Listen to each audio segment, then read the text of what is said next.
for Day 3 at NXT 2026. And for the first keynote address this morning, I want to quickly call on stage member of the Bundestag, Germany, who's with us to speak about strategic raw material security. Let's please have a round of applause for Dr. Malte Kaufmann.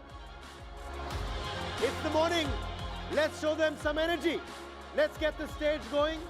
And let's, of course, get the audience invigorated as well. Dr. Kaufmann, over to you. Well, thank you so much for the invite to this wonderful conference. And it's a delight to see so many young people also in the audience this morning. And we had a great conference so far with many side events and many interactions. So this is really helpful also for me to listen to many of you speak and your points of view on different issues. But today we want to talk about policy making in the business area. Myself, I'm a member of Parliament in Germany, a member of the Committee on Economic Affairs and Energy. And I would like to point out a few things that policymakers should pay attention to as to create an environment where businesses can thrive and where prosperity is guaranteed. And I remember very well in the first day we had a keynote address from the Deputy Speaker of Bhutan and Mr. Khandu, and he talked about happiness, how important it is to have happiness in our lives. And us as policymakers, we want also our societies, our businesses to be prosperous. We want to hand over a country to the next generation of young people where it's worthwhile living and have good business environments. Well, in a time of global disruptions like wars or pandemics, we have the Iran war now, for instance. Our goal is to create policies that help us to have security and stability and peace. And what can we do about this to enhance these issues? I think the first proposal I want to make is we need more trade agreements. We need more deals, as President Trump from the United States would put it. And I'm very glad that India and the EU has negotiated now a free trade agreement for the past 20 years. It was negotiated, now it needs to be implemented. And such a free trade agreement combined with an investment protection agreement will benefit both of our countries and areas of operation. India, with a large society of 1.4 billion people, and the EU market combined represent about 20% of the world's population. So it's very important for us to have trade between our two blocks, between these two countries. And then, of course, we have to open up to many other areas, many other world areas. And I think India is doing a tremendous job with BRICS, looking to enhance business relations with many, many other relevant countries. So trade agreements, deals, it's important to ratify them and put them into implementation. Second one is we need more investments in each other's countries. And I'm glad that Germany has about 2,000 companies already in India doing business, and India has 700 businesses in Germany doing their work there. And we just need to go on forward with this. I think this is very important to have more reciprocal investments in both countries. Then the third one, I would like to suggest more diversification of resources.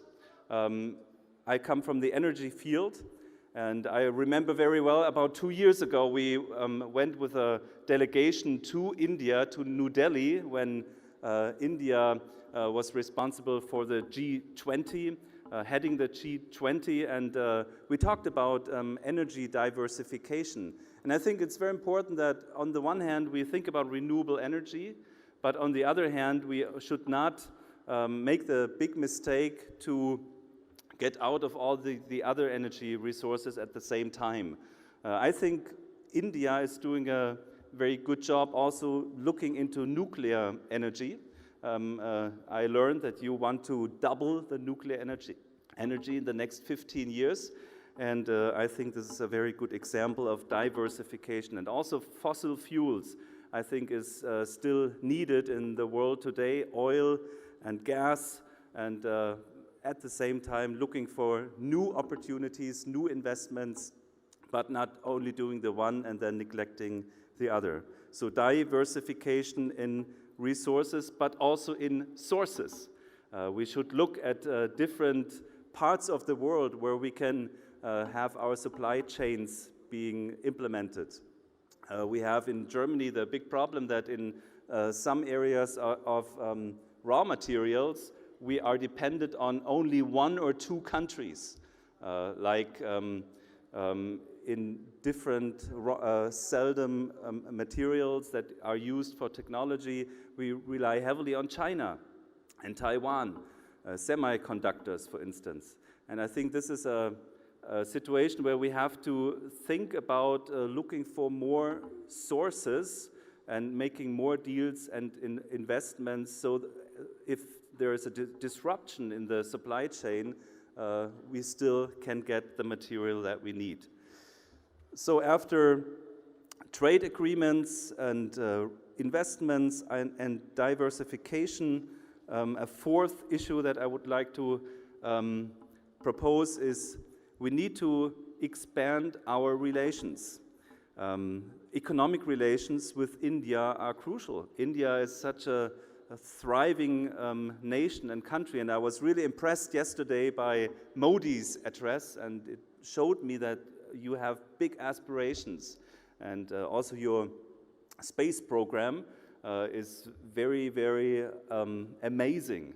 You are an amazing country, and I learned also that each month there are 1 million young people getting into the labor force. 1 million young people each month. So I think it's very important that we expand our relations, learn from each other, and young people usually have great ideas. And this is also what this conference is about, the next ideas in AI, in artificial intelligence, in technologies, but also in health. I think it was also very important that part of this conference was dealing with health issues. So learning from each other. Germany, for instance, is very good in medicine, pharmaceutical field, and but also IT services, research and development. There are opportunities for greater cooperation, greater value creation, and more common standards in all of these areas. Expanding relations also means more conferences like this. I think this is very important that we have these panels with just diverse points of view, and then we can learn from each other and get some beneficial and new ideas for our own work. And I hope everyone here profits also from these panels. And when I'm talking about expanding relations, that also means students exchanges. In Germany, we have very renowned universities. My constituency is Heidelberg, one of the oldest universities in Europe, and I'm sure that it's also in our interest to have even more student and scientific exchange with India and with many other countries. So, coming to a close, peace and stability are the foundation for a prosperous economy and society in Europe, in India, and in any other region of the world. If we strengthen this foundation together, we will create space for innovation and cooperation, predictability for businesses and investments, to the benefit of both sides, for prosperity, for a higher standard of living. And this is what our goal is as politicians, to create a higher standard of living for societies, for our countries. In short, for the good of our citizens. Thank you very much for your attention, and I'm looking forward to the panel later.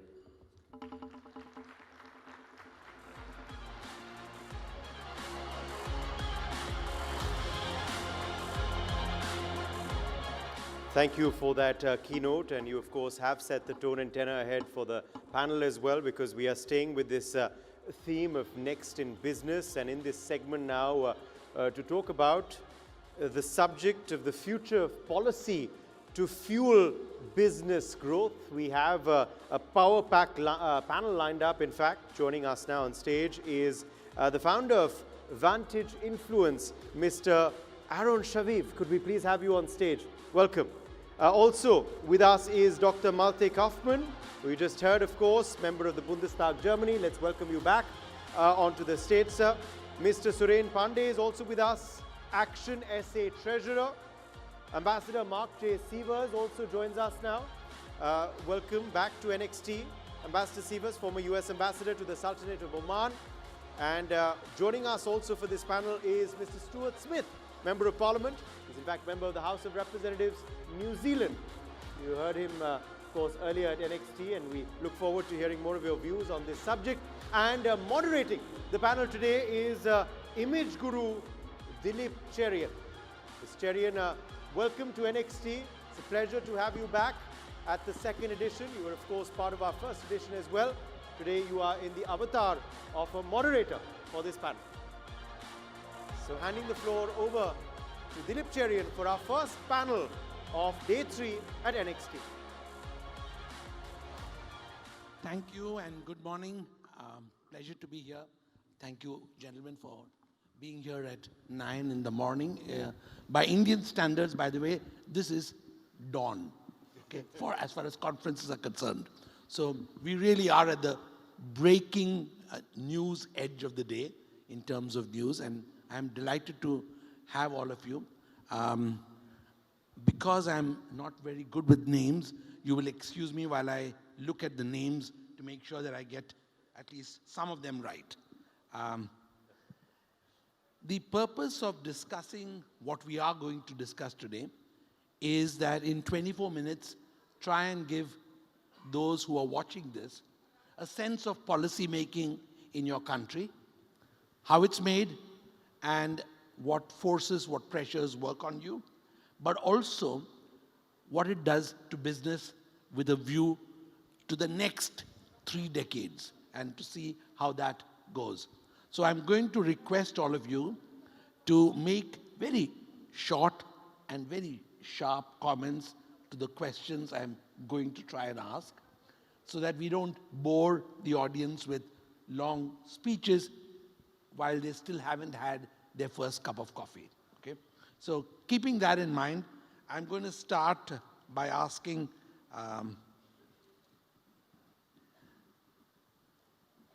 only because your name begins with A, Mr. Aaron Shaviv, to just tell us about policy making in your country, which has had huge leaps in terms of technology, in terms of innovation, and what helps policymakers take those decisions. Thank you very much, Dilip. Much like yourself, I'm a political consultant. So I think Mr. Pandey, Dr. Kaufmann, Mark, and Mr. Smith, they're policy makers. We're not policy makers, but we advise them. And so perhaps I'll start off by saying, I'm sure you'll have, as Dr. Kaufmann said in his remarks, he said the purpose of policy is to give a better future to his citizens, and perhaps all these young people in the blue shirts sitting a little bit in the back. I think the real power in policy takes a long time to take effect, and it's to bring it down to a level that they can understand. So rather than speaking about macro, talk about micro. Maybe, perhaps I'll give a very, very quick example. I once ran a campaign for a candidate in Zagreb, and I saw his billboards were up before I started working for him. And his billboards had his name and it said, "For the President of Croatia." And the first thing I said to him when I met him is, your messaging is all wrong. If I'm a voter and I'm reading your billboards, you're telling me how your life might get better. If you become president, you will live in the presidential palace, you'll travel the world, you'll travel in a motorcade.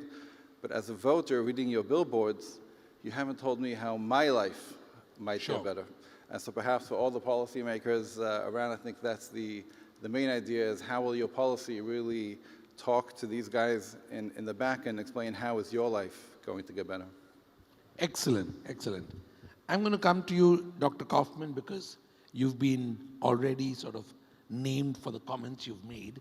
From the German perspective, and I'm assuming I'm right on the country, how do you see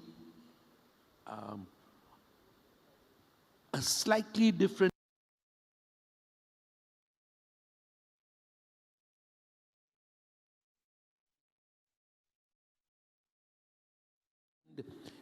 it's no longer considered as at the cutting edge of global policy making. It's there, but it's struggling to be there. What do you see as the German policymakers' vision for the next decade? Because we're talking about what's next. Yeah, thank you very much for the question. You're totally right. Germany is, in a way, different than India. We have an aging society. We have a situation where industries do not create more jobs, but rather, fire people. And so for us, it's important for the young people to have a perspective in Germany, in Europe. And if we go, and this is what policymakers usually do, go to businesses and ask them, what are your major problems? They tell us 4 things. First one is too high taxes that we have in Germany. The second one is the energy prices are too high. We need to lower them, cut them down. The third one is bureaucracy, red tape. I'm sure that in India maybe you have similar discussions. Familiar. In India we have exactly these 3 problems to start with. And the fourth one is skilled labor, actually. And that so we don't have a problem with. As policymakers, we have to address all of these problems, bringing energy prices down, making a better, attractive tax system for businesses, and then invest in young people with new technologies, new ideas, good education, and good universities. And then we can tackle those things and have a bright vision that businesses will stay in our country and we create jobs also for the future. As somebody who has grandchildren living in Germany, I'm very happy to hear that perspective because they are the future citizens of your country. Ambassador Sievers, I'm going to come to you because not just from the American perspective, but because you've served and worked in what used to be called, in the bad old days, the Middle East. You have a perspective of what West Asia, as it's now called, and policy making there, which you've seen from up close, is largely confined to a very small family structure.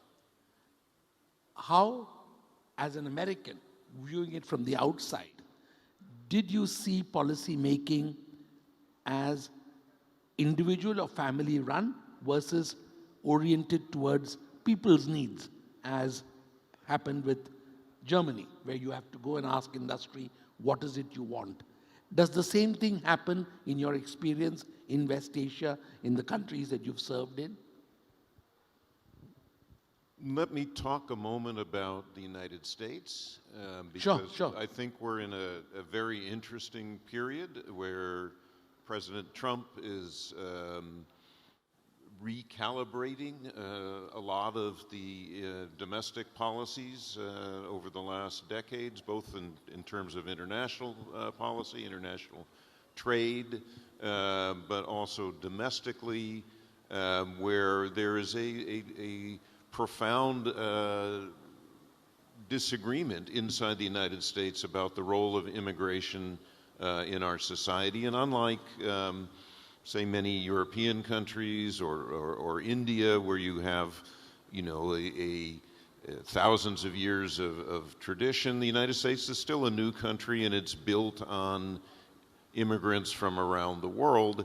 And yet the idea of unrestricted immigration, open borders, and so forth was really the issue, I think, that President Trump, or one of the key issues that President Trump ran on both in his first term and then in 2024 when he was reelected, putting, getting a control over our borders, reestablishing due process for immigration, and not just, accepting large population transfers that without any restrictions and control. So that's one thing.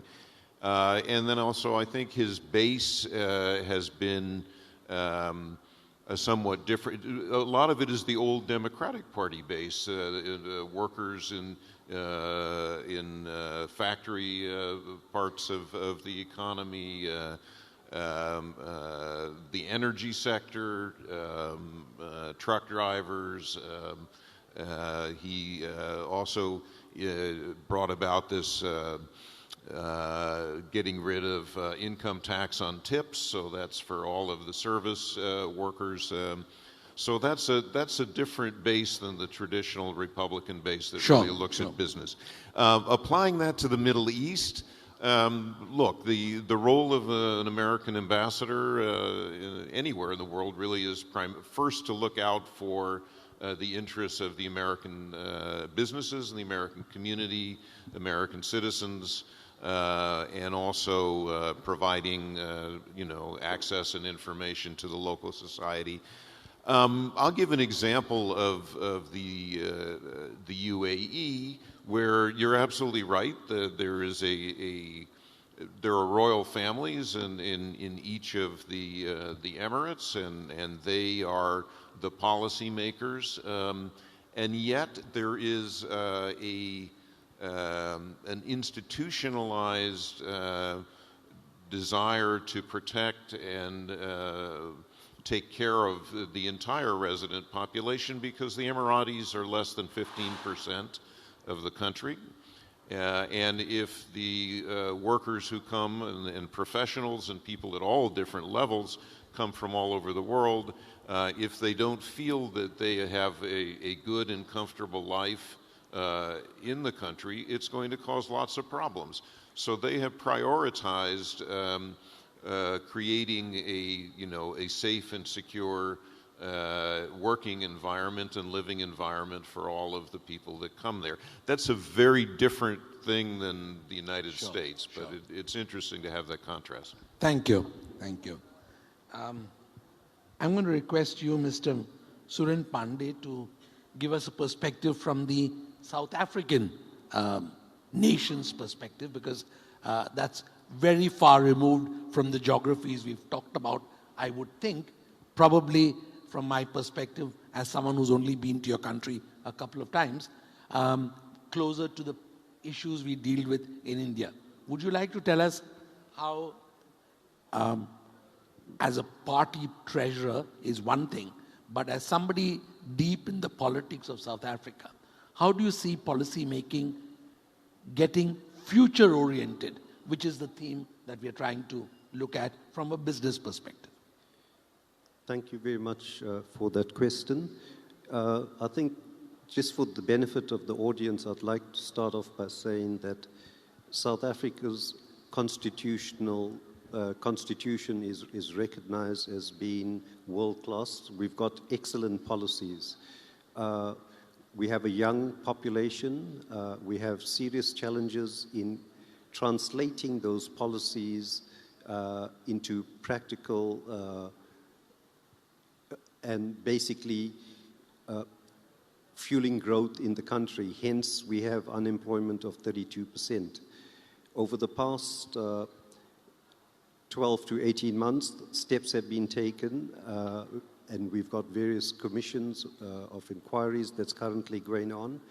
And with the young population, and our first speaker alluded to it earlier on, when we went into elections 18 months ago, the population and the results of that resulted in a coalition. So I believe that the political arena now with a coalition is going to result in those policies being translated into key deliverables that are necessary to reduce the unemployment level. And as you reduce unemployment level, you create and you become more consistent with your policy, you're going to get more capital coming in, more opportunities, and we need to also reduce the density of legislation that makes it very, very challenging for foreign companies to come and trade in South Africa. Thank you, thank you. May I request you, Mr. Stuart Smith, to now chime in from your part of the world. I hear around the speakers who've spoken that the issues which resonate are political sensitivity to what the citizens are demanding. I'm going to push you a little further by asking you how policymakers in your country are able to read the tea leaves of the future and try and attune the economy and business to what is going to happen tomorrow, which very often citizens are not necessarily aware of, but young citizens are going to be affected by.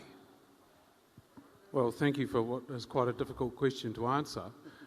Ultimately, politicians or policymakers, if you want to call us that, are actually governed by the length of a political term. And so that does lead to short-term thinking, really, because you have to get re-elected. Yes. But with that in mind, New Zealand is a trading nation. Largely agricultural exports are the greatest export that we have, followed by international tourism. But we also have a vibrant tech sector, which is largely associated with agriculture. But we do have, as I said on Thursday, the third most space launches behind the US and China. So we have, and that's a private company that was started by a university dropout who liked to build rockets. So anyone can succeed, even in a small country, with tech. So the trick for policymakers is to create an environment where those people can emerge and they have the facilities to be able to grow. And that was some key policy decisions that were made over about 8 years ago that enabled that space industry to get started by giving them good regulatory framework so that they could get their launches underway quite quickly. We have because we have in the middle of the Pacific, and it's not a crowded aircraft flyover space, particularly to the east of our country, so it's very favourable for that sort of activity. But we face we've got two big problems in my view that we are trying to address. Number one, I spoke about free trade agreements on Thursday, so I won't go over that again, but number one is energy security, and we had two bad policies brought in by the previous government which banned the exploration of oil and gas, which one thing we had going in our favour was very low sovereign risk. That policy change destroyed that. So we've got to build that back. That's the first thing. And as part of that, we have to ensure we've got, as Dr. Kaufman mentioned, a good mix of generation sources, and we need more energy capacity than we have demand for, or we're going to have problems. And the other one that I think really exercises me, speaking really to the young people, which is where you started on this, is our human capital problem. We have to import people to work and do jobs, particularly skilled people, but also low-skilled jobs, and yet we have a very low unemployment rate, but we have a lot of people that we're paying not to work. And the problem with that is not just a financial one, it is a social one, because people that don't work, all the statistics show they have bad outcomes for them and for their children. And so we've got to address those problems. Thank you. I'm going to do, we've got 7 minutes and we've got 5 speakers. A one-word reply to this question, and I'm going to start in reverse order because of your patience. If there was one policy issue, just one word, remember I'm looking for one word, one policy issue, for example, it could be employment, it could be energy, what is it that you would change in the way things are happening in your country today? Which is the one policy silo, as it were, that you think change is critical? We have just 6 minutes, so I'm going to just ask for one word from each of you. Energy. Thank you. Energy. Labour legislation to reduce the complexity. Lovely. No, not you, Ambassador, because it's in reverse order. I could think of several, but since you asked for one. Just one. I think we need a reform of our higher education. I think it's gone astray. Fantastic. And it needs to be more focused on the future. Lovely. Well, since energy and education was already mentioned, You can repeat. I will take the bureaucracy. I think this is a really Lovely. big issue, especially not only in our country, but coming from the EU. You Yes. might be aware of it, and we need to cut that back tremendously. Cut Brussels to size. And I think for me, the one-word answer would be something which I don't think we need to decrease, but something where I'd like to see increase would be security, whether it comes to actual geopolitical security, energy security, job security. I'd like to see it increase rather than decrease. Thank you. And because we have the missing Indian policymaker, I will end with one story just to share with you, which hasn't been shared even in public before, is that the first job I got after I passed out of my master's program in economics was policy making.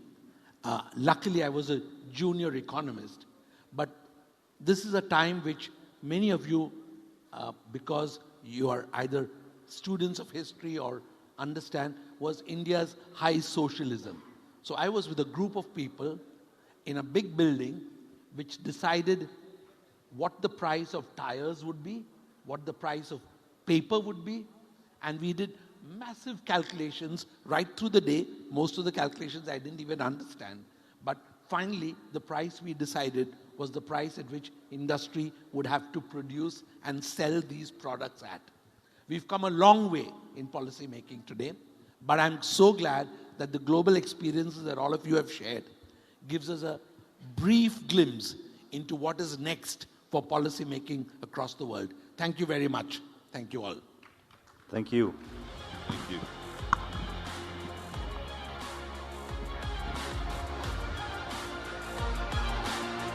Thank you, gentlemen, for being with us for that first panel of the day, the third day of NXT, the third and final day, and we promise it's going to be a day that you will not forget. And we're moving on now to continue with our theme of Next in Business. We're going to be now focusing on public spending. What does the future of public spending look like?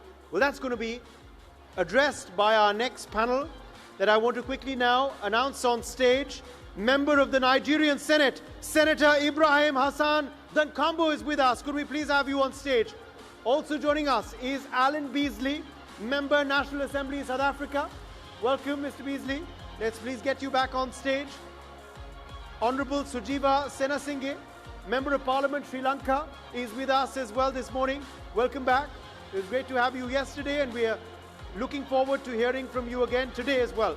Andreas O'Monaghan, Member of the Irish Parliament, is also with us. Tekadela. Ms. Monaghan, welcome.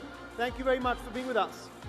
And also joining us now to moderate the panel is Rudolf Lohmeyer III, Head Global Transformations Institute at Kearney. Rudolf, thanks for joining us this morning. Hope your energy is up this morning. We're looking forward to your moderator avatar.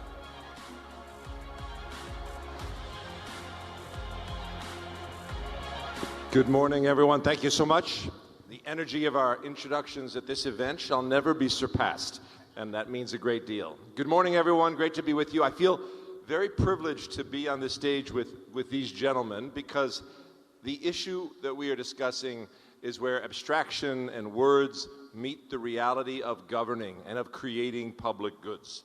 And it happens in the context of what could politely be called a paradox.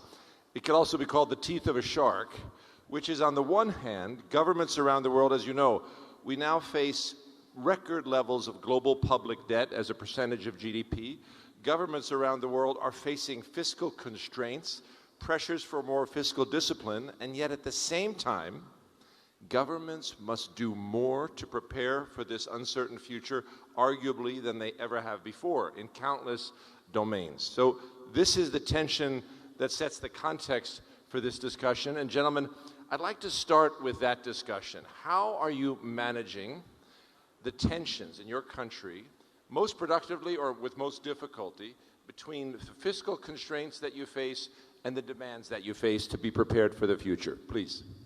Yeah, it's a very, and in our country, South Africa, it's a huge tension at the moment.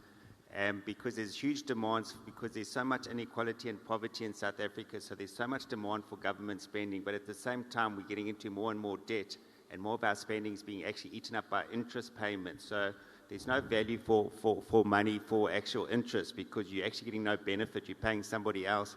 But just to take a step back, I think the key thing is to make sure the efficiency of spending is very important. You know, I talk about a bucket that's full of holes. So if you pour more money, more water into the bucket that's just leaking. So the key thing is to stop the corruption and wastages in the system and get more value for money. So I think that is key. I think at the moment the debate is about should we spend more or spend less, but the key thing should be we should be spending more efficiently and more effectively. Thank you so much. And gentlemen, this idea of investment, this balance between having less but needing to do more, how are you managing it, sir? So actually, Sri Lanka was struggling with this issue, and we went bankrupt a few years back, about 3-4 years back. Because Sri Lanka is spending, we have free education, free health, but our indexes are quite good because of that. Literacy rate is about 95%, life expectancy is about 80. We are quite close to European standards. But at the same time, the debt is a huge problem and corruption is a huge problem.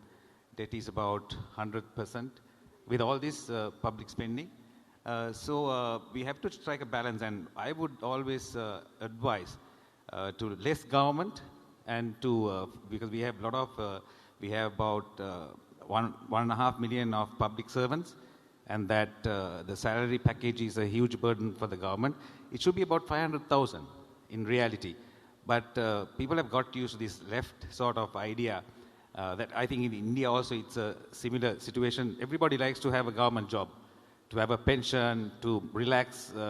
But supply and demand, I would believe in supply and demand, so that the private sector always gets the best efficiency. So I would always, for us to come out of this problem, for us to have a growth rate like in India, 7 point, we haven't had over 7 for a long time. That's mainly because the government spending and wastage, and as my colleague said, corruption as well. So less corruption if it's privatized, most of the areas, except for the most important areas, to keep for the government, and to have more private sector and less government. Because if you take an example, if you have a vehicle given to you by the government, you know how you maintain it. But if it's your own vehicle, you know how you maintain it. Total different concepts. When it's yours, it's different. When it's the government, it's totally different. And we see it everywhere. So less government and more private get you involved. You're responsible for your, otherwise it's not going to, because especially our countries, we have been too much government spending. Very clear, thank you. So, Mr. Moynihan, before we come to you, so we've heard about the importance of efficiency, of managing corruption, in both cases leaks out of the system, but also understanding the proper role of government versus the private sector and not overreaching. What has been your experience in managing this tension? Gosh, I think one of the biggest aspects on it, because it's almost the human expectation on it, you're seeing a huge, say, corporation tax coming into us, and you're coming off the back of a huge spend in COVID, and there's a lot of expectation that that kind of money release it to us, and that that release it to the consumer, to the wider public, and it's almost like managing an expectation rather than managing money. It's an extra aspect on top of it.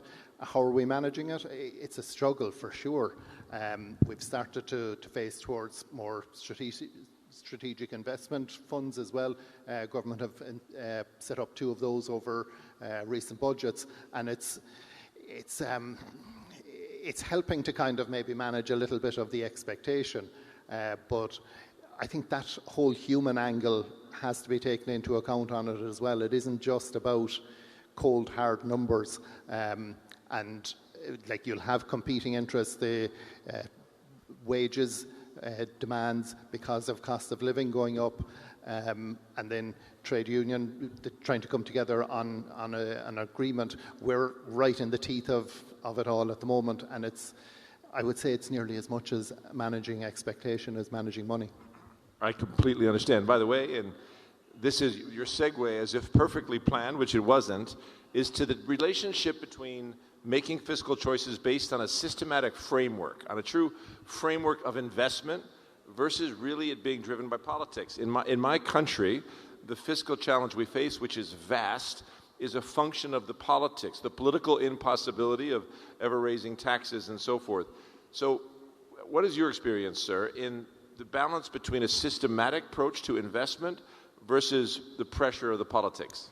Yeah. Again, very good point. And we were chatting in the car this morning, and we were discussing it because politics, elections is every 5 years. So often politicians think, and it came up in the previous panel too, is best way to actually get elected. So there's very much short-term thinking, and I think that's a big issue. And the short-term thinking compromises the long-term thinking.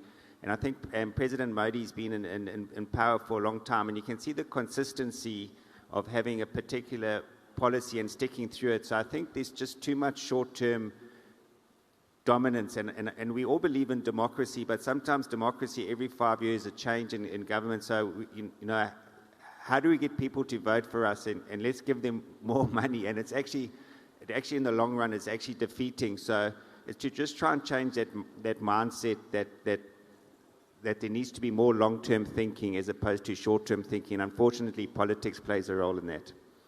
You're preaching to your moderator. I couldn't agree with you more, of course. And let's come back in this direction. So, Mr. Moynihan, back to you, because Ireland also came through something very difficult quite successfully, made some deliberate bets.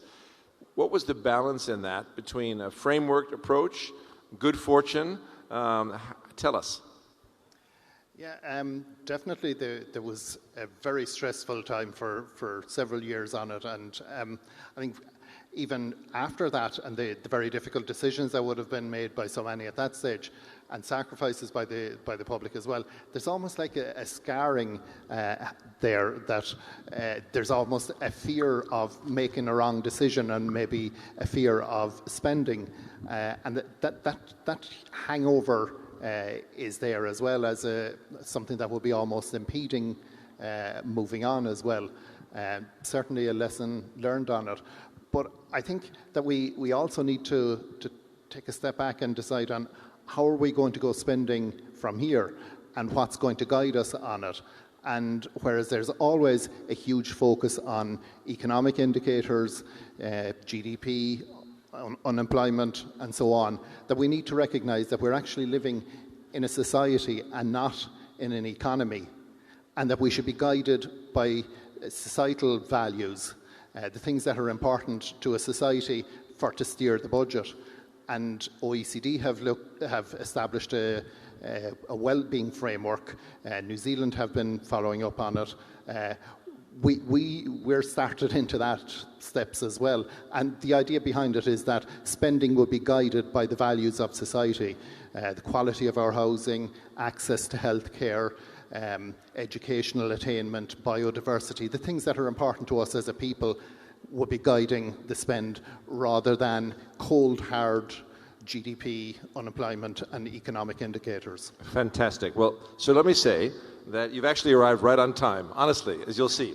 So what have we discussed so far? We started simply by, and I do this for the benefit of the audience as well, of course, by just acknowledging the benefit of governments being under fiscal pressure, but having more expectations to prepare for the future.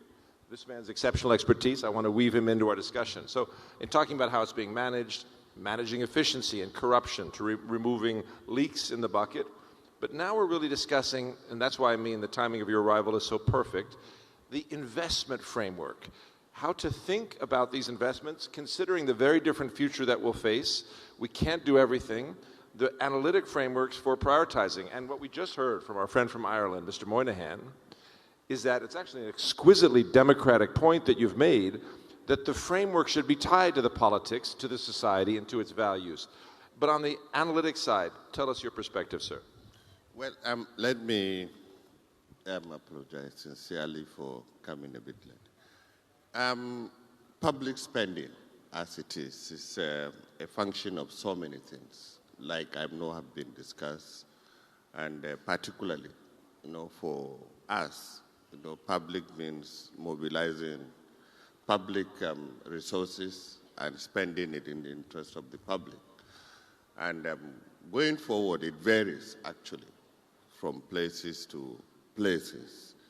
And the same way, the investment of such funds too vary.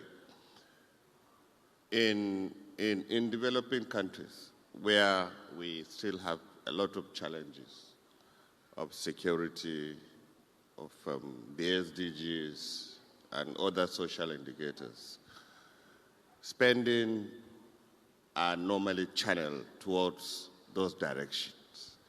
And in most of the developing countries, even the funding for such spendings are challenges, a big challenge, because most of the countries still battle in the public sector a lot of deficits in the funding they mobilize for spending.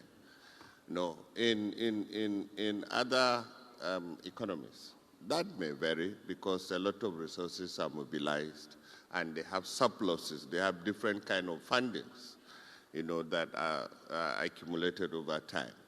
And the issue of investment now come into play. However, for me and for my country, maybe I will talk about, we face the issues of security. We face the challenges of still a lot of social indicators like education, health, and the like.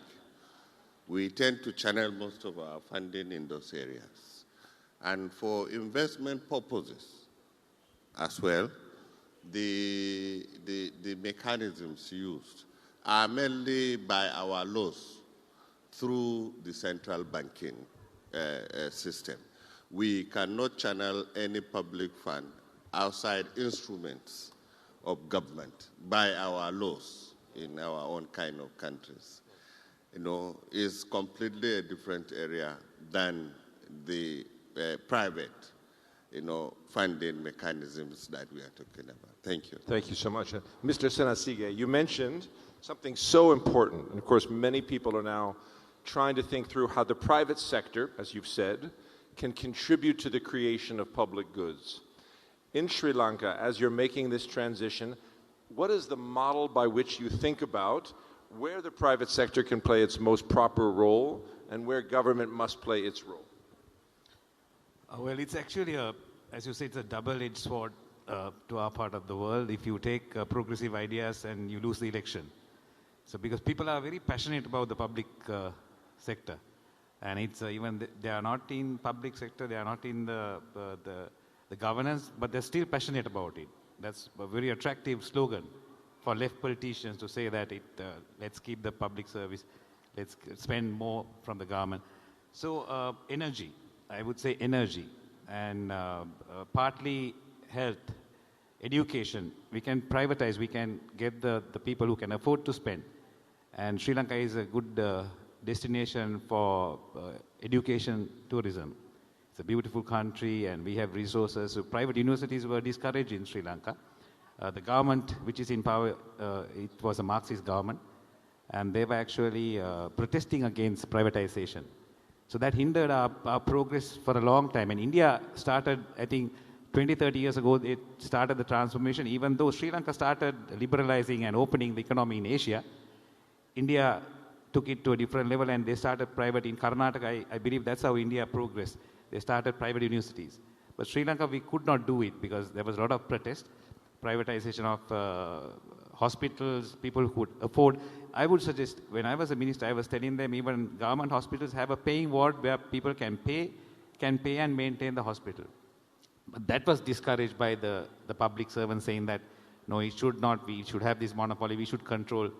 So you must encourage the mindset also have to change. So it's different from your part of the world to our part of the world.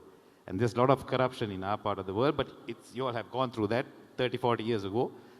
With progression, I think with development, I think that would happen. But as policy makers also, we must be bold enough we must be attractive enough to, charismatic enough to do the change and then win an election also, which is not easy. When you take decisions, progressive decisions, it's always not attractive. Good things are not very attractive. So you have to be bold and take that. And India has been able to, the bureaucracy is very strong in India. So our part of the world, when leaders change, the policies change totally, completely. And it's not the same in your part of the world. You all have a system. So India is a big country. India has, I think, gone forward. When Manmohan Singh brought these changes, the governments, progressive governments, continued with the strong bureaucracy. So but our countries, Pakistan, Bangladesh, Sri Lanka, Maldives, leaders changed the policies totally. So it's a zigzag way of going forward, which have actually hindered our development. I mean, as I mentioned, I've spent the last 10 years in the Middle East. And there, of course, the governments have the resources to invest in the future. And invest they do, but even they are intensely focused on growing their private sector. Alan, and I know you can answer specifically with South Africa, but I know your awareness extends far beyond South Africa. What is the clearest way to think about making decisions with respect to the private sector and the public sector in creating public goods? Yeah, so I think that for me, the political party I represent, we believe in a smaller government, and the government should play an enabling role to allow the private sector to flourish. So I think that is key, is we need to cut down on government regulations, and capital is fluid. Capital will go where it's wanted. So government must make an environment where capital is actually welcomed, where private investment is actually welcomed and encouraged. So I think the policies around that is saying we want capital, and how do we attract our country, make our country attractable to government, to private money, and that is the key, just to make an enabling. And in South Africa, we just got so much red tape, so much bureaucracy actually involved, that's actually hard for private businesses to actually get involved. So it's just to cut down the red tape and just say, we want private investment, and how do we make an enabling environment for private business to flourish in our country? Mr. Moynihan, in Ireland's famously conducive to the private sector, harnessing the private sector, but how do you see finding the right balance? It's a real fine balancing line. I think we've put in place, and over the years you would have had quite a bit of public funding being spent on infrastructure. We put in place the strategic investment funds that have been focused on, say, more environmental structures, roads, rail, and that kind of structure. But there's a realization that there is a need for further private investment in the likes of housing and various different infrastructure. And it's not popular, the idea of looking outside to make available funding for housing, private capital. But I think the realization is coming about there. I find in my own experience and what we would have seen of private funding over the years is that an example would be a school that would be built using a public-private partnership. The school manager or the principal isn't actually responsible or dealing with the infrastructure of the building, and they're finding that there's a real conflict with the PPP, and that you're probably much better off with your state-funded building rather than being too deep into a public-private partnership.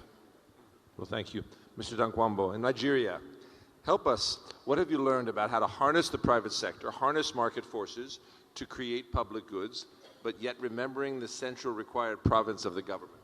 The balance between the private sector and the public sector in delivering public goods. Well, like I said earlier, the very big restriction in Nigeria is that after the experiences of massive corruption sometimes, public investments were not channeled through private sector banks. They were channeled through the central bank, which is a mainly government bank.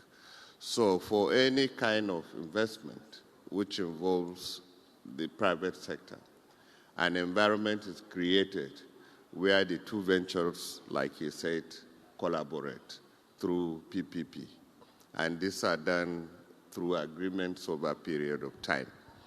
For investments that will take place for a very long time, like railway building, airport building, these such are encouraged and are created through specified laws. Laws are established to ensure that that is accomplished. But any other investment with such collaboration is highly restricted, and because of our experiences over time.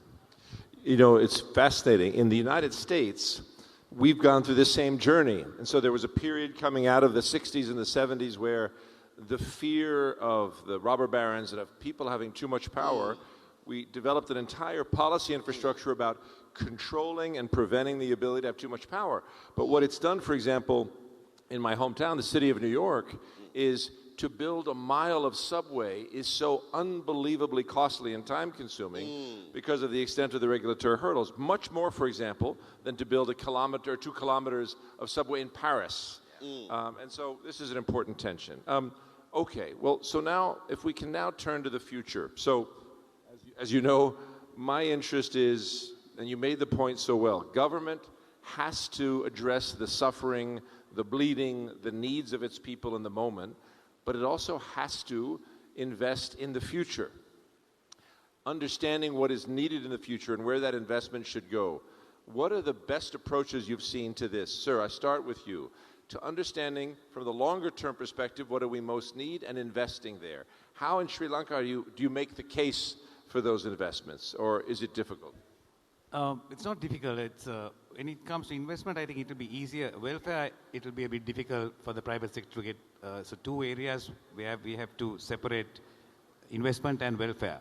So welfare we have to maintain to keep the people, actually give them the basics. But in investment, I would say it's a good idea. We were talking about the highways. So what we would suggest, coming from Asia, we would get private companies to come and invest on highways, let's say highway, and for them to collect toll money for about 20 years and then hand it over to us. So we had in India, when Mr. Adani wanted to come to Sri Lanka with a wind power project, 500 megawatts wind power, it's I think 1 gigawatt, 500 megawatt wind project. So transmission line, they were going to spend $20 million on it, and after 10 years, they were going to hand it over to Sri Lanka. So that's a way of investing, getting investment from outside. Japan Railways, and I would, if I'm in power, if I can take a decision, I would invite Japan to do our railroads and for them to collect toll money for about 20 years and then hand over the system to us, because then the government is not spending on it and we are making money out of it as well. So that's a way that we can get investment to come in and for them to make the money and then for us to get rewards from that. Fantastic. Thank you so much. Okay, gentlemen, let's turn to the third and final big segment. There'll be a closing round, but the third big segment is about technology, and all of us know it, and all of us hear it. In fact, in Davos, this is interesting. In Davos this year, people were giving you credit if you didn't just speak about artificial intelligence because it was becoming so worn out. Having said that, we know that artificial intelligence, advanced automated systems, can help government be more efficient, can help government decision-making. So I'd like to ask each of you, Alan, we'll start with you and come down the line. where have you seen some of the most productive applications of AI and related technologies to managing this fiscal tension productively? Yeah, so I've got to be honest. I think South Africa, we're behind the curve in this, which is very disappointing. I heard, with India talking about the AI advancements and the impact that it can actually have on people's lives at a minimal cost. So from South Africa's perspective, we've been behind on it, and I think it's something that I certainly need to take back to Parliament and say it's an issue that we have to drive, because I think that the more you fall behind it, so you've got to stay up with it. So I think it is a key issue. It's a fundamental issue because you're going to have the ability to provide services to more people at a lower cost. So it is vital, and it's an important discussion that needs to take place in our country. Mr. Moynihan. Yeah, I think there's definitely a huge role for artificial intelligence and for various different technologies, but at a level where they're supporting the decision maker. The responsibility and the decision remains with and should remain with the minister or with the relevant person in the department, and be accountable on it. The AI is not accountable to the public. They don't go for a vote the way that the public representatives and the minister does, and it's the public's funding. So the responsibility should remain with the minister, and that the AI and the various tools would be as a support to the decision making. When you look, for example, you could automate the train service right around our cities and around our countries. But while there's a lot of automation in it, there's still a driver up there at the front. And it's almost like for the public as well, that they know that there's a comfort, that there's a person there controlling, and that it's not totally automated. I think very similar with the decision making on finance and on public expenditure. It has to be accountable with a person who's going to the public for a vote, and supplement their decision making with the AI and the various technologies. Thank you so much. By the way, sir, before I come to you, for those who don't know, one of the most productive early use cases of AI has been in fraud and corruption detection. It's just the tools by their nature are well suited to looking at data and discovering anomalies. So by the way, there's a study out of Stanford that showed incredible results. I'd be happy to share it with you, but I encourage you to see that as well, given the point on corruption. Sir, to you. It's an important point. I think what matters when human-to-human connection, the attitude, the ego that comes into life. So, but with AI, I mean, computerization, I would not get into AI. Digitalization actually cut off the red tapes in Sri Lanka. So as much as you can develop and bring computer non-human without emotions, because take a public servant, his attitude, his approach will decide whether he would give you the service or not. If he doesn't like the way you walk, if he doesn't like your face, he might not. But a computer wouldn't do that. So the red tapes would be cut off. So technology, I think, will improve this, and it will be easier for the private sector to go forward. Great. Now, with this panel, I'm committed that we're going to show superb fiscal stewardship, and we're going to give some time back to the event, but not too much. We have 2 minutes and 12 seconds. The final speed round, I'm just giving you warning. I'm going to ask each of you very rapidly one thing in which you'd like to see your government investing more, given the future we're facing, and one in which you'd like to see it investing less. But before I do, sir, artificial intelligence, where have you seen its most valuable application? Well, like he rightly said, the AI goes in the same way with other technologies like blockchain technology to replicate transactions, and ensure that it's everywhere, to reduce the incidences of fraud, to make traceability very possible and establish very good audit trail. So in ensuring that and making all the records available at any platform, fraud is eliminated, time of transaction is reduced, and efficiency is enhanced. Fantastic. Okay, everyone, we've got a minute. We want to finish before that time. So for each of you, something you'd invest more and less, please, Alan. So for me and for South Africa, I think that it's a manufacturing sector. We need to produce goods. I think we talk a lot about AI, but at the end of the day, goods still need to be produced. Just 10 seconds, yeah. More and less? And less is salaries and wages. Okay. Mr. Moynihan. It goes back it goes back to a point I made earlier. We live in a society, not an economy, and we should be guided by a well-being framework which invests in people. There should be more investment in the human capital and in society rather than following economic indicators. And less in what? Well, that's the hard part. It is. Okay, over to you, sir, please. So more in making platforms so that the private sector can get involved, less in where corruption and where progression hinders, less. Great, we capture it. So the final word to you. For me is to ensure very good, adequate audit trail and ensure traceability. Thank you. Thank you. Please, everyone, the governments that can prepare their countries for the future through wise investment are those that will create the public goods our people need. Please give these remarkable gentlemen a warm round of applause, and thank you.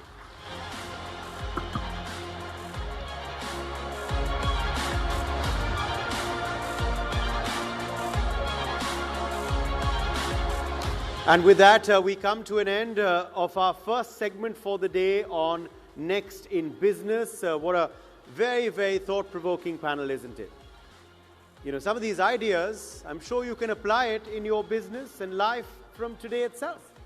All right, we are now moving once again to one of the most awaited moments of NXT 2026.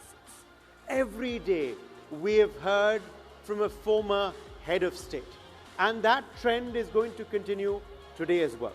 Because we are turning now to the Guest of Honor's address to speak about Next in People and, in particular, democracy in the age of AI, digital governance, and the youth. We're privileged and honored to have with us the 36th Prime Minister of Nepal, Shri Baburam Bhattaraiji. Welcome. Thank you very much for being with us at NXT 2026.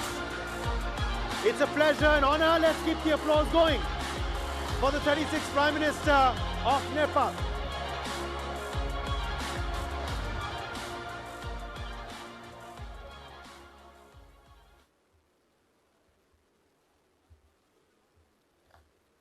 Distinguished dignitaries, esteemed participants and friends, I am highly honored to be here with you. I'd like to thank the organizers and Honorable Kartikeya Sharmaji and his team for inviting me. Just a month ago, at this very Bharat Mandapam, the AI Impact Summit was held under the inspiring theme Sarvajana Hitaya, Sarvajana Sukhaya, welfare for all, happiness for all. It was a remarkable moment to see India host an international gathering around such a noble vision, using technology for the welfare and happiness of humanity. As someone who studied in India and spent many formative years here, and as a citizen of Nepal, India's closest neighbor, I feel a deep sense of pride and optimism seeing this stride.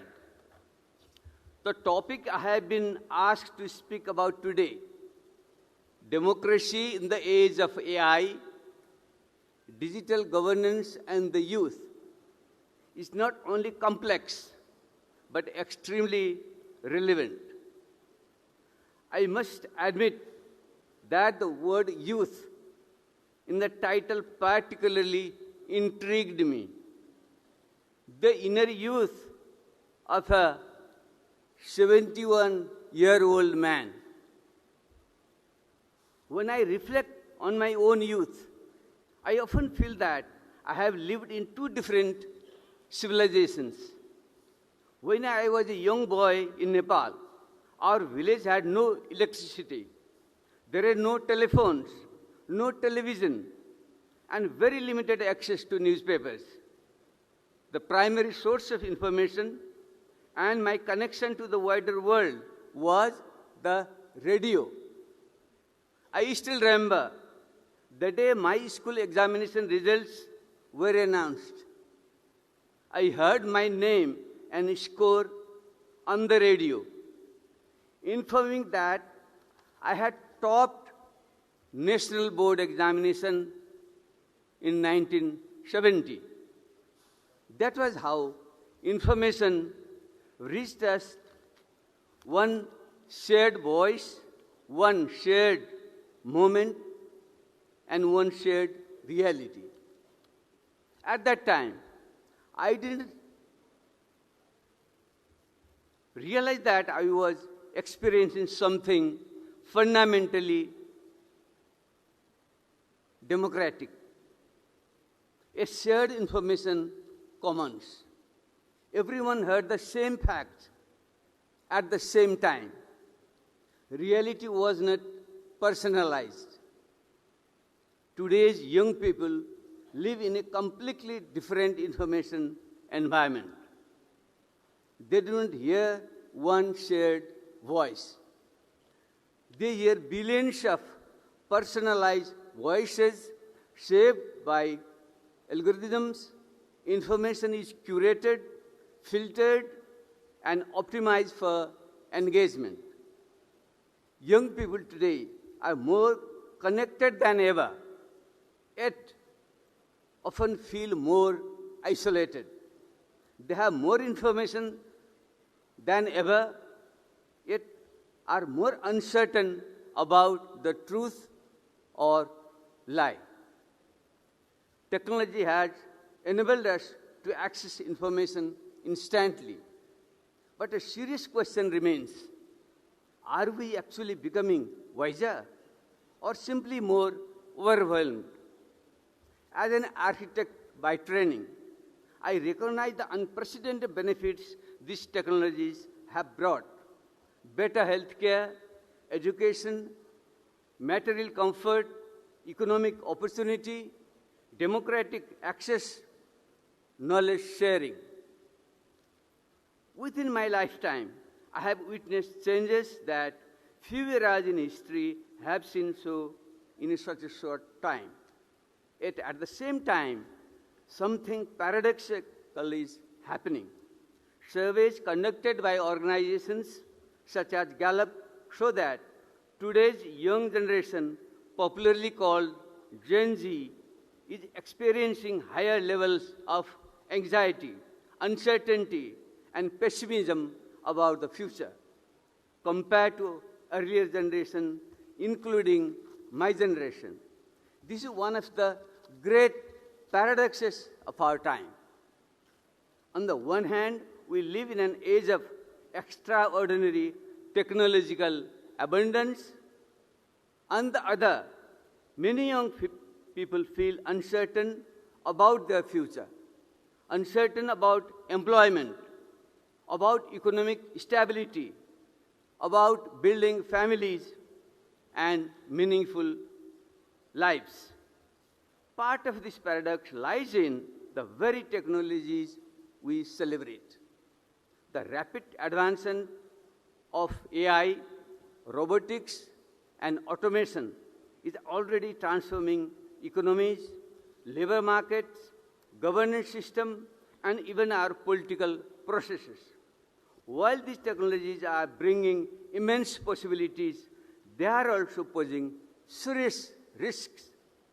As a Nobel Prize-winning economist Darren Acemoglu has warned, the current trajectory of AI development focuses heavily on automation and worker monitoring, rather than what he calls machine usefulness. Machine usefulness means technologies that augment human capabilities rather than replace them. When automation simply replaces human labor, it can sideline workers, deepen inequality, and weaken the middle class. The result may be a widening gap between those who own the machines and those who used to work with them. Historian and public intellectual Yuval Noah Harari warns the emergence of what he calls a useless class. People who are economically redundant because machines perform their roles. If such a scenario emerges, it will not just be an economic problem. It will be social and political challenge affecting the entire generation, particularly the youth. Beyond job market and economy, another fear or possibility is that AI is reshaping political processes and discourses. In the words of the legal scholar Lawrence Lessig, algorithmic systems are increasingly hacking democracy. Hacking democracy. In my youth, the radio shaped our shared understanding of reality. Today, algorithms perform a similar role, but with a crucial difference. Social media platforms use recommendation systems designed to maximize engagement. Unfortunately, what drives engagement most effectively is often outrage, polarization, and extreme content. They have become the invisible editors of public discourse, deciding what billions of people see, what they feel angry about, and what they believe to be true. This dynamic contributes to polarization, populism, and mistrust, all of which threaten democratic institutions. Furthermore, these systems are reshaping human behavior. We are more connected than ever, yet we increasingly live in algorithmically curated echo chambers that reinforce our existing beliefs. We are more informed than ever, yet increasingly vulnerable to misinformation, manipulation, and deep fakes. During recent elections in Nepal, we witnessed some of these challenges firsthand. Election campaign increasingly moved from the street to the screen. Deep fakes, misinformation, and manipulated content circulated widely on social media platforms. These tools can confuse voters, distort public debate, and undermine trust in democratic process. Even more troubling is the emergence of what some scholars call the liar's dividend. Once deepfakes become widespread, any real evidence of wrongdoing can be dismissed as that video is fake. It was generated by AI. As I mentioned earlier, democracy depends on shared facts or information commons. When facts themselves become deniable, democracy begins to unravel. Another serious concern is the concentration of power in the digital world. The algorithms that shape global information flows are increasingly controlled by a small number of powerful technology corporations. These companies are not accountable to any electorate. Their incentives are primarily commercial rather than democratic. When governments attempt to regulate AI, they often find themselves negotiating with entities that possess greater financial and technological resources than many states. In such circumstances, the risk is that democracy slowly gives way to digital oligarchy. For developing countries, the risk may be even greater. Darren S. Moglu has once again warned about the phenomena of data colonialism. This occurs when countries become dependent on AI systems developed elsewhere without developing their own technological sovereignty. If nations rely entirely on external systems, they lose the ability to shape how these technologies operate and whom they serve. However, South Asia is not merely a passive observer in this transformation. Our region is home to one of the largest youth populations in the world, and we are witnessing the rise of what could we call the first AI-native political generation. We have seen how youth mobilization through social media can influence political movements and democratic processes. But it is important to remember something crucial. Technology does not create aspiration for change, but people do. In Nepal, as in many other countries, young people demanded accountability, better governance, and greater participation in shaping their future. Social media provided them with tools to organize and express their aspirations. Young people are not merely passive consumers of algorithmic systems. They can also be active participants in shaping them. And this brings me to an important point. The future of AI is not predetermined. Any technology, whether it is AI or something else, does not develop in isolation. It evolves through political choices. How we regulate technology, economic incentives, how we design technology and social values, whose interest it serves. So, the real question is not whether AI will shape our future. The question is how we will shape AI. Perhaps we have to find a different path than the existing path where AI development is heading to. Economically, we can prioritize AI systems that complement human labor rather than replace it. Governments can reform tax policies so that automation doesn't receive greater incentives than human employment. In governance, we can develop public AI systems created under democratic oversight for public benefit. Open source AI models developed by public institutions could provide transparent and accountable alternatives to proprietary corporate algorithms. In election, we can introduce regulations requiring disclosure of AI-generated content, develop detection technologies, and strengthen digital literacy so that citizens can recognize manipulation. Artificial intelligence itself is not enemy of democracy. The real danger lies in concentrated power combined with powerful technology.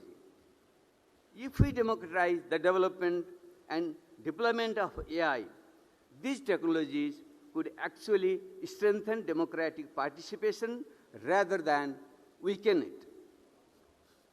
As I begin speaking about youth, I would like to offer a few thoughts for them. First, develop strong digital literacy. Understand how algorithms work. Learn to recognize deep fakes. Understand how social media shapes information flows. Technology should not remain a mysterious black box. Second, do not passively accept automation, shape its term. If your data used to train AI systems, you should benefit from it. If automation increases productivity, the benefits should be shared across society. Third, be creators, not merely consumers of technology. In parts of South Asia, particularly in India, young innovators are already designing AI systems for public services, healthcare, and education. Young people across the region should engage in shaping technology so that it serves people rather than merely optimizing profits. In my lifetime, I have witnessed my village transform from a place without electricity into a society connected to the global digital economy. The same technological force that brought electricity, literacy, and healthcare to billions now hold immense power to reshape our future. The question is not whether we should go backward. That is neither possible nor desirable. The question is, can we build a future in which technology serves human dignity, where AI strengthens democracy rather than undermining it? South Asia's enormous youth population gives us a unique opportunity. If we invest in education, open knowledge, responsible governance, and regional collaboration, our region can play a leading role in shaping a more democratic digital future. South Asia already contributes significantly to the global technology ecosystem. Millions of South Asians work in digital economy, and many leaders of global technology companies come from this region. But the challenge is this: how can we use our knowledge and talent not merely to power global technological industries, but also to uplift our own societies? This requires leadership from young people. It requires leadership guided by right values. Recently in Nepal, the youth have made history. They have overthrown the incumbent government through street protests and subsequently swept the parliamentary elections. We all were watching with curious, cautious optimism. The ancient idea, Sarvajana Hitaya, Sarvajana Sukhaya, welfare for all, happiness for all, offers a powerful ethical foundation. Combined with the philosophy of scientific humanism, which integrates the inherent qualities of cooperation and competition inherent in human beings, and the moral principle of Vasudhaiva Kutumbakam, the world is one family. These ideas remind us that science and technology must ultimately serve humanity. AI must not be guided only by economic competition or technological ambition. It must be guided by ethics, compassion, and collective responsibility. AI should not amplify the worst impulse of society. Instead, it should help advance shared well-being and human progress. South Asia, with its deep philosophical tradition emphasizing collective welfare, can play a unique role in guiding the development of AI towards these values. And therefore, I conclude with this simple thought: the future of AI is not destiny. It is a choice. And the choices we make today will determine whether AI becomes a force that strengthens democracy or weakens it, whether it creates opportunities for the youth or leaves them feeling economically useless, and whether it ultimately enhances human potential or diminishes it. Thank you so much.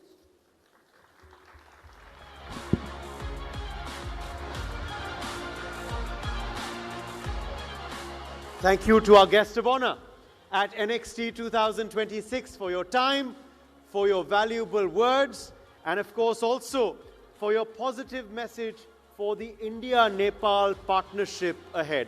We certainly hope for better and closer ties, as they always have been historically, with our neighbor. Okay, security protocols now are going to be coming into place because we're going to be having the Delhi Chief Minister, Rekha Gupta ji, in our midst a bit later on, of course, this morning. But to prepare, we have, of course, security protocols which will have to be followed and respected. After that, we will be resuming our next keynote addresses.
In the midst of death, life persists. In the midst of untruth, truth persists. Specifically about another very topical issue, that is AI and democracy. We have with us member of the Irish Parliament, who I want to call on stage now, Mr. Malcolm Byrne. Could we please have you? MP Tekadela. Welcome. Malcolm Byrne, good to have you back on the NXT 2026 stage.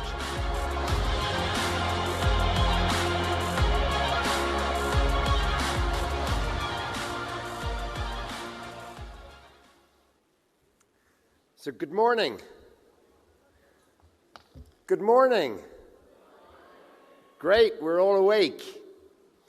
So this has been a wonderful conference, but what I'd like everybody to do just for a moment, I'm here to speak about artificial intelligence and democracy. So I just want us all to pause.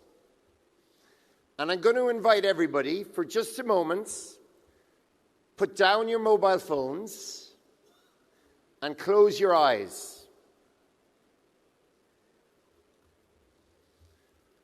So I'm going to ask everyone just stop looking at your mobile phones, stop talking, just close your eyes for a moment.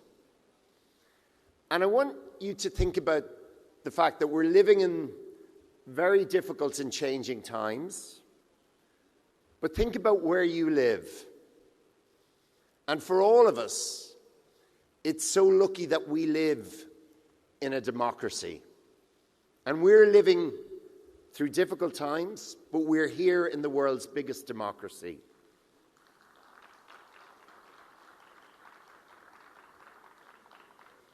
And what does that mean?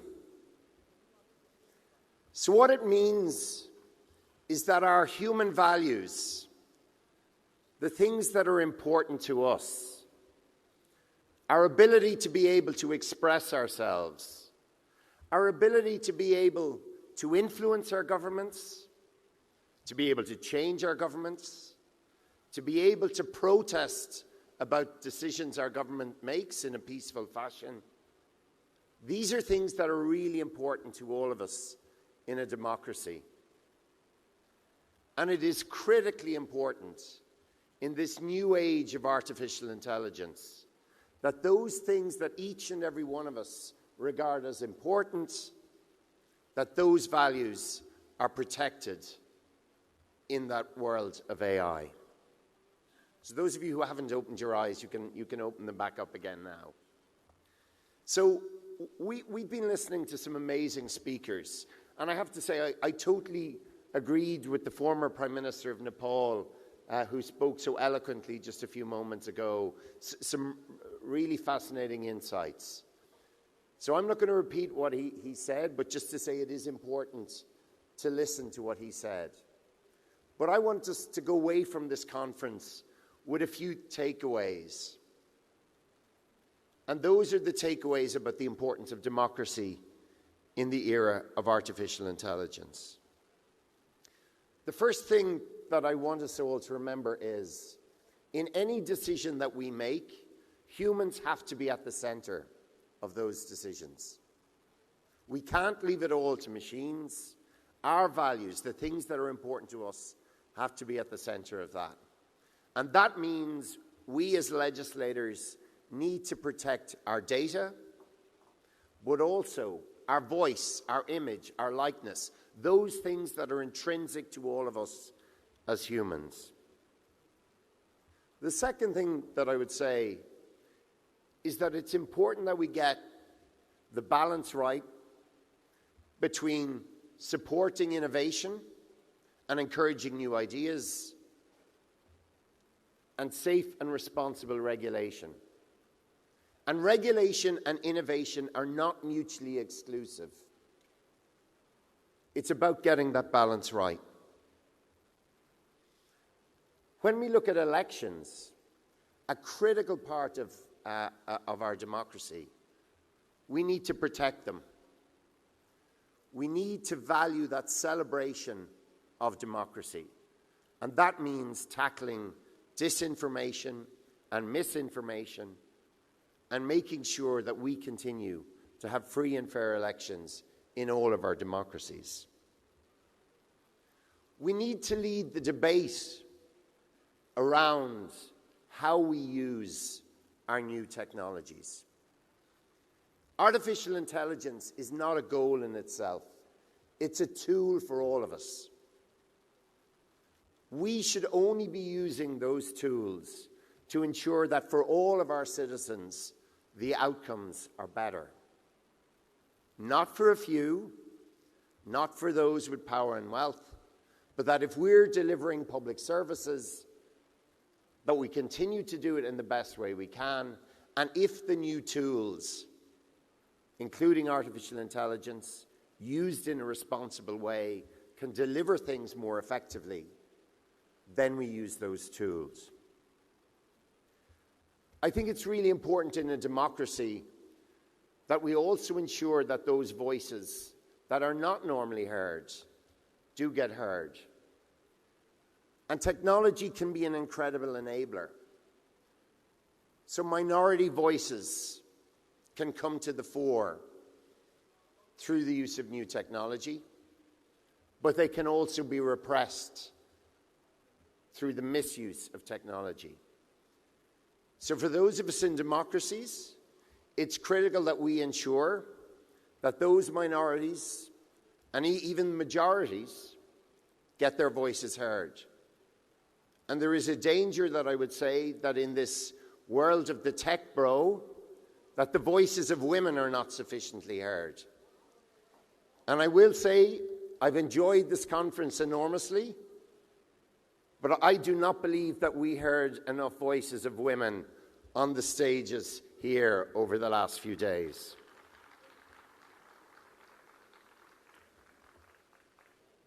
And for minorities in all of our democracies, whether those are ethnic minorities, whether it's the LGBT minority, whether it's those voices with whom we disagree, it is critically important in the era of AI that we also hear from those.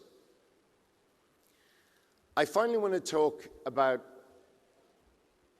our world and the battles that we're going to face in this era of AI and around the governance of AI and who's going to make those decisions. In a democracy, there are things that we value. We value human rights. We value the rule of law.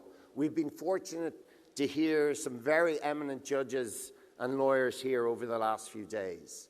Those things are really important. But not every part of the globe shares those values that we do.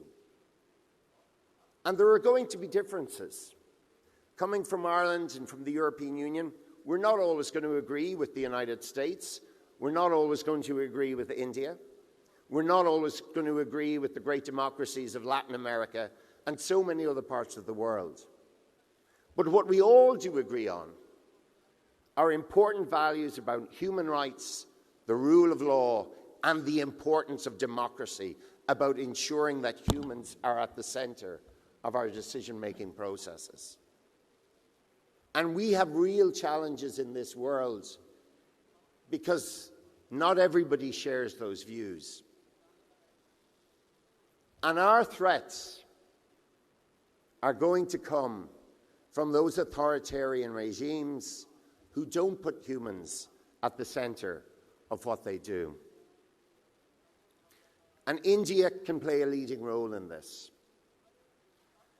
So our challenge coming away from these few interesting days are how are the values that we think are important as a democracy going to inform how we regulate, how we roll out artificial intelligence over the next few years. And I say we have to face the challenges of those countries that don't share our values and that will misuse artificial intelligence, particularly against their own citizens. And we can see this with countries like China, who are using artificial intelligence for the purposes of surveillance of their own citizens. And we can see it with countries like Russia, who before and since their illegal invasion of Ukraine have been using AI as part of their warfare in ways that are just abhorrent to those of us who believe in democratic values.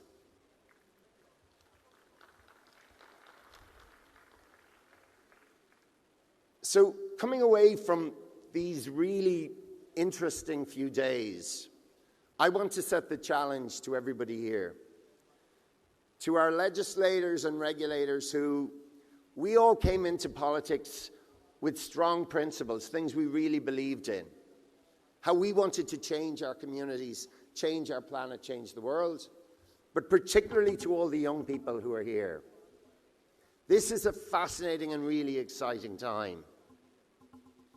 We need to change the world for the better. And in this era of AI, we need to ensure that those new technologies are used for the betterment of all of humanity. Put humans at the center of our discussion and stand up for those values of democracy, of human rights, and the rule of law. Thank you.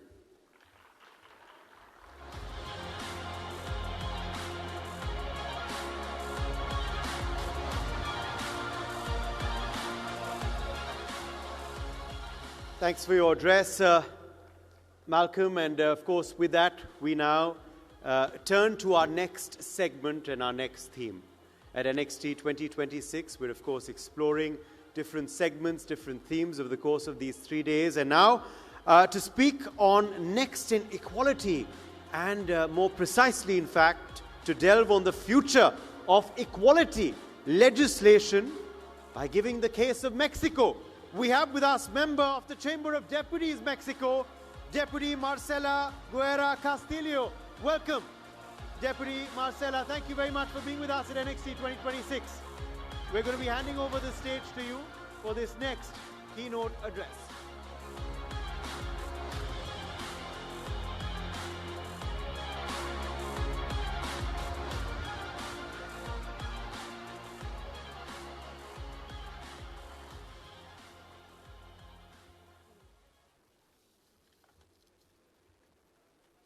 Hello, everybody. Good morning. Distinguished representative, colleagues, students, and friends. The world is a turning point. Democracies face internal and external pressures. Inequalities persist, and the question before us is urgent. Will we expand rights, or will we allow them to erode? This is the dilemma of our century. At the center of this dilemma lies an undeniable truth. Gender equality is the front line of democracy. It is not a secondary concern or an accessory to public policy. It is the clearest measure of democratic health and the foundation of the democratic stability. A democracy that excludes women is not a full democracy. An economy that excludes women is not a modern economy. A state that tolerates violence against women is not a state committed to justice. Yes, we have seen progress. Women are more present in parliaments, government, science, and in the strategic sectors, but we have also witnessed a coordinated pushback that attempts to restrict rights. Rights restricted as a control bodies or silence voices. When women's rights are attacked, democracy is attacked. When women are excluded of public lives, institutions become weak. Where violence is tolerated, authoritarian forces advance. The only answers to move is to move forward with more determination, clarity, and courage. Please, the second slide, please. Second slide. I want to show you something. Mexico, we are a republic here. Mexico decides not to wait. We change with the powerful laws so that equality doesn't depend on political changes, but on the constitutional mandate and democratic conviction. In 2014, we moved from the gender quotas to parity in candidate list, ensuring equal representation of women and men in Congress and Senate. In 2019, we took the next major step, the principle of parity in everything, which mandate at the federal and local government levels. Mexico is a federal republic, here we are, composed by 32 states, each one with autonomy to elect its own governor. Today, 13 women and 19 men serve as governors. 4 of every 10 states are led by women. This marks substantial progress in women's political participation at the state level, even as full parity has not yet been achieved. But we are looking forward. We are trying. And in the Mexican Congress, parity now is a reality.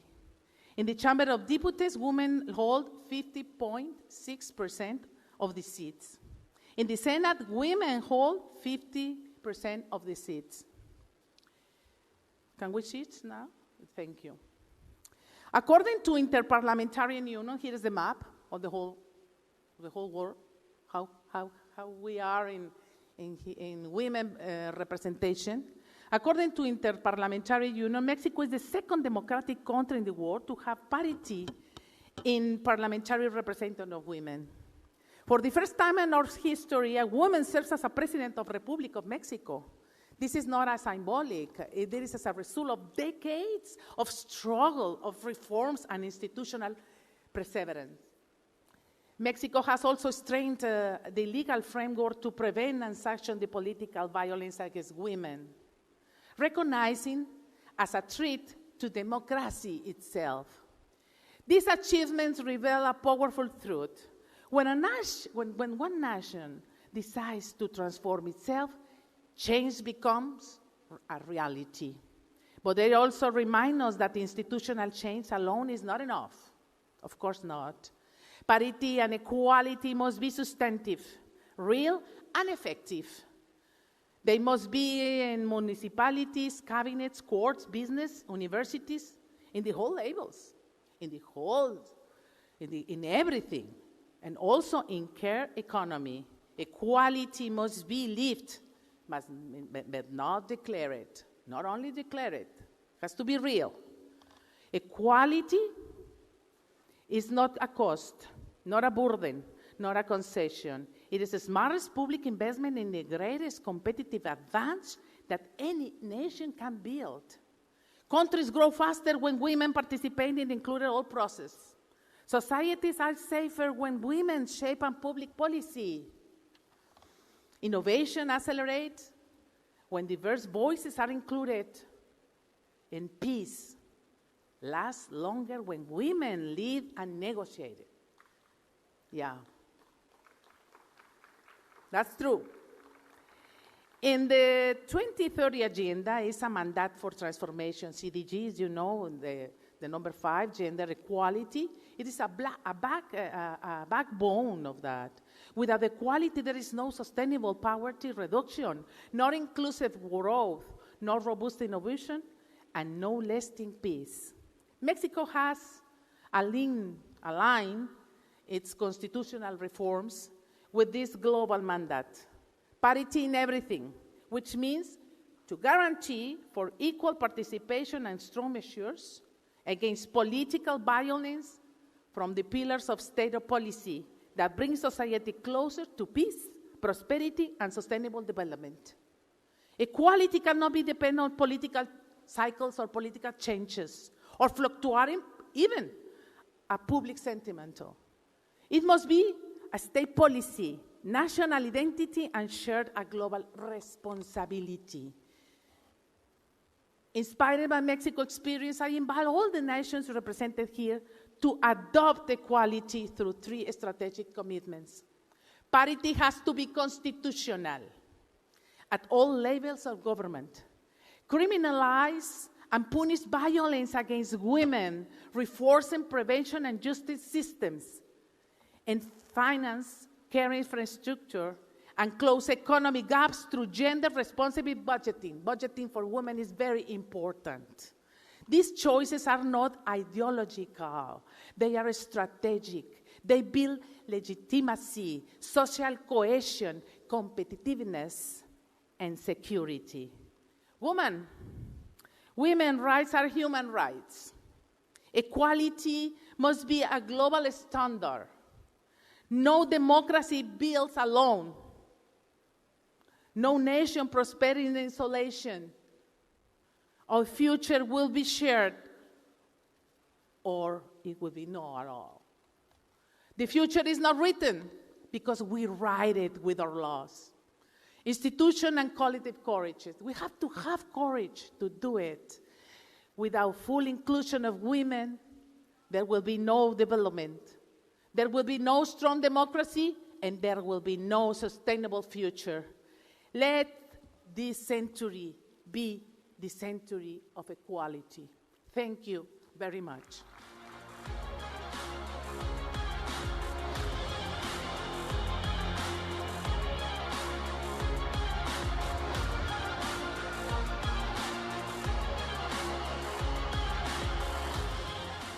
Thank you so much, Deputy Marcela Guerra Castillo. We'll, of course, be having you back on stage in just a bit in a panel as well, but we are staying with this theme and we're staying with our keynote addresses before we move to that panel. For speaking about women in politics, look at that. Another round of applause for the Deputy. So that is a good sign. Okay, one more round of applause. Encore. Okay. Moving now to our next keynote address, and that is on women in politics, from stereotypes to decision-making power. For this, I would like to call on stage Member of Parliament from Lithuania, Modesta Petrauskaitė. Could we please have you on stage, Member of the Seimas, Lithuania. Welcome to NXT 2026.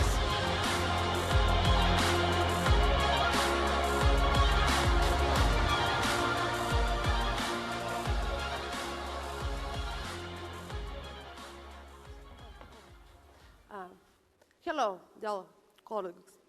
Today I would like to talk about women in politics and their journey from the stereotypes to decision-making power. This topic is not only about gender equality, it is about equality of democracy, and whether our institutions truly reflect their societies and they serve.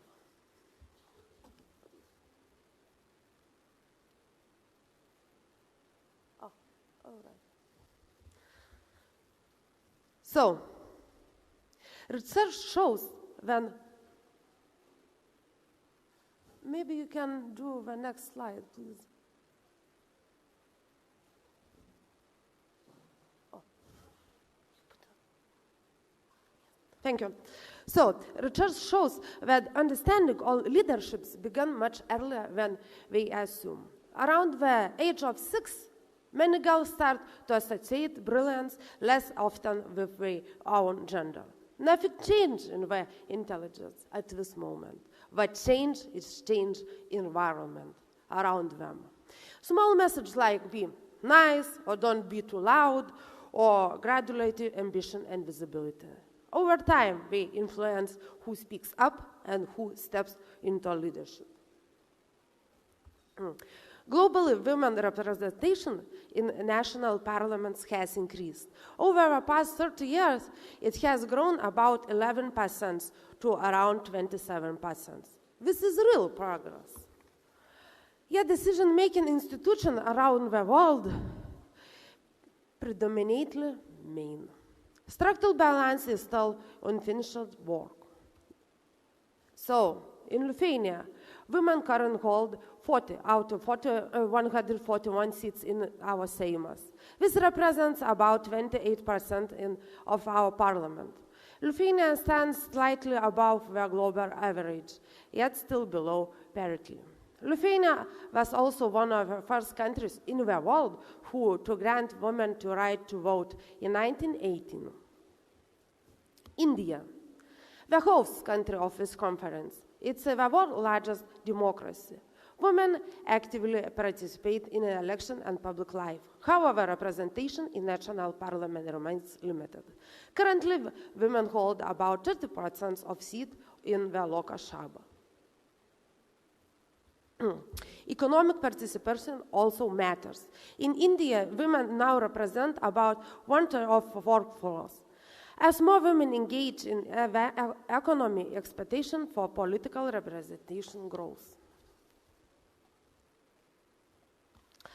When women participation in political decision-making, public policy becomes more balanced and more representative of society.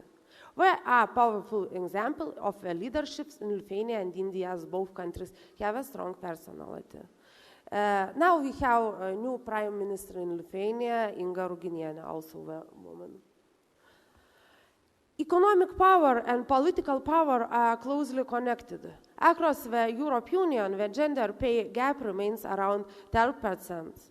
In Lithuania, it has recently been even higher. When income and career opportunities are unequal, access to political leadership is affected. New EU laws between 2022 and 2024, the European Union a law to make gender equality. Key initiatives include Pay Transparency Directive, Gender Balance, and Corporate Borders Directive. Equality should be growing. The EU also adopted the directive on combating violence against women. This measure shows that equality must move behind principles and became an applied practice. So, let me finish with a vision. I have a dream where democracies exist, where no formal or informal barriers limit women's participation in public life. And when each of us has a daughter, the world will be fully open for her potential, not only to participate in democracy, but also to help lead it. Thank you.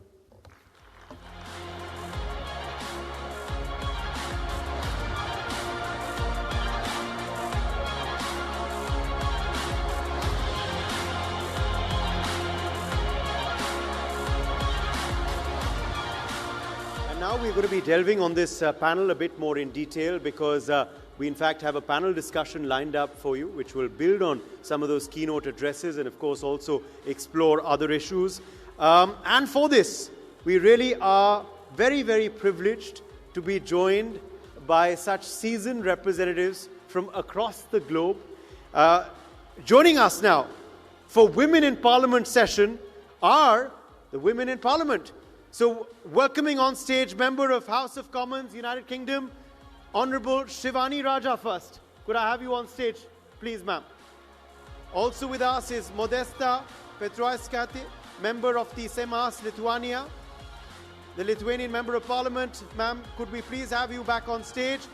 Madame Deputy Laetitia St. Paul is also joining us for this panel, Member of the National Assembly, France. Senator Adela Sipova, Member of the Senate, Czech Republic, is also with us. Welcoming you back onto the stage as well. Deputy Marcela Guerra Castillo is also joining us live, Member of Chamber of Deputies, Mexico. And also, I would now like to invite on stage our seasoned and very erudite speaker from India, Member of Parliament, Rajya Sabha, Priyanka Chaturvedi ji. Could we have you on stage, ma'am? And today, you're going to be seeing Priyanka Chaturvedi in the avatar of a moderator for this session. So without further ado, we hand the stage over to you.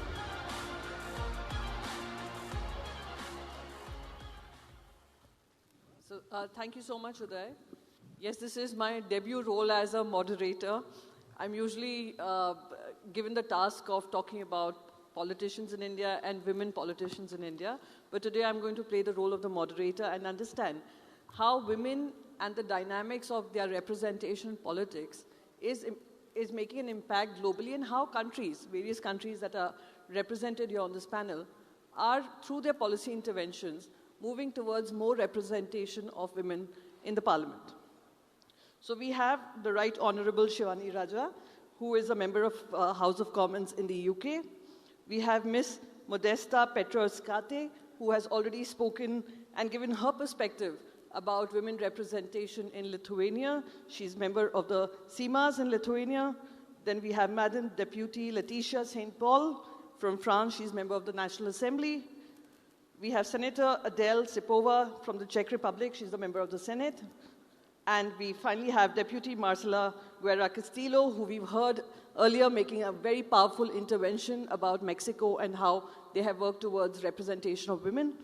She's the member of Chamber of Deputies. So welcome you all on this panel.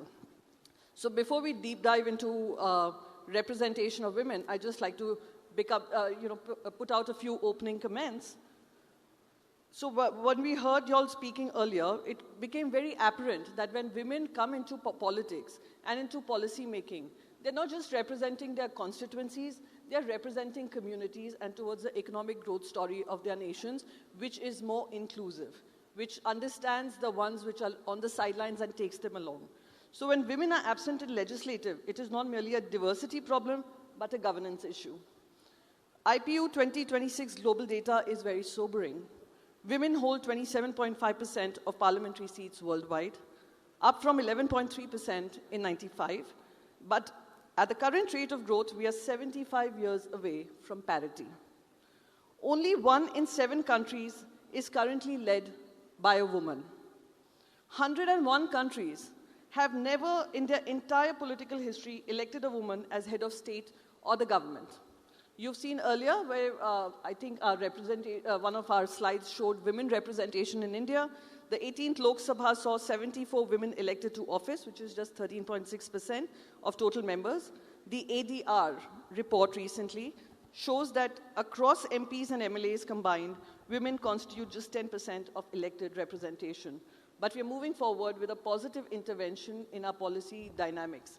Now, considering we are at a point, now I'll open this up for the opening comments, considering we are at a point where through policy interventions in various nations, we've seen women's representation increase, I would want you all to begin with opening comments about your countries and how policy interventions have helped for more representation.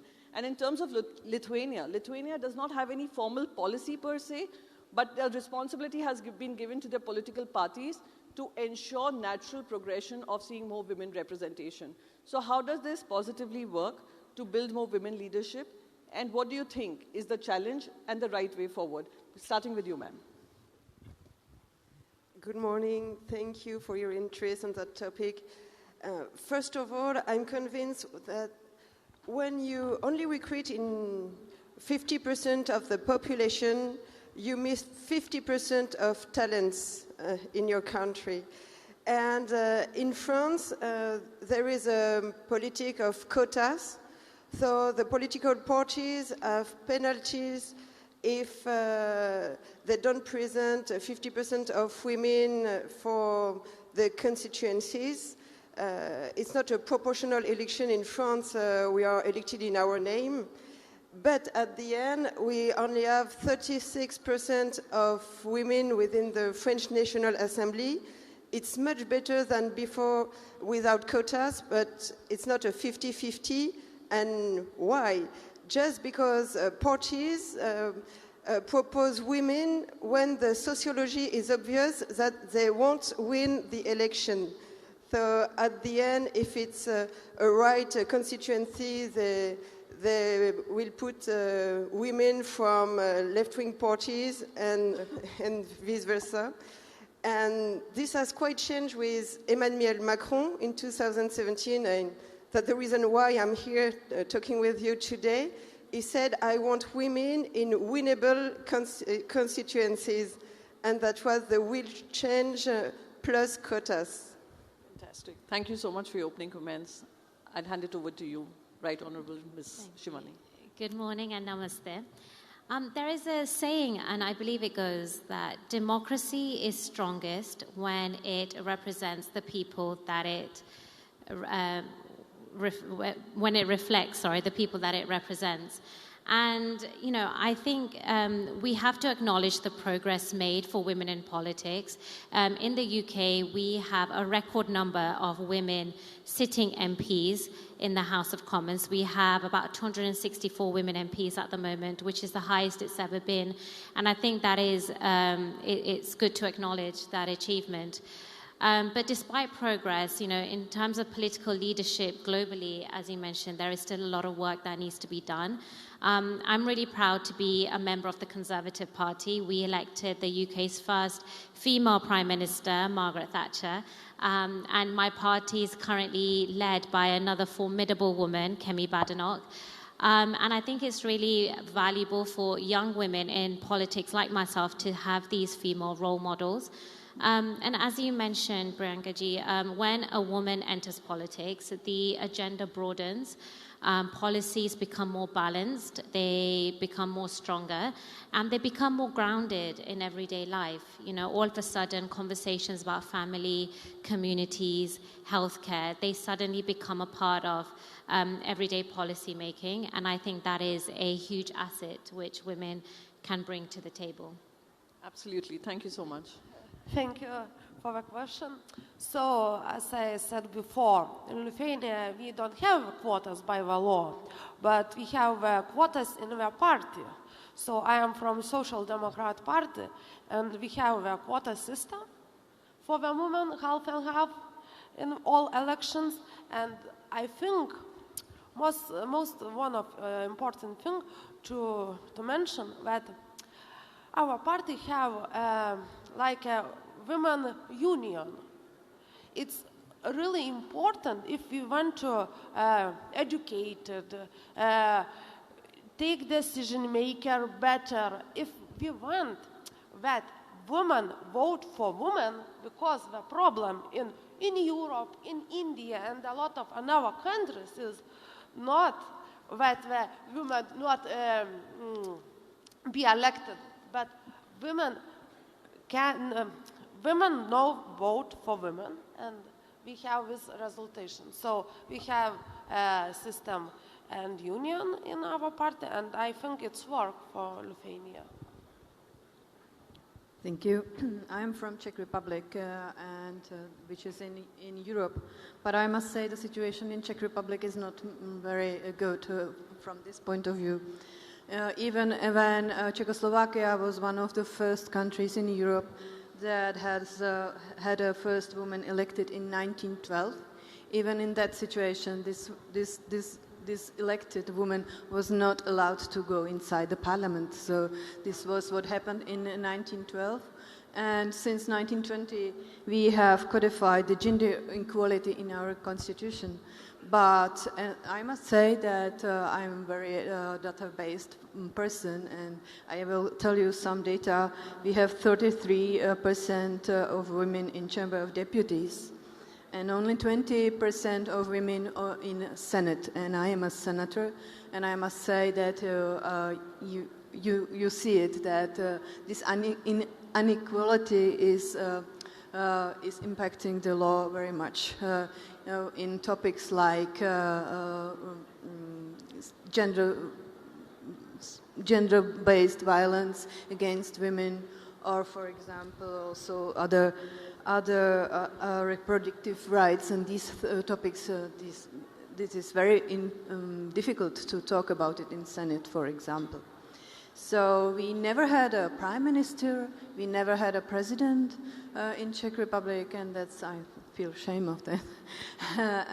We don't have quotas, and I think that quotas would help us solve this problem, especially in political parties, because when there are a lot of men wanting to get power, then they do not allow them to be on the upper position on the candidate list. That's the way how to not allow women to get into politics. And I must say, in Czech Republic, it's really, you can see the inequality, because the university graduates are from 60% are women. So young women in Czech Republic are, more qualified, but they, hit the, I don't know if you say it also, the glass ceiling, and there are not so many women on boards and in decision positions. So this is, I must say, a not good, good picture of Czech Republic. Thank you so much. You made a very powerful intervention about century of equality. I think that's such a tremendous statement, and that's why you got applause from the entire audience here. So I just wanted to ask you, where do you think Mexico has started something like parity for everything, which has managed to give you representation, which is almost representative of the demography that exists?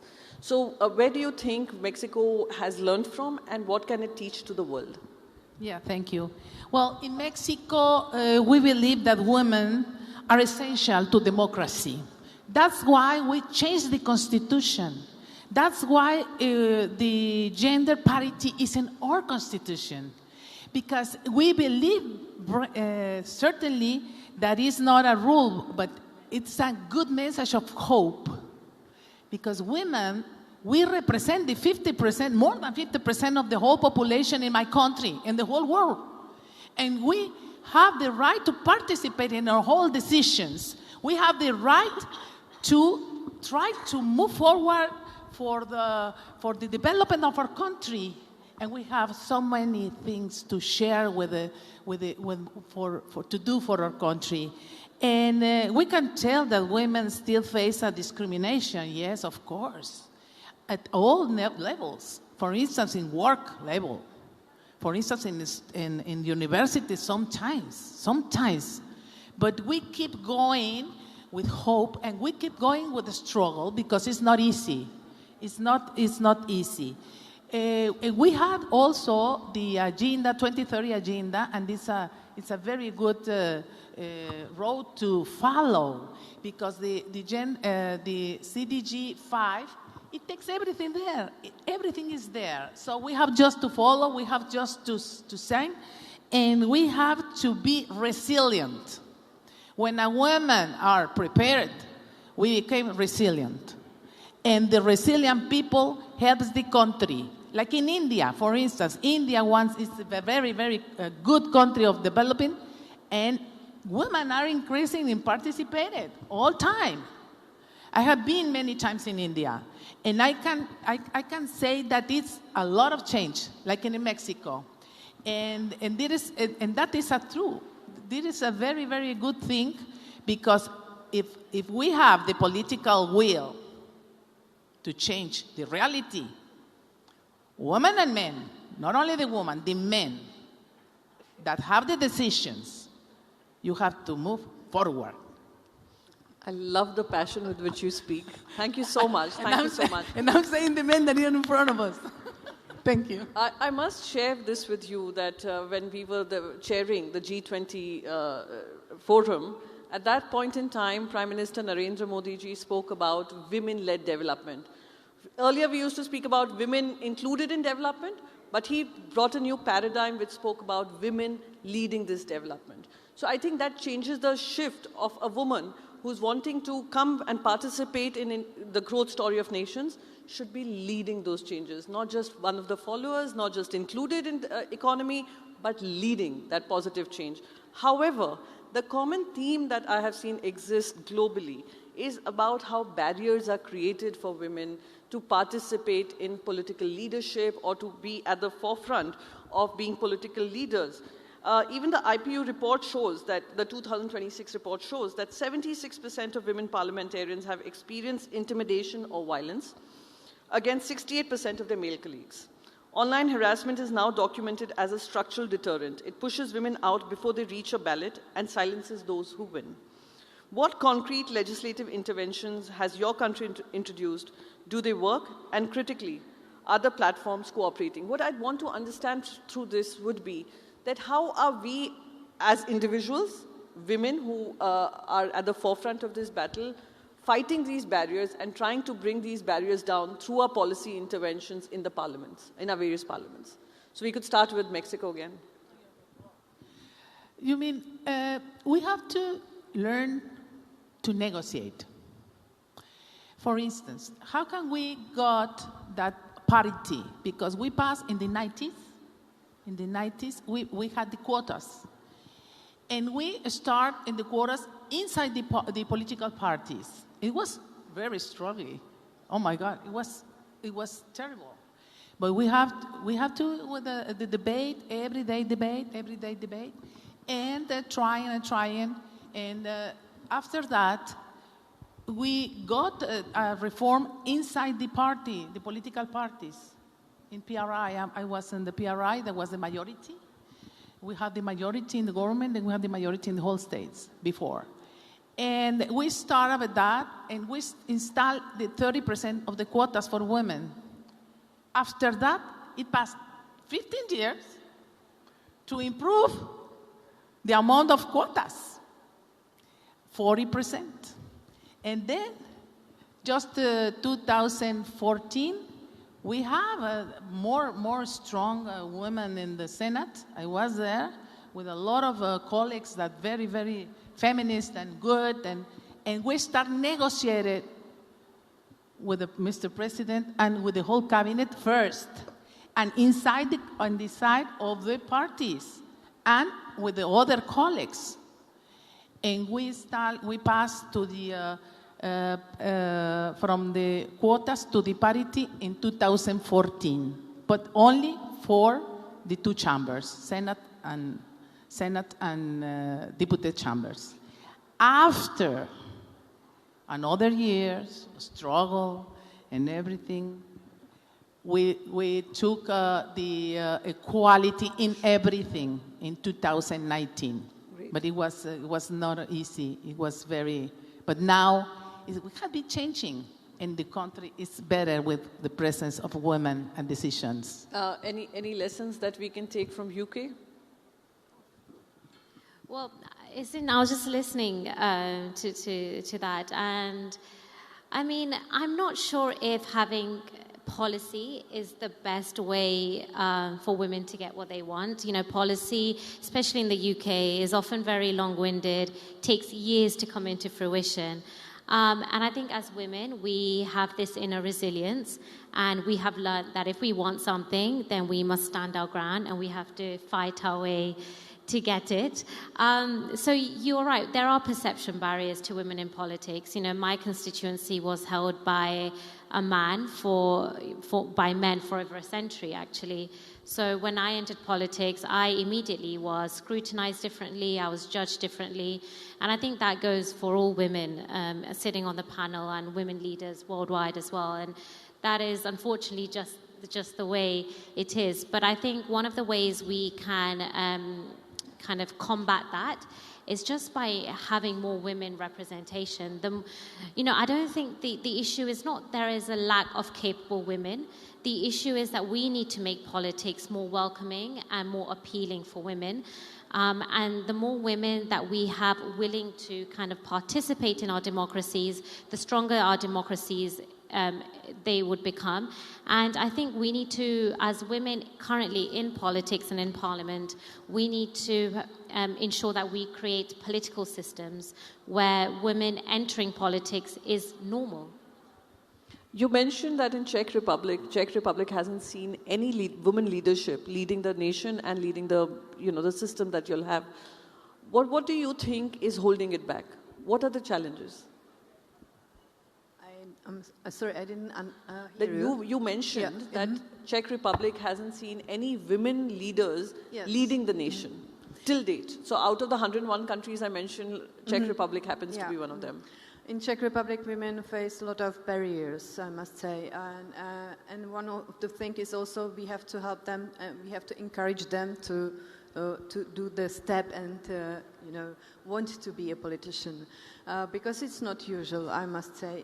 Also in my case, everybody in my family was shocked that I would like to be a politician. And Czech women, I think there are more barriers. We face much more hate speeches on social media. We face also being invisible in media. there are not so many women in expert panels, on discussions, on conferences, in media. In the evening, when I look at the television, there are only men on discussion, and I don't like it because for me it's boring. If I don't see a female face on television, it's boring for me. So we have to encourage women. We have to focus on it to have a balanced panels. And one thing what is very difficult for Czech women is that there are only 2% of men taking parental leave and taking care of their children. So women are mostly the people who are taking care of their children, and also about taking care of their parents and husbands' parents. And if you have to stay at home and take care for all these things, then that's normal that you don't have time to be in politics. And these are the barriers for Czech women, and I must say it's very hard to push it somewhere. Even I was nominated by a progressive party. Even in this progressive party, there are no equal conditions to be on the top of the list. Would you say the similar challenge exists in France and Lithuania? Would you say that? Similar challenges of women being invisibilized, women facing these kind of barriers, the responsibilities of families becoming the discouraging factors for them to be actively engaged in politics? Would you say that about France? Yes, I totally agree with my colleagues. Being visible is very, very important. For instance, when I was first elected 9 years ago, I was much younger, and people kept asking me, "Oh, to whom are you the assistant?" So when we are going to be more visible, then you escape this kind of questions. And about violence, it's very important, the previous question. It's a tough job being a politician for women, and for men it's quite the same. And with simple laws like what is forbidden offline is forbidden online, we escape many insults in the everyday life. Nobody comes to insult you, to tell you sexist things, but on the social networks they don't hesitate, so just don't let them do. And when you fight for our women's rights, I think that it helps all the humanity, and it helps men also. Since we are running short of time, I just want to wrap it up with one sentence, just one sentence, because we have many young girls who are watching us, listening to us, and our experiences, our lived experiences, and probably in your countries, they would be watching you. What is that one message you would want to give to the women of this country, of your countries, of my country, in terms of their active participation and a need for representation in the parliaments and in policy spaces? One message, one statement, because we are running short of time. I start. I'm convinced that for everyone, maybe, life closes doors, but we mustn't close the doors by ourselves. Don't wait until you're ready. If you care about your community, then you already have the best qualification needed for public service. I would like to say, all women is like a superwoman. So just go and do that. Absolutely. I have a message for men, because if you really want to have a real democracy, then you have to help also to women to get to be involved in politics, because it's the question of justice. Century of equality. Equality is not only about numbers. It's about transforming the reality. And we have a commitment to transform the reality for our peoples. Women have to be in. Thank you. Thank you so much. This was a lovely conversation, and we got to your experiences from our own lived experiences from various nations. And I'd like to thank NXT for giving us this panel to have a free and fair discussion on how women need to be better represented in times to come. So thank you so much for this lovely conversation. Thank you. And who better to have this conversation than women parliamentarians themselves, of course, the voices of people from their respective countries. Thank you all very much for that panel. Really enjoyed that. But we are, of course, quickly now shifting our theme. We will come back to next inequality shortly. But for now, I want to move on to our segment, Next in Finance. And for Next in Finance, I want to call on stage our next speaker for a keynote address and to speak in particular about public finances in a tech-powered age. Let's welcome on stage Senator Ibrahim Hassan Dankwambo, member of the Nigerian Senate. Let's have you back on stage, Senator, for your keynote address. Let's keep the applause going, ladies and gentlemen. Next in Finance, over to you.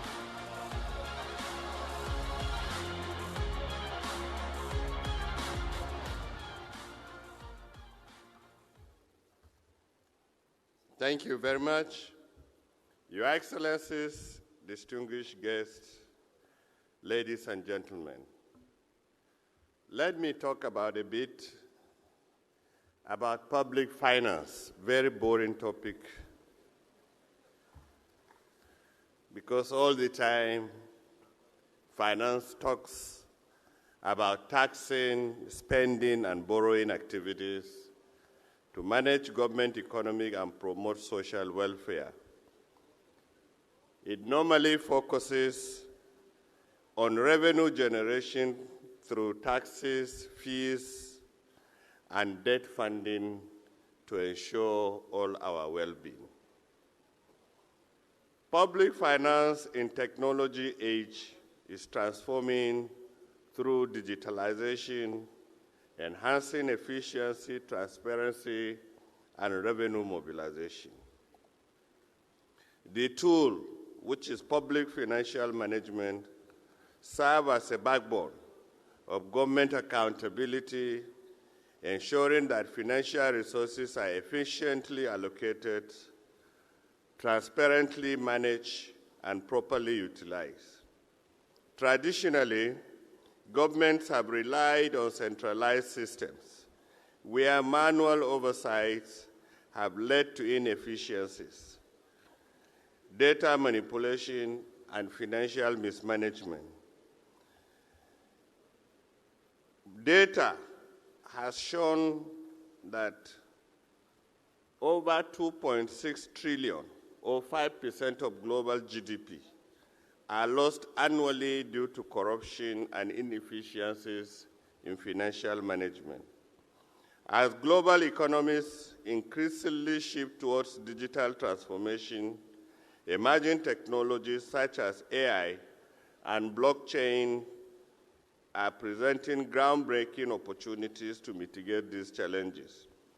By automating compliance, detecting anomalies, and ensuring tamper-proof financial records, these technologies are fundamentally reshaping the landscape of public financial management. Artificial intelligence has gained significant traction in financial governance, with a global adoption rate in financial system increasing from 15% in 2020 to over 70% in 2024. AI-driven financial analytics have demonstrated an ability to detect fraudulent financial activities with up to 85% accuracy, reducing financial leakages by estimated 32%. Additionally, AI has improved expenditure efficiency, allowing governments to optimize budget allocations and predict fiscal outcomes more accurately.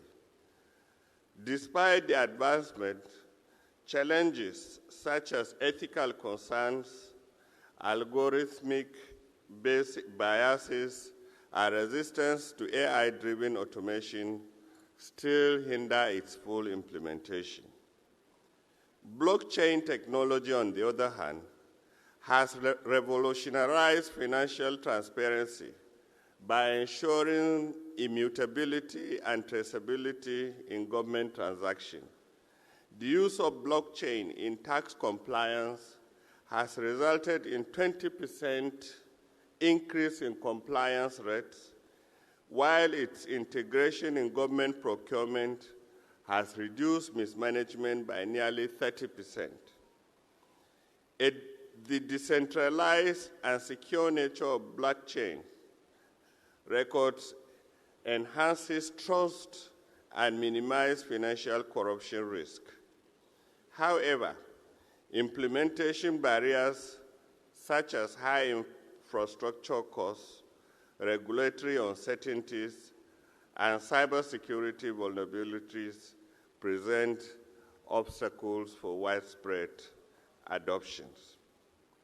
AI is revolutionizing financial management by improving fraud detection, automation compliance, and enhancing fiscal oversight. AI-powered algorithms can analyze large data sets to detect anomalies, reduce fraud activities by up to 32%.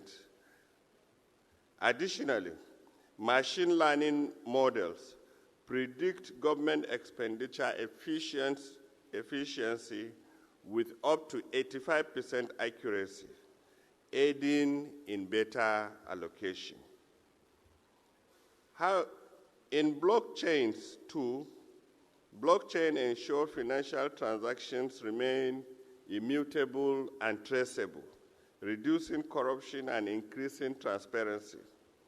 Implementation in tax compliance have led to increase in up to 20% in compliance rates. While blockchain enables smart contracts have cut mismanagement by up to 30%. Governments worldwide are increasingly adopting AI and blockchain technology to enhance transparency, efficiency, and production. Other areas that government use AI and blockchain and other technology are in areas of revenue mobilization, enhanced transparency and accountability, digital public infrastructure, modernized public procurement methods, and so on. Challenges. The integration of AI and blockchain in public financial management present numerous challenges that governments must navigate to ensure effective implementation. One of the primary obstacles is regulatory uncertainties, as many jurisdictions lack clear legal frameworks governing AI and blockchain applications in public financial management. Without well-defined policies, institutions struggle to adopt these technologies at scale while ensuring compliance with already existing laws. Additionally, resistance to change within government agencies poses a significant challenge. Traditionally, bureaucratic structures are often reluctant to embrace digital transformation due to concern about their jobs, loss of control, and the complexities associated with new technologies.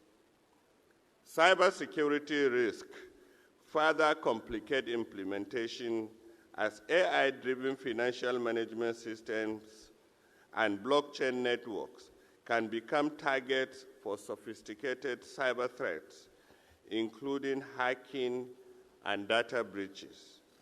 Governments must establish robust security protocols to protect sensitive financial data and maintain public trust.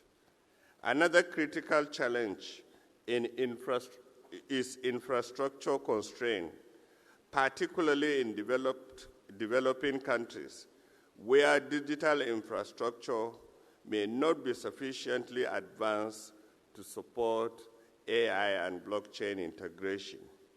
Many government financial systems still operate on outdated legacy systems, where the transmission of AI-powered automation and blood-led transparency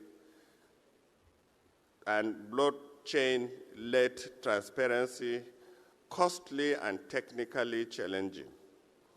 Interoperability issues between traditional financial management systems and new digital solutions create barriers, as seamless data exchange is essential in maximizing efficiency and accuracy.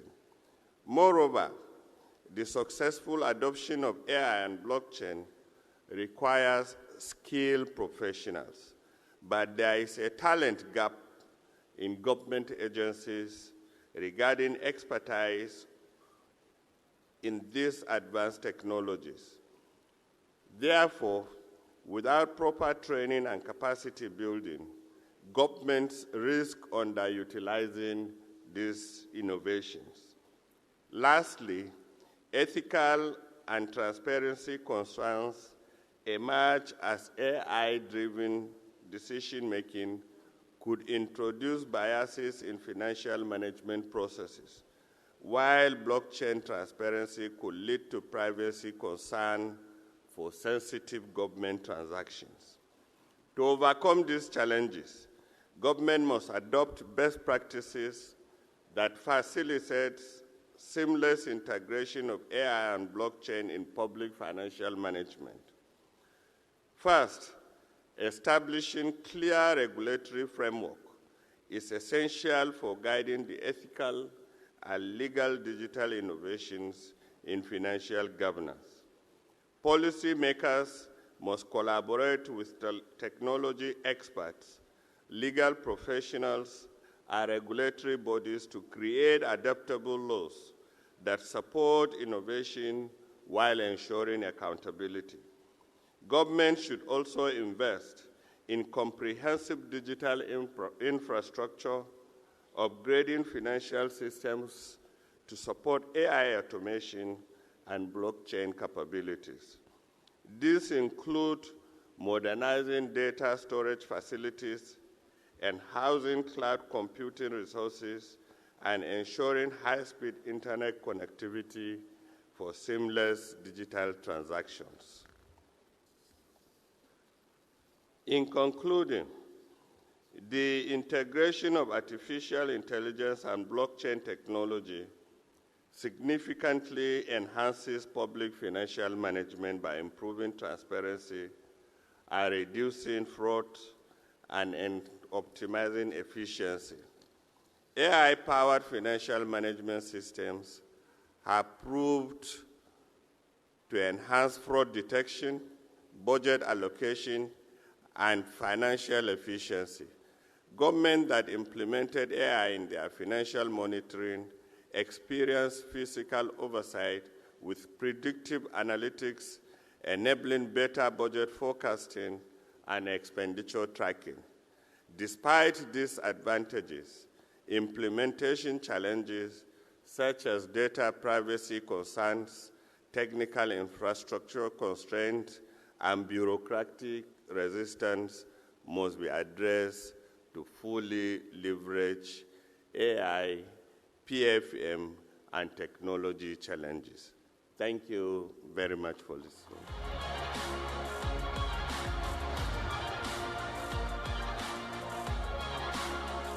Thank you, Senator, for your address. And we are now switching back to the Next in Equality segment. And we are again going to be joined by some very eloquent and, of course, celebrated women voices in this next panel. We're turning to women in leadership. For this, I want to now invite on stage former Ambassador of India to the Netherlands, Ambassador Bhashwati Mukherjee. Could we please have you join us for the next panel? Professor Shilpa Bhupati Raju is also with us. Harvard T.H. Chan School of Public Health, Professor Bhupati Raju, please come on stage. Professor Jenny George is also joining us for this next panel, Dean, Melbourne Business School. We also have with us Deputy Marcela Guerra Casillo, Member of Chamber of Deputies, Mexico. Welcome back on stage, Deputy Marcela. Also joining us is Professor Maya Tudo from the Blavatnik School of Development, University of Oxford. And this panel will be moderated by the Editorial Director of NewsX, Priya Sehgal. Priya, could we have you on stage as well? And for this panel, of course, on women in leadership, we are going to be handing the floor over to Priya to take it forward. Thank you, Uday, and thank you all. We already had a conversation on women in leadership, but that was, I think, focused on political leadership. But women are there on various roles. In fact, I've noticed that women are there in leadership in more roles which cater to science, technology, healthcare, academic roles, roles where brains are really more important, than roles where symbol and symbolism is important, where it is power, roles of authority. That is where men feel a little uncomfortable, where they can have, because in this whole myth that masculinity, that power means masculinity, that is something that has to be, it is being debunked. But at the end of the day, we've seen where you cannot stop the women, where it is with the playing field is level, that is where we score normally. In India especially, we've seen in class 10 and class 12 exams, it is the girls who score the most. They are the toppers. And that is why we have a panel here representing diverse fields. We have somebody from politics, we have something from healthcare, we have people who are from the artificial intelligence world, people, the dean of universities. So we have a very diverse panel over here, people in public policy, where women are already leading, and our panel exemplifies that. But Professor Jenny, I'll begin with you first, because I heard your address with great interest. You were talking about artificial intelligence, but you and I have had a conversation on this in terms of the dangers of stereotyping women. We have labels saying that women are good homemakers, women do work-life balance, and also that women should be there for softer roles. Even when women are in cabinet, they tend to put women in roles of whether it is women and child development ministries. What about roles where the hard decisions need to be taken, where women can make a difference? India, of course, has been leading in this. We have a woman finance minister, we've had women prime minister. So in that sense, people have come up, but the dangers of stereotyping is something I would like you to talk about. Yes, I think it's very easy for people to believe that women, for example, are more empathetic naturally and therefore stereotype women into particular roles. But of course, empathy is not a female characteristic, it's a human characteristic. There are men who are great at empathy and women who are great at empathy. There are men who are not good at empathy and women who are not good at empathy. The reason that we need women in leadership and in roles all across is because women are people with talent, and that goes right across the spectrum. And we shouldn't expect to see a particular characteristic be more available for female rather than male leaders. However, women have often had different experiences. And I think that by excluding women, not only do you lose half the talent of your population, but you also lose particular experiences that women have had, sometimes because we've been put into particular boxes. But the experience of being in that box, of getting out of that box, resilience and other things that have come from that experience is very valuable and is something that I think needs to be in the room. Fair enough. Ambassador Mukherjee, you're of course in the Foreign Service, where we've seen, women also take the lead. Do you ever feel that gender has become an issue where, in terms of when you got the role on your merit, but people say, oh, this is, a gender diversity, appointee? Thank you very much, Priya. Yes, I joined the Foreign Service in 1976 when I was just 21 and a half. It's an open competition, there are no quotas. The difficulties or discrimination is experienced later on within the service. Like, for instance, if you're a woman diplomat, in those days at least, you were expected to behave like a a male. In other words, you become gender neutral at that day and age if you want to climb up in the foreign service. So, in the case of a woman, you would be expected to work in the embassy, to entertain, going home, there's no one else, you have to do the cooking, you do the entertainment. And when there would be visitors from India, you would be expected to take them out sightseeing, etc. So it was like many roles rolled into one. But the most important thing, which I realized was, never ask for flexi timings and never ask for a concession. Who did that, Priya? They were my male colleagues who did, not the women. And that is what I would tell my women colleagues in civil service, in IPS, foreign service, IAS, that we have climbed the way we have and made our nation proud by refusing to give up the fact that we are women, because we are women, that's why we are special. But at the same time, we can do anything which is asked of us because of that special quality. Priya. Thank you for that. Professor Shilpa, just taking off from where Ambassador Mukherjee also left off, in terms of your field of public health, healthcare, that is where, again, the point that I made, where merit comes in, then you cannot hold a woman back. It's only when symbolism or somebody else is deciding on the appointments, like a public position, is really where the barriers come in.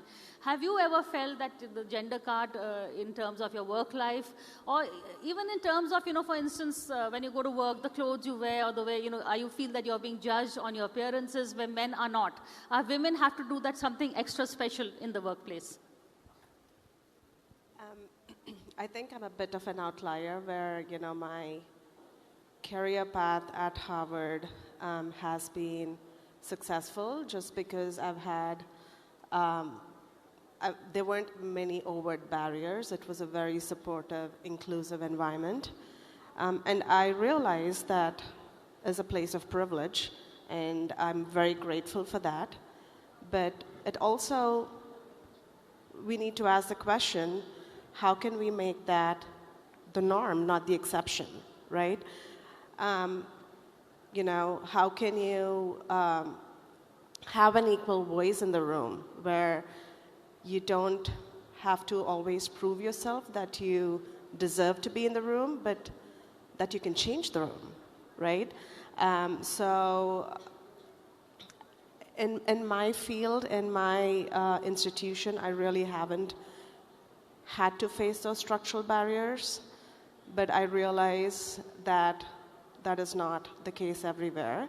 And I think we need to take that as a proof of concept. So when institutions invest in inclusivity, in supporting junior faculty, women of color, first-generation scholars who are women, they are investing in the institution's success. Because that's what success looks like, is when everyone has an equal role at the table. So the equal role at the table should not just be, something that is symbolic. Deputy Marcella, I would like to ask you about that. Because there is a difference between power and authority, in terms of you may give the role and the title, but do women have the authority also? We are living in a world where only 22.9% of cabinets all over have women representatives. So how do you see the role of women in actually exercising authority when they have been given the power? Yeah, well, today the woman leadership is close, linkedly to three major global transformation. First is, as I said, political parity. It has to be absolutely political parity in government and parliaments. That means in cabinets. Cabinets has to be the parity, a reality. And economy inclusion. Financing inclusion. I mean, women need to be included in economy, by the way, by the work and everything, with a lot of guarantees. And that guarantees has to be from the law, a powerful laws that protect them, the rights. That's it. And cultural change. That is the most difficult change to do, because all the cultural, patriarchal cultural is very rising in our societies. But with very powerful laws, we can start changing attitudes. And we can start changing different ways to see the life, to see the work, to see everything, and to participate with more safely. Because violence is always there. Not as an individual, not exactly always to the woman, but to the society. If we live in peace, as a woman, as a child, the society prospers. We share prosperity. That's what that would say that. Thank you. Thank you. In fact, I would also like to share with the audience that I anchor a show which is on women's issues. It's called We Women Want. And we had a discussion recently with young girls who are just graduating, and I asked them, what are your priorities in life? And interestingly, they all began with first was financial independence. Second was, having a kid. And third was, maybe marriage or, settling down. And they said it's just adjusting. So first we want to live our own lives before we adjust to somebody else's. So it shows today's priorities. A woman knows that really financial independence is the key to her total independence. And Professor Maya, you've done a lot of work in politics and public policy also. And especially in Southeast Asia, I've seen that you're an expert in this region. So how do you see in terms of what can we do in terms of the structural barriers? What needs to be done? What are the impediments that you see? Great. Well, thank you. And that's just a perfect segue, I think, in question.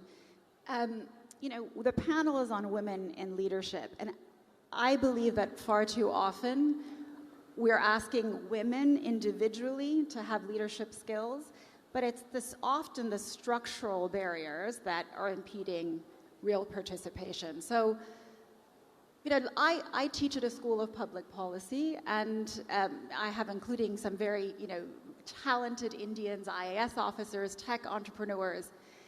And I ask them, so what do you think are the sort of key drivers to development in your country?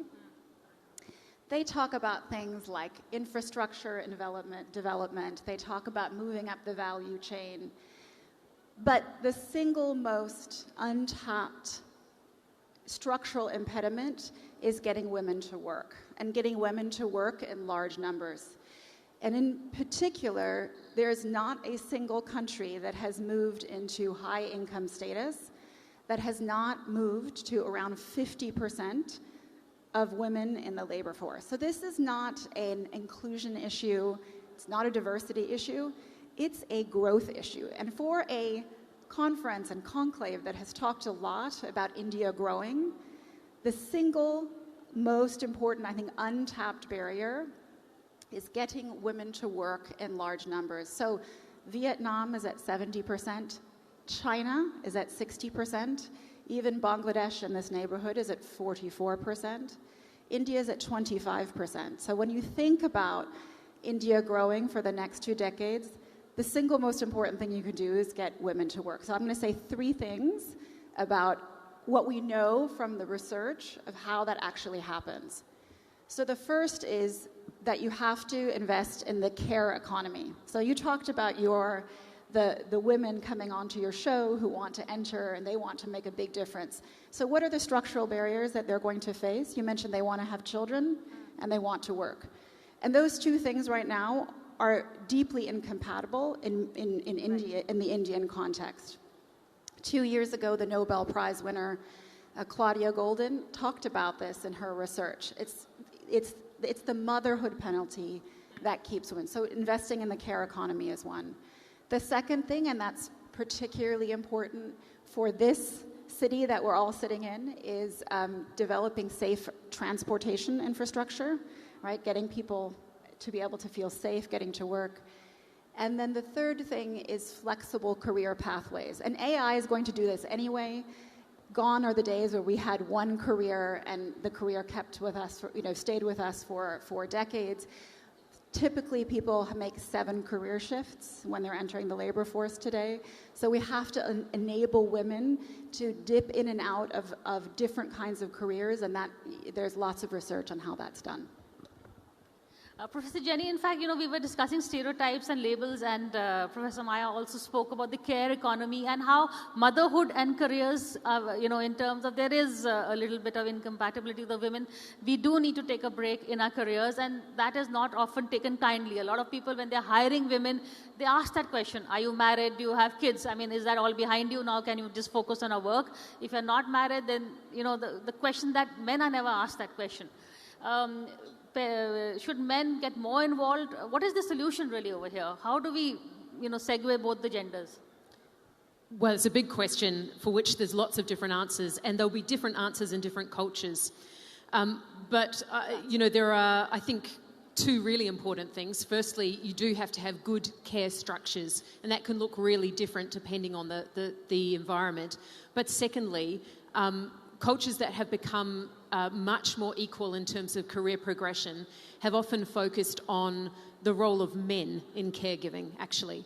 And so making it much easier for men, for fathers to care for their children, for fathers to be deeply involved in taking time out of the workforce. Now, that's a cultural, problem. It takes a long time to perhaps get there in our heads, but I think that has makes a huge difference.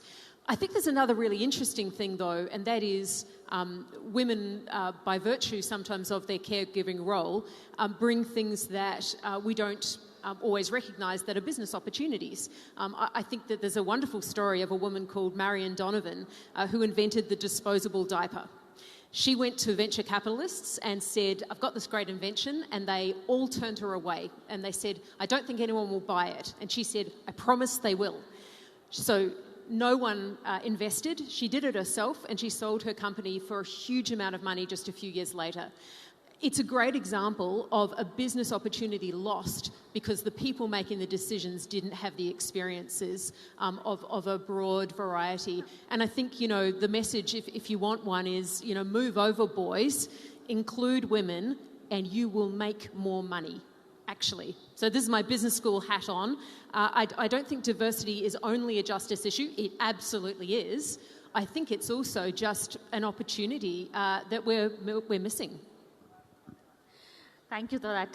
Ambassador Mukherjee, you're also in a profession where perceptions matter a lot also. So in terms of the way, I like what you said about, the expectations that come, because you're a woman, you have to do that extra. You have to do your work, but you also have to be a hostess, you have to, look after the home. In terms of perceptions, have you ever had, in terms of the way you conduct yourself, the way your appearances, have you ever taken that extra thing to, convey the message that I'm here as an equal and not here because of some disparity or gender quota? I think I never had to do that because it is well known that in India, there are no quotas, women quotas for foreign service, IPS, etc. We got in through merit. The issue only arises, as you said... There are always unstated quotas. Even in office, there are no quotas. But there is always, even the private sector, it should be seen as, equal. Well, the issue is more complex than that. The issue is that if you're a foreign service couple and you have a kid, the male boss presumes that it is a responsibility of the mother and not of the father. Correct. That is something that was very, very unfortunate in my generation. In the present generation, I have to tell you, though you do your TV show, that it is now very difficult to get Indian girls to get married. And if you do persuade them, they don't want to have a kid. So the roles are completely reversed. They want to be financially independent. They may consider marriage. They certainly don't want a kid.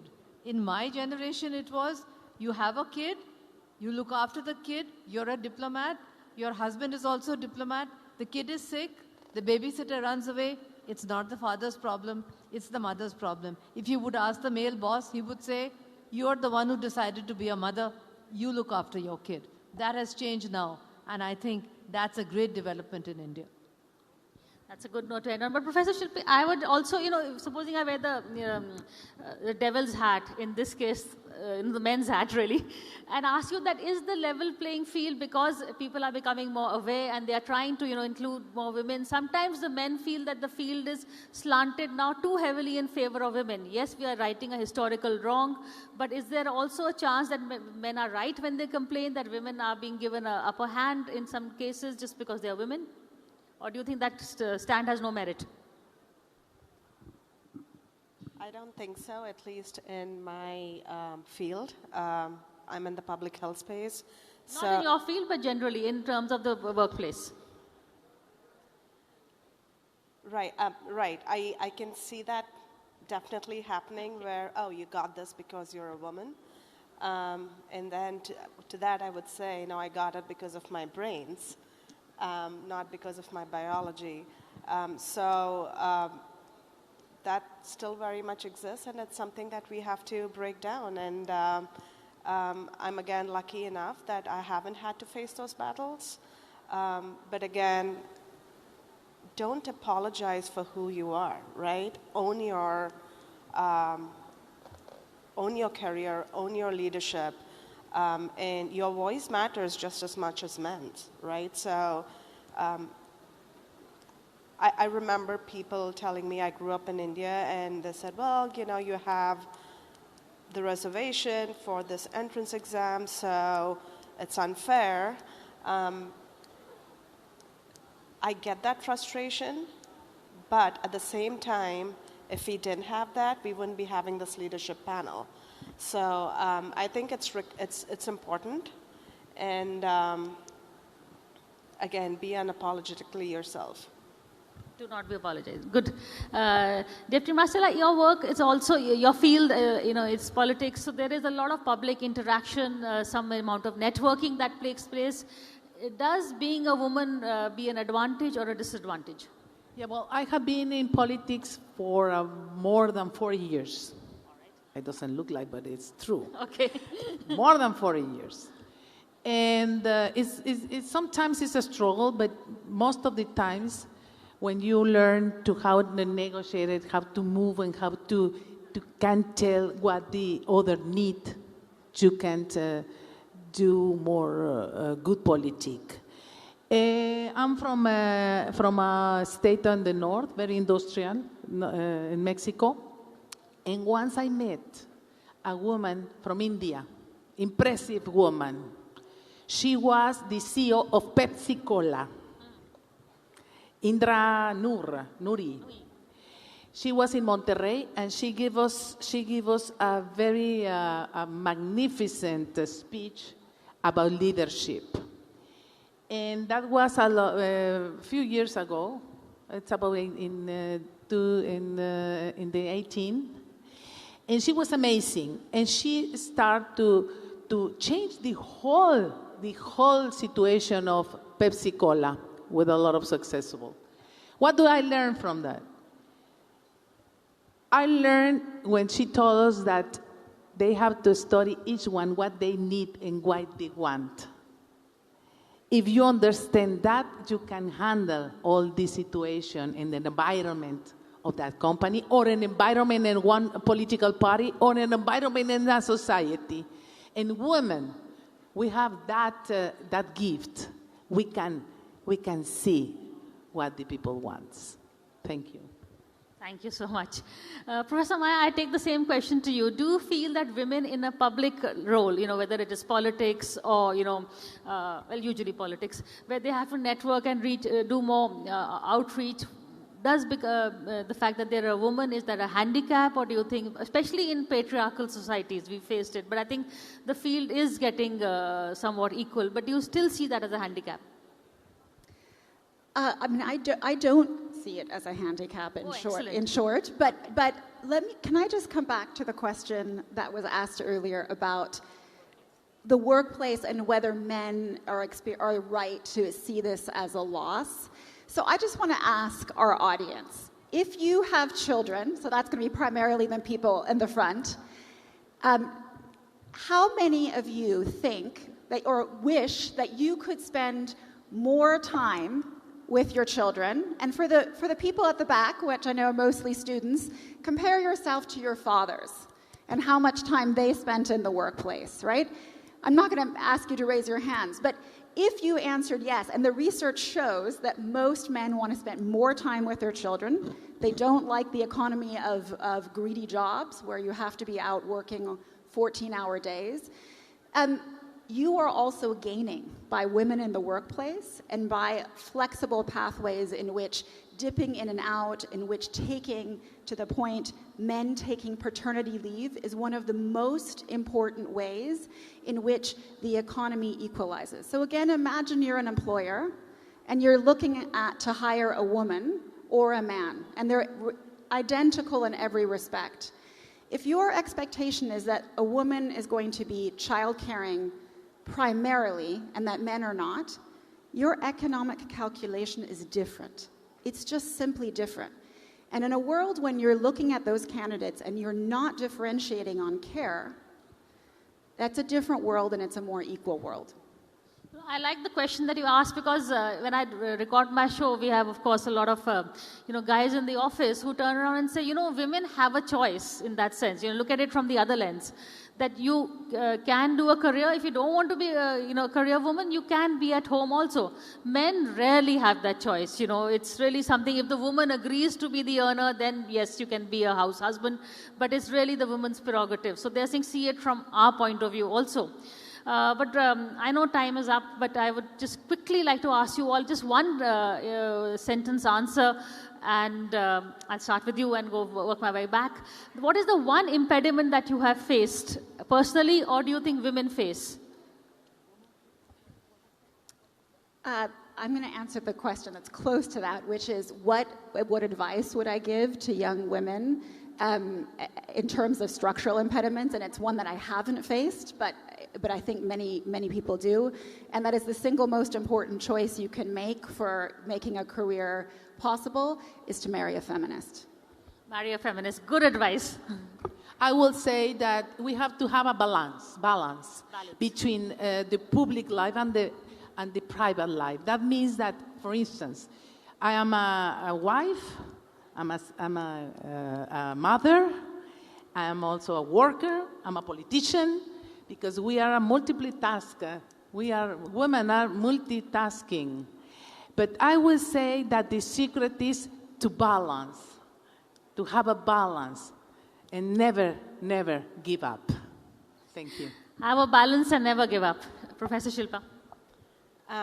My advice to young women, it's okay to say no. It's okay to draw boundaries. It's okay to protect your time. Ambassador Mukherjee. My message is for Indian women, which is be independent, be financially independent. First of all, your first choice in life is to do what your mother was not allowed to do, which is to be independent financially and otherwise. And if you want to go in for marriage, marry an understanding man who's willing to take 50% of the burden, including in the kitchen. Thank you. Good advice. We can see two people have advice on making the right choice in terms of marriage. Professor Jenny, you're last. Very similar. The biggest difference I see between men and women when they're making choices about education, for example, is that men see an investment as an investment for their family, and women see an investment as being a selfish investment. I think that needs to change, and I think women need to see that investing in themselves and their careers is an investment for their family, and I think that really changes your mindset. Thank you so much. As we see, we have a panel of women who are accomplished leaders in their various different fields, women who have broken the glass ceiling in stilettos and moccasins and chappals, but we reached there, we are here, and, well, deal with it. Thank you so much.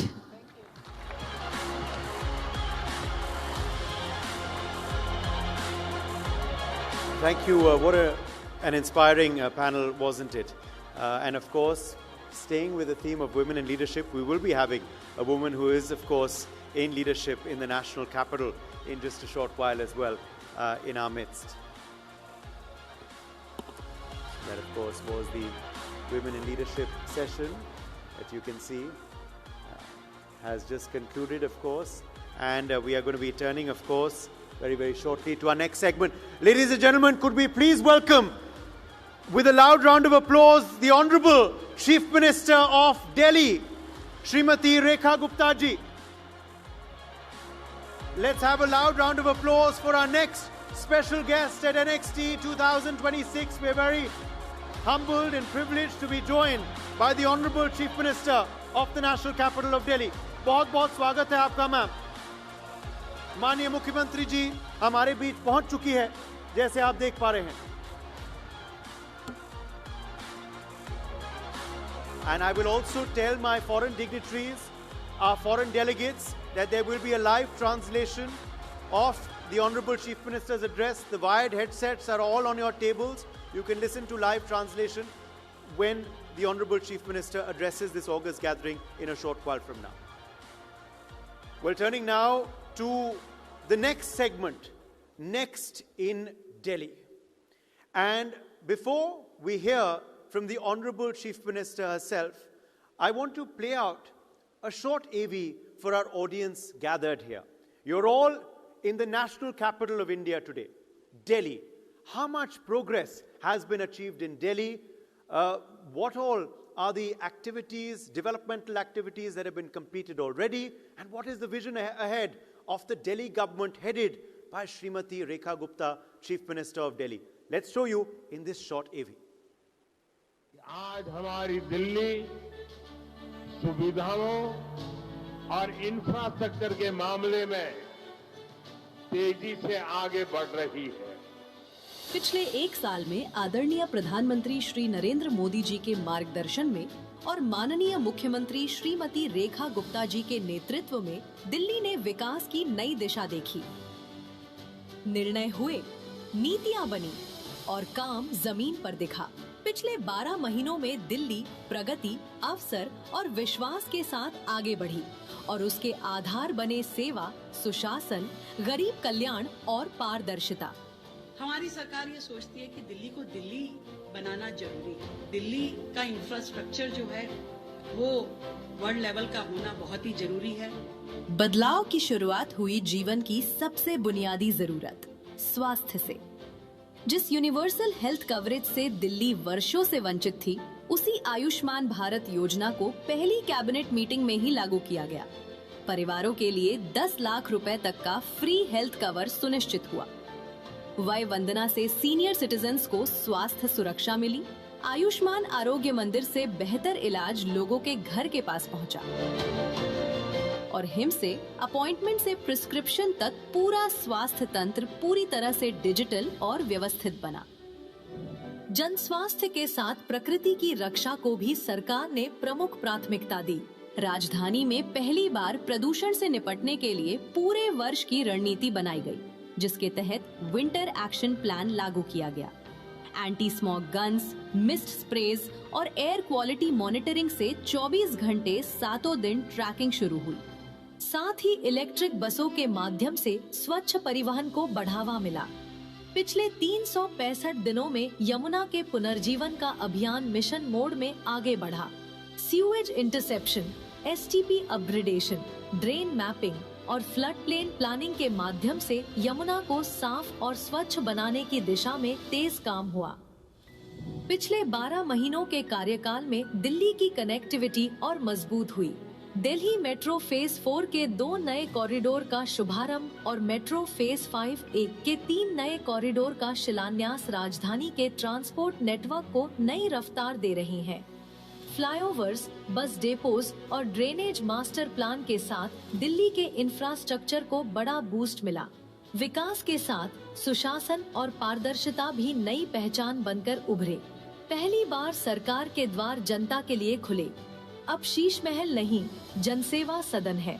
जन सुनवाई के माध्यम से लोग सीधे अपनी बात सरकार तक पहुंचा रहे हैं और दिल्ली के 7,000 से अधिक CSC केंद्रों के माध्यम से 75 से अधिक सरकारी सेवाएं लोगों के और करीब पहुंची.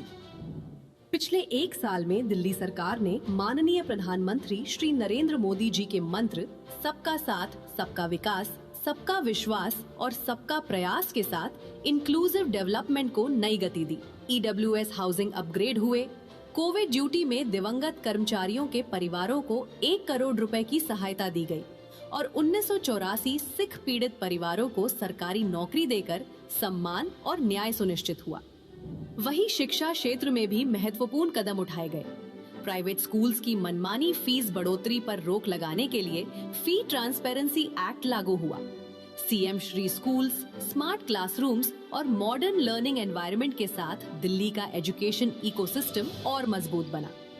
सशक्त नारी समृद्ध दिल्ली के तहत पिछले 1 साल में महिलाओं के सशक्तिकरण का संकल्प मजबूत हुआ। मेरी पूंजी मेरा अधिकार योजना के तहत 40,642 बेटियों को 100 करोड़ रुपए का डीबीटी मिला। लखपति बिटिया योजना हर बेटी को लगभग 1 लाख रुपए का आर्थिक समर्थन दे रही है। सहेली पिंक स्मार्ट कार्ड महिलाओं के लिए निशुल्क बस यात्रा सुविधा लेकर आया। मुफ्त गैस सिलेंडर योजना से परिवारों को राहत मिली। वाटर बिल LPSC माफी और अटल कैंटीन जैसी पहलों से लाखों परिवारों को सहयोग मिला। पालना केंद्रों से कामकाजी माताओं को सहारा मिला। पिछले 1 साल में युवाओं के लिए अवसरों के नए द्वार खुले। You special bus services students के लिए बेहतर सुविधा बनी। दिल्ली स्टूडेंट ओलंपिक्स ने टैलेंट को मंच दिया। दिल्ली ओलंपिक विजेताओं को सर्वाधिक इनाम राशि देने वाला देश का पहला राज्य बना। विकसित दिल्ली सीएम इंटर्नशिप और फेलोशिप प्रोग्राम्स युवाओं के लिए नई संभावनाएं लेकर आए। विकास भी विरासत भी दिल्ली की सांस्कृतिक पहचान का मूल मंत्र बना। छठ से दीपोत्सव तक, कांवड़ से दुर्गा पूजा तक हर त्योहार को आस्था और भव्यता के साथ मनाया गया। गुरु तेग बहादुर जी की विरासत को सम्मान और गरिमा के साथ स्मरण किया गया। दिल्ली अपनी जड़ों के साथ आगे बढ़ी। पिछले 1 साल में दिशा स्पष्ट हुई, विकास ने रफ्तार पकड़ी और जनता का विश्वास मजबूत हुआ। ये सिर्फ 1 साल की कहानी नहीं, ये दिल्ली के बदलते भविष्य की शुरुआत है। Could we have a round of applause, please? As you saw there, so much already done, but the Chief Minister is determined to do much more service for the people of Delhi as well. NXT has become, of course, now a much-awaited event on the world's calendar. But another much-awaited event is going to be happening later this month in Delhi. I'm talking about the International Film Festival of Delhi, which is happening at this very venue itself. Could we play out an AV on this event?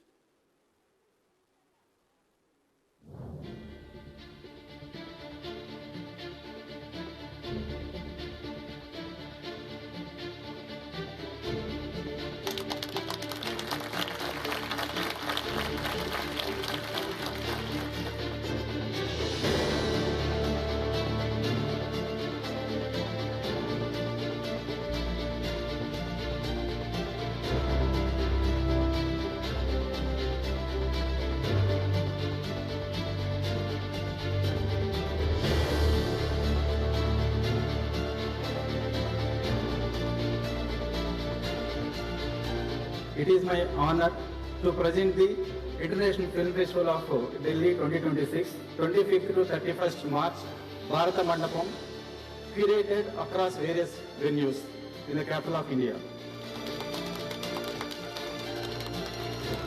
It is about everyone showing their belief in the festival. The world is ready for Delhi, and Delhi is ready for the world. Delhi is strategically placed right now to present that opportunity to the younger talent of this country. Delhi वैसे ही बहुत special है. It doesn't ask where you come from. It just says, what do you have to say? And this is exactly what this festival, the International Film Festival of Delhi, is all about. As a proud participant of the prestigious IFFD, I promise to champion all those voices to ensure that this space remains one where the unheard story, the unexpected story, the unseen story finds its audience. I've done about 20 films, और उसमें से आधी यहाँ shoot हुई. I truly feel in my heart and soul, where my career is concerned, Delhi is an integral part of my cinematic journey, the culture that Delhi has, and the love that is given me. I think I'm very, very happy and very proud to be a very small part of this celebration of cinema. So thank you for having me. And ladies and gentlemen, welcome to IFFD 2026. जो इस creativity की जो ऊर्जा है, ऊर्जा को भी आपने एक बहुत बड़ा सिंचन देने का ये संकल्प लिया है, इसलिए आपका बहुत बहुत अभिनंदन। बहुत गर्व के साथ मैं ये बात बताना चाहता हूँ कि हमारा पहला फिल्म फेस्टिवल है, लेकिन फिल्म एंट्रीज के मामले में हम ऑलरेडी देश में सबसे बड़ा फिल्म फेस्टिवल बन चुके हैं। ये इंटरनेशनल फिल्म फेस्टिवल दिल्ली वो मंच बने जहां से भारत और दिल्ली का असली स्वरूप उभरता हुआ देश ये पूरी दुनिया को नजर आए। ये सच में उस विजन का हिस्सा है जो आदरणीय देश के प्रधानमंत्री नरेंद्र मोदी जी का कहना है, और उसी विजन के साथ में हम दिल्ली को एक क्रिएटिव कैपिटल बनाना चाहते हैं। एक कैपिटल जहां कॉन्सर्ट इकोनॉमी हो, जहां ऑरेंज इकोनॉमी के साथ में हमारा युवा चले, और दिल्ली में जो विजन हर व्यक्ति देखता है, उस विजन के साथ में ये दिल्ली आगे बढ़े। मैं ये समझती हूँ कि ये फिल्म फेस्टिवल नए कीर्तिमान स्थापित करेगा, देश दुनिया में एक मुकाम पे पहुंचेगा। Thank you so much. आप सबको मेरी ओर से ढेर सारी बधाई, शुभकामनाएं।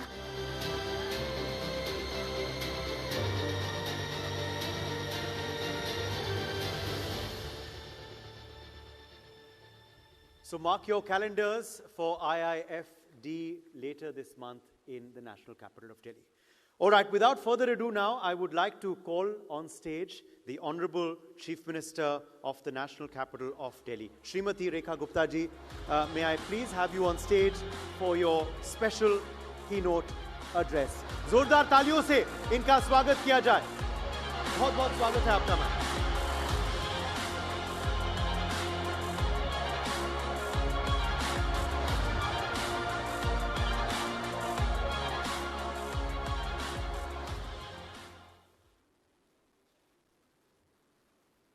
Thank you so much. आप सभी को मेरा बहुत बहुत नमस्कार। Welcome you all to Delhi, capital of India, where you are. Thank you so much.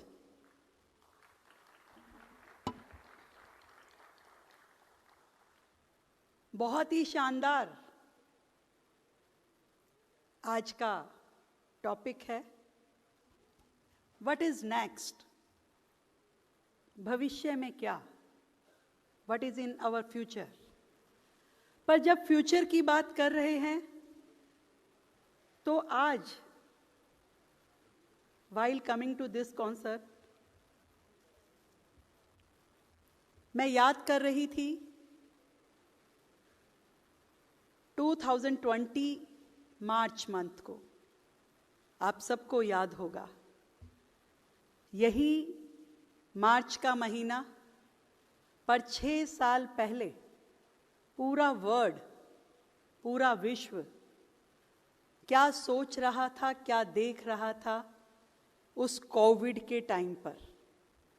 जब वो कोविड का टाइम था, पूरी दुनिया उस चैलेंज को फेस कर रही थी, तो हम सब के लिए फ्यूचर क्या था?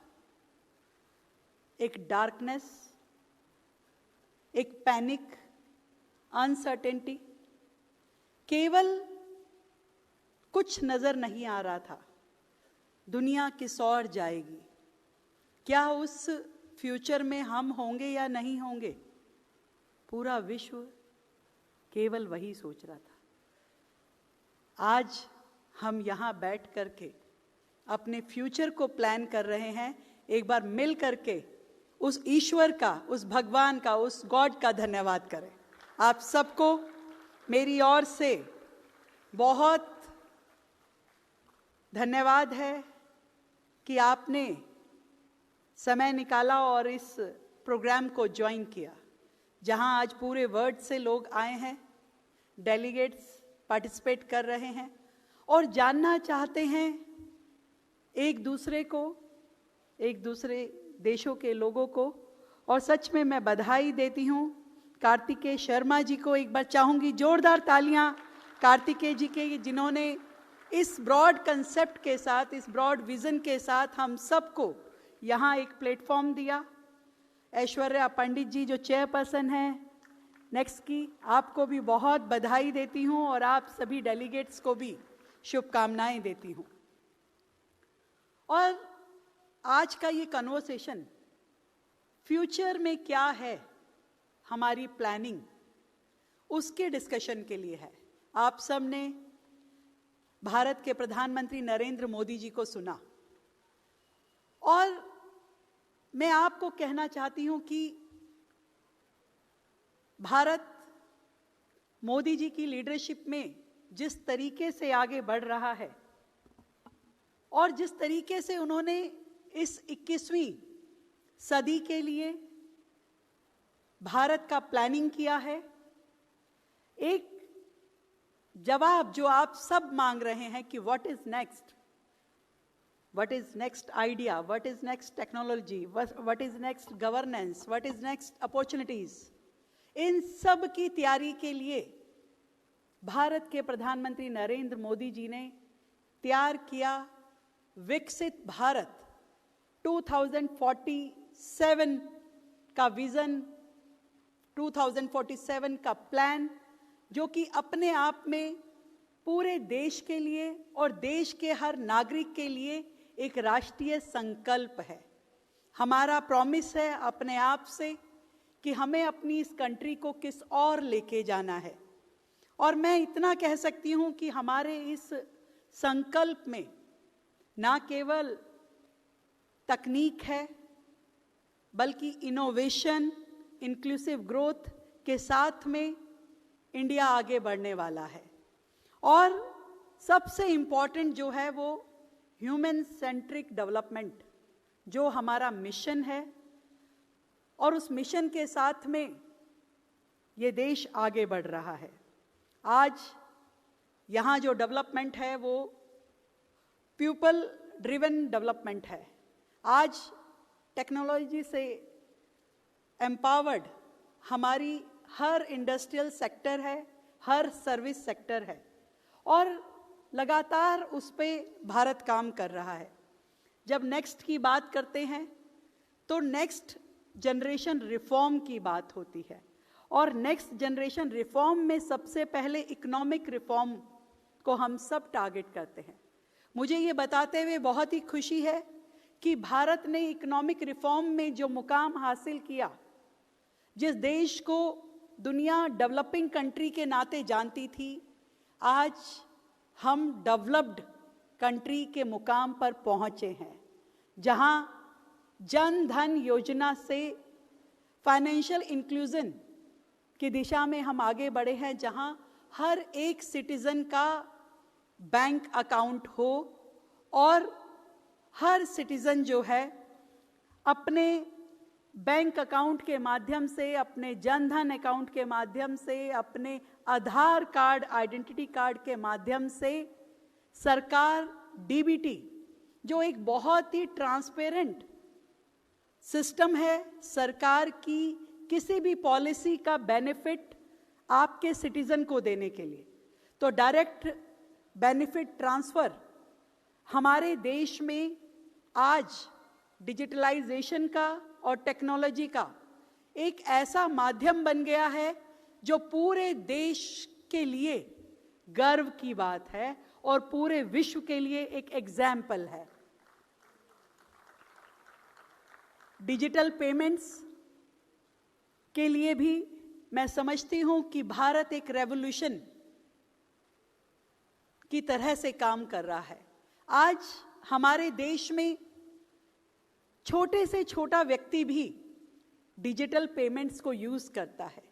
देश का किसान हो, देश का मजदूर हो, देश का कोई भी साधारण व्यक्ति हो, आज क्यूआर कोड के माध्यम से पेमेंट देता और लेता है। ये हमारे लिए, भारत के लिए गर्व की बात है और पूरी दुनिया के लिए एक मॉडल है, जो डिजिटल पेमेंट इकोसिस्टम को एक मॉडल के रूप में पूरे विश्व को दिखाता है। मैं ये कह सकती हूँ कि ग्लोबल टेक्नोलॉजी का पावर हाउस बनकर के भारत लगातार तेजी से आगे बढ़ रहा है। आज हम AI के सेक्टर में, सेमीकंडक्टर इकोसिस्टम के रूप में, स्पेस टेक्नोलॉजी के रूप में लगातार आगे बढ़ रहे हैं। और भारत ने जिस तरीके से इनोवेशन में काम किया है, वो नेक्स्ट के लिए अपने आप में सेल्फ एक्सप्लेन करने वाला सिस्टम है।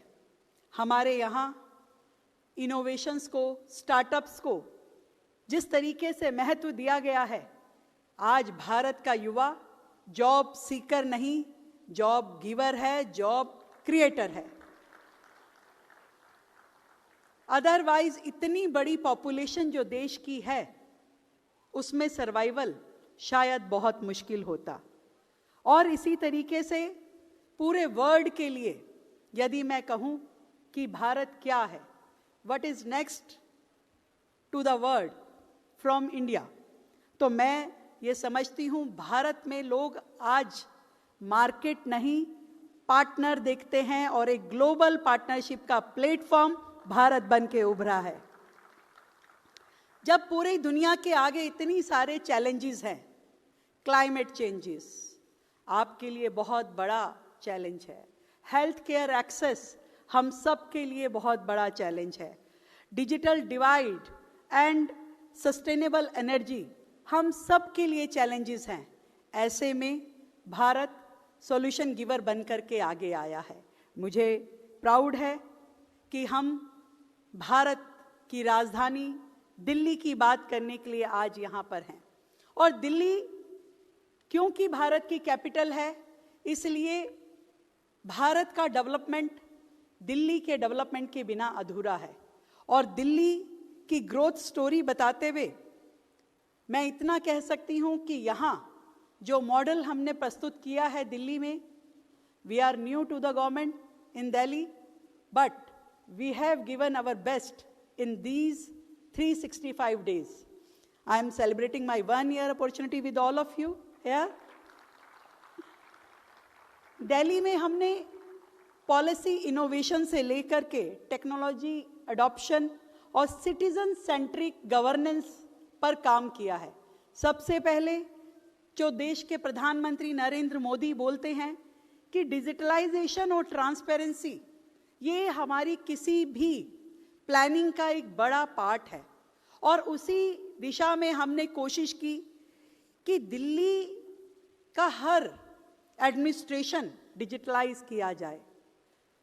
सीएम ग्रीवेंसेस पोर्टल को हमने लॉन्च किया, एसेट मैनेजमेंट पोर्टल को हमने दिल्ली में बनाया, हमारे e district services, all the services which any citizen require from the government, we have planned it in a digital way. और हर एक सेक्टर, हर एक मिनिस्ट्री को हमने डिजिटलाइज करके ई फाइलिंग के माध्यम से पूरी दिल्ली में, चाहे वो हेल्थ केयर है, एजुकेशन है, एडमिनिस्ट्रेशन है, पीपल ग्रीवेंसेस है, इन सब को हमने डिजिटलाइज किया। मैं ये समझती हूँ कि आज दिल्ली पूरे देश के लिए रोल मॉडल के नाते काम कर रहा है। देश की राजधानी में एक नेक्स्ट इरा गवर्नेंस का जो मॉडल तैयार किया है, वो आप सबके सामने कहते हुए मुझे बहुत ही खुशी की अनुभूति हो रही है। आज दिल्ली ट्रांसपेरेंसी के साथ में काम कर रही है और डिजिटल गवर्नेंस इनिशिएटिव बहुत शानदार तरीके से इफेक्टिवली दिल्ली में लागू किए गए हैं।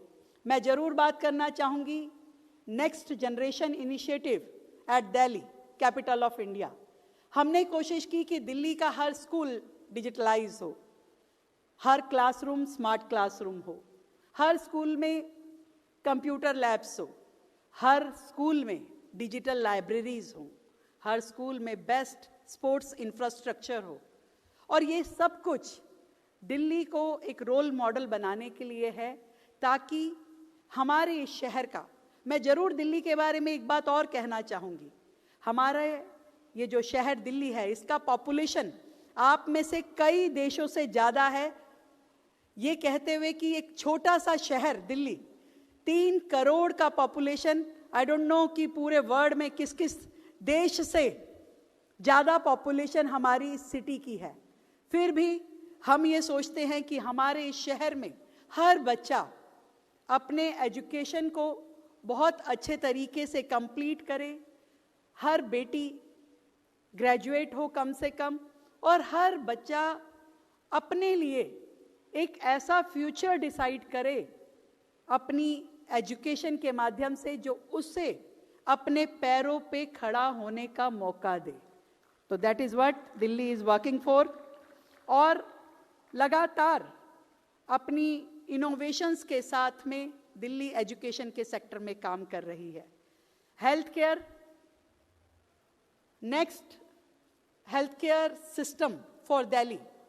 आज दिल्ली को हम हेल्थ केयर का हब बनाना चाहते हैं, जहां पूरे वर्ल्ड से लोग अच्छा ट्रीटमेंट लेने के लिए अच्छे डॉक्टर्स को खोजते हुए इस शहर में पहुंचते हैं, और पूरे वर्ल्ड में सबसे इकोनॉमिक हेल्थ केयर इंफ्रास्ट्रक्चर यदि कहीं है तो वो इस दिल्ली शहर में है।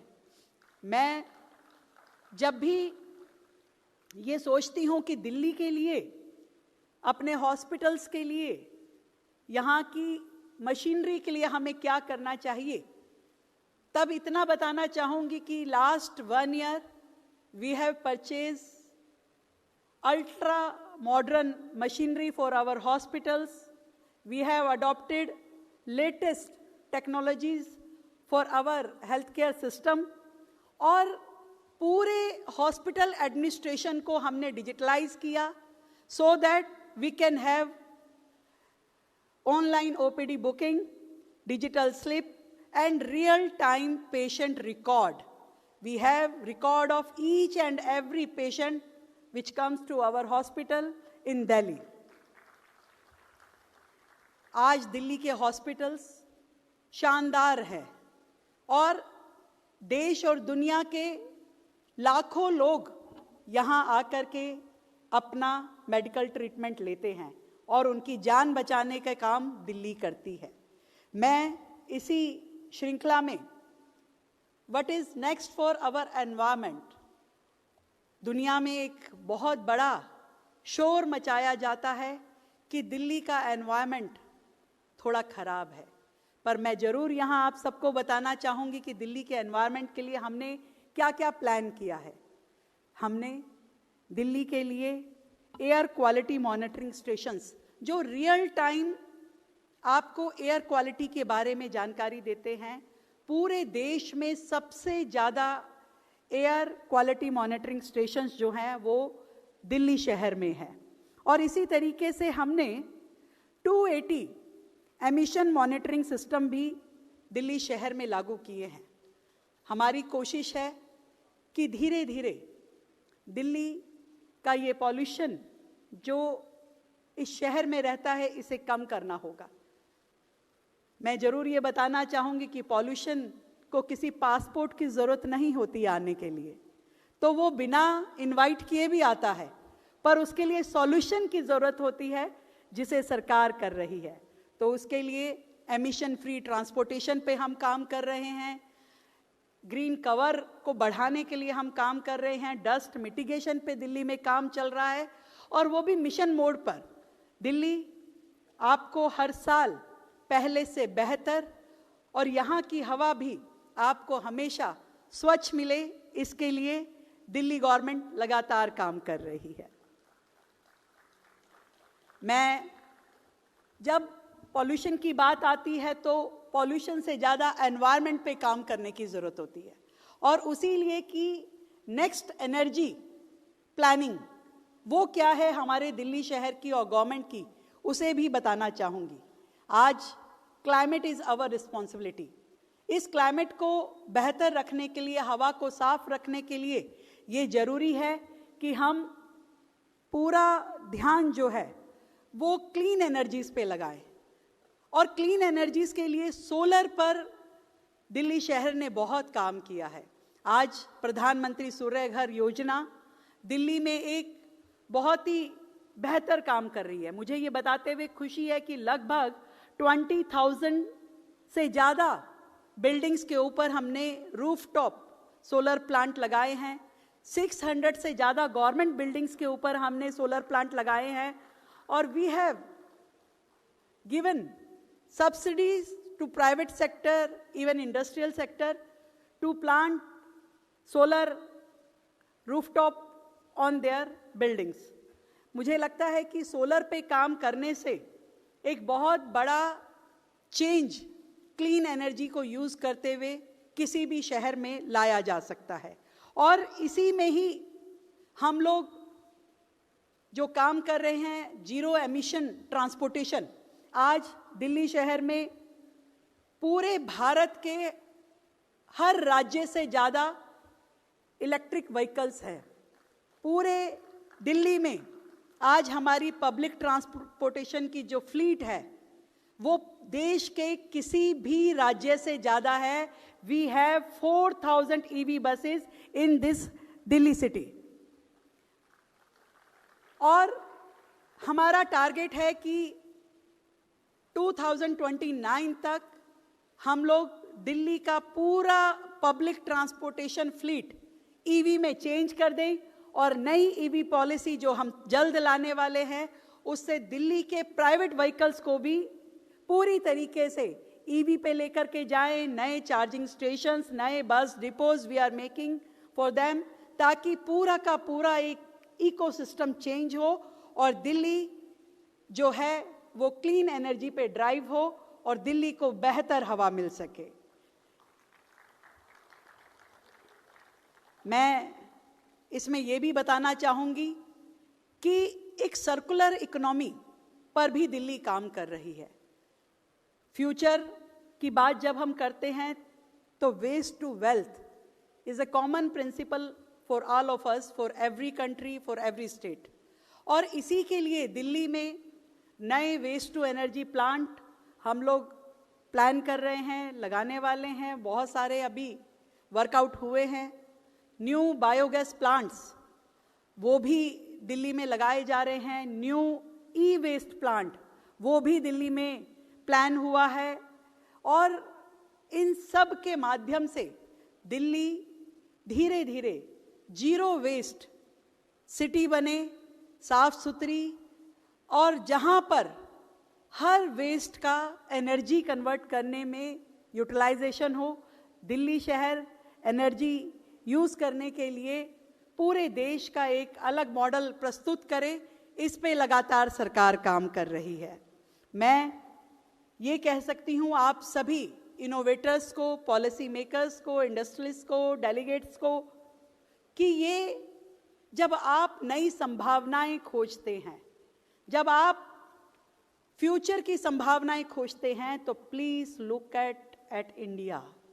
जब आप नई टेक्नोलॉजीज को ह्यूमैनिटीज के साथ में काम करते हुए देखना चाहते हैं, तो मैं कहूँगी कि वर्क विद इंडिया। और जब आप नेक्स्ट डेकेड के लिए ग्लोबल ट्रांसफॉर्मेशन की बात करते हैं, तो मैं कहना चाहूँगी पार्टनर विद इंडिया। और इतना विश्वास दिलाती हूँ कि जो आने वाला समय है, next chapter of global progress will be written by the India and the Delhi. Thank you so much all of you. जय हिंद, जय Bharti.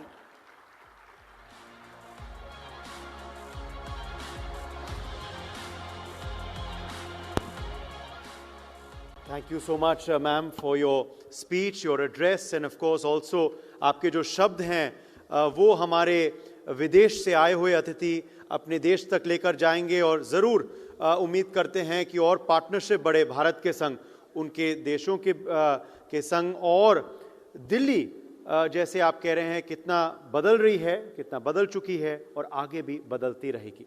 Thank you very much, Honorable Chief Minister of Delhi, for gracing us at NXT 2026. I think the members of Parliament will also now be proceeding for an interaction with the Chief Minister. So the members of Parliament can now proceed for that interaction with Honorable CM as well.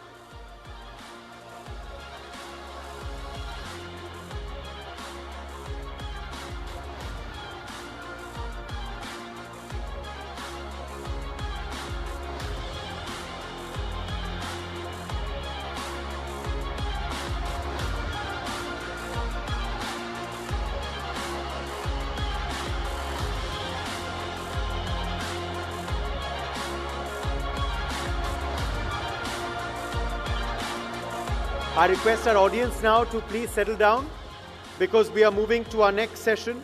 I request everyone to please settle down and take your seats once again.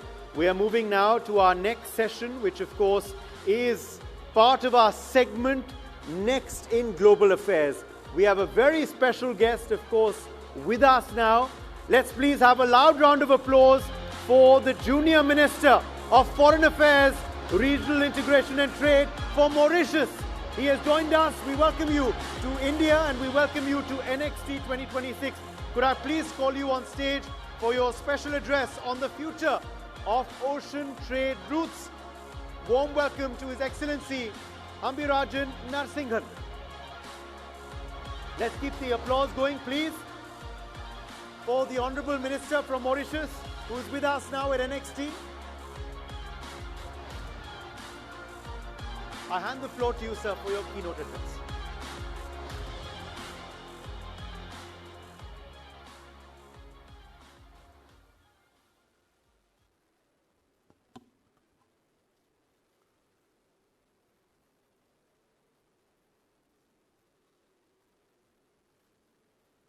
Well, the chairman of NXT, Mr. Karthikeya, distinguished ministers, honorable MPs, different experts present this morning,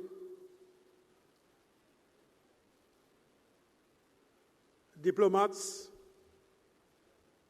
journalists, and dear students, ladies and gentlemen. Very good morning to all of you. Namaste, Namaskar, and Vanakkam. So it is indeed a pleasure for me this morning to be present, and you get the greetings of my Prime Minister, Dr. Navin Chandra Ramgoolam, and also my President, Mr. Dharam Gokul. I would like just to mention the very, very special relationship which exists between Mauritius and India. For many among you who are not aware, possibly, of the very existence of the very small island, the small dot in the Indian Ocean, it is good to note that Mauritius has a population of around 1.3 million. Many people qualify Mauritius as the small India, that is the Chota Bharat. And out of the 1.3 million people in Mauritius, you will see that around 65% of the population hail from India, namely from Bihar, mainly from Bihar, but also from South India, from Tamil Nadu, Telangana, and Andhra Pradesh, and also from Maharashtra. Now, this morning I have to, in spite of the fact that we have a population of around 65% comprising people of Indian descent, Mauritius politically and geographically is also part of Africa, and Mauritius is an African country. So my address this morning will focus mainly about the future of Africa and how India can use Mauritius as a base, can use Mauritius as a hub to penetrate Africa and to invest and to do business in Africa. You know fully well that Africa is, for the time being, quite poor. This is true, we have to confess. But at the same time, you know that India is a land of the future. It is a continent where you have, in terms of the minerals that we have in Africa, we have a sort of reserve of more than 30% of the reserve of natural resources and minerals in Africa. So it is important for India to understand the strategic importance of Africa, but it is true also that there are a lot of risk in Africa, a lot of instability in Africa, and contrastingly, you will see that Mauritius, in spite of being small, is a very, very stable country and quite well developed. In fact, after the general election, the first visitor to Mauritius was your Prime Minister of India, Sri Modi ji. He was the first statesman to visit Mauritius. And in terms of that special relationship between Mauritius and India, the Prime Minister of India, Sri Modi ji, qualified this relationship not only a relationship between two countries, but he qualified Mauritius as being a family. You can understand that it is not only a relationship, simple relationship like we have with other countries, but it is built on emotions, built, of course, on the mind, but also deep down the heart. So, ladies and gentlemen, it is important to understand the importance that Mauritius has. At one time, you will see that Mauritius was considered as the key star and key of the Indian Ocean. And right now, unfortunately, we are witnessing what is happening in the world. We are witnessing what is happening in the Middle East. Of course, as a country, small country, we have been advocating for peace. And in fact, in our national anthem, Mauritius, we are always preaching for peace.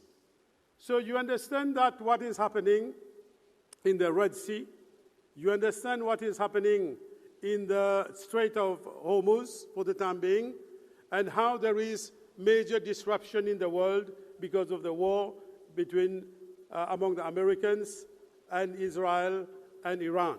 This is very unfortunate, but you will fully understand the disruption. And this is where the Indian Ocean occupies a very, very strategic position. And this is where you will see that the policy of India and also of Sri Modi ji, where he brought the concept of Sagar, and now recently when he came to Mauritius, he brought this concept of Mahasagar, that is the security of the Indian Ocean.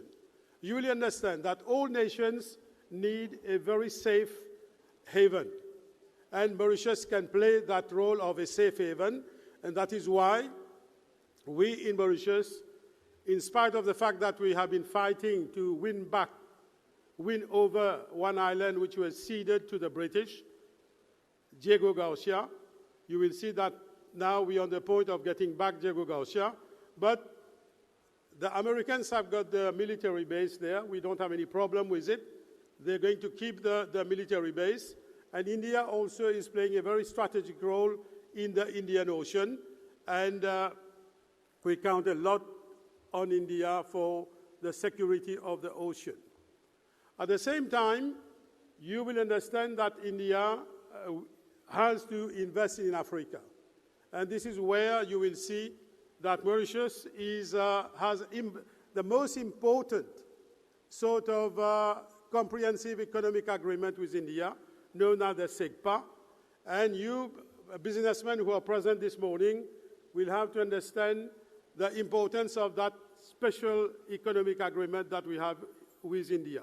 It is the first, number one in Africa, in terms of that special economic agreement. And then you Indian people, Indian businessmen, when you are here, you will have to understand that Mauritius, as I mentioned, has three important agreements with Africa. One is known as the SADC agreement. The second one is known as the COMESA agreement. And there is one in the pipeline which is known as the AFCFTA. Now, let me give you some concrete examples. If you're a businessman, let us say you come to Mauritius, we have got a free port. Let us say you want to manufacture cars. You do some manufacturing in India. You bring the car, let us say 60% which is finished good, to our free port, you will pay zero tax in Mauritius. When you complete the work, you comply with what is known as the rule of origin, then you use the safe route, the Indian Ocean, to ship all the cars to India or whatever other product, and you will penetrate at least 49 African countries where your goods can go and enter the African market where you will pay no tax or very low tax from 0 to 15%. So this is where I would invite you Indian people to come to Mauritius, use Mauritius as a base, use Mauritius as a hub, and you will see our friendly countries with whom we have special relationship, like UK, like France, but also India, assuring the security within the Indian Ocean, where in the medium term and the long term, you will be sure that whatever business you will be doing in Africa, you can use Mauritius as a safe haven. So ladies and gentlemen, as I mentioned at the very beginning, Mauritius is a safe haven. Mauritius is multicultural, multilingual, and we are, in terms of our foreign policy, you will see that Mauritius is very neutral. I always say when I'm addressing to our friends from abroad that Mauritius emulates the model of Switzerland. That is, we are neutral, we don't take sides, we are non-aligned, and this is also very important for people to come and use Mauritius as a hub to invest in Africa.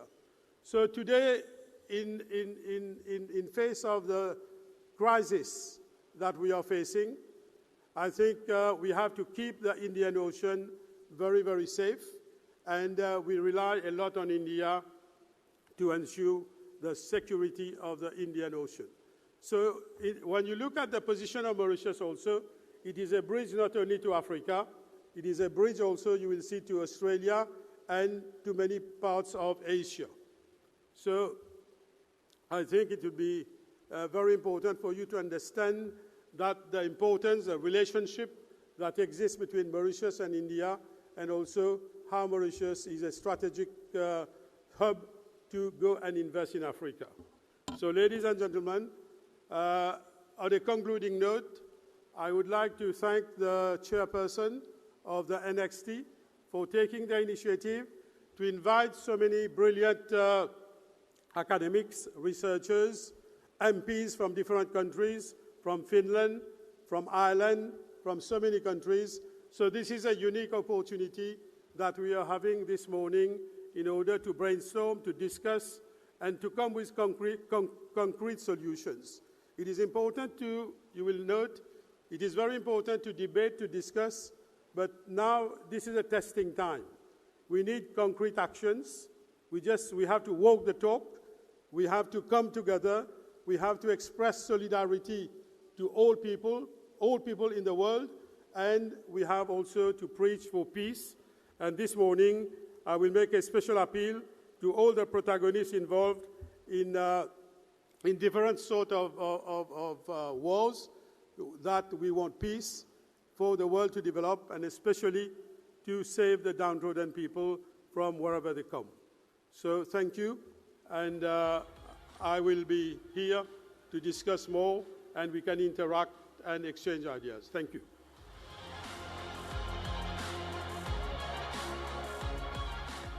Thank you, Minister, for your address, and we certainly do hope for closer India-Mauritius ties as well, as of course ties with the rest of the countries represented here for you as well.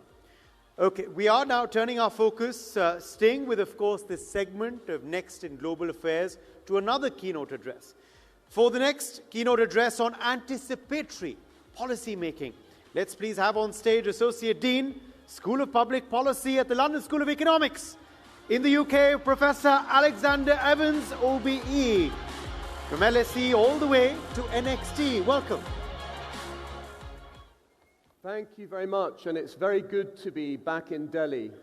जब मैं दिल्ली में हूँ मैं बहुत खुश हूँ क्योंकि मैं दिल्ली में रहता था 90s में मैं student JNU में and my older daughter was born in Delhi. So we heard from the Chief Minister a short while ago about Delhi's innovation, about public sector innovation, about India's technology and what's being done with that. And let me give one practical example of that, which is my daughter's birth certificate in India took 10 minutes to arrive. This isn't bureaucracy, this is service delivery at pace.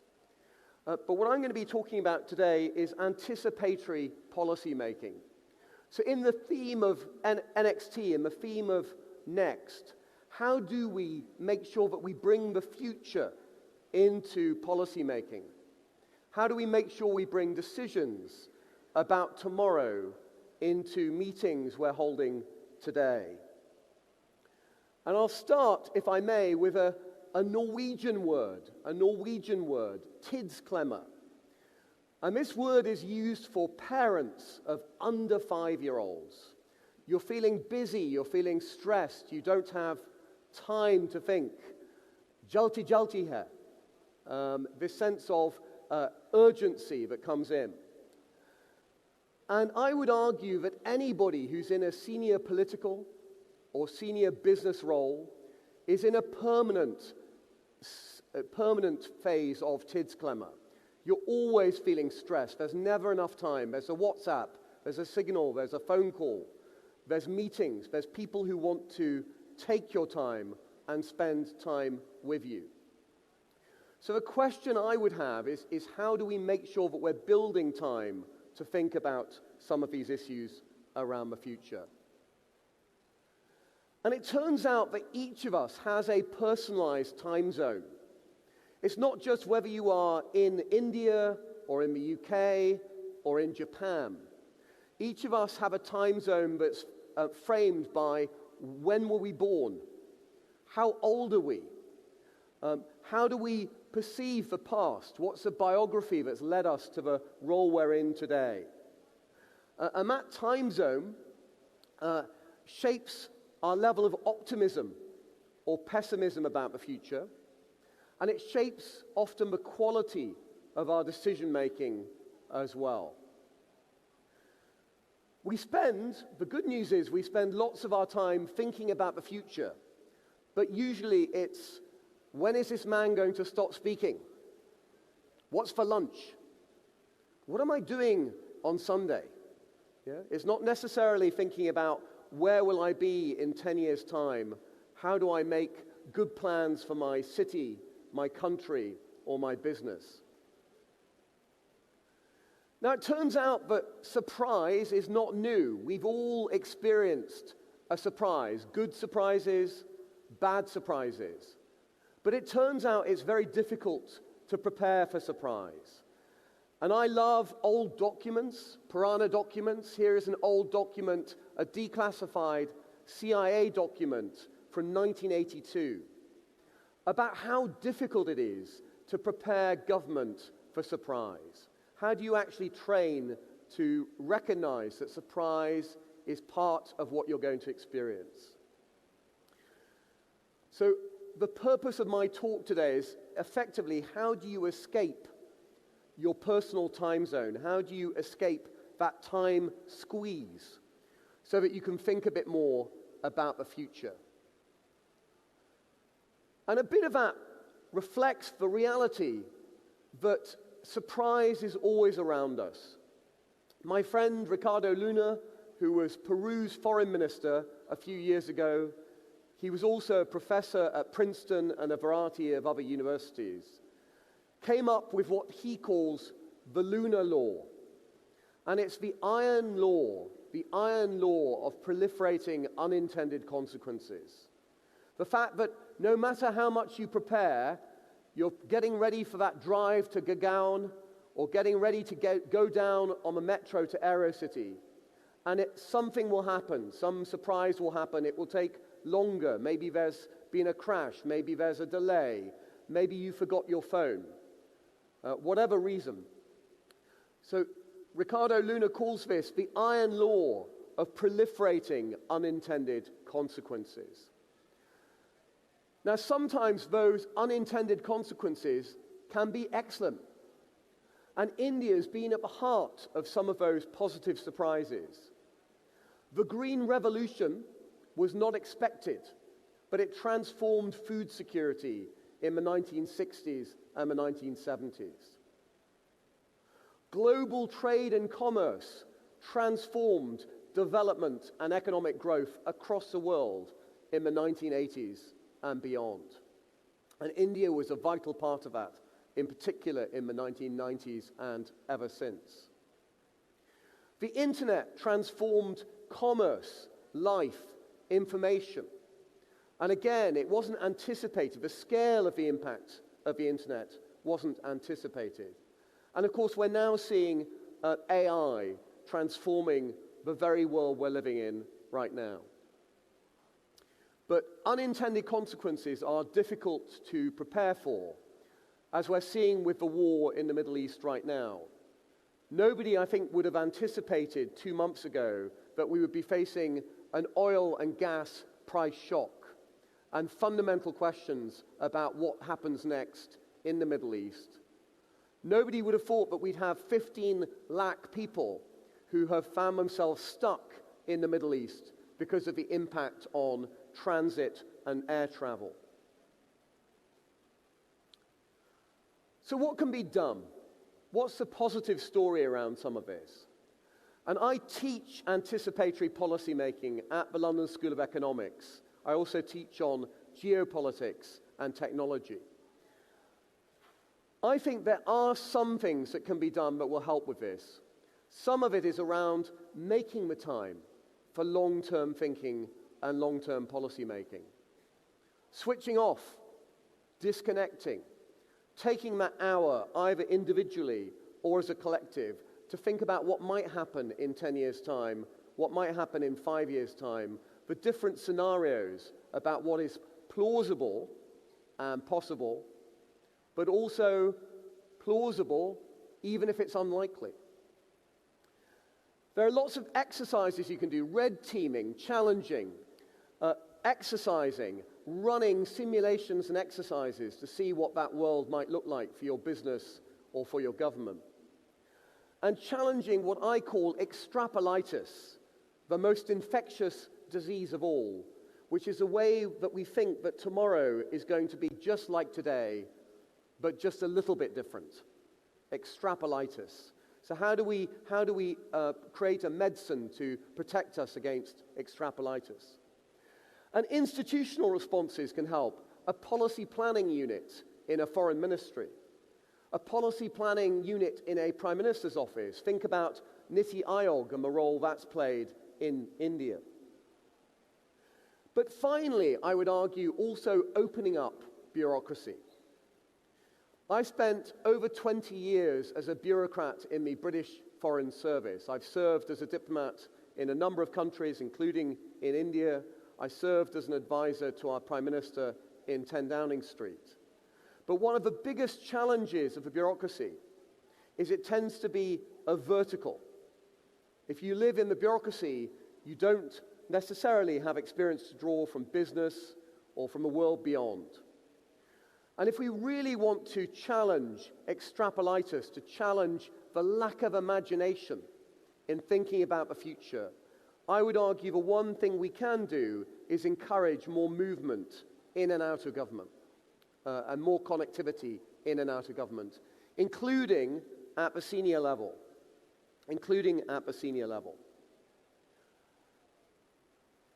So in summary, what I'm trying to say is, if we do want to spend more time thinking about what's next, as the theme of this summit is all about, we need to also work out ways to spend time in thinking about the future. We also need to find ways of institutionalizing that in business and in government. And remember, we can't escape the time pressures we're under today, but we can adjust the way in which we operate individually and collectively to adapt to that. Thank you again to the organisers for bringing me back to Delhi. When I'm in this city, I'm so happy to be back. And thank you too for this amazing summit dedicated to thinking about now and next.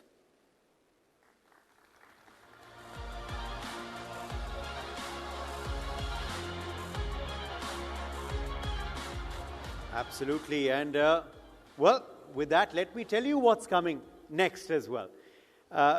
We have, of course, another special, of course, panel now that we're going to turn to. And this is another new segment that we are now going to be focusing on. We've tried to bring you, of course, a plethora of segments, very futuristic-looking ones as well, as I'm sure you've noticed over the course of the last 3 days. And now we are turning to next in sustainability. This, again, is not just the need of the hour, but a necessity now more than ever. And to discuss the new world order of sustainability, we're very happy to have with us Professor Zhu Fengzhu, Dean, School of Public Policy and Management from the Tsinghua University. I welcome you on stage, Professor Zhu. Also with us is Professor Arvind Mahajan.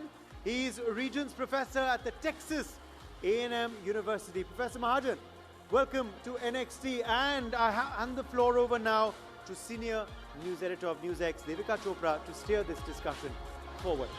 Devika, over to you. Thank you so much, Uday, for that introduction. And thank you so much to our professors for joining us for this extremely important conversation that we must have today, because we stand at a very critical juncture in humanity where there is, of course, a looming climate crisis. And at the same time, there is a need for countries, many countries across the world, to catch up with the rest of the world. There is a very clear opinion that there is just a handful of countries that have whose development has resulted in the climate crisis that we see today. And that burden should not be carried by the rest of the world. And I'm going to go into some of these aspects as well. But I want to begin by asking both of you the same question. Professor Zhu, I'll start with you. In your assessment, in the coming decades, will the new world order be based on sustainability? We currently talk about money power, we talk about military power, but if my islands are drowning, if I have frequent floods, if I have heat waves that we cannot control, and all of it impacts not just regular life, but businesses, people who are running those businesses, are we looking sooner rather than later at a future where the new world order will truly be defined by the nations that are most sustainable? Thank you. Thank you. First of all, I would like to thank the NXT, the organizers, to invite me for this wonderful forum. My name is Xu Fengzhu, Professor and the Dean of the School of Public Policy and Management of Tsinghua University. And also, I'm running two research institutes. One is the Institute for Sustainable Development Goals of Tsinghua University, and another one is the Research Center for Science and Technology Development and Governance, which focuses on something like data or AI governance. So as your question would like to talk today is the new order. First, I think the new technology will change our world. And also, technology could be very important, potentially impact on the sustainability. For example, the AI, everybody talks about AI, what's the progresses and also the consequences to the economic development. But I today would like to talk something about the relations between AI and the sustainability. The first one, obviously, AI can improve efficiency.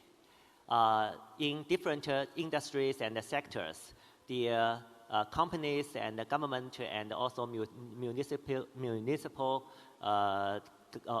governance, they can use AI to improve the efficiency to produce and also manage the the cities and also local governments. Another one is for the carbon, because the efficiency makes we can reduce the waste and we can reduce the energy consumption. Another one very important thing is AI can monitor more accurately our emission. This is made us more transparent and more efficient. The third one, I think, is a quite controversial idea that who are the most emission emitter? Our people. Yeah. So currently, in developed countries or in the world trend, actually the lower birth rate and the geographical change that we already entered the aging society, and we need young generations. But on the other hand, the debates over the AI's consequences is we will worry about the job unemployment, and the young generations would lose their jobs. But the two questions can be interlinked. So on the other hand, on the one hand, the birth rate is going down, and we are shortage of human resources and workers. But on the other side, we are worrying about we are shortage of our employment, and also we would like to think we can say that AI can be the solution for our geographically changing, which means that at the same time, the future society would be lower population, higher automation, and then low emission. So that's maybe the positive consequence of AI for sustainability. But also another thing is we must think about the negative consequence or impact of AI for sustainability, which means there are a lot of electronic wastes. Right, exactly. I was just going to come to that because it's very interesting that when we're talking about sustainability, you're talking about AI, and there's already so much controversy around AI and the amount of power and electricity that the compute for AI consumes. That's what I want to say, yes. Another thing is the computing and the training big models need a lot of energy. So that's we can calculate the balance. To develop AI need energy and made a lot of emission. And to use AI, we can improve efficiency, and then we can save energy. So that's a balance. So what I want to say is AI could be a positive and a negative effect for the sustainability. Okay, I stop here. Maybe we can second round. Okay. Right, absolutely. Professor Mahajan, then bring you into the conversation as well. I want to understand from you, when we talk about sustainability, and this conversation has been going on for quite some time, there have been terms like SDGs, now there's environmental, social governance, ESG, there are a lot of green initiatives. But what are the genuine parameters that now need to be perhaps codified to understand that a company or a country is actually making sustainable moves, that they're walking the talk, and it's not just simply fluff on paper? That's a great question. I think the role of AI is critical, is very important, and everyone's talking about it. But at the end of the day, decisions, especially related to sustainability, are made by human beings. They are made by governments, and to a large extent, they are made by the private sector, corporates. How do they allocate their resources?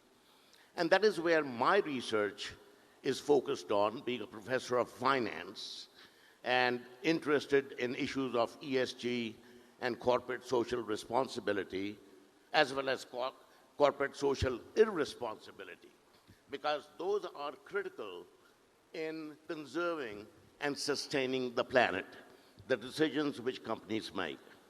So I'm an empiricist. I conduct empirical research, And I'll just share with you some of the results which we have discovered.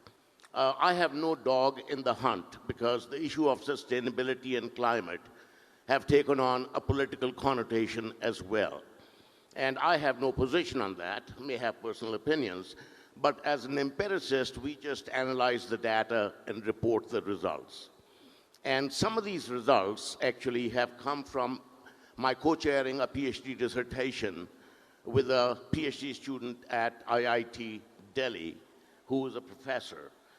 So we have looked at the data of US firms as well as Indian firms. And I'll just very succinctly tell you what we have discovered. So there is a consulting house which gathers massive data from all media outlets, including newspapers, television, etc., identifying misbehavior by corporations, by companies. So we have access to the data. For example, a company like IBM may have indulged in bribery or child labor or polluting the environment. This will be recorded in this data set. So we have thousands of companies, and we know exactly when they transgressed or indulged in corporate social irresponsible behavior.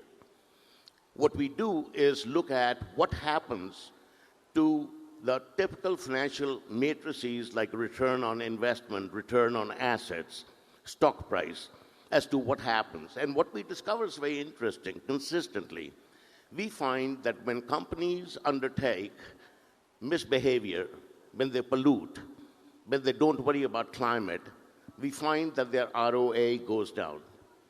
We find that the stock price goes down.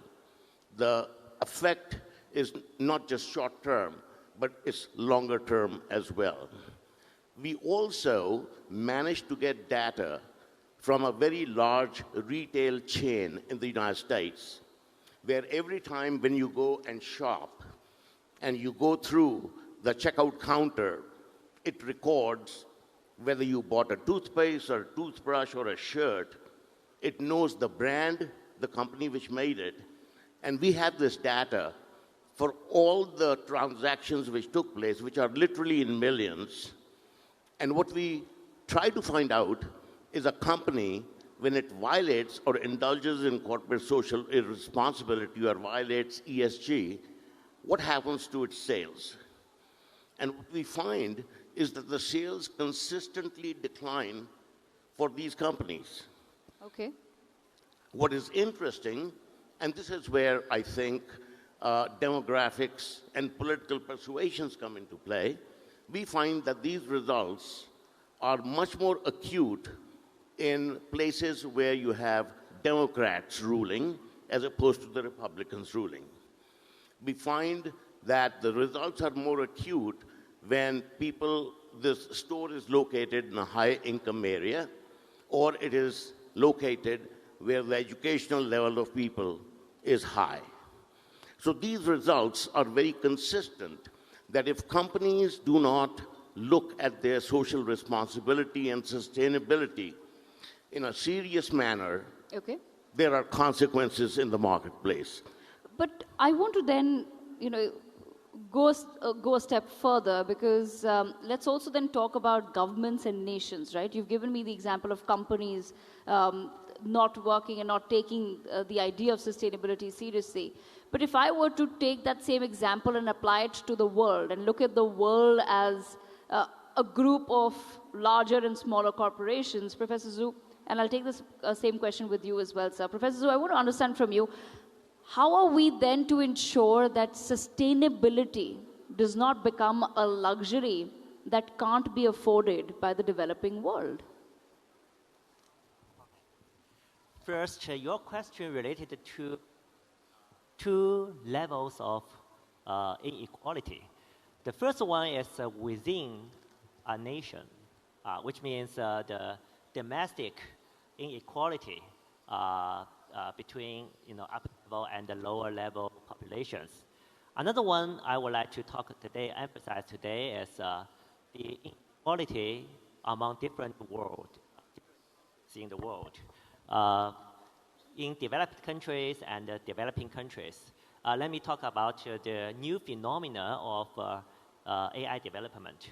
As we can see that recent years, the developed countries have established a lot of computing and data centers in developing countries. Because, developing countries, for example, in Middle East countries, the energy is cheaper. Therefore, this actually will raise new geographical inequality among developed and developing countries, because this is actually a new form of energy trade. Unlike the traditional energy trade like oil tankers, and also they must move energy from developing countries, resource countries, to developed countries, consuming countries. But currently, developed countries need only established, computing centers within developing countries, which means they actually import energy from developing countries. And then, we can see that emission retained in developing countries, and economic development potential with AI was focused on developed countries. That could be a new form of international inequality among the new technology and the development of AI for sustainability, I think. So this is, I think, another opinion that I would like to emphasize at this forum. Thank you. Professor Mahajan, just taking that now a step further, we will have to address those inequalities between the nations at some point, right? We can't head towards a world where there's total either climate deniability of climate crisis, or there is absolutely no focus on a looming climate crisis. How do we then ensure that there is at least equality in terms of decision making amongst governments? How do we ensure that the developed world is not dictating the terms for the next few decades for a world that's still developing, and that they end up taking some responsibility for their own actions as well? How does one do that? Is there any institution like that in the world? Because I'm sure at some point we will come down to putting the paperwork together, right? That there will be, and there is of course already, but it's not enforceable. It's, are we looking at a world where it's possible to have certain international institutions then create guidelines which are equally applicable to all? Or are we just looking at a future where each country has to decide what's best for them and their people? Yeah, that's a very difficult question. It's an excellent question, but it's a very difficult question. We do not have institutional arrangements in place today where all countries could have a fair say and everyone bore the burden in a fair way, where fair is a value judgment. We don't just have the institutional arrangement. The UN has become impotent. There are not many alternatives. The burden really should be borne to some extent by the developed countries, because they are the primary polluters. And the developing countries are trying to develop, and that typically results in pollution. And that retards their development and growth. And in a perfect world, the developed countries should support the developing countries to develop and help them provide technology so that it reduces pollution. But that is really not happening. At the end of the day, when we talked about developed countries, and most of them are democracies, ultimately the solution lies at the ballot box. In developed countries, especially democracies, I think the conscience of the citizens has to be stirred. They have to recognize that the planet will be short-lived if corrective action is not taken. And they then, therefore, will have to elect legislators and leaders who will pay heed to what needs to be done. Regrettably, that is not the case at this juncture. But one has to be hopeful. So there is no easy fix to that question. I think countries are trying. They are trying hard.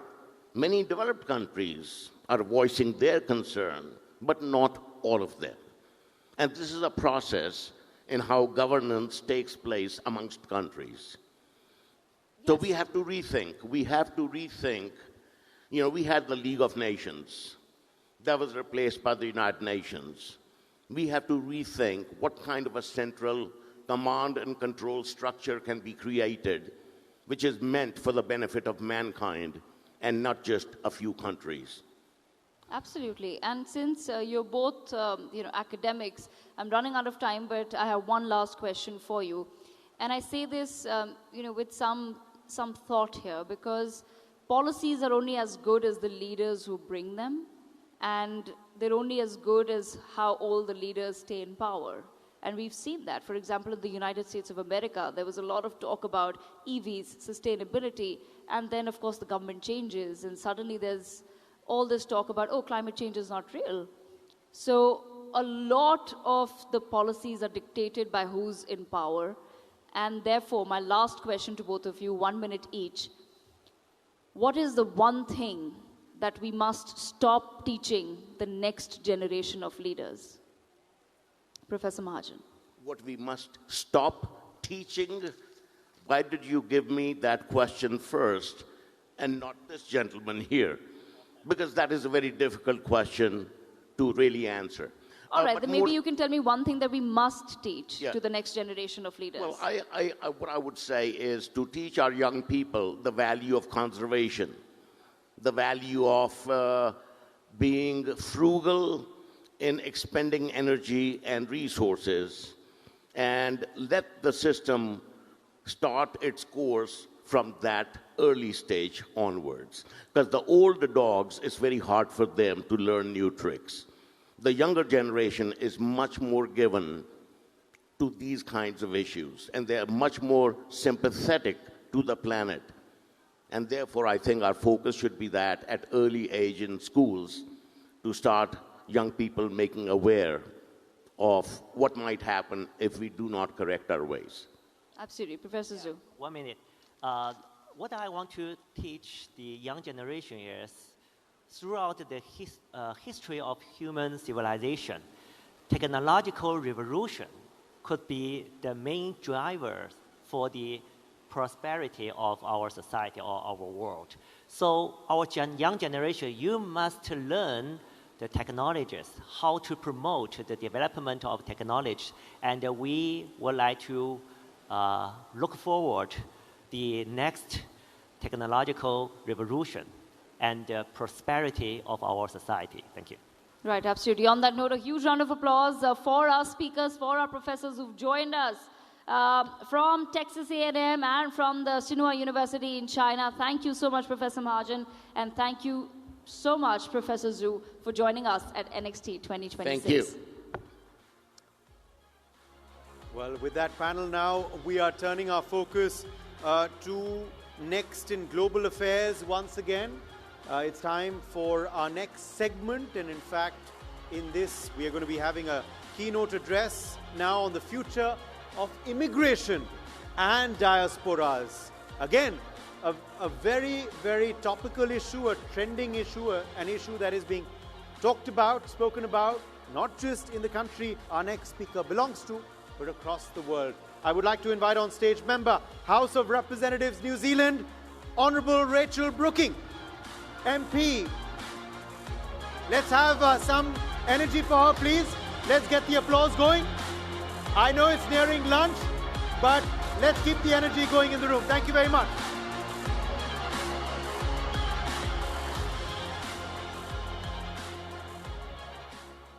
Kia ora koutou. I'm Rachel Brooking and I am from New Zealand, and I'm the Member of Parliament for a place called Dunedin.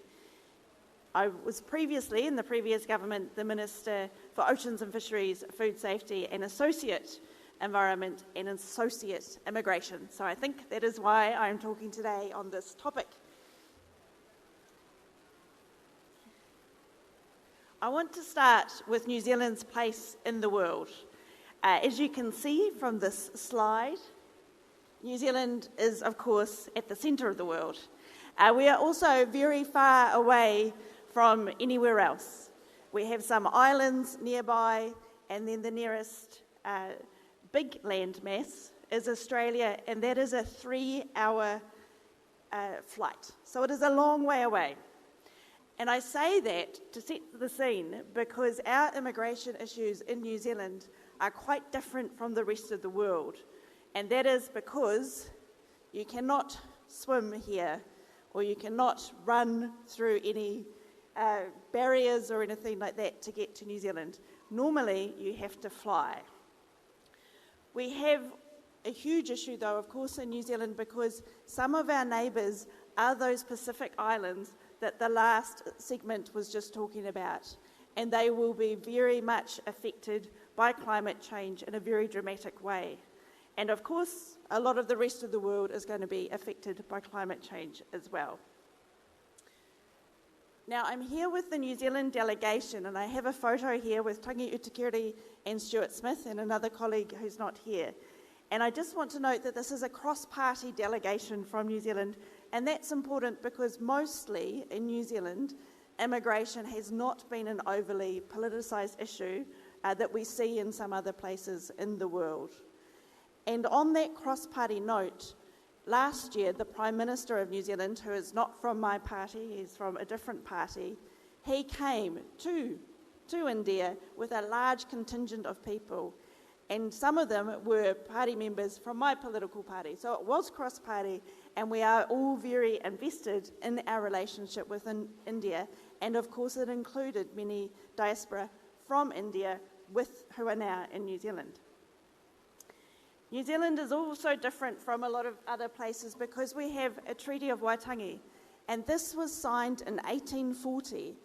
And this is relevant to immigration because, of course, before there were Europeans in New Zealand, there were Māori. Māori tribes had been in New Zealand for a long time, and when Europeans and other people came in the early 1800s or 1900s, they had a good economy that was already going, and there was a need then for the British to control its own citizens who had moved to New Zealand. So this treaty was signed, and it enabled my ancestors to come to New Zealand.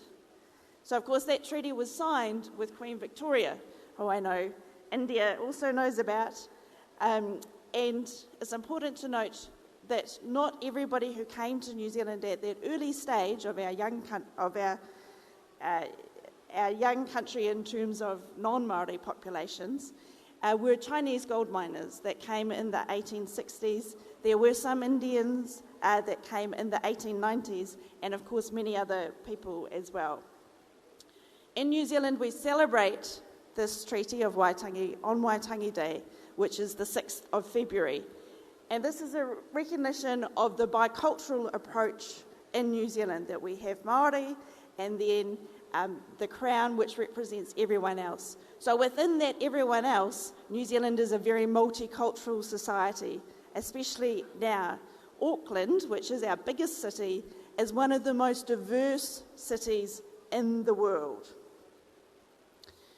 In New Zealand, the Beehive is the centre of government, and it of course has included many MPs of Indian descent, and it is used for very many different activities, including many from the Indian community. So in New Zealand, we now have 300,000 people of Indian descent, and that is 8% of Auckland's population is of Indian descent, and Hindi is the 5th most spoken language in New Zealand. And so you can see there some photos at Parliament, various different Indian events. Where I am from, which is further south in Dunedin, it is a place that has a very strong Scottish influence. And you see here a castle, Lennox Castle, and I mention this because, of course, there have been many waves of immigration in New Zealand, just as there have been in many other parts of the world. So, of course, there were Māori first, then there was Scottish, and then a whole lot of other people that came, in particular because of the university in Dunedin. And that is, in fact, why I live there, and I'm lucky to represent it. We've had a large increase in Indian by descent people in Dunedin, and in fact in New Zealand. Some of that has been because there's been very specific skill sets that New Zealand has needed. So, for instance, we had a big rollout of broadband in New Zealand some years ago now, and to do that, we did not have the skill sets in New Zealand, so a lot of Indian people came to help with that. We also have, as I said, the University of Otago and also a really great polytechnic in Dunedin as well. And so these places have always had a very international flavour to them that has been embraced. It's a great place to be, and of course has international students as well as the academic staff. I want to talk briefly on the benefits of connection because, I'll go back. These are some events in Dunedin on the screen here. You can see with our Indian community, and there recently was the Indian High Commissioner to New Zealand who has just returned home. On the benefits of connection, we can, of course, do so much today together. And the woman on the screen, she was a refugee to New Zealand, and she has started a company, and I'm wearing one of her outfits at the moment, because she works very closely with India using organic cotton, and then everything else is a natural fabric that is used. So this is a great, in terms of a circular economy that the Chief Minister was talking about before, these clothes can go back into the ground as biochar, which is a great innovation and something that New Zealand and India is doing together. And of course, the diaspora can provide many of those important connections, but also a different perspective on what a home country might be doing or might not be doing, and how other people can do things differently. And when people do things differently, there is always something to learn from that. We have, of course, a lot of relationships between New Zealand and India with cricket. For those of you who don't watch cricket, there was quite a large game the other day, and it was between New Zealand and India was the clear winner. But we have cricketers and coaches that go both ways, and even with our airlines as well. The chief executive of the Indian airline is from New Zealand, and the chief executive of the New Zealand airline was born in India.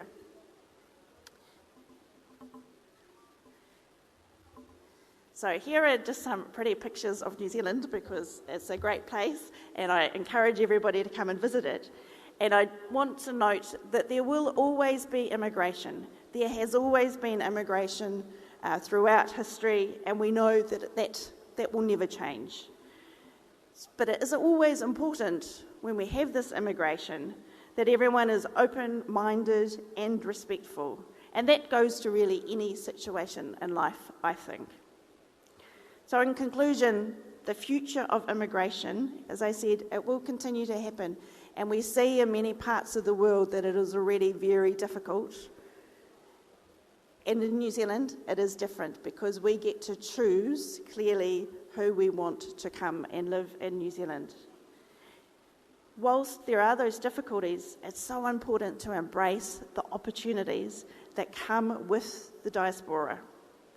We know that they bring those connections and perspective, and we should embrace those. So on that positive note, I want to thank you very much for having me to India for my first time and the first time of my colleagues, and we very much hope to continue these relationships and discussions.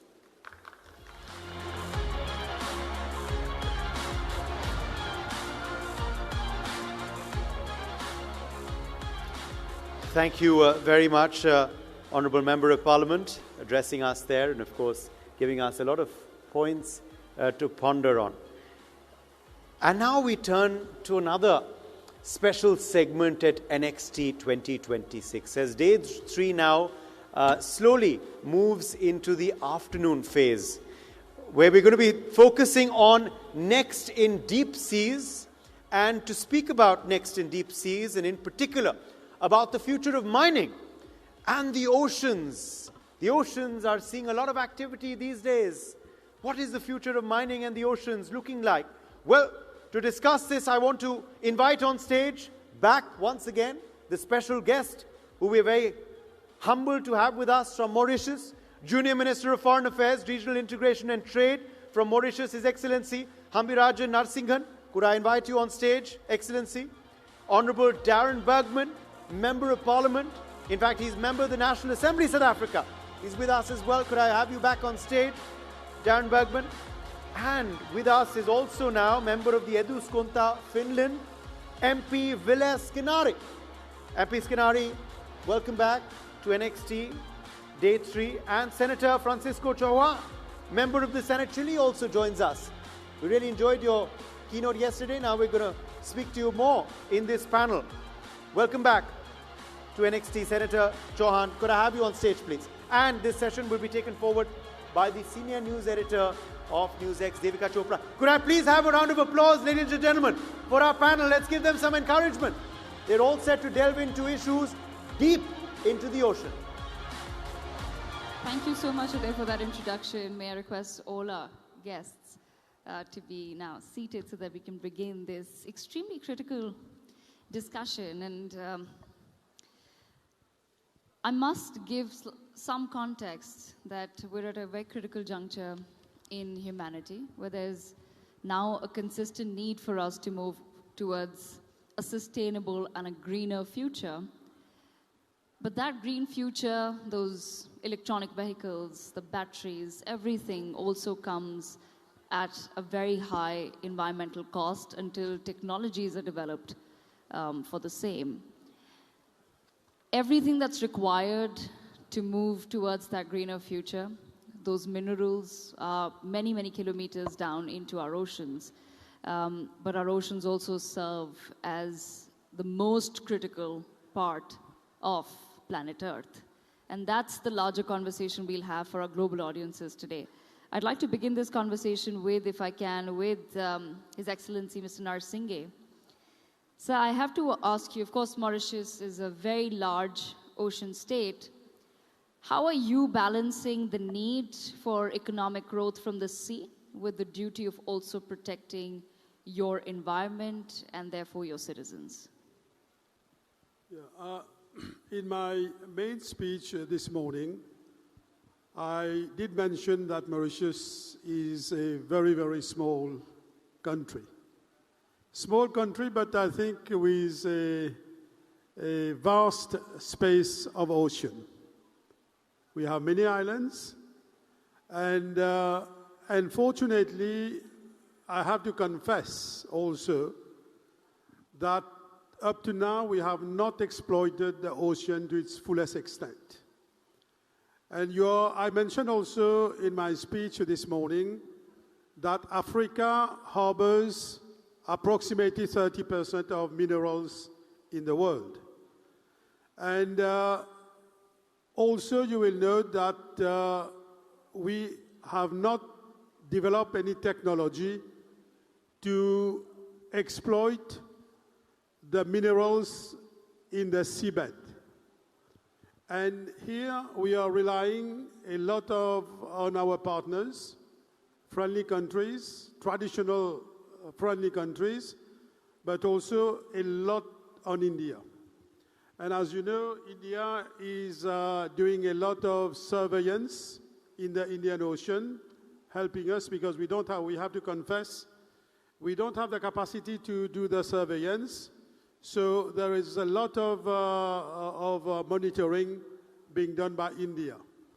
And also in terms of research and development, you will see that here also India is doing a lot to see what we have got in the seabed. And potentially we share also a continental shelf with another neighbor, Seychelles. A lot of things are under the continental shelf.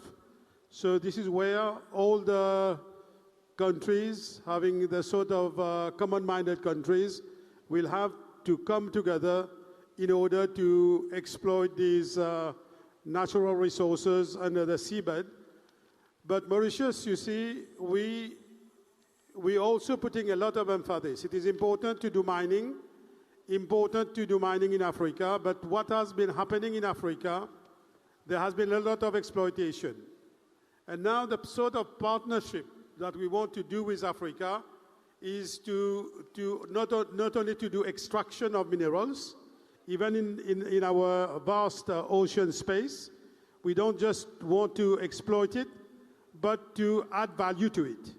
So we, as African, Mauritius as an African country, we in the SADC, in the COMESA, in the African Union, we don't just want extraction and exploitation. We want countries to come and develop the minerals.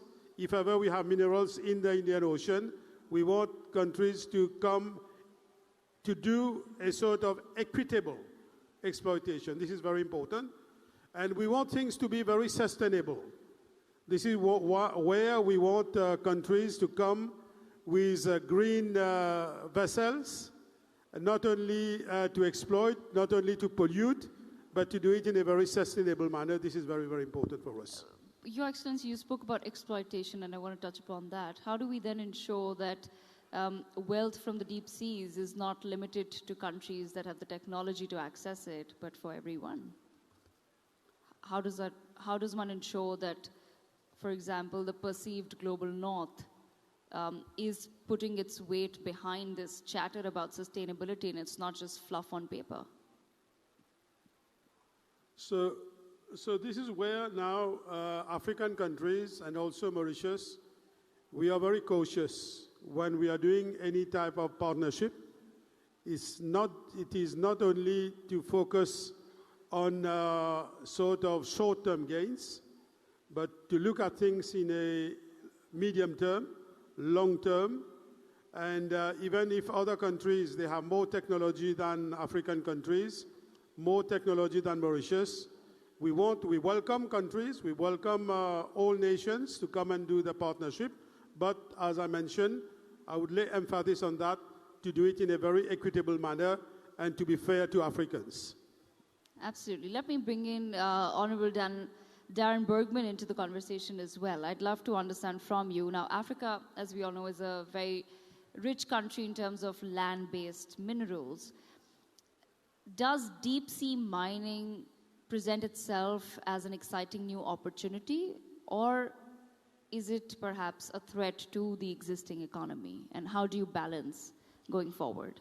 Well, thanks for the question. And I think, as my honourable colleague has said, that Africa is surrounded by vast oceans and quite a few oceans in that. The opportunity exists, not just what's in the oceans and within the mines, it's the opportunities around that. And the first thing that we need to look at is the exploitation that's taken place. And I've been at conferences where the ministers in Africa have got up and said, we're increasing our trade, let's say, with China. We've exported fish from China. We're getting tuna from China. And then I'd look at my app and I see that the fishing boats where they're getting their tuna is actually off the coast of the very same country that's exporting their fish from China. So that's the exploitation is actually taking place in our oceans, and then they're buying the very same fish from China. Now, I just want to tell you about the opportunity then quickly as an example, is that I got into the vehicle today by mistake. Now, someone said that when you come to India, your life will change. I got into the vehicle today with a lady by the name of Shilpa Bhupatiraju, who was born in India. This is a lady that I was meant to get into another taxi, get into this taxi, and we start talking, and we're talking about empathy. And this is a professor, and this is a doctor. And she's born in India, goes to become a professor in America and a doctor, but wants to give back to the land of India. Now, India's got 1.4 billion people, an ocean around it. Africa's got a lot of people, starving, ocean around it with lots of fish, easy access to food. And we've got this organization called BRICS, we all come to the same conference. What's the opportunity, and how do we convert these opportunities into actual products? You know, it's easy to come here and give ideas, but how do you actually convert them into products? And so when the chief minister came and actually spoke and said, well, we're open for business over here, it actually, from the conversation in the taxi to the chief minister's conversation, to a conversation that took place outside with Honorable Sharma, projects are actually launched. So what becomes a talk shop actually turns into a factory. So it's not actually about the exploitation, or it's not actually about the opportunity of what's in the minerals itself, in the ocean or in the mines. It's actually what comes out from having such resources. And I think that's the power of not just what you have as assets, but the power of networking, the power of having people around you, speaking to experts, countries, well-networked people on the panels next to you.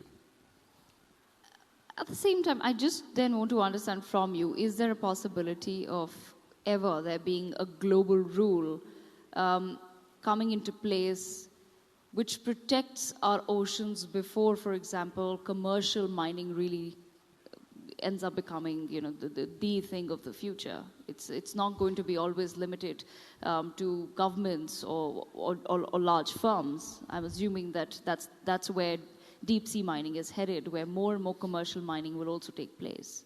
Look, there's no difference to protecting your oceans than there is to protecting your environment. And I think you're not going to, when people are hungry, it's going to be very hard to ask them to protect the animals before protecting themselves. As much as we'll know it as a problem, and we know climate change is a problem, I think it's very unempathetic to ask a person to look after the environment before they look after themselves, as much as we know it's a problem. So the resources, the environment, and the oceans are all the same problem. You have to give as much attention to all three issues. And I think that's everyone's problem. The one is to feed.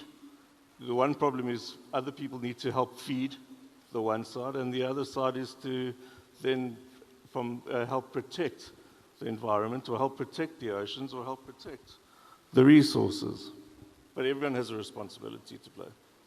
Okay, talking about responsibility and talking about innovation, then I want to come to Honorable Mrs. Kinari in this. Of course, Finland is a leader of innovation.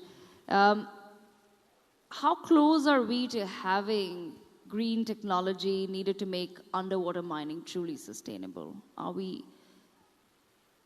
anywhere close, or in your assessment, what's the timeline on this? Because that's clearly the urgency for the next few decades. We've seen an industrial revolution take place, and today the global south is, of course, upset with the global north that you've had your share of development, and you've possibly done it at the cost of now the other nations.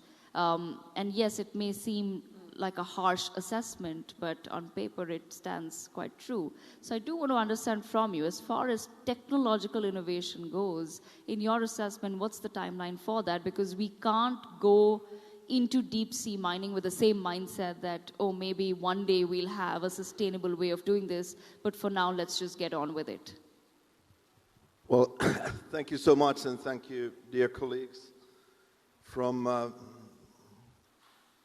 the very key question. And if I had been here, and if I was here 10 years ago, 5 years ago, as a Minister of Trade of Finland and representing European Union as well, the topic was a little bit different. We were talking about sustainability, multilateral system, WTO, fisheries, how we get rid of plastics in the sea. Now we talk about sea mines. I'm just giving you a strategic kind of a level comparison, what is the topic now compared to 10 or even 5 years ago. And as I said in my keynote speech 2 days ago about the new world order and trade, it very much comes to this question of technology-driven thinking. Finland, we are just updating our Arctic strategy. And now I come back to Africa or India and South America, whatever. But if we look at the Arctic, everybody's talking about Greenland, right? Arctic is not about Greenland. It's about the people. It's about the climate. And our biggest problem is still the climate change. And if I talk to my dear colleague from Denmark, my colleagues from Norway, Sweden, all over the world, I think we all agree with indigenous people, everybody. So, and now I come to my main point. Are we aiming to have some multilateralism when it comes to sea mines? Let's look at the nuclear weapons. Let's look at any system-based solution, what we have driven in this world for the last centuries. And I think sea mines now is a great example. And now I come to the technology in Finland and Arctic. If and when we want to build up security, sustainability, and environment, everything in the Arctic, we need connectivity. We need sensors. We need new technologies. That's the only solution for all of us. And at the same time, yes, we can talk about critical minerals, or we can talk about landmines, or Ottawa Agreement. Everybody remembers, great achievement for the world. Could we have similar approach with the sea mines as far as multilateral systems with small and middle-sized countries like Finland? And we, of course, turn to the superpowers, including India, that how we approach the Gulf region. What is our message to Africans? How we feed them? And therefore, I hope, and I believe that, for instance, in the European Union, we have to go through this discussion, but I'm so disappointed to European Union nowadays, how weak we are at the international fora. And this is something that I'd love to see to be proactive. And I really hope that together with my dear colleagues from India, Africa, the rest of the world, we can look at this narrative. Because at the end of the day, for Finland, pacta sunt servanda, we have to keep the agreements. We keep the agreements. We never break the agreements. And this is what Finland and the Nordics are for. And we want to pave the way here also when it comes to sea mines. Mr. Bergman, I just want to understand then from you. You spoke about a rules-based system and multilateralism and of course cooperation, but we are increasingly in a geopolitical scenario where the rules-based system seems to be collapsing, and there's conflict, there's wars. What does that truly mean then for the future of sustainable development and sustainability? Is it going to be, like I said, each nation for itself, or is there still some hope of countries coming together, like-minded countries coming together to work towards one cause? Well, when it comes to global seas, I think International Maritime Organization based in London, it still exists. We can still work via IMO, and I really appreciate countries like India, China, being there and having the dialogue. So we still have some hope and we shouldn't give up. But you're absolutely right. We don't have the old world anymore. And even countries like Finland, now we are talking that the world has changed, but we are not acting like that. And I think this topic is actually excellent, the sea mines, because we combine the technology, we combine the challenge of multilateral world, critical minerals, and at the end of the day, the security. But I once again emphasize that we have the technologies that we can do things differently. We could have even replaced landmines in Finland with technologies. We don't need old century weapons anymore because we have the technologies. So let's go for the future, not to the last century. Right, absolutely. On that note, let me bring in Honorable Mr. Chauhan into the conversation as well. Now, Chile has been a leading voice calling for almost a 15-year, and you can correct me if I'm wrong, but a 15-year precautionary pause on deep-sea mining. But do you truly believe that we can do that to protect our oceans while there is a growing demand globally? I agree with you. When we talk about the future of mining and oceans, we are not only discussion about natural resource. We are discussion for the governance of the planet's future. And when we created I founded the Committee of Challenges of the Future in our country in 2010. We are working with 2,000 scientific and academic for the elements of development of our country. And one of them is we need to protect our oceans. And Chile was played an active role in global ocean governance. And we propose, for example, BB&G to protect the oceans, and 3/4 of our ocean is protected, and we can conciliate development with protect our ocean. It's very important. It's very important for us. And don't forget, the oceans regulate our change of climate, and it's very important for maintain the precautionary moratorium for mining in the ocean for this reason. And in my point of view, it's very important expand the independent scientific research to understand the ecosystem of the deep ocean first. Two, we must develop strong environmental safeguards and monitoring system capable of preventing irreversible damage. And third, in my personal opinion, we must ensure that global governance mechanisms are legitimate, transparent, and based on international consensus and evidence. And I agree with you. In this moment, it's very important to strong multilateralism, and we need an agreement about how we can protect our ocean.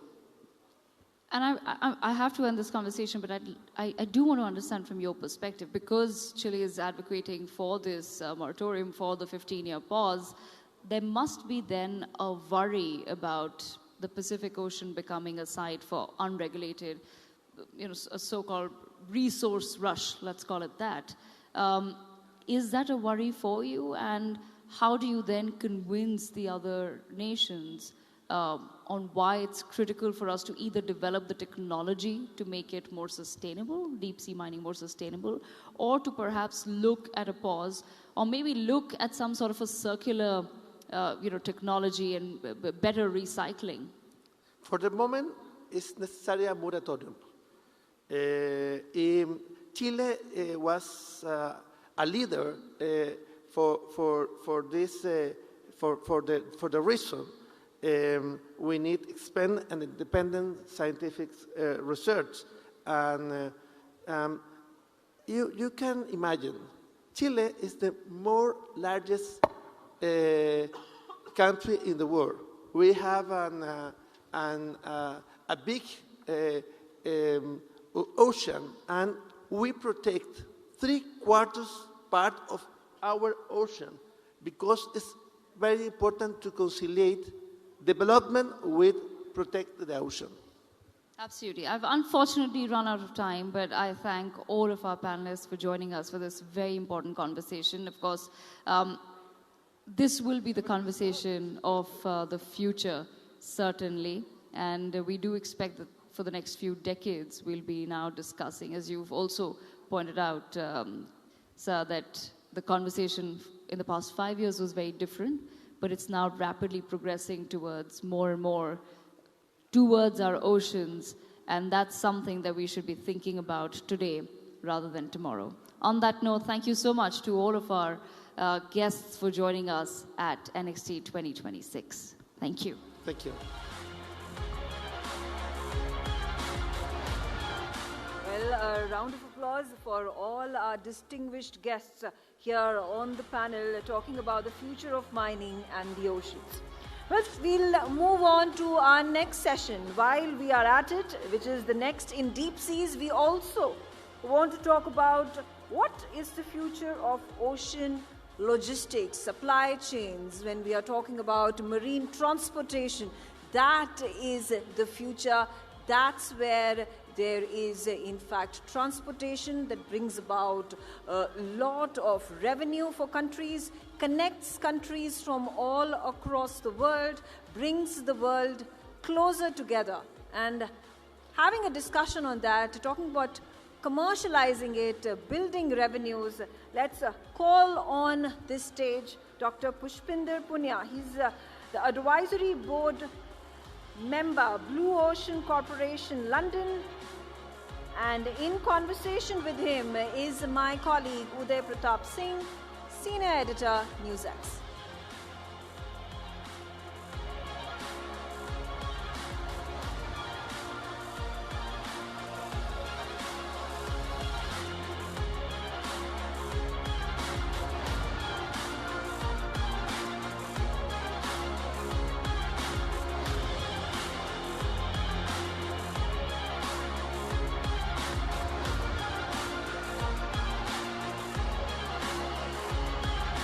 Round of applause, ladies and gentlemen, for Dr. Pushpinder Punia.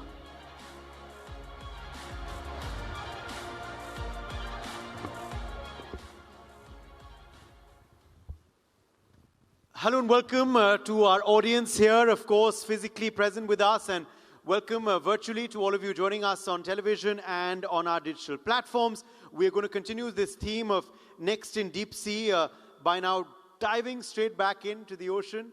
Dr. Punia, you have, of course, a lot of expertise and experience, but because of your, work with the Niti Aayog, I want to begin by asking you about policy making. How central is it, looking at the world we live in today, that ocean logistics becomes central now to policy making, not just for us in India, but across the world? Thank you for giving me this opportunity to share my views with such a wonderful and brilliant people who are sitting here. Ocean logistics has become a part of public narrative. How right now, how the curbing of ships in the Strait of Hormuz is negatively impacting petroleum and LPG supply across the world. It is occupying our mindset, even on all digital media, in part of, any conversation where you are sitting. So you are right in that, ocean logistics is, and the supply chain which lies underneath it, have become a part of the public narrative. And it kind of emphasizes that how important supply chains and ocean logistics are for the smooth running of the socio-economic lives across the world. But, the point which I want to make is that, this is in some sense right now a negative look at it. That how supply chains are getting impacted, how the Strait of Hormuz is getting blocked, and we are likely to run into acute shortage of petroleum and the LPG gases and all. But how to turn this narrative into a positive way of thinking from this, I think we got to look at the insight provided by our Honorable Prime Minister, Modi ji, when he came to inaugurate this function on 12th. He,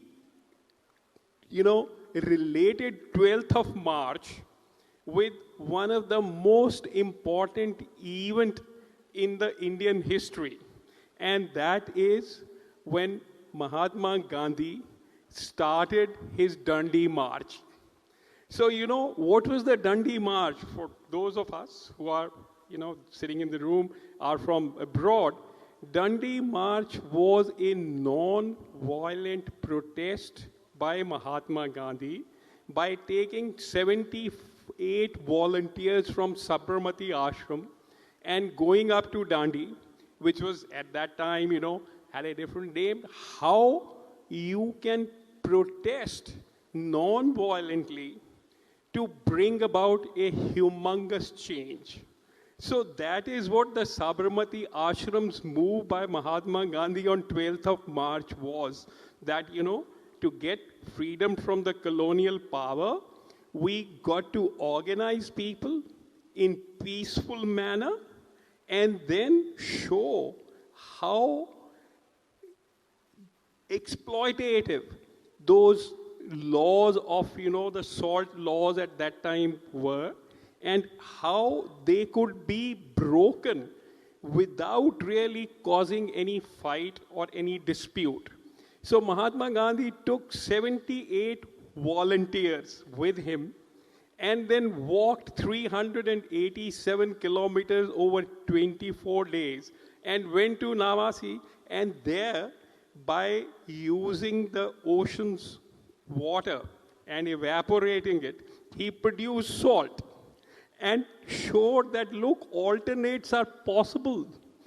Supply chains can be built by another manner, and you don't have to fight.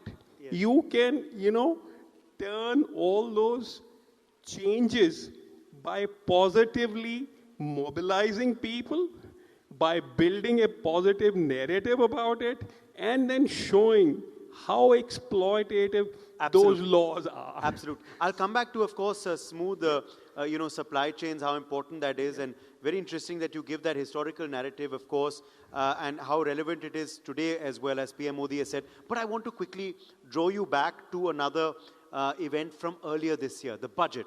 Now, the budget was, of course, presented in February by Finance Minister Nirmala Sitharaman. You wrote an article at that point.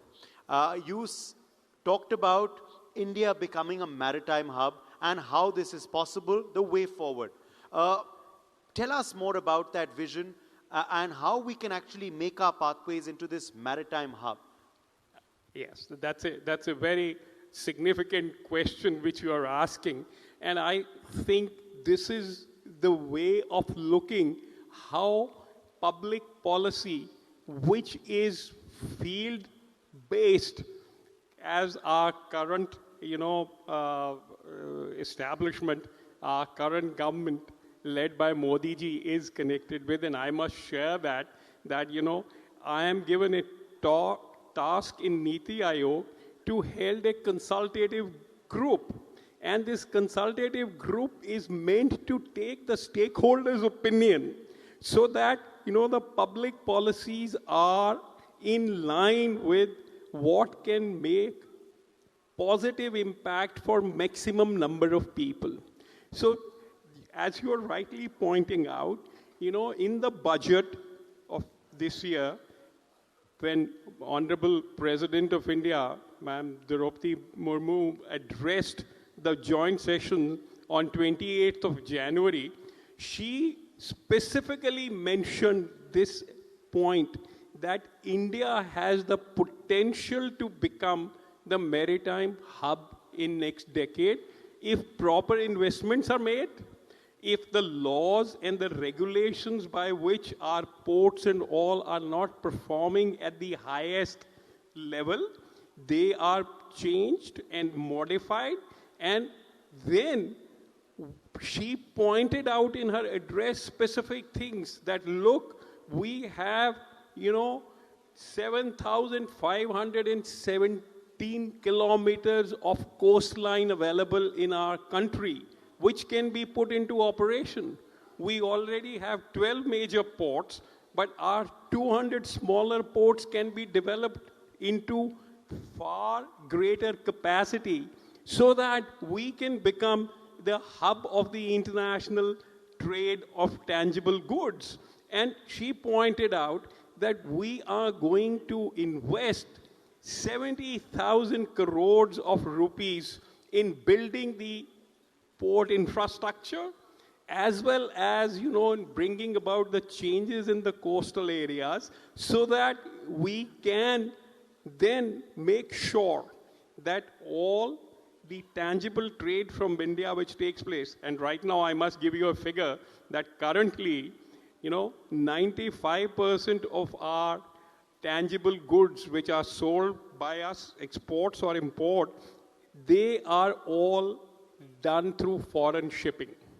And we end up spending about 6 lakh crores on this, on shipping those goods. So if we can build our own containers, start building ships in India, and the budget also talked specifically about that, then we can reduce the dwelling time at our ports. I must say that in the last decade, our ranking has already improved in our ports from 54 to 38 in the world. Wow, amazing. And our dwelling time period in the port has now come down to 3 days. Amazing. Amazing. And that is a huge improvement, and we are better than most of the developed countries. And we certainly hope that will continue to improve, sir. But I want to now quickly draw you on a largely, we were speaking micro perspective now for India, macro perspective for the world now.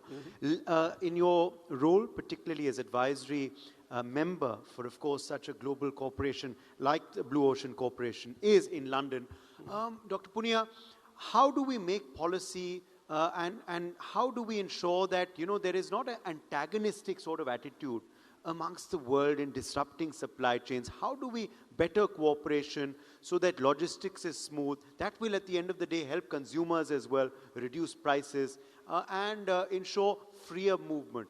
What are the ideas you have to achieve this? Again, it's a wonderful way of looking forward, I think, because, to those of us sitting in this room who come from academia and those who are policymakers and leaders, I must share that the collaborative governance has become in public policy a major focus area. And collaborative governance basically starts with that the government agencies must start taking the stakeholders not just as mere consultants, but as part of the decision-making process. And you must try and convince them that, by participating in a process of collaboration, you will not lose anything. You may have to pay a short-term price, because when you make a decision as a group, some, trade-offs are also involved, but those short-term trade-offs would lead to a mutual gain in the long run. And, that is where I say, I started, that how Honorable Prime Minister gave a positive narrative about it, that this supply chain breakdown which are taking place now, if we use those instances, like again, to go back to the historical thing, what Mahatma Gandhi had done, and I must compliment NXT Foundation to organizing this, how Mahatma Gandhi also built the consensus around it. He took his 78 volunteers with him, asked them to create a narrative, and those 24 days of walking, he got the public to come. Absolutely. So okay, you are I'm out of time, sir, but 60 seconds to you on this certainty principle of yours. Certainty and stability. Why is it so important in policy making? Certainty and stability in the financial and the tax world are the most, critical points. As it is, an entrepreneur or an investor has to take good amount of risk as if he or she or an entity decides to invest anywhere. And if you add uncertainty and instability in the regulatory framework and the tax laws and all, then, the risk increases so much that the investment will go down. So certainty and stability, and on this, from Niti Aayog, we have, published a working paper also on this aspect, that, what happens is that across the world, you are taxed and you have financial regulations from where you're resident. But if the place where you go and invest, they ask for additional, compliances and additional laws, then I am in a total confused state. Absolutely. And mind you, people are willing to pay taxes and the financial cost. To give you an example, I had been the financial advisor to the Board of Control on Cricket in India, BCCI, for some years. And I'm, those of you who are interested in cricket, in our IPL league, so many foreign players come and play, and they are paid good amount of, money for that. Yeah. What we have laid in the law, that if all those foreign players can pay 20% of their revenue, then they don't have to ask for any compliance with the Indian law other than that. Pay 20%, then no questions are going to be asked from them. Mind you, 20% is such a big price, it looks like. But when I collected a random data, out of 114 foreign players who are playing in IPL, 110 of them paid this 20%. Imagine. So it's you have to come out with these innovative principles, and that will ensure compliance. All right, we have to leave it at that. Thank you so much. You obviously inspired by a PM address. You drew in a cricket analogy like he did too. Thank you very much for joining us, Dr. Punia, for being with us at NXT. Thanks indeed. Thank you. Thank you so much for that session, Udin. Thank you so much to Dr. Pushpendra Punia for joining us at NXT 2026. And I'll take this opportunity to announce our next panel, where we will be discussing what's next in AI entrepreneurship. Yes, there's a lot of chatter about artificial intelligence, but what does it truly mean as far as entrepreneurship is concerned? Joining us is Mr. Shravant Aluru, CEO and co-founder of Avatar AI. Mr. Aluru, I request you to make your way on the stage. Also with us is Mr. Sanjay Salil, CEO of Indic AI, and they are, of course, our own homegrown artificial intelligence brands. Joining them on the stage is Professor Omar Bizbiz, who's the Director of AI and Business Initiative, Columbia Business School. And moderating this session is Ms. Riddhi Shetty, journalist at Columbia Journalism Review and trustee of the Sunday Guardian Foundation. I request all of our panelists to please kindly join us on stage and have a conversation about what's the next in AI entrepreneurship. Let's have a huge round of applause for our next panel. Riddhi, over to you.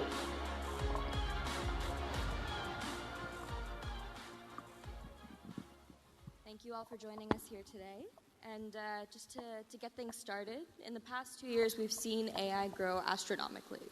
It's become less of a conversation of what will AI be and now how AI is everywhere. So just to kick us off, I'm going to ask you to think even more in the future and let us know what you think AI foundationally and generationally will look like and where it's going in the next 5 years.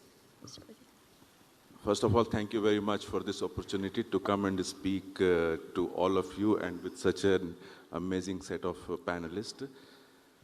So the honest answer is that I don't know, and most of the people don't know. But for sake of answering this question, I definitely think that AI will move beyond the tool that we are seeing here and there. It will move beyond this, and it will sincerely and seriously get integrated in our lives. And when I say it will surpass the level of becoming an assistant, it will get embedded in our lives, in our ecosystem, in companies, in our work, everywhere. And Mr. Bizbiz. Thank you again for the invitation and for the opportunity to join this panel. So indeed, I fully agree with Sanjay. I think no one knows where AI will be in 5 years. But what we do know is that in the same way that we had a decade of digital transformations, we're going to have a few years of AI transformations across large organizations. And that's going to take time because organizations are very complex objects and it cannot change from one day to the next. But what I'm also hopeful for is that we're going to see hopefully an acceleration in the process of scientific discovery that's going to be able to push the frontier around many topics that have been raised here, including healthcare. Yeah, I agree with everything that Umar and Sanjay said, but maybe just to add, and it's tough to add to that, I think AI will make humans superhuman is where I would maybe leave it, because rather than thinking about AI as a tool or a co-worker, if we could think, like Sanjay said, embedding AI in every aspect, that it is beneficial for humans to probably start acting superhuman. And in there lies maybe the future that I see, to your question.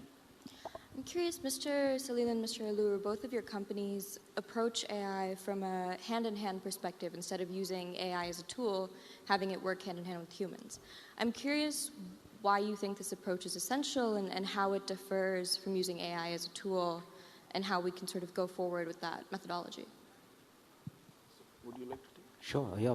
In our experience, I mean, just for context, we work predominantly with US enterprises.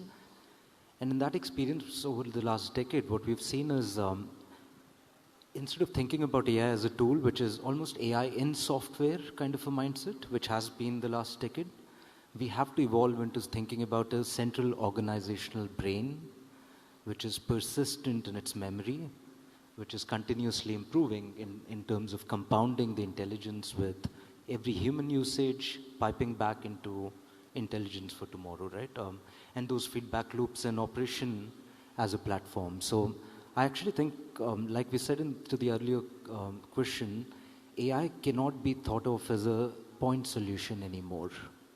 You've got to have an organizational wide mindset, because in the future that we're going in, honestly, to your question, the companies that are going to win are the companies that learn faster than their competitors. And so it's all about the pace of learning. And if you could get AI plus human embedded in a way that AI is compounding intelligence with every usage, those are the companies that will actually create those compounding defensible modes, to the discussion Omar and we were having earlier. But that's the crux in my view. But over to you, Sanjay. But I fully agree. And what we have seen very recently, that people used to say, or still they say, that AI hallucinates, which it does. But look at the Iran, US and Israel war, that an American company was Anthropic, and American government said, since you are not playing by my rules, so you are not, they have put them in a certain category. That means AI must be delivering the kind of value which is very high for government of the US. But coming back to your point, so how it will, the human angle will remain very, very crucial. And I'm not saying now, for a foreseeable future, that when you integrate AI with human together, then the results are amazing. It becomes far superior. And we have seen that in the platforms that we are doing, the layers we are building, whichever domain that is, the result becomes much, much better.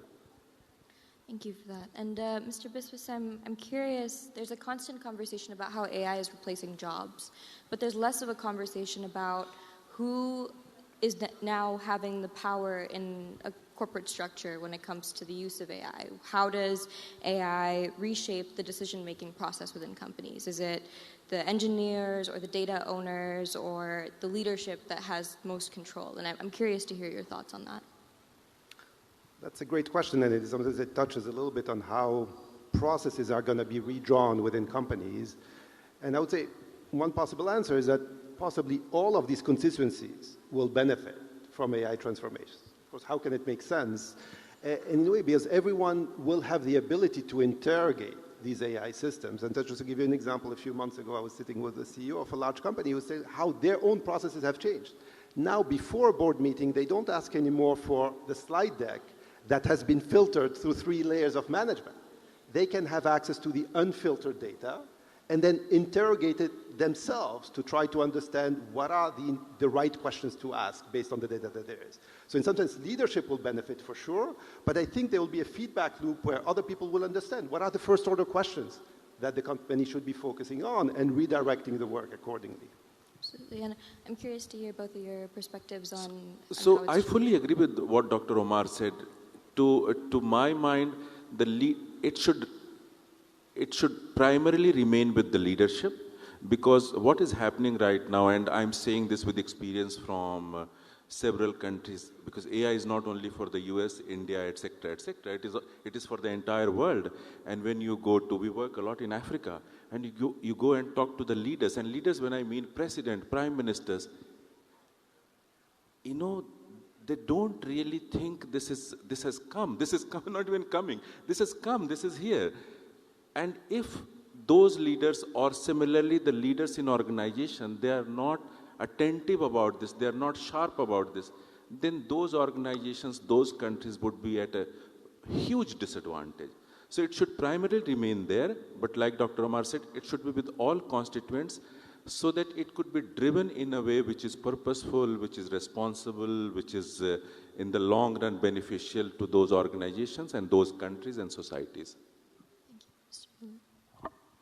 Yeah, I think safety, trust, ethics, all of these are going to be incrementally important. I don't think we're still scratching the surface, so I don't have a perfect answer for you. But I think, like both the gentlemen said, there's a lot of work to be done, and it's an important area to focus on. I'm also curious, we had a speaker yesterday who spoke about how in AI companies or AI forward companies, it's very important to have a human responsible behind each AI action, someone to be held accountable if something goes wrong. I'm curious, one, how you think this is possible when it comes to AI working, not as a tool, but as a service hand in hand with human workers, basically as a co-worker, if you may. And two, to what degree you think this is essential in this very fast-paced AI-focused world? Go ahead, please. So I think the mindset, so still if you go to, and I would just repeat what I said, if you go to organizations, any organization, I think people are still thinking AI is the job of some engineers. It is not. It is the job of the leadership to define the course of action for that organization, for that country. And then it flows beyond that. If that will not happen, it will happen in components and silos. But coming to your point of human intervention, that is a given. Without that, you cannot even build. Companies like us can go and tell you that we can do this for you, but without the participation of the other company which needs to get benefited, you cannot even build that. Yeah, I'd say mixed answer in the sense that in certain low knowledge work or complexity scenarios where honestly it's just monotonous repetitive work that erstwhile robotic process automation was targeting, I think there is no need for humans anymore. And it's human over the loop. What I mean by that is humans observing, auditing the system, defining the guardrails, the monitoring protocol and whatnot. For high knowledge worker complexity or a mission critical scenario like healthcare, right? You do want a human in the loop every time. And somewhere in the middle would be what we call at Avatar as human on the loop, where AI does its own confidence scoring, defines when a human is needed, when it's lacking confidence, and accordingly loop in human employees while it otherwise loops in semi-autonomous, in a lack of better words. Today I can tell you that we at Avatar are driving, say for a US revenue cycle management of a healthcare company kind of perspective, driving 40-50% autonomous AI doing it because it's very confident, and for remaining 60% looping in humans and improving with every step. There's a hybrid approach, right? In general, it's not necessarily every action, but processes, humans should be responsible. The buck has to stop with a human for process, for these repetitive tasks. But for high-stakes decisions, indeed, we will always have a human to sign off on these. Definitely. So I'm also curious, everyone is now leaning into AI, thinking about how to adopt it across a variety of fields. What's one hard truth about AI adoption that most companies don't want to hear? That's a tough one, but I'd say the power of compounding, and the ones that will get that at its essence for both data and the intelligence that comes out of data would be the eventual winners in the new era. I guess AI transformation is hard, right? And that there's a lot of inertia within companies, and inertia has to be broken. Fully agree. The mindset is really one of the biggest thing that you go and that's the biggest challenge that you face, and it depends. Different businesses have different kind of mindsets, but some of them are they have a mindset that it will not happen, it will not affect me. Some of them realize and they are moving faster. So I agree completely. Mindset and inertia. So it's, maybe to add, it's as much about technology than it is about company culture relating to the mindset. Completely. And do you think that companies that are maybe slow to adopt AI or still hesitating will be behind the curve in the future?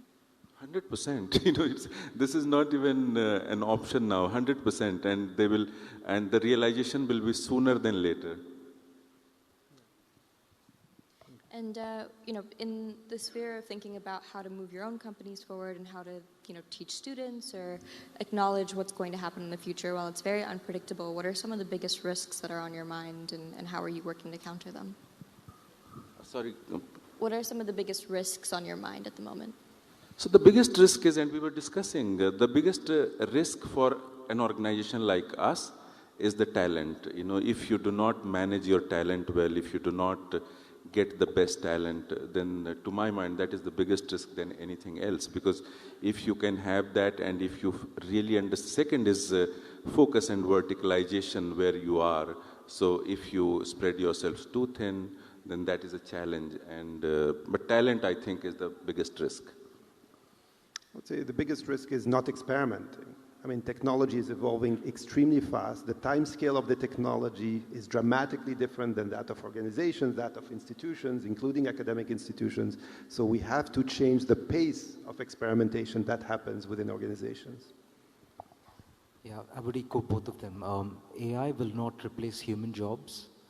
AI is going to replace organizations that don't adopt AI. And I think humans plus AI will replace humans. So that's the biggest risk in my view. Can I ask you all in one sentence, what is the most important capability that every company will need to survive an AI-first economy? The mindset, openness to do that. Yeah, I would say adaptability. We don't know what the future has for us. We have to build the flexibility within companies to be ready for multiple futures. Echo both of them, but just to add on, maybe the power to get out of the box and not be in the limitations of the past and the degrees of freedom and the constraints of the past, and reimagine their business model from scratch in an AI native way. It's tough to do that, but that is probably what's the best way to get there. I'm curious to hear your thoughts. I think there's a lot of misconceptions when it comes to AI and how it works, and particularly when you talk about agentic AI and, AI systems being autonomous to some extent and being able to make decisions. There's also an ongoing debate about how human AI is. So I'm curious to hear your thoughts on that. How human AI is? AI is not human, but I think what we hear from the biggest companies, that is also not very far. It would have, so right now AI is, it remembers and it tells you, and of course there are different layers of intelligence, but I think soon we will also see when it has a bit of consciousness, it starts acting like human. I don't know how far that is, but if you have to believe the top leaders, it's not very far. So very soon in that sense. That's tough to follow. But I'd say, no, I think human ingenuity is quite far ahead. And so I really don't buy the AI versus human story yet. Maybe in a future date, like Sanjay said, but today, at least from an algorithmic lens, find it hard to make that leap of faith that we're there. And so I think it's human plus AI, and therefore that being superhuman, I guess, making humans, that's a positive way of looking at the half class. There's always a half class empty view here, unfortunately. I guess, yeah, I'll just add that in a way what's left, indeed, AI has a lot of powers, but humans have judgment. And in some sense, how do we have this judgment complement, AI is really the question going forward. It's a question for us as educational institutions, how do we develop that talent that has that judgment and can add on to AI and develop that critical thinking? Because, indeed, we have solutions where we have a lot of knowledge that's easily accessible. What does it mean to complement it well? That's probably the next frontier also in terms of education. Thank you so much. I think we're almost out of time, but I'll ask you all, if you were to lead the younger generations who are looking at now an AI-driven world and how to emerge in it as they graduate from college, as they move on into the workspace, what advice would you give them? First, Professor. No, I think it goes back to the same as organization, is you have to be adaptable. You have to be, a lifelong learner. We were speaking about that in the past. I would say in the past, 20 years ago, people had one career after they left college. Like they were marketing. Then, I would say 10 years ago, people started to have two careers. Now I think people may have multiple careers during their lifetime, and that's why you have to have that lifelong mindset, learning mindset embedded and keep up with everything that's going on. In some sense, the only thing we can do at the university is to teach you how to learn, right? We're not giving you the final knowledge, and you want to go out with that hunger for learning going forward. Would completely agree with Omar. You've got to be open-minded, have a learning mindset, and be fast, because I think the time is running out. So it's important that you get out of the limitations of the past, as I said. AI opens up equally exciting degrees of freedom. Find your excitement and motivation there. So people, completely agree with both gentlemen. But what we are seeing in our talent group, that students who are coming out of college, even if they are not from computer science, they were doing some industrial design, and they are the best resource possible. And that is because adaptability, openness, and this is the best opportunity for students ever it was presented to them, that you may not be a computer science engineer, but if you are open, you can still be one of the best in the AI world. Thank you all so much. Thank you. Thank you very much. Thank you. Thank you.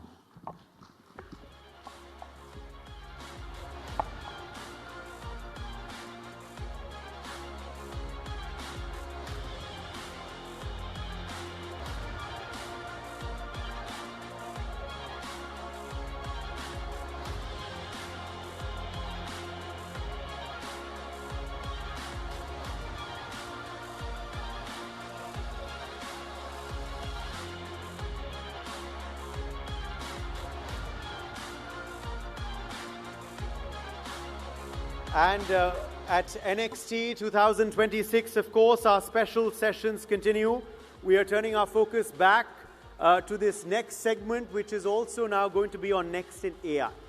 We, of course, had the discussions yesterday, and we are going to turn our focus back to artificial intelligence. It really is the buzzword of the year, isn't it? And to discuss AI now to accelerate rural development. We saw how that was one of the pressing topics this year at the AI Impact Summit at this very venue. We have with us Dr. Ramesh Kausi, Group Director General, AM Trust. Could I have you on stage, please? Dr. Kausi, welcome back. Ms. Ajeta Shah also joins us live, founder and CEO, Frontier Markets. And this panel is going to be moderated by Mr. Manish Gupta, Chairman and Managing Editor, People of Indian Origin TV. Manish Gupta, thank you for doing the honors to moderate this panel. We're looking forward to an invigorating session. Over to you.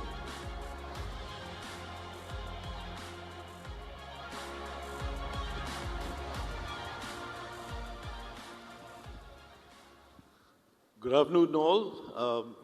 Very happy to see all the faces here for the last 2 days. Some of us are joining you again. Dr. Kausi is joining you again. First of all, I think I need to thank the Honorable Member of Parliament, Kartikeya Sharma, for getting us all together at this forum next and to talk about what technology can do, literally as wonders as we shake up and wake up to the new levels of accelerated growth and development, which is critical to the world. I know there's wars and peace and talk of everything going on, but what do we need to do within those countries to achieve inclusive socio-economic impact development? That's why we are here today. I'm very happy to be joined by Dr. Ramesh Kausi. You've already been introduced by the MC, so I wouldn't repeat that again. And to have another friend of mine who I motivated to stay back for this conference, and she's very excited to have been a part of it, Ms. Ajeta Shah. She is the founder, CEO of Frontier Networks. So let me tell you in short, I mean, as a journalist would, I am, that Frontier Networks has done something incredible at the very bottom of the pyramid last mile to cause and accelerate rural development. I'll let Ajayta talk about it, but she has championed creating 40,000, now that's not a small number, 40,000 rural women entrepreneurs in different parts of India that today at an average make livelihood, monthly livelihood, of anywhere from 5,000 to 10,000 rupees a month. So just multiply 40,000 by 5 to 10,000 rupees a month, and that's the stimulus to economy Ajayta has given at that level. So Ajayta, talk a little bit about what Frontier Markets has created in terms of your Sahelis, the very special Sahelis on the ground, and how do you see that fitting into the larger, bigger picture of rural development of India? And then we'll come to Dr. Costi. Sure. So first of all, thank you so much for inviting me here on this stage and also making me stay back, because it has been a really informative, I would say, 3 days to really learn about some of the critical topics that all of us do need to discuss while we're here, and really honored to get a chance to talk about this topic, because you can imagine it's my favorite. Just for everyone, I think it's important to get the context of what I see rural development as. So in India, we're talking about 700,000 villages. We're talking about 800 million people, and we're talking about 100 million rural women. So these numbers are pretty large, and what we see is a gap of access. So the 800 million people that live in these rural villages today are not getting access to products and services where they live, at their doorstep. They have to travel 5, 10, 20, 30 kilometers to get even basic things like digital banking services, or get access to agricultural goods, or even get consumer durables. They're not an Amazon customer, let's be very clear. And the fact of the matter is that within that access gap, there's 100 million women today who are part of the National Rural Livelihood Mission, and are women that are eager to earn income and change the way that they can actually impact the lives of their children, earn real money. So what Frontier Markets did was we said, well, let's address both of these challenges. Can we build women entrepreneurs that are using digital innovation, digital technology called the Meri Saheli app, that enables her to become a multi-product service provider in her villages, providing services to where people live. So 5 million families today have been able to access over 200 million products and services at their doorstep where they live. And these women, of course, now are not only earning money, but they are the digital transformation solution providers in their villages, helping bridge that access. So where do you see this going on scale for India? Because without scale, you will not achieve, across the board rural development. I think India is, if you don't scale in India, I don't know where you would scale in the world, right? And I think that, we believe that the model that we've built has been in partnership with the government, and the government has acknowledged that the She Leads Bharat movement should be nationally scaled. So our vision is to create 1 million of these women entrepreneurs who will then be able to be the voice of 100 million families, again, all on technology and driving services to the last mile in the country. Well, thank you, Ajayta. Now that's where, Dr. Costi, you come in.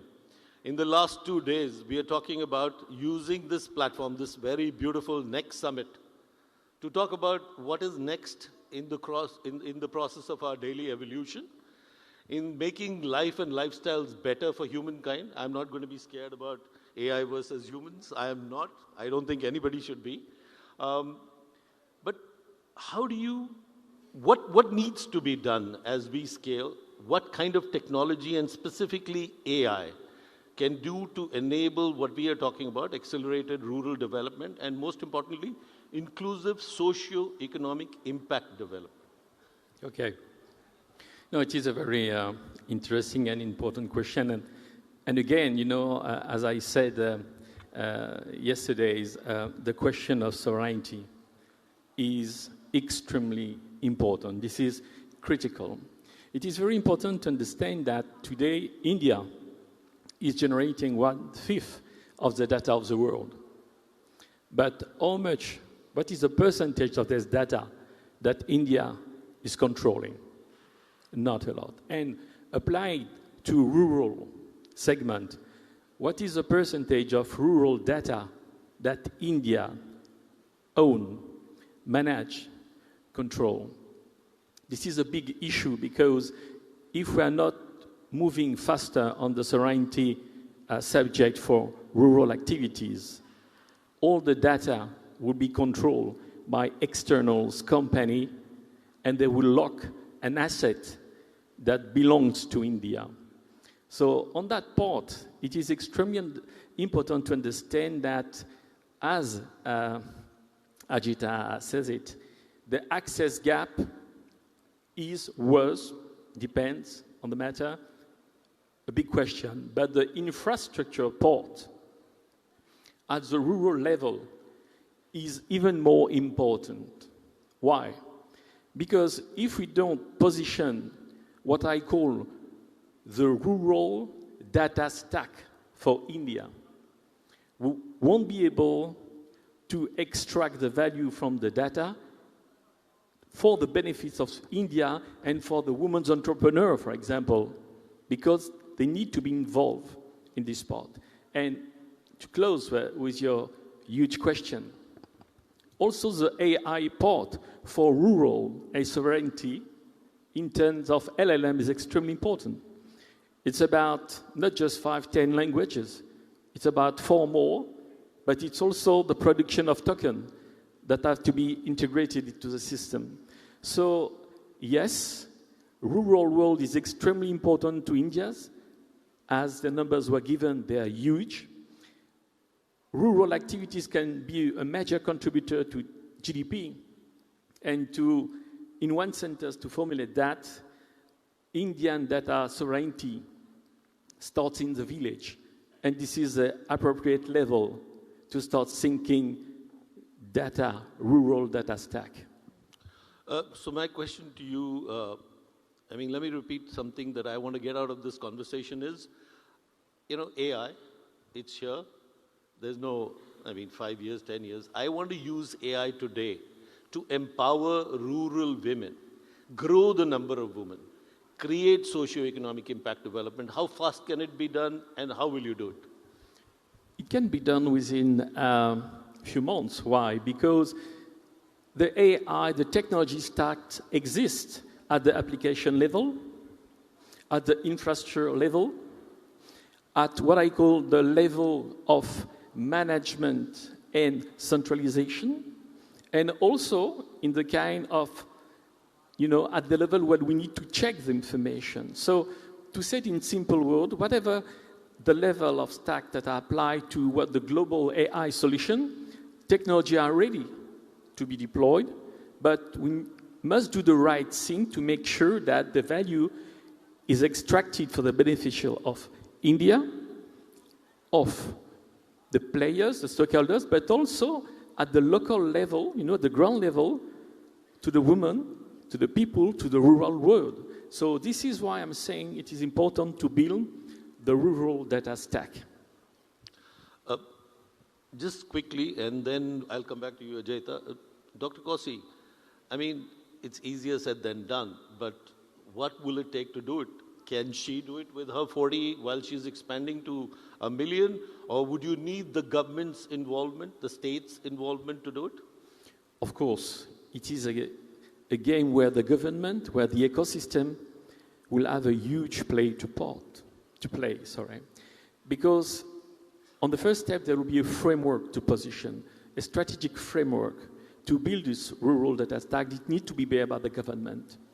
And then it will involve several players of the ecosystem at different levels: platform, application, security, data science, data mining, but also players that are in the regulation part. And finally, entrepreneurs and local technologies and the people in the rural domain. So it is a game for the whole ecosystem, but it's just a question about coordination, right vision, right framework, because the technology is there.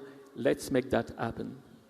Ajayta, turning back to you, I've at this summit and even in previous sessions heard how people can be scared about AI. Now you deal with 40,000 literally probably not so literate or maybe not literate at all women. but they've become entrepreneurs. They've adapted to digital technology, as you said. They're actually making a livelihood out of it. So what all would you need to integrate? First of all, are your Sahelis on the ground going to be scared about AI? I don't know if I'm scared about AI, so I don't know about the Sahelis yet. No, I think, so a couple of things. I just wanted to kind of maybe reflect also on, Ramesh, what you just said, because I do think it's very important to think through that it's technology, but it's also ecosystem. And so even today, with the work that we've done, we work with the state-level rural livelihood missions. We work with almost 210 plus social innovators that have technology integrated into the technology platform that we have. The platform itself was designed for, with, by these rural women. So before they even think about AI, they first had to embrace technology in itself, right? Using a smartphone differently, beyond WhatsApp, beyond a YouTube, really understanding tech. It's vernacular. There's an AI voice bot because she doesn't know necessarily how to read, but she does know how to listen. But imagine every single element of that was designed with her. And I think that's really where the power comes in. So now if you bring that to the context of AI, it's about also understanding how you explain what AI is to her. And my favorite story is the one where we did do this, session with about 500 of our rural women entrepreneurs across different parts of the country, right? Who basically said the same thing, which is really powerful when you think about it. They said, could AI help me earn money faster? Could I wake up in the morning and open Savitri Didi, right? Who basically says, good morning, Ajeta. So Here Savitri are Didi is the AI, it's the Alexa version of what I envision. But imagine they're saying, Savitri Didi is going, good morning, Ajeta. Here are the 13 ways that you can earn money in the next 5 hours, given what we know about who your customers are, what they've been purchasing, or what kind of work activities are available in that day at that time. She gets that. And they all were like, if that's what AI can do, sign me up, right? A second use case, which I, again, really appreciated, is a lot of our women have been doing digital banking services, right, across the country. Now, for most people, if you don't know, when a woman is a digital banking correspondent, she gets a reputation of being trustworthy and not committing fraud. So what happens is other villages in that same area are saying, I want to get my banking services done by her. So all of a sudden, she now goes from one village to traveling to many. Google Maps won't help her figure out the right pathway that she should be taking for safety to get to those other villages. And that's another use case that we're realizing could be really powerful. I think that I don't think there's a fear of AI. There's an understanding of efficiency and opportunity with AI. And I also believe that the gap here is going to be on the skilling of her understanding this. So we have to build with her, for her, and essentially make the use cases more relevant to her. So would it be fair to say, which I heard in the session before us, that your Sahelis will become super Sahelis for their neighborhood? Yeah, I mean, I think that they are becoming super Sahelis, right? They really are delivering services to people faster. They are the voices of rural families. And so, going back to the rural data stack, like, can you imagine 100 million families or 700 million people's wishes, needs, challenges, aspirations, satisfaction, opinions are getting captured by these women because they are trusted. And that data stack is allowing you to then suddenly design with innovation. We, for example, and again, I think that there's a lot more that we can do so I can do this better, but even with our 40,000 women today, we worked with 1,000 of them to introduce India's first ever climate insurance product for 10,000 small women farmers who own less than 0.5 acres of land, because it was designed with them, for them, and we were able to bring a community together. So I see the use cases that are really exciting, and I also think that there's still a responsibility that we then need to understand in terms of ownership. So what would be the challenges, Dr. Kosi, starting from scratch with frontier markets, for example, with the 40,000 ladies? Where would you start?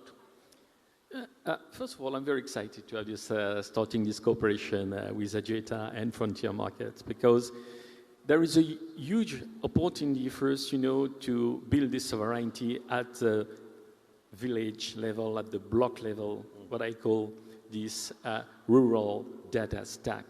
And by bringing sovereignty to the person, to the village, we'll create for them a business opportunity to make money, to be a great contributor to the GDP, huge part of the potential, but also will give the autonomy of technology and the autonomy to develop the right use cases. Because this is a growing field, people will love to use it, and progressively there will be living interaction to get more for the platform from frontier market, for example. But there is also the opportunity to apply, this model at a global level. And I have to say even more, because, India is an example for stack for payment, UPI is an example stack for information, and if we build the missing stack, the data sovereign stack, at this scale, then we can replicate that, for example, in Africa, because you see what we are learning here in India would be very useful to other parts of the world. So we are all very excited on having a concrete impact or doing things that can change the life of people in the village, of the women, of people who have families, and find with AI, infrastructure, data, an amazing opportunity for real. Well, thank you very much. This is a very interesting conversation, and you're right, Dr. Kossi.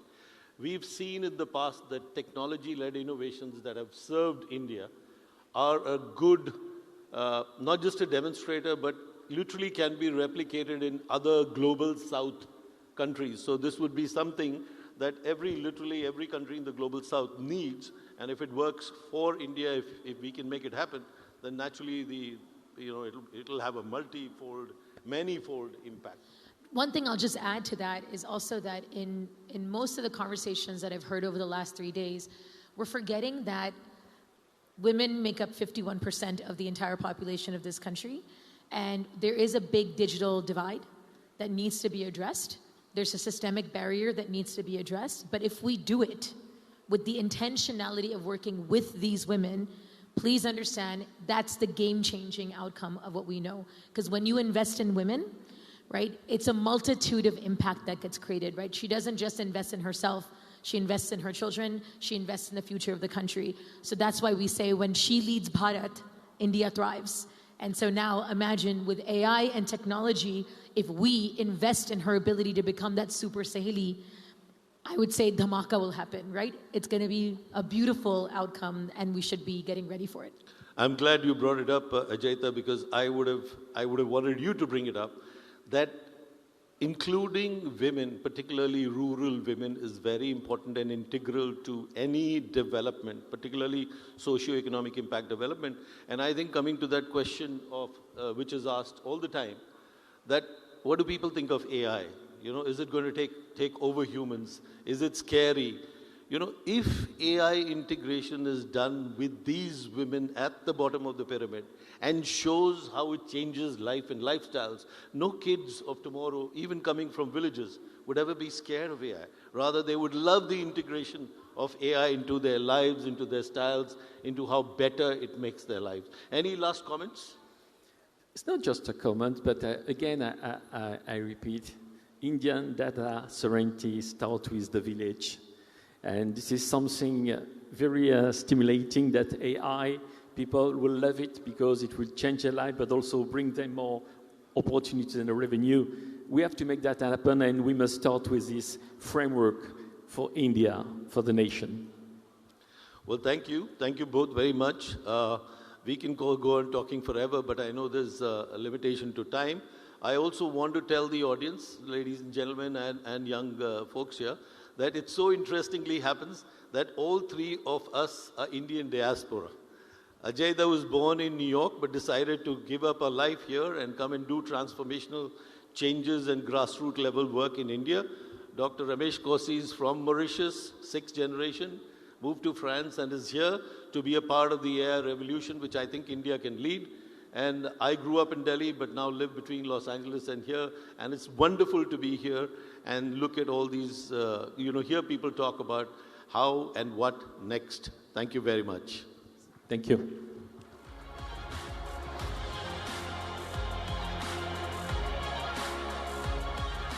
Well, thank you, ladies and gentlemen, for giving us all that insightful information about the future of artificial intelligence.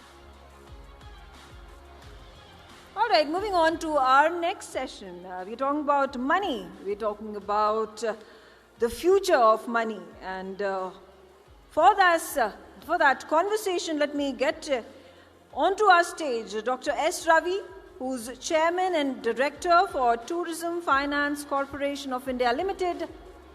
And we also have with us Mr. Vaibhav Lumba. He's the head of FX Clay. A round of applause, ladies and gentlemen, for both our distinguished guests. And to moderate this panel, I am being joined by my colleague Uday Pratap Singh, who's Senior Editor, NewsX.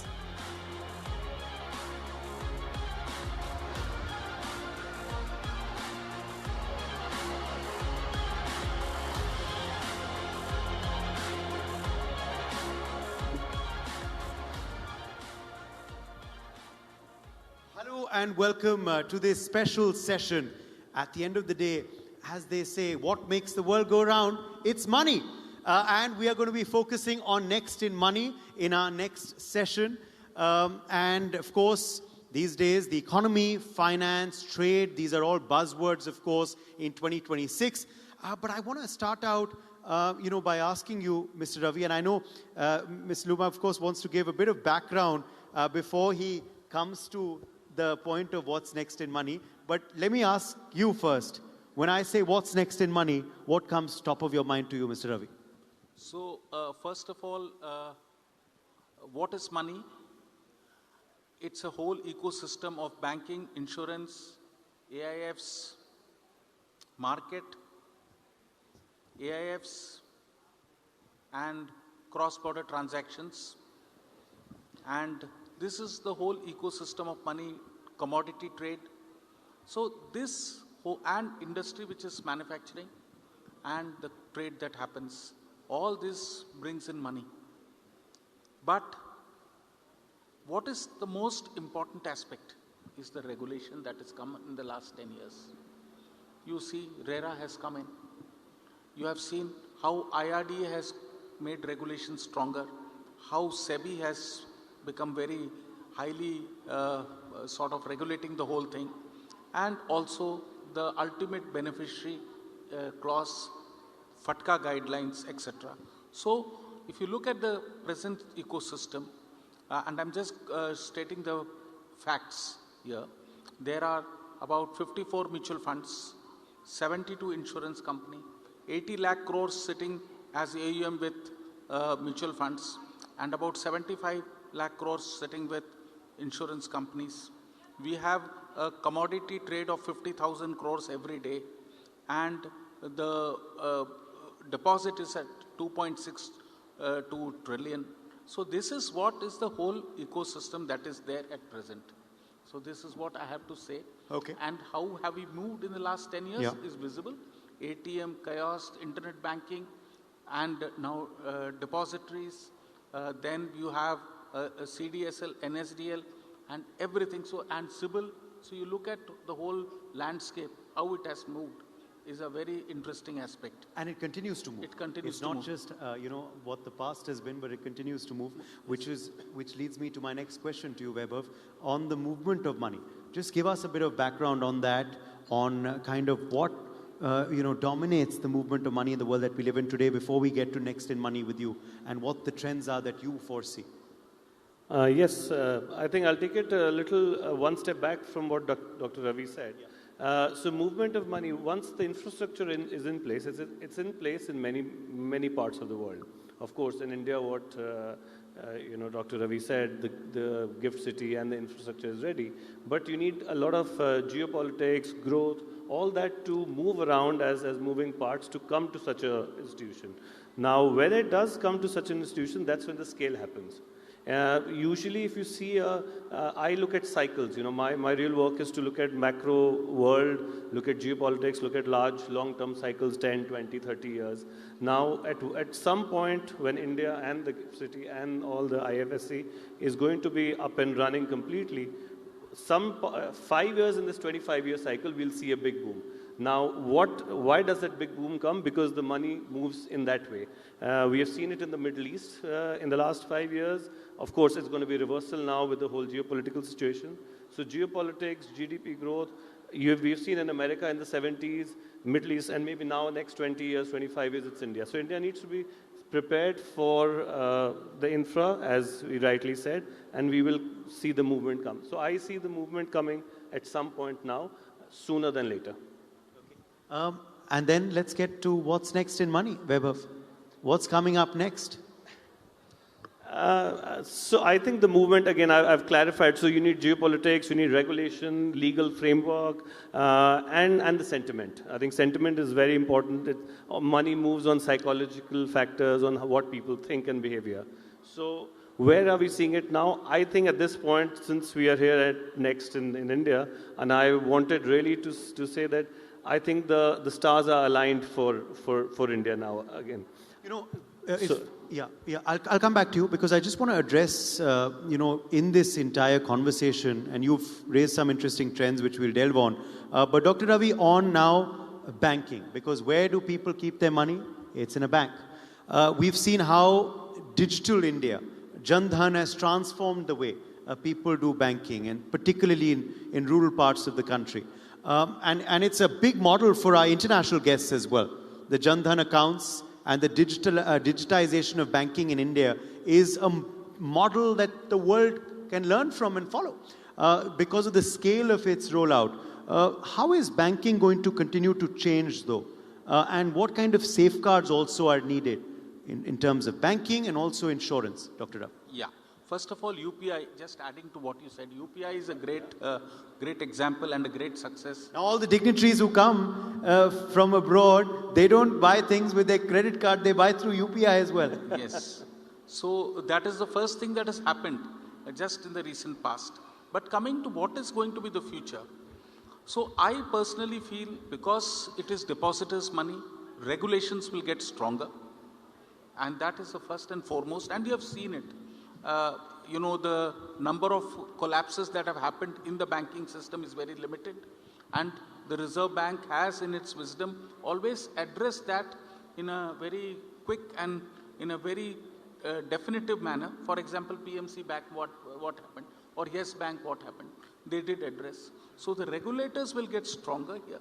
Regulatory measures will be stronger.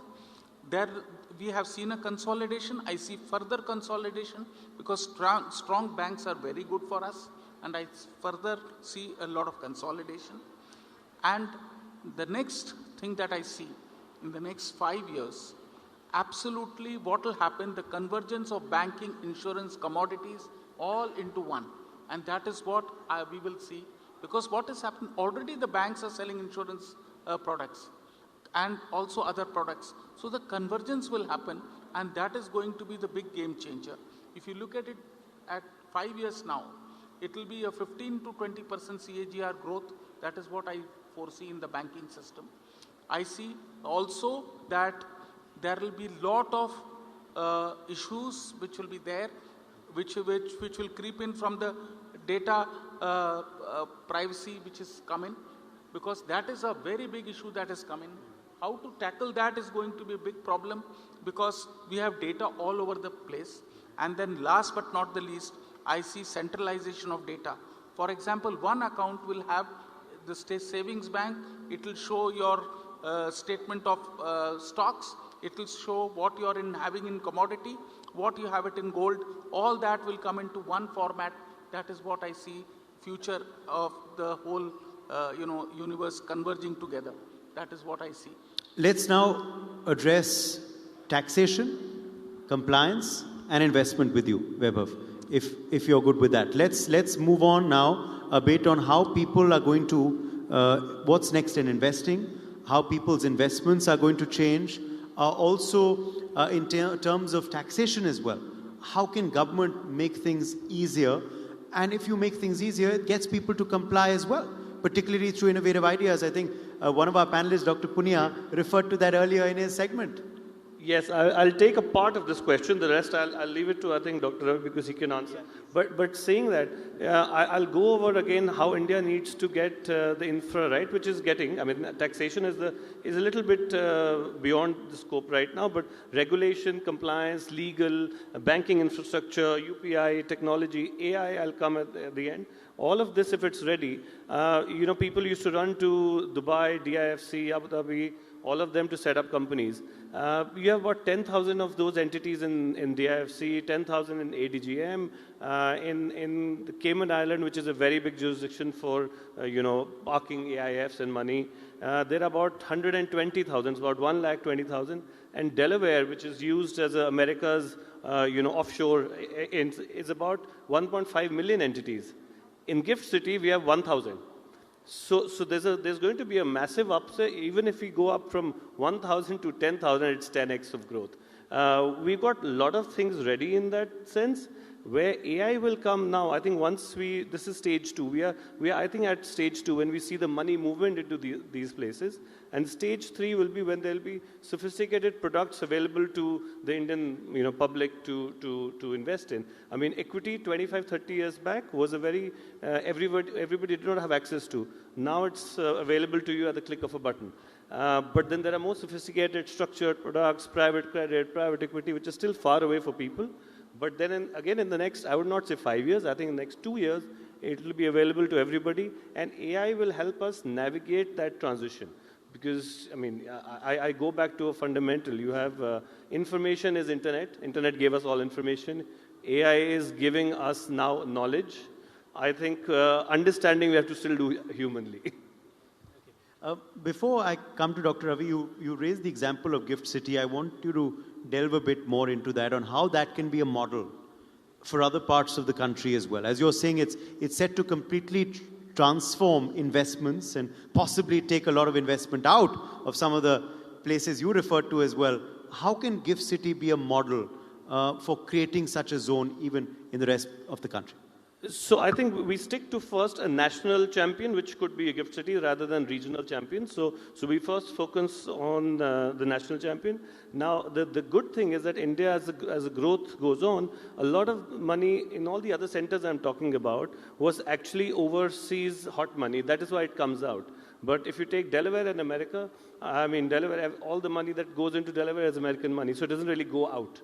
The same way, Indian money can be parked in Gift City rather than going overseas. So it will not come out very easily. And that is the beauty of a country like ours, because we are growing. It's internal money, it's not coming from outside. The outside is the next stage of it. On taxation and AIF, I think I was discussing with Dr. Ravi before. I think his thoughts on the AIF, because he is already dealing in this, will be quite interesting, actually. Please come in on that, and how that can actually help compliance and also make the system much more. So first of all, in 2018-19, the budget came in for a unified regulator, which is very unique.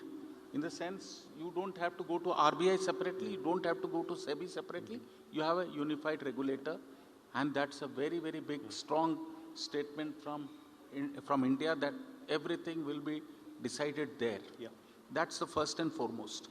The second aspect is 10 years tax holiday, which is a great incentive. You look at anybody who is investing in India and who invests through Gift City, 10-year GST holiday, 10-year tax holiday, which is a great, great thing, because what happens is any company which is a startup, which has started any fund which has just started its journey, you get a 10-year tax holiday, which is a big benefit if you look at from Gift City versus India or any other, across the world, if you look at.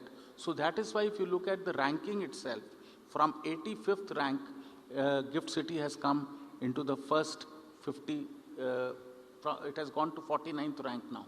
So it is growing in stature because of the tax holidays, the structure, and if you look at AIFs, all the banks, all the nationalized banks, all private sector banks have their offices there. Trade has increased, and I can proudly say that the first exchange was created. I was a part of it. So today, from 2018 to look at 26, we have multiplied the transactions by 100 times. And that is the strength of Gift City.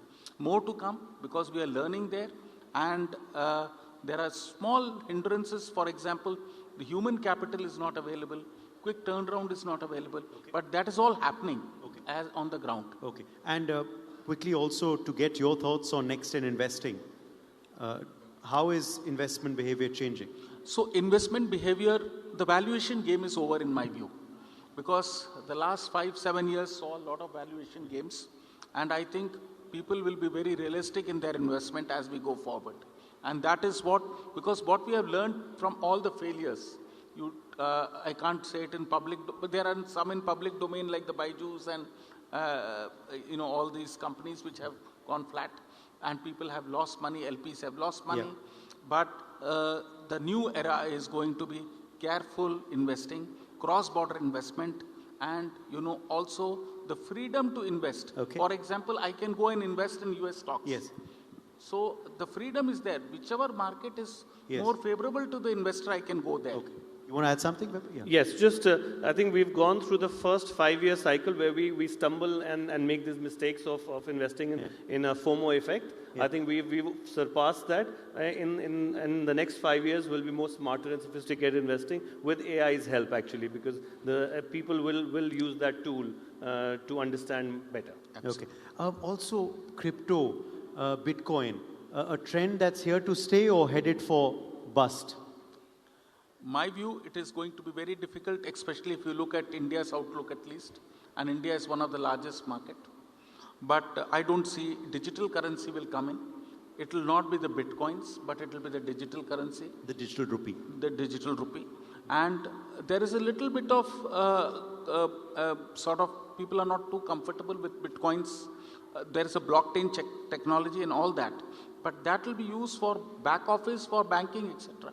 But I don't think, in my personal view, it is a personal view, it is at least 5 years away for any cryptocurrency to come in.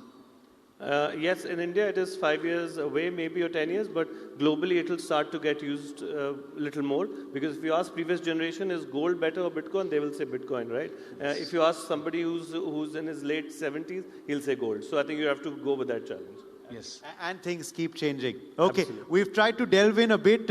We're not astrologers, but we've tried to speak a bit about what's coming next in money. I hope you enjoyed that conversation as much as we enjoyed having it. Thank you all very much for joining us in this session at NXT 2026.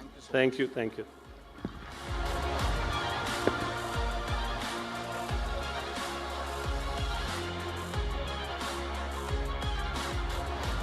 Well, thank you, gentlemen, for that insightful conversation on what is the future of money. All right, moving on.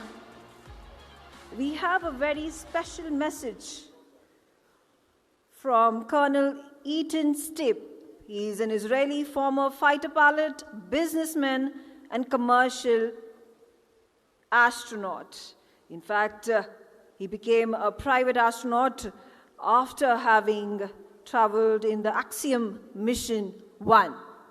So let's quickly hear that video message that Colonel Eaton Stipp has sent for us. This distinguished gathering at NXT 2026, initiated by the Honorable Shri Sharma, whose vision has helped establish this platform for thoughtful discussions, new ideas, and meaningful international engagement.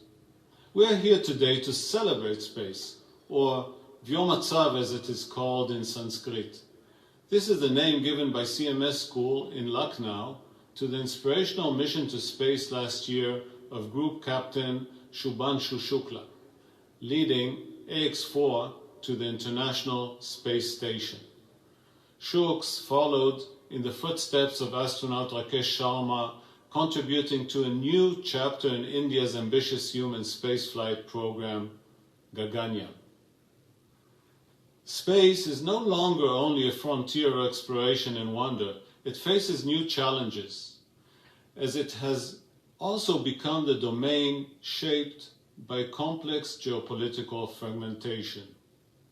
At the same time, the acceleration of space commercialization offers remarkable opportunities. It brings together innovators, entrepreneurs, and investors willing to share knowledge and risks in one of the most dynamic sectors of development. Building infrastructures in space is no longer a distant vision. It is becoming a reality. Private space stations are being planned and assembled, including orbital research laboratories, manufacturing platforms, data centers, and even processing capabilities in orbit. Yet, protecting these infrastructures remains a significant challenge, whether from space debris, increased congestion, or potential hostile activities. From space, however, we gain one of the most powerful perspectives possible on our own planet. We can better understand climate change and improve our ability to protect life on Earth. One of my most meaningful experiments on the ISS involved Earth observation, recording severe thunderstorms and supercells. During orbital nights, which last only about 45 minutes, I would film storms from the cupola, searching for unusual lightning phenomena known as TLEs. The data collected was immediately downloaded and shared with researchers and the public around the world, because space is for all, regardless of background, education, or age. Artificial intelligence is accelerating at an unprecedented pace, transforming many aspects of our lives and raising important questions. One of them is simple. Can AI truly be creative? In space, however, I learned to rely not only on technology or AI, but also on NI, natural intelligence.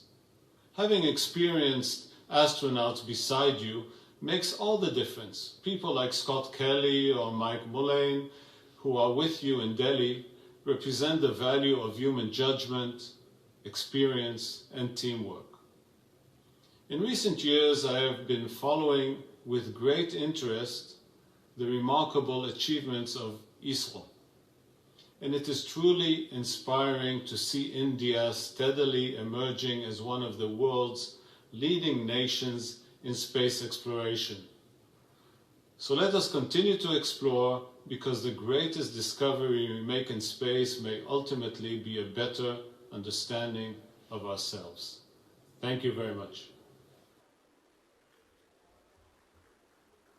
Well, in fact, Colonel Eatonstib was going to join us at the NXT 2026 forum. Unfortunately, because of the Middle East war, the Iran-Israel-US conflict that is taking place right now, who could not fly from Tel Aviv to Delhi. All right, in fact, there was yet another member of parliament, yet another legislator from Spain, Agustin Almodovar Barcelo. He is the member of the Senate of the Spanish Senate since 2023.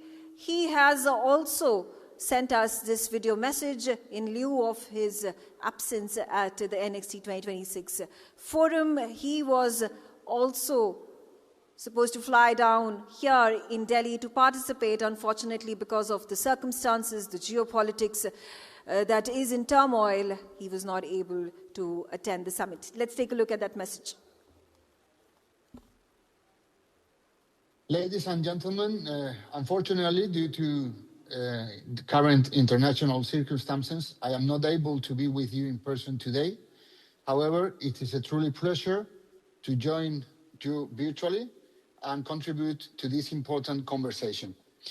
It is a privilege to address you from Spain and to participate in this important forum in India, a country that represents technological ambition, digital capability, and global momentum.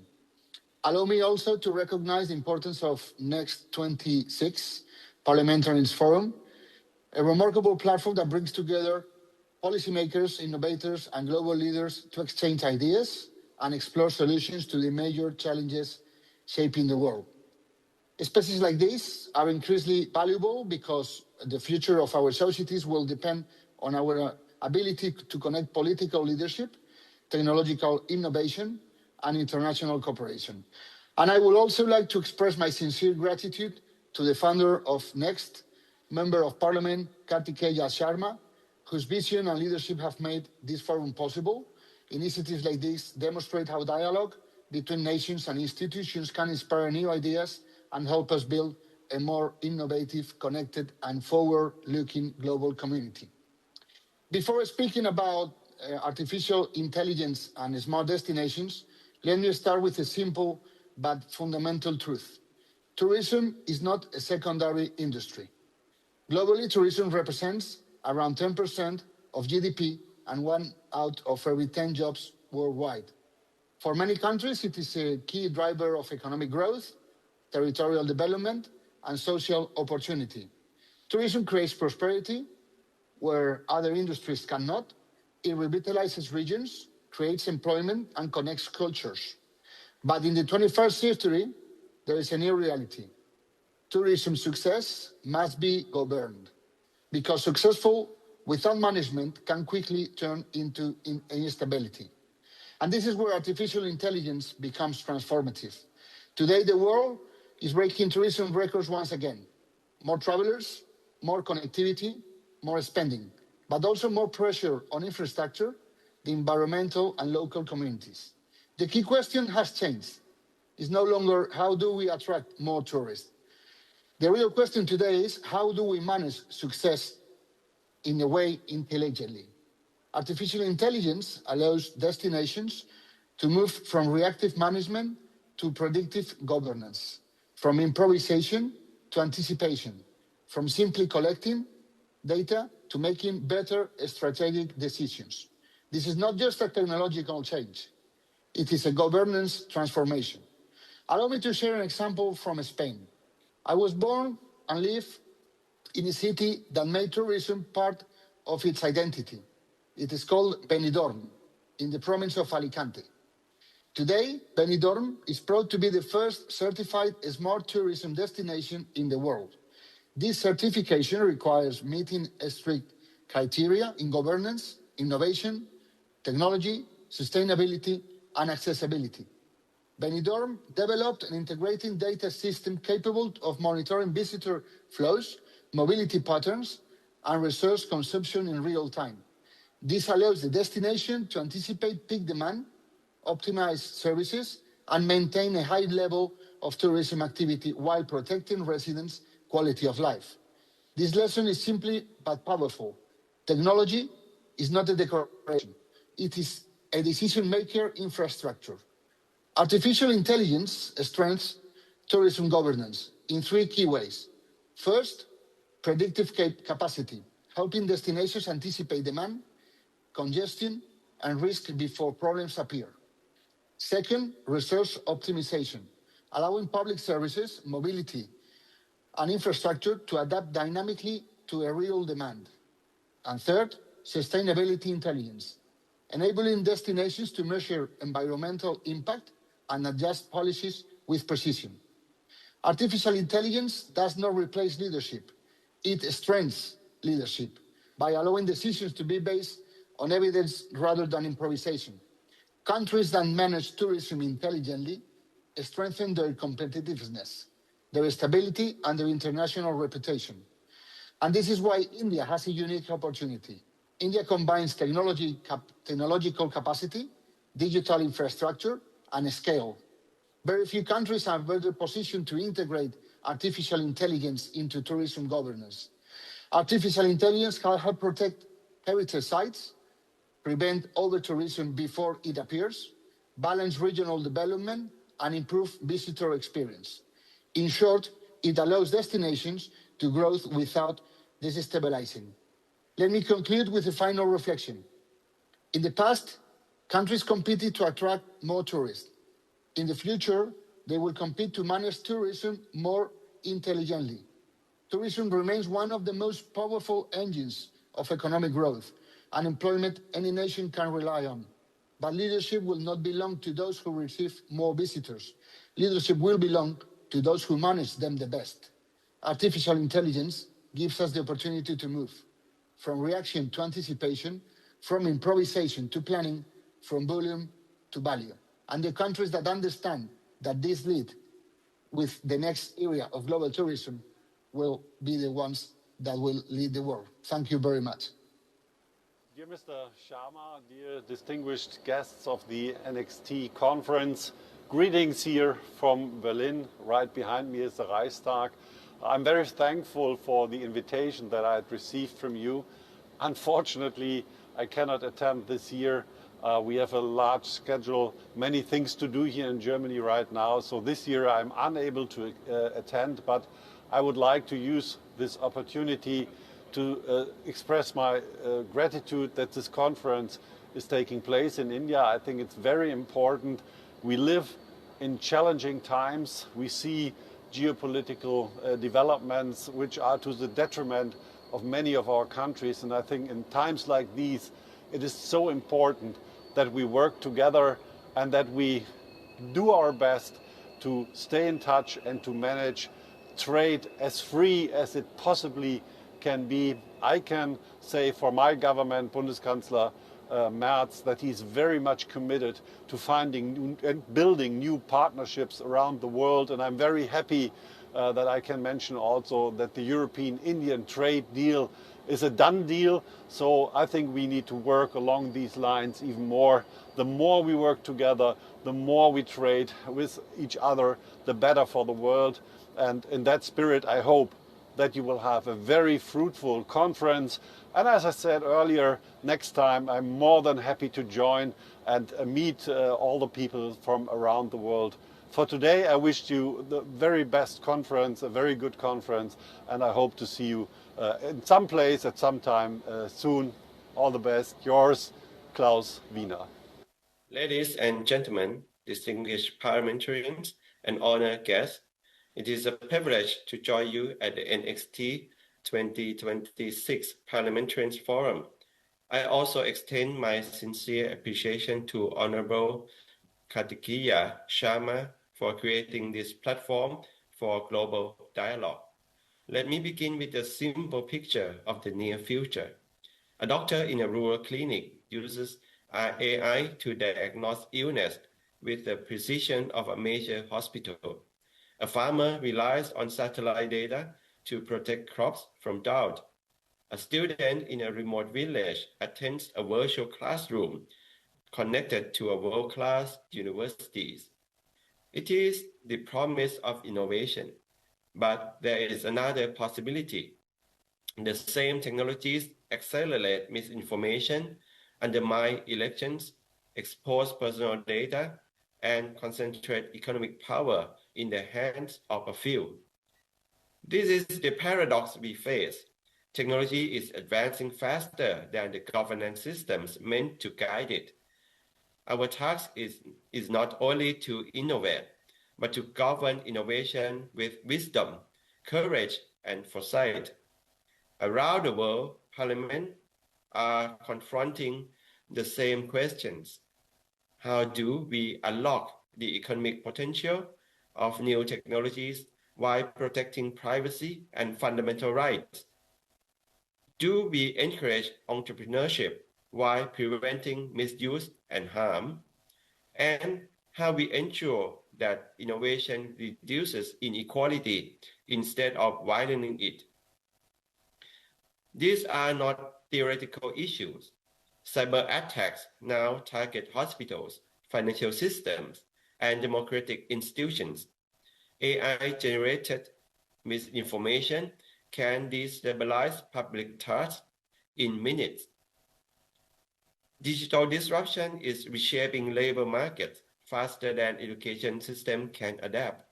Yet, the same technologies can drive economic growth, strengthen public services, and expand opportunity if governed well. Leadership today requires balance, enabling innovation to flourish while safeguarding the values that hold our societies together. Three principles can guide us: trust, security, and shared purpose. The first one, trust is the currency of democratic governance. Without trust, even the most advanced technology will face resistance. Building trust requires transparency in how data is used, accountability for economic decisions, and clear rules that protect citizens' rights. Parliaments play a central role through legislation, oversight, and public communication. Trust cannot be legislated in existence. It must be earned through responsible leadership. Secondly, innovation without security is instability. Digital infrastructure now underpins our economies, our public services, our political systems. A single vulnerability can disrupt supply chains, financial markets, and national security. Security is not a barrier to innovation. It is a foundation that allows innovation to scale safely, from AI to quantum computing to cross-border data flows. Lastly, innovation must serve more than profit or prestige. It must advance human well-being. It means using technology to improve education, strengthen healthcare, support sustainable development, and create inclusive economic growth. It means ensuring that small business, rural community, and emerging economies benefit, not only large corporations and major capitals. When innovation is guided by shared purpose, it becomes a driver of national resilience and global progress. No country can govern innovation alone. Digital networks, supply chains, and knowledge flows are global. Standards of AI ethics, cybersecurity, and the data protection must be able to interoperate across borders.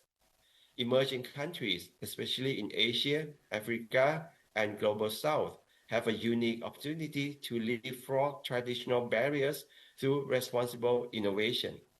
Advanced economies can contribute expertise, investment, and institutional experience.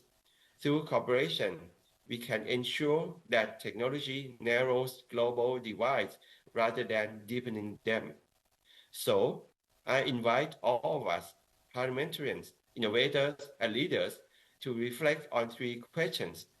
Are we building innovation on a foundation of trust? Are we safeguarding the security of our societies in an increasingly digital world? Are we guiding innovation with a shared purpose that benefits all humanity? The answer will shape not only the technologies we create, but the future we leave for generations to come. Let us lead the trust. Let us safeguard security, and let us pursue innovation with a shared purpose worthy of our people. Because when innovation is governed wisely, it becomes more than technological progress. It becomes a force for a more resilient, inclusive, and prosperous world. Thank you. My name is Shuvaloy Majumdar. I'm the Conservative Member of Parliament for Calgary Heritage. And greetings to all of our friends from across the world and India at the NXT Forum 2026. I'm sorry I wasn't able to join you today, but know that my heart is with you in Delhi and that I look forward to returning and seeing you soon, and insist that when you come to Canada, you find me in Ottawa or Calgary. Let me host you and show you the great things that Canada has to offer. I want to talk a minute about 20 years ago. 20 years ago, when I was 26 years old, I was working in Baghdad. And I remember meeting at the Al Rashid Hotel with two members of the Iraqi Council of Representatives, their parliament, one Sunni, one Shia. You will remember that at that time, this was a country gripped by brutal sectarian war. And as the bombs were blowing up outside or above the skies, the ceiling would let dust fall into the ground. And when the dust fell to the ground, the legislators would stop, but then they would carry on. They would carry on their dialogue on key issues like the federalism of their country, energy regulation, the partnerships that needed to be built for the future for all Iraqis. I reflect on that today because now is a moment in which the world is being tested yet once again by war across the Middle East, war and competition in hemispheres around the world, competition around technology. But I reflect on that moment today because even at the depths of the war of Iraq, you saw people, legislators, elected people, representing their people and engaging each other in the spirit of dialogue and for peace. So with that spirit, as you contemplate the challenges for today and the next ones that we have to contend with together, I wish you all the best in your dialogue together, in our world, and our hope of shaping a world of peace and freedom for all. Thank you very much for having me today. Next time, we'll see you in person.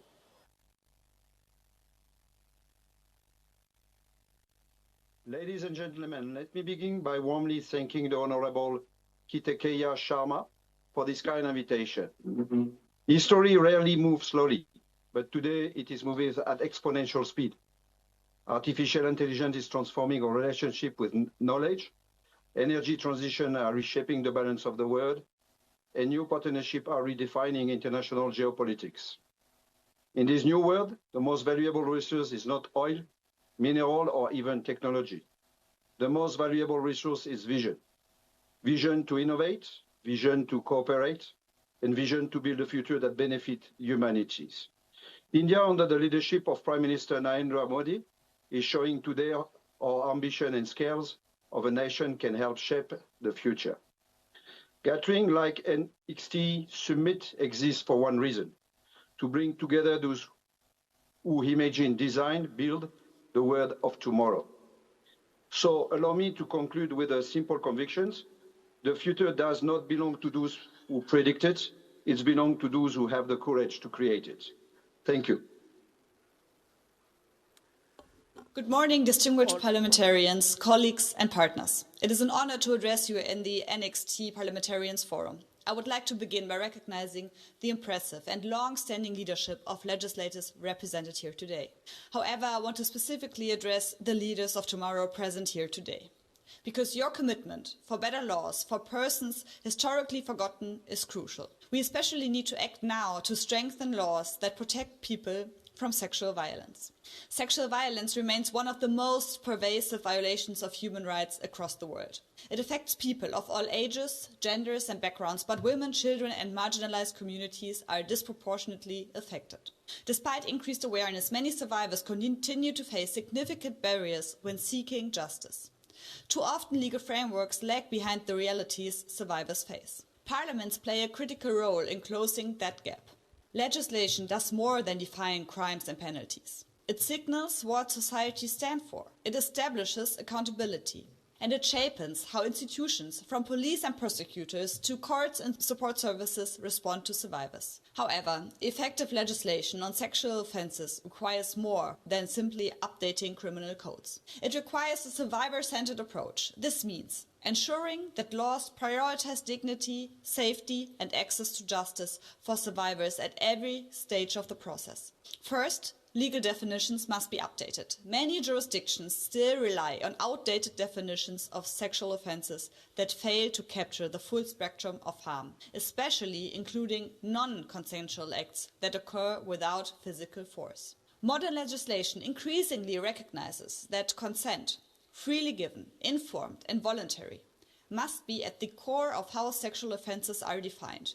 Only yes means yes. Second, legislation must address the barriers survivors face in reporting crimes. Fear of stigma, retaliation, and institutional mistrust too often discourages survivors from coming forward. Better laws must address this by ensuring survivor-friendly reporting procedures and by protecting victims and witnesses from intimidation or re-victimization during legal proceedings. Third, strong laws must be supported by strong systems. Passing legislation is only the first step. Implementation requires resources, training, and coordination across institutions. Law enforcement, prosecutors, judges, and healthcare professionals all need specialized training to respond effectively and sensitively to sexual offense cases. Fourth, legislation should ensure that survivors have access to comprehensive support services. Justice is not only about prosecution. Survivors often need medical care, psychological support, legal assistance, and safe space. Law can help institutionalize these services and ensure that they are accessible to all survivors, including those in rural areas or marginalized communities. Finally, it is essential that legislation recognizes the evolving nature of sexual violence in the digital age. Technology has created new forms of abuse, from image-based sexual exploitation to online harassment and coercion, that many legal systems are still struggling to address. Policymakers, you all must ensure that laws keep pace with these emergent challenges while protecting fundamental rights. Can we please have some applause for our parliamentarians from across the world who sent us those video messages. We're hoping that they will be able to make it to future editions of NXT. Okay, now since all of you have traveled here in some form or the other, some from across the world, some from across the country, some from across the city, how can we not talk about Next in Travel? That is the focus of our next segment in this afternoon on the third day of NXT 2026. And joining us for this session where we're going to be speaking about the future of hospitality, we have with us Mr. Sanjay Sharma, MD India and Southwest Asia for Hyatt Hotels Corporation. Mr. Sharma, welcome. Could we please have you on stage? Mr. Sanjay Sharma, I welcome you warmly to NXT. Let's have you on stage, please. And moderating this session will be the Managing Principal for CP Kukreja Architects and Honorary Consul General of Albania, Mr. Dikshu Kukreja. Let's keep the applause going for our next panelists.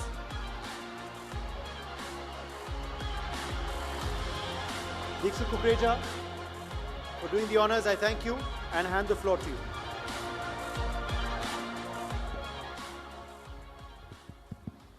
So I always sit on the right side of the moderator to get the right stuff.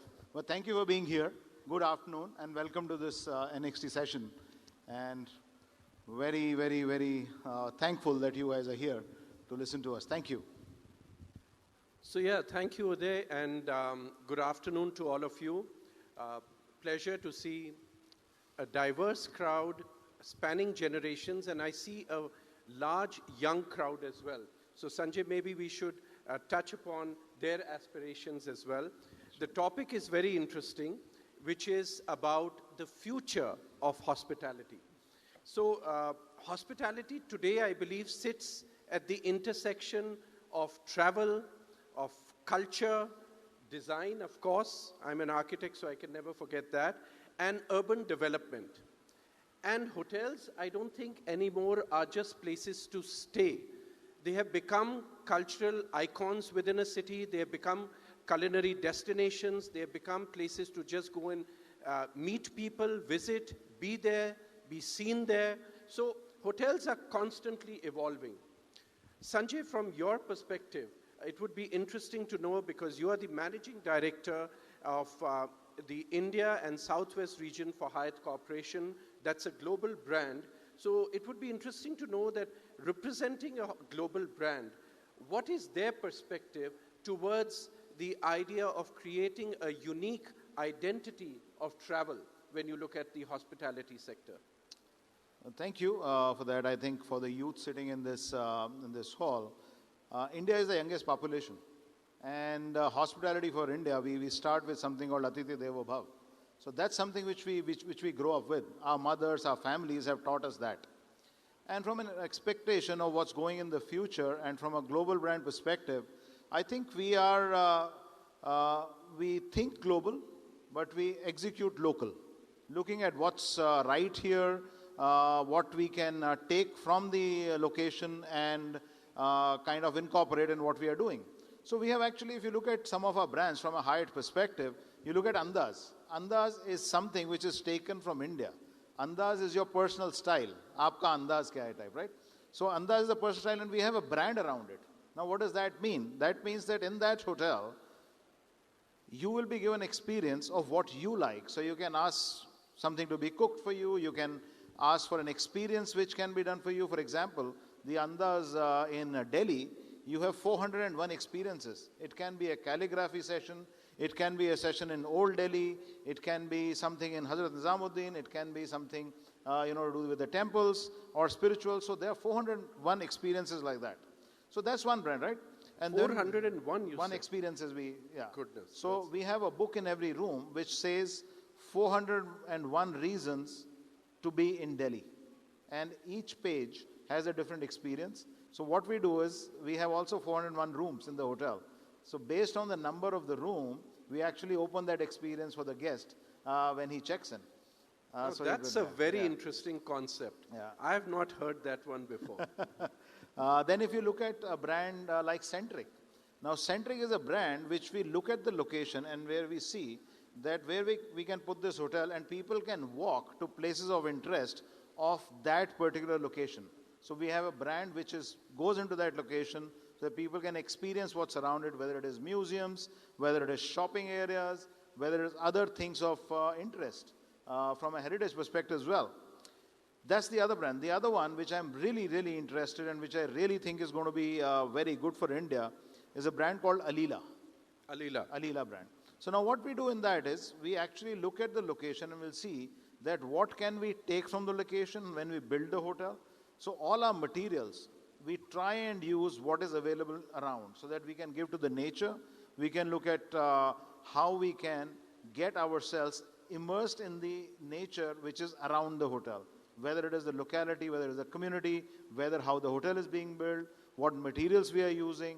So that's and it's luxury.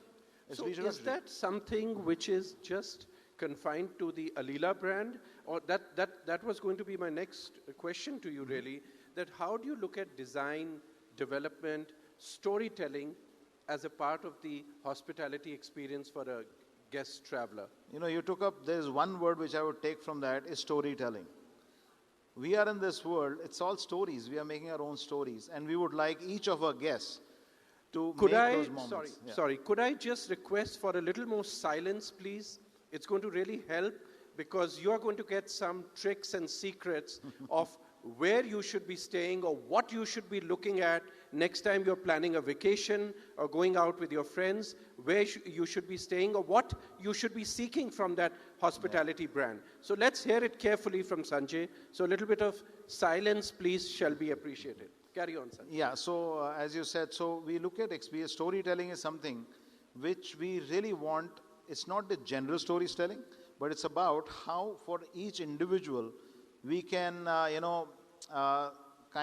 welcome them and send them off with a remembrance or with the moments of mode which they remember about their stay when they leave. So that they can remember and they can also narrate it to whoever they meet that I was, let's say, at a Grand Hyatt or an Alila or a Park Hyatt or a Centric or an Andaz and say, this is what I experienced there and this is my story. So we would like each of our customers to have their own story when they stay with us. And that comes through engagement. If you have seen what we come from, what our thought process is, that we have a purpose. Our company, Hyatt, has a purpose which is we care for people so they can be their best. Which means that we are actually resource for you so that you can be cared for. Our purpose is care. So Sanjay, I remember when about a decade and a half ago, I was asked to design the hospitality district outside the Delhi airport, T3 airport. And the whole idea at that point, first, it was the largest ever hotel development which was coming up in India. And the number of rooms was more than 5,000, which was a large scale. But the design brief that I got was about not just creating a bunch of different hotels, but about creating a destination as AeroCity itself. Meaning that anybody who comes and stays there, including at the Andaz, of course, that you are consumed in that area. You don't necessarily, unless you have the luxury of time, get to travel to other parts of Delhi. You take a slice of India, take a slice of Delhi away when you have stayed just in AeroCity. So today, how has the design sensibility and the aspect of hospitality economy changed from that perspective? What are we looking at today when you give a brief of what a new hotel should be like from Hyatt? First of all, thank you for designing that, and I think congratulations. It's a huge success, and I think many models are going to be based on the AeroCity Delhi in various parts of the country. So thank you for leading that initiative for India. So I think a big round of applause for them to actually designing that and giving us something which can be replicated throughout the country. From a design brief perspective, we look at how we can marry the local culture that's one, and how we can serve the segments which are traveling to that place. So you look at a purpose of visit, you look at what your segment mix is, and then how we can satisfy each segment in that destination specifically. So if it's a leisure or a MICE or only a corporate, so you design the hotels around that. However, what has changed is, irrespective of what the purpose of visit is, it's about how you can provide an experience for that visit. So yes, somebody may be coming for a business visit, but in that also, the mindset, the thought process of today's consumer has changed, and they want an experience in that. Yeah. Tell me about our young audience. I said we must share with them. You are a stalwart in the industry, and you have, even in the past, occupied important positions in the hospitality world. If you could share that if they decide to plan a vacation or decide to book a hotel, what is it that they should be looking at as the differentiator between Hotel X and Hotel Y? So great question. And stalwart, no, because that makes me feel old. So I would say I'm just, every year I get new experiences. But I think for the younger generation, it depends where they are going. However, they should look at the brand.com and not at what the sites which are available on the web. Because a brand website will show you all the experiences which the other sites may not show. So when you look at the hotel site or you go to the brand.com website, you will see what are the experiences, what are the restaurants, what are the experience in the restaurants, and what you can do. So it gives you, it opens up the entire world. And it also takes you, for example, for Hyatt, it takes you to the world of Hyatt. And there is where you see a lot of opportunities, a lot of benefits. And also, once we have that relationship with us, loyal to us, we are loyal to you kind of a thing, you will see how those benefits will take you through to various hotels and destinations. That's a good idea. Keep this in mind, guys. It's about brands.com. Yeah. Let's do something fun here. I was thinking, why don't we do a lightning round, a rapid fire to Sanjay of aspects of hospitality, future of hospitality. So Sanjay, here I go. So I have a very good answer for each question. How do you know the questions? You just walked in. I don't need to know the question. The answer I know. You can have your question. My answer is no comments. No. No comments is a disqualifier. So let's go with this. Okay. One hospitality concept or trend that you believe is overrated today. So I think I'll talk about India specifically. Where initially we used to say, okay, we don't have enough foreign visitors coming, or foreign visitors were actually kind of giving into the hotels, the percentage was very high. But in today's time, the way the government has taken initiatives, the network, the connectivity, now the market has changed, and we are actually seeing something which is going to last forever now, is domestic tourism. So earlier, the foreign travel was kind of rated very highly. Right. However, if you look today, the percentages have completely changed, and we are now dependent, or we are not dependent on anything, because our domestic travel has increased so much. Of course. Okay, next one. One small change hotels could implement tomorrow that would dramatically improve the guest experience. And give us a quick one on that. So integrating AI with Atithi Devo Bhav. Fantastic. Technology with our own culture. Yeah. If you could bring one idea or practice from another industry into hospitality, what would it be? I think I would bring care from other industries, whether it is... Bring what, sorry? Care. Care. So care, genuine care, like you may have in various places. Sure. If we can get into hospitality, that genuine care would be great. That is important. What will matter more in the future hotel experience? Would it be technology or would it be human service? Human service, taking data from technology and serving each customer. That's the important one. From an investment perspective, what is one emerging hospitality opportunity in India that excites you the most? Luxury, how we are now getting into luxury, and also the destinations which are opening up, which were not earlier connected well. Now the connectivity is so good, whether you look at Uttarakhand, whether you look at other places in India, they're connected so well. So that's a great opportunity, and we want to go there and see. So I have actually been part of and witnessed NewsX Media talk about this on their channel as well, that how the infrastructure growth, and I think Uday, you did that story once, how infrastructure growth leads to economic growth in various aspects. So tourism is one such where, like you said, the domestic market has opened up so much because there were areas you could not reach out to earlier, and today they become so easy to travel. Look at what it's doing, the connectivity. It's fueling not only tourism growth, but how it is uplifting communities and whatever is happening around it. So it's an upliftment of the entire nation from that perspective. Yeah, I agree. So I'll continue this rapid fire. One factor that investors often underestimate when they are evaluating hospitality projects. So sometimes one needs to look what is required by the location and not by what they want. Yeah. So you need to see. So not to have preconceived ideas. Yeah. Right.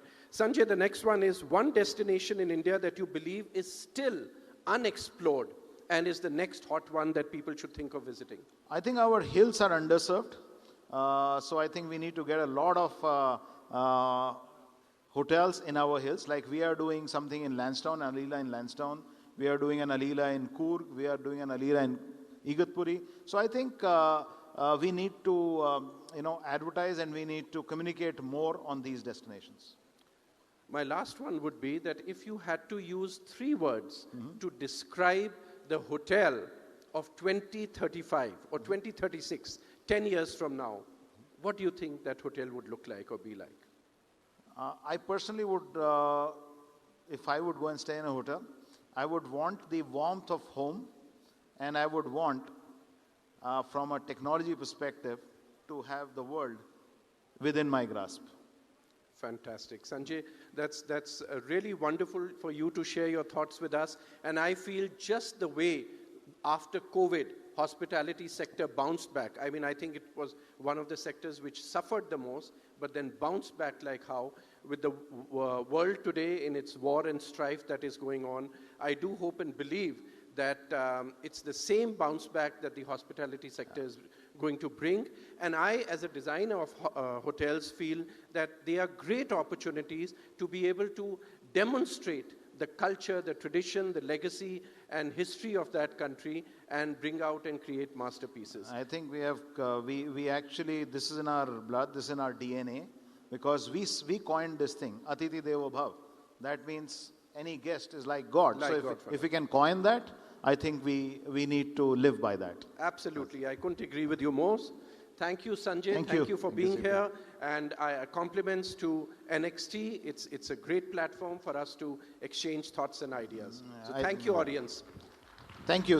And I think kudos to Karthik to organize this. And congratulations. Yes, thank you. Thank you, Mr.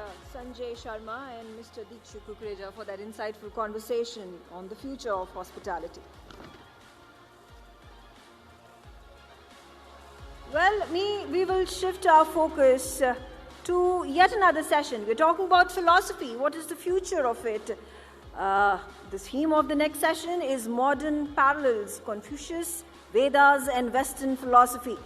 And to join this panel, let me welcome very warmly Shri Sudhanshu Trivedi ji, Member of Parliament, Rajya Sabha. Sir, we welcome you on stage. We will also be joined by Professor Han Song Lee. He's from the School of International Service, American University. We also have Dr. Varun Veer. He's the founder, Life Yoga. All our guests will join us momentarily on stage.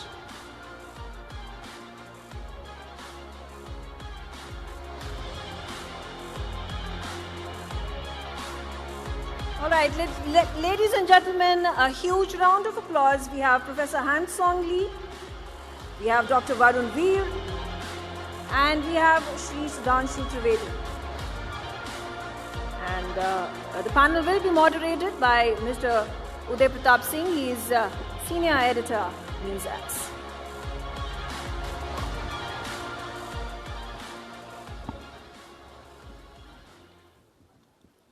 Many thanks, Megha. It's time to, of course, turn our focus to a session where we're going to delve on philosophy, history, and not just Indian one, but we're going to try and cover the entire globe because it is a cross-national panel that you can see today that we have with us. So it's fantastic to have all of you firstly in our midst. And Sudhanshu Trivedi ji, let me begin with you first. Now, Bharat has always been a civilization. However, in the recent past, recent times rather, we've seen a dramatic shift in terms of India's progress, our perception abroad, and development within as well.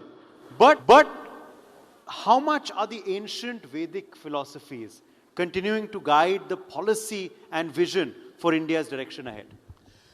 Actually, India is not just the only ancient civilization. There are several ancient civilizations of the world. But we are the only living ancient civilization of the ancient world. Because all other civilization, whether you start from eastern part, the Chinese civilization, to the Mesopotamian, to Babylonian, to Greece, to Roman Empire, to Inca, Maya, Aztec in the American continent, most of them has finished and they are just in the history textbooks. They are not living as it is. In India, if you will see, like at the time of Vedic age, if the fire was built up and on that taking 7 rounds of fire, a couple used to get married, so is the same thing is happening with the same mantras, that is shows the living civilization. Now, you have said that how it is influencing our modern day approach. In this Bharat Mandapam itself, you have seen that the G20 summit has happened. And Prime Minister Shri Narendra Modi has given one word, one earth, one family. That is being categorically derived from the Vedic concept of Vasudhaiva Kutumbakam. Because it is the thought process which says that the world is the entire family. Rather than it's more much, they say that the nature is also one family, the universe is also one family. Here in your topic, if I say, the parallel between the Western philosophy and the Eastern. So there is a very significant parallel between the Vedic philosophy and the Confucius philosophy and the Tao, Shinto, and Buddhist is just, you can say Hindu and Buddhist philosophy is just brothers. But there is a significant difference with the Western philosophy because the difference is in the definition itself. The definition of Western philosophy is a philosophy. It comes from 2 words, philo and sophia. Phil means who the lover. Sophia means books. So if you get indulged in the books, so it is believed that you will attain the knowledge. On the contrary, in Vedic concept, the definition of philosophy is darshan shastra. It's a Sanskrit word. It means just to visualize, just to see. It means in Vedic concept, book doesn't take you to the absolute knowledge. Books just take you at the doorstep. Then the knowledge you have to visualize. You are not creating anything. You are just visualizing that. That's why the Vedic seers are called the seers. They are doesn't call the philosophers.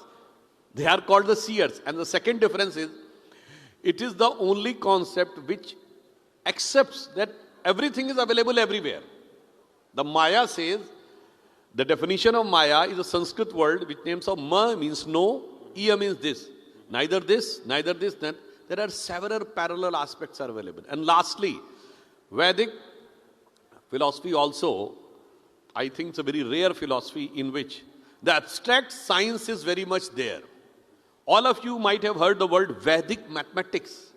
Mathematics as a part of religious texts, I think you will find nowhere in the world. Ayurveda, that is a categorized medical science even accepted by WHO and by name itself is a part of Vedas. So medical science as a part of religious texts, mathematics as a part of religious texts, and several scientists have quoted themselves, like Erwin Schrödinger, who is considered one of the fathers of quantum physics, having a Nobel Prize in physics, and who has found the electron equation. In his book, 1964 book, My View of the World, there is a complete chapter, the Vedantic version. So I think there are three things which makes this distinctly different from the Western philosophy, but close to the Eastern philosophies. And before I go to the rest of my panelists, a quick question personally for you as well. Now you're dealing with realpolitik on a daily basis because you are, of course, a sitting member of parliament. How do you imbibe ancient sort of civilizational principles, values, teachings into your daily life and daily decision making as well? Actually, if you look, the fundamental concept of Vedic philosophy is there is no compartment which is distinctly different. Everything is interconnected and interwoven.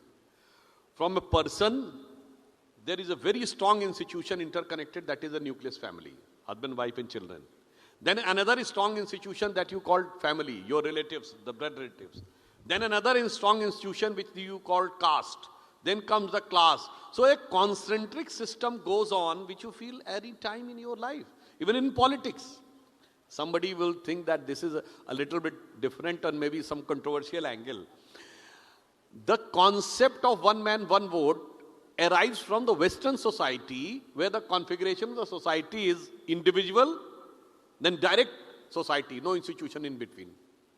So anybody wants to ask anything to society, he has to ask personally. But in the Indian and most of the Eastern societies, it is individual, then the family, then the extended family, then the class, and then caste. And in politics, you have seen all those intermittent institutions have automatically started coming up. Now first, the beta-beti-vad, means your sons and daughters. Then here comes bhai-bhatijavad, your, you can say, nephews and niece. Then comes the casteism, then comes the class, then comes the society. So those things are also very much present and dominating and deciding the course of politics in today's society. Absolutely. Professor Lee, let me get you in here next for a perspective, of course, from abroad as well. In the West, there is this concept of rights. That is, you know, at the fulcrum of everyone, of individuals. In the East, there is a concept of dharma or duty, which forms the fulcrum of decision-making and people's identities. Can the two be balanced? Or is it, you know, practical to say that in a modern state, the two will always be at conflict with each other? Thank you so much for this great question. And it reminds me of how we ended the previous panel with Aditi Devopava. The idea of the Aditi Dharma is one of the many dharma that we have. The idea that we have positive regimes of rights, and these rights come out of nowhere, and somehow by adhering to them, we can build a functional, flourishing society. I would say that is a kind of narrow reading of the West that the East could help complement, because in the Dharmic view, it is more of a relational justice, right? There is the sense of the entitlement. I mean, we do have ideas of, you know, adhikara, and we have, you know, Chinese concepts of earning the entitlement to something by virtue, right? But on the other hand, there's the expectation, right? The expectation of hospitality, but of course we have to be good guests as well. So it is highly relational, and I would say that in the Western tradition, the idea of law, I mean, now that it is very positive is out of nowhere, but I mean, originally, the idea of nomos physeos, the idea of natural law, it was very relational. It was about balancing the logos, the reasoning of the philosophia, with the thumos, the urge and the longings, as well as the eros, the love. And the same, we have the trivarkaha and the trigunaha, we have dharmaha, but also we have kamaha, we also have arthaha, we also want to succeed, and we also want to love. And in the Chinese tradition, you have the idea of righteousness, yi, and that is very much the idea of entitlement and of duty. But you also have love, I, and you also have li, the idea of benefit. You also need to benefit society and be benefited in turn.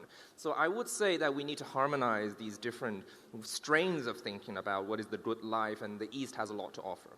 Thank you. Okay. Dr. Veer, you know, the West has mindfulness, but India has yoga. The modern form of yoga, the true form of yoga, and the sadhana that one gets from it. How much or how much more do we need to do to popularize it and to take it to the world? Are we doing enough? What more do we need to do? And what do you feel about what people can learn from it? Actually, there is a very big differences between the West mindfulness and Eastern yoga philosophy and theory. If you see the West, they believe in body, they believe in breath, they believe in mind, but they don't believe beyond the mind. Eastern philosophy, we believe in body, we believe in breath, we believe in mind, we believe in wisdom body, then we believe in blessed body, Panch Kosha. Body, breath, mind, wisdom body, and your soul. Annamaya Kosh, Pranamaya Kosh, Vijnanamaya Kosh, Manomaya Kosh, and Anandamaya Kosh. We focus on entire personality. The West don't go beyond the mind, and if I'm not wrong, before 9th century, West did not believe a soul in woman body. So they think soul is only in the man body, not in the woman body. So if you see the philosophy of yogic philosophy, yes, we touch from A to Z. We focus in entire personality, and which is the main purpose and main aim of the humanity, the blessed body, Atma Sakshatkar. Yes, we are not doing sufficient work to show and spread the scientific spirituality inside the India and outside of the India. Yes, we need a lots of work on that, especially if we can add this scientific spirituality into the school syllabus. So it will be more easy to spread this spiritual right and positive knowledge across the India or across the globe also. So yes, especially in the education system, we have to add this scientific, spiritual, yogic knowledge. So Dhanshuji, we are seeing a very fractured West currently. What philosophical export or what philosophical teachings can the East offer the West at this particular juncture, as we are talking about next in philosophy, to possibly heal their wounds and soothe their fracture a bit? Actually, the basic fundamental of the logic of the West and the East is different. But you look what the science says. West says whatever you acquire is your identity. East says whatever you give is your identity. Now if you ask if this is looking red, why it is looking red? Because this is reflecting the red wavelength and absorbing the rest. So whatever it has reflected is the identity, not it has achieved is the identity. Second thing, Western philosophy says whatever is visible is the reality. Eastern philosophy says whatever is visible is a mystic thing, illusion, maybe illusion. Like it is red, what the science says. It's having all the vibration, all the wavelengths except red, because red has been reflected. So if you are saying it is red, it means that the fact of the matter is red wavelength is not inside. So whatever is visible may be an illusion. So that's why, and on the social angle, West says the philosophy like, if you have all money, then you can be satisfied, like what Karl Marx has given. Then Sigmund Freud comes, who said, no. Physical pleasure is a more significant. If you have physical pleasure, you will be having happiness. Then another French philosopher comes who said, no, name and fame is most important. If you are famous, then you are most happy. But if you come to Kumbh Mela, where you see the Naga sadhus, who are having nothing, even not clothes on their body, then they get perplexed.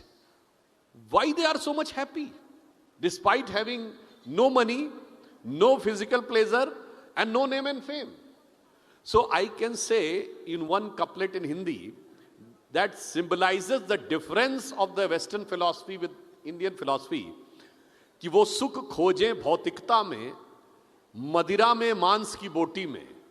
वो सुख खोजें भौतिकता में, मदिरा में मांस की बोटी में, ये भस्म रमाए अपने तन पर खुश हैं सिर्फ लंगोटी में. Means on one end, they try to search for happiness, for wine, dine and physical pleasure. On the other, they attain the blissful happiness by sacrificing everything. So I think even the science is giving the same thing, and the society is also signifying the same thing. And one more thing, 50 lakh foreigners have come in Kumbh Mela. They got motivated, but nobody asked them to get converted. That is also a fundamental thing, that Indian philosophy doesn't have the concept of conversion. In Hinduism, there is no concept of conversion. So that's why India was one of the only major country of the world which never went for invasion. Yes. For our foreign guests here, if you ever want to take a lesson or two in Indian prose and Indian couplets and poetry, you know who to come to for the best teachings, Mr. Sudhanshu Trivedi ji himself, who's known for his oratory in Parliament and outside as well. But Professor Lee, you know, now taking a perspective on Confucius as well, bringing him into the conversation. Confucius and Vedas both emphasize social harmony.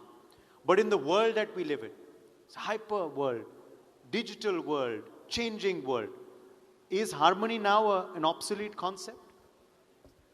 I think quite the contrary is more relevant than ever. And there are two ways that I think Vedic and Chinese philosophic ideas of harmony could be relevant. And the first is this idea that we're living in a fragmenting and fracturing world order, and in which we cannot talk beyond cultural and territorial borders. And if you look at the epistemic humility, right, of the Eastern traditions in the Ramayana, and this is a shout out to our friends from Sri Lanka, the king of Lanka, Ravana, and had this debate with Vibhishana, the virtuous remonstrator, and over what to do with Hanuman, another deity in the Hindu tradition. And eventually, Vibhishana was able to convince Ravana that, I mean, this is the idea of the Duta Nan Hananti, the ambassador is not to be harmed, and through his intellect, buddhi, Ravana was able to understand that Lokavrata, the idea of a world law, is very important to mind, and the same idea of the great order of things in the Chinese tradition. Confucius was humbly accepting defeat when he was debating with children, and he's able to say, well, I'm going to listen to my natural reason and say that there is something that I can learn from everyone. So that is one kind of harmony. The other kind of harmony is the harmony between human beings and nature, and that's something that the Vedic tradition has a lot to teach us. And I often tell my Western European American readers of Kautilya, of Chanakya, who think of Kautilya as simply a Machiavellian teacher of tricks. I tell them, not only does Chanakya have a very robust sense of justice, is very dharmic as well, but also he's an ecological thinker. He has this idea of the sarvatiti mrigam, the idea that we want to create a world in which animals also feel welcomed as guests. That is an ecological vision, and I think you also find that in Chinese Confucianism as well. So how do you harmonize human relations with nature? How do you harmonize between the relations between states and peoples and polities and cultures? Those are things we can learn from the Indian tradition, the Chinese tradition. Dr. Veer, there are a lot of youth here today, a lot of youngsters in the audience as well. This is part of what is called Gen Z these days. In Gen Z, there are new terms, of course, coined every day, but there's the hustle culture. Everyone wants to hustle. They say there's an age to hustle, but this also leads to burnout then. Now, if we talk about Vedic Vairagya, the concepts of detachment, that can be drawn from them. How can those teachings help this generation of today better their life and not burn out, hopefully? So it's not a theory, it should be in practical way. So if you give lesson to anyone else, it's just a theory.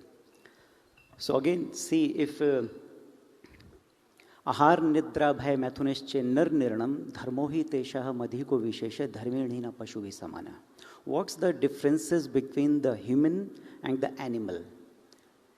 I have an appetite. I feel hungry. The animal also feel hungry. Ahar, nidra, I sleep. Animal also sleep. Bhay, मुझे भी डर लगता है. I feel fear. Animal also has a fear. मैथुनिश्चय, मुझ में भी बच्चे पैदा करने की क्षमता है मनुष्य में. जानवर भी बच्चे पैदा करता है.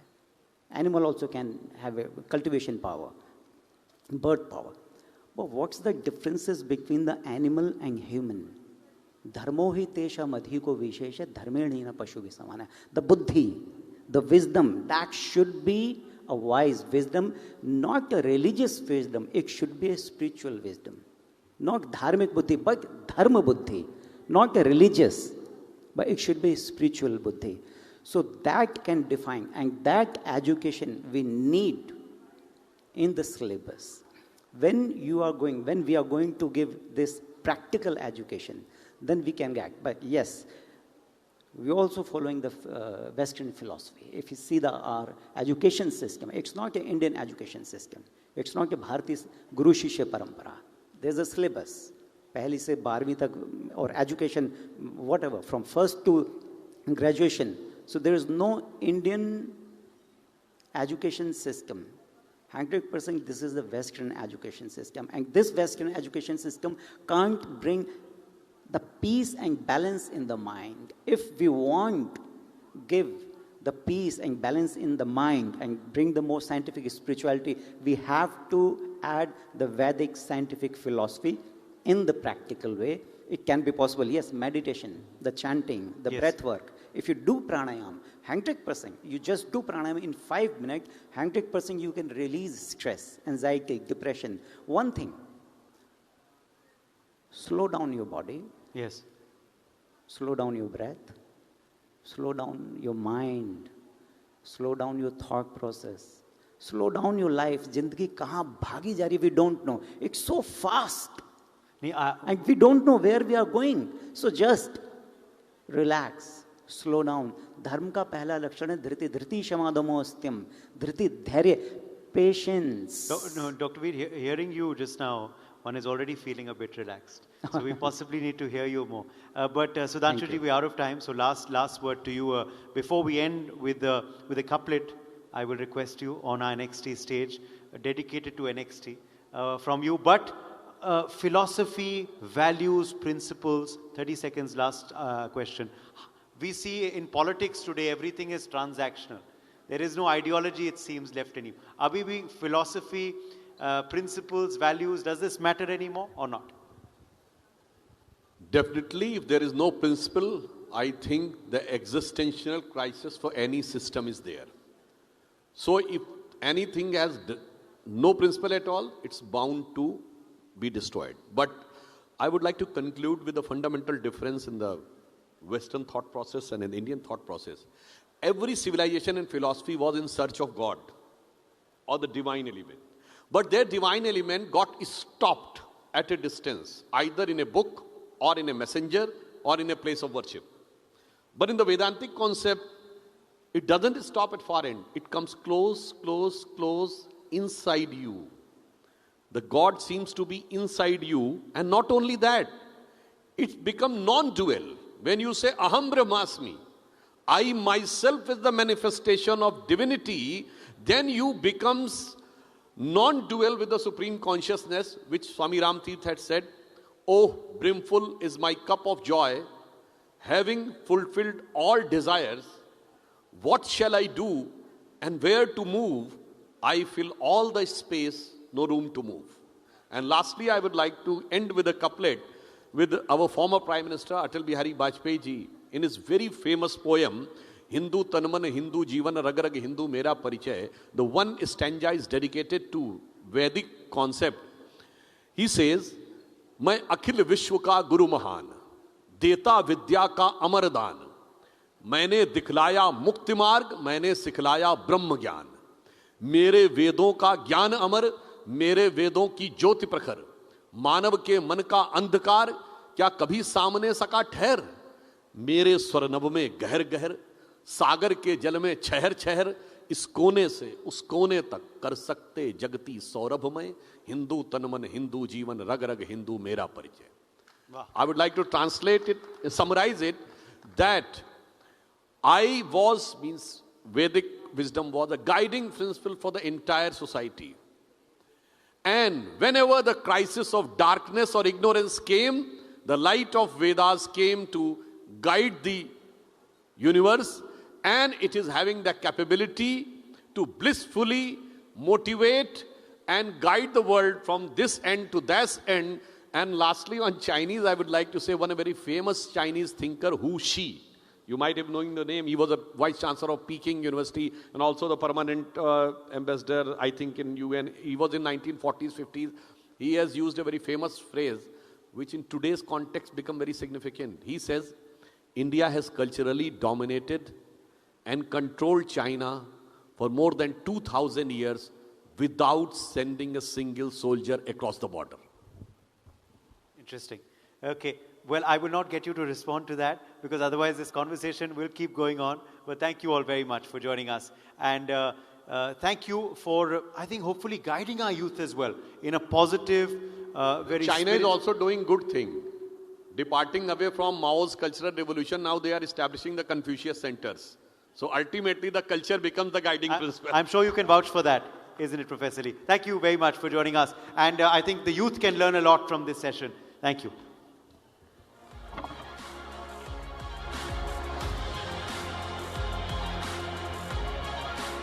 Thank you very much, Shri Sudhanshu Trivedi ji, Professor Hang Song Lee, Dr. Varun Veer, for joining us and having that intellectual conversation, much needed in today's fast times. We are moving on to a very special session today with a very, very special guest. We have with us in our midst Right Honourable the Lord Lumba CBE. He is an independent member of the House of Lords. Ladies and gentlemen, let's welcome him with a huge round of applause because Lord Lumba has made a huge effort to come over here at the NXT Forum. He has not been well. He has developed blisters in his feet, but he has still made that effort to come all the way here to New Delhi from London just to be part of our NXT 2026 forum. He is the founder and chairman, trustee of the Lumba Foundation, and he has been recognized by none other than Prime Minister Narendra Modi and the former Prime Minister of United Kingdom, Tony Blair. Sir, the floor is yours.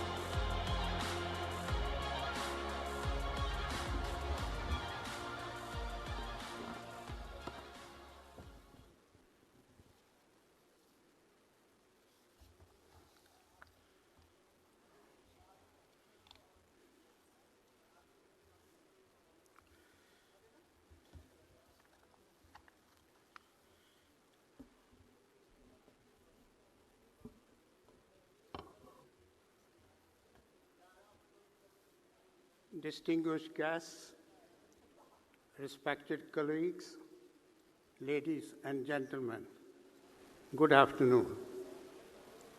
It is a great privilege for me to speak to you today about a subject that has shaped both my personal journey and my life's work, leading sustainable impact through philanthropy.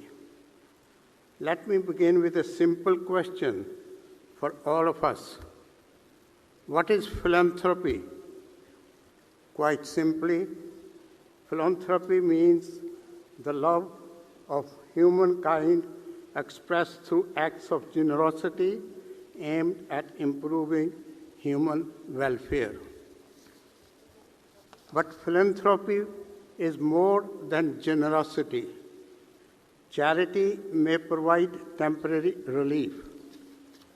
Philanthropy seeks lasting solutions.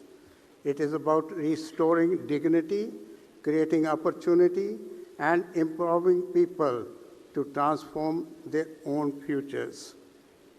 Across the world, philanthropy has shaped societies by supporting education, healthcare, social justice, and environmental protection. In India, too, philanthropic leadership has transformed millions of lives. One remarkable example of philanthropy leading sustainable social impact is the work of Sulabh International Social Service Organization and its visionary founder, Dr. Vindeshwar Pathak. Dr. Pathak's work is a powerful reminder that philanthropy does not always begin with wealth. It often begins with empathy. In the late 1960s, India faced a severe sanitation crisis.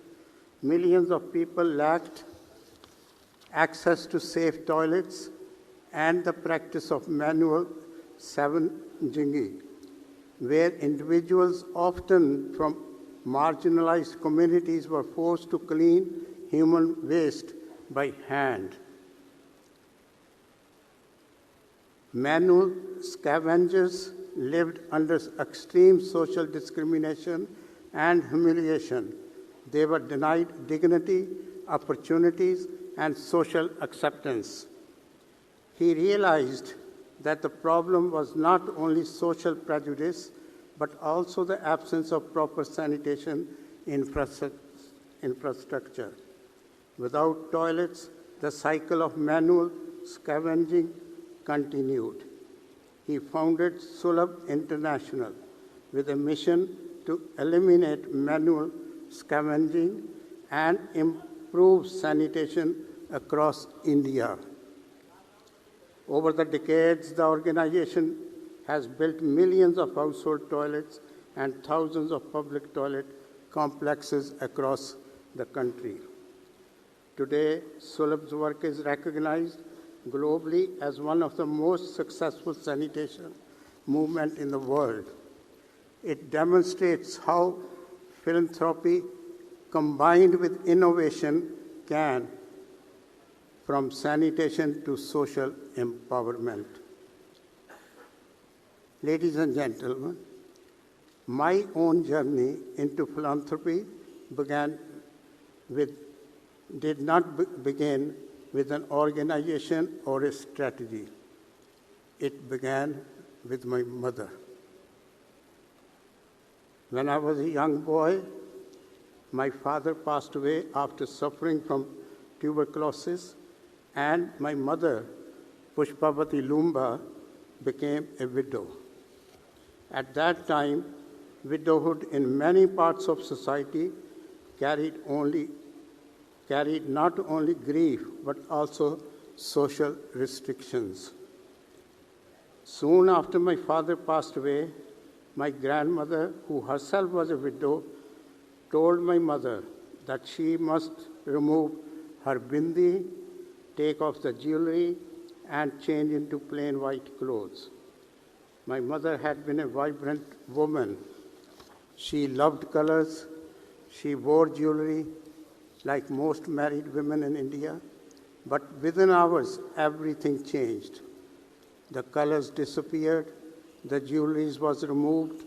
Society had decided that a widow must live differently.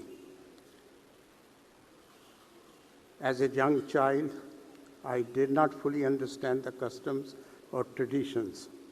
But I understood something else. I could see the pain in my mother's eyes, and that moment stayed with me. Years later, another moment changed my perspective forever. It happened on the day of my own wedding. Like most Indian weddings, the ceremony was filled with joy, rituals, and celebration. Family members gathered around the sacred fire, the Vedi. My mother was present, naturally proud and emotional on her son's special day.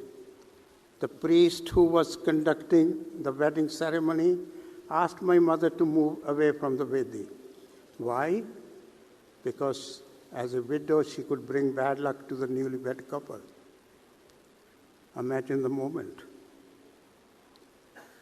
A mother who gave me a birth, educated me, and always wished me well, how she could bring me bad luck. A mother attending her son's wedding with pride, and she was asked to step aside. At that moment, I realized something very clearly. Widowhood was not just a personal tragedy, it was a social injustice. No woman should lose her dignity simply because she has lost her husband. As I grew older and traveled around the world, I discovered something deeply troubling. My mother's experience was not unique. Across many societies, widows face economic hardships, social stigma, and discrimination. Today, there are more than 258 million widows worldwide, and millions live in poverty and exclusion. Yet for many years, widowhood remained largely invisible in global policy discussions. Widows were rarely mentioned in development agendas or social programs. And I began asking myself a simple question: if no one speaks for widows, who will? That question led me to establish the Lumba Foundation in 1997 in memory of my mother. Our mission was clear: to empower widows and support their children through education and advocacy. We believed that the most powerful way to transform a widow's future was through the education of her children. When a husband dies, the financial security of the family often collapses. Children are forced to leave school and enter low-paying work. Education breaks that cycle. Through scholarship programs, the foundation has supported thousands of children of poor widows in India. Education is one of the most powerful forms of philanthropy. But education alone was not enough. We also needed to bring global attention to the issue of widowhood. I launched International Widows' Day at the House of Lords in 2005, which takes place every year on 23rd June. After our tireless campaign, the United Nations adopted 23rd June at its 65th General Assembly in New York in 2010. It is a significant day, as it was on this very day that my mother became widow in Punjab in India in 1954. Today, this day shines a global spotlight on the challenges widows face and encourages governments to act. For the first time, widows were no longer invisible. From this journey, I have learned 3 important lessons about sustainable philanthropy. First, empathy must guide action. Real change begins when we truly understand the experiences of other people. Second, innovation creates impact. Solutions must be practical and scalable and sustainable. Third, the commitment over time. Transformation does change decades of dedication. Ladies and gentlemen, let me ask you a question.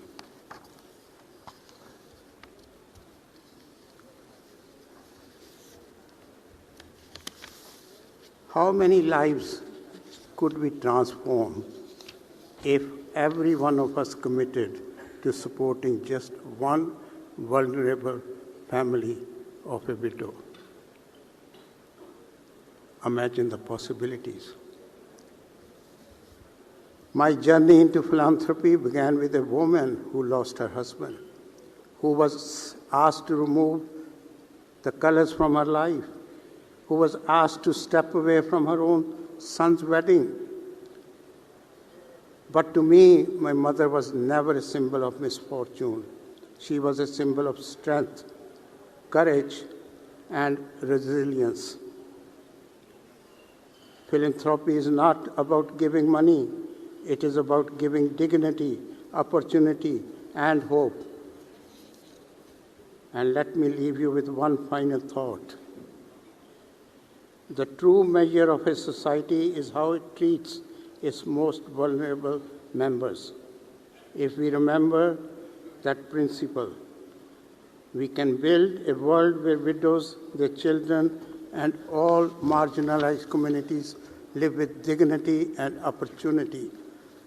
This is the true meaning of leading sustainable impact through philanthropy.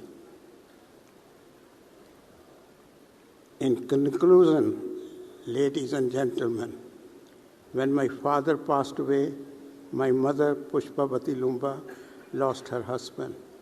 But society expected her to lose something even more important, her identity, her dignity, and her place in the community.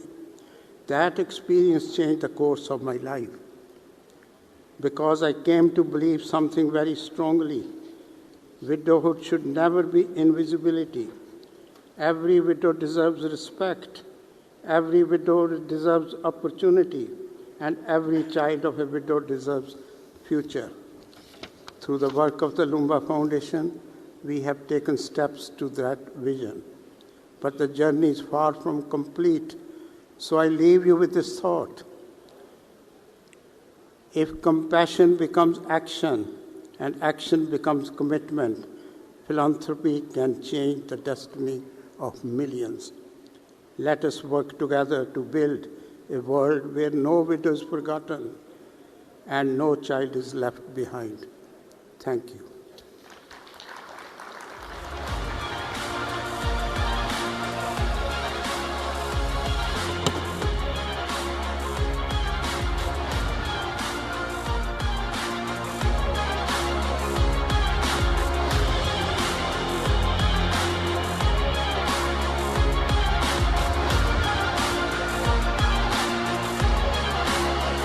Thank you, Lord Lumba, for joining us. Rajinder Paul, Lord Lumba, making an impact, of course, a very topical address in that session as part of our Next in Philanthropy segment. All right, let's quickly now move on to Next in Health Tech. Again, a path-breaking session that, of course, is lined up for you this third evening of the NXT 2026. And for his keynote address, I invite now Director AIMS, Professor M. Srinivas. Could I please have you on stage, Professor Srinivas, for this next session in Next in Health Tech. AIMS, of course, not just renowned in India, but renowned across the world. Director AIMS is with us for this keynote address. Welcome, sir.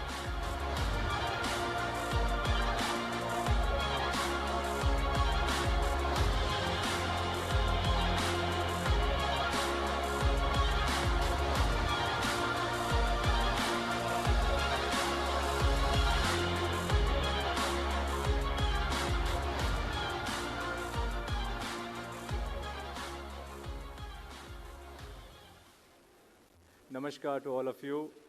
Greetings from AIMS family, an institution which is almost to the tune of 5,000 inpatient beds. Can I have my slides, please? So our greetings from institution to all of you. Institution which is not just an hospital, but it's an as a trinity mission of the patient care, teaching, learning, and research, and then we have added up the good governance also into one of the pillars today. I just want to take one journey through the institution day that how does it look for us in one day in the institution at AIIMS, New Delhi. Look into the things. We get 5 million patients in outpatient department in a year, almost to the tune of 15,000 outpatient patients, and having an emergency of 800 or so, and doing a surgery of 1,000 patients and admissions of 1,000 in a day. Such a big, huge number.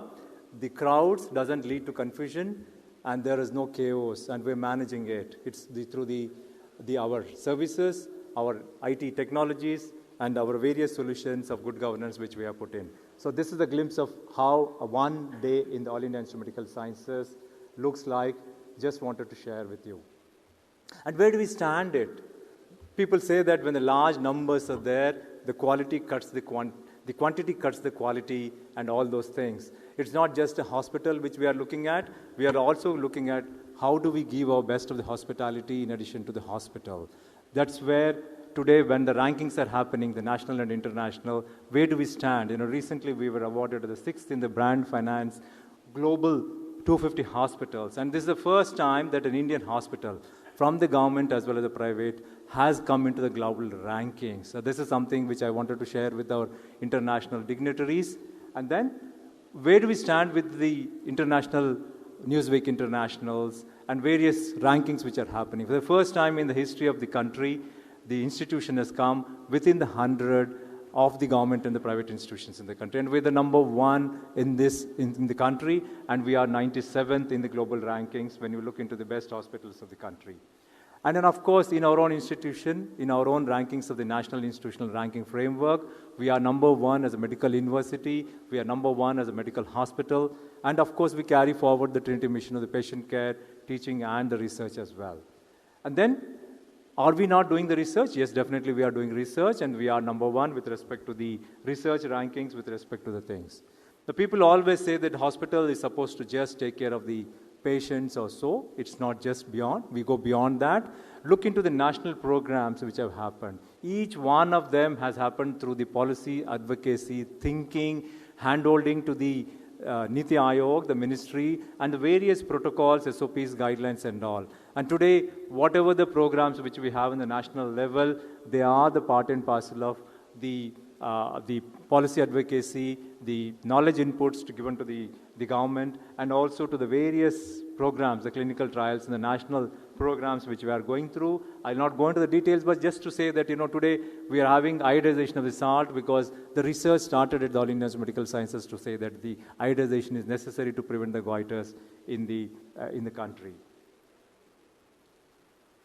Where do the patients come from? It's not just within the country, but even the neighboring countries also we get the patients. Large number of patients come for the complex and complicated diseases. They say that, sab kuch ho gaya, sab kuch big gaya, sab kuch nahi hai. And that's the last hope for all these patients who come from rest of the country and even the neighboring countries and say that, this is an oasis of hope for us.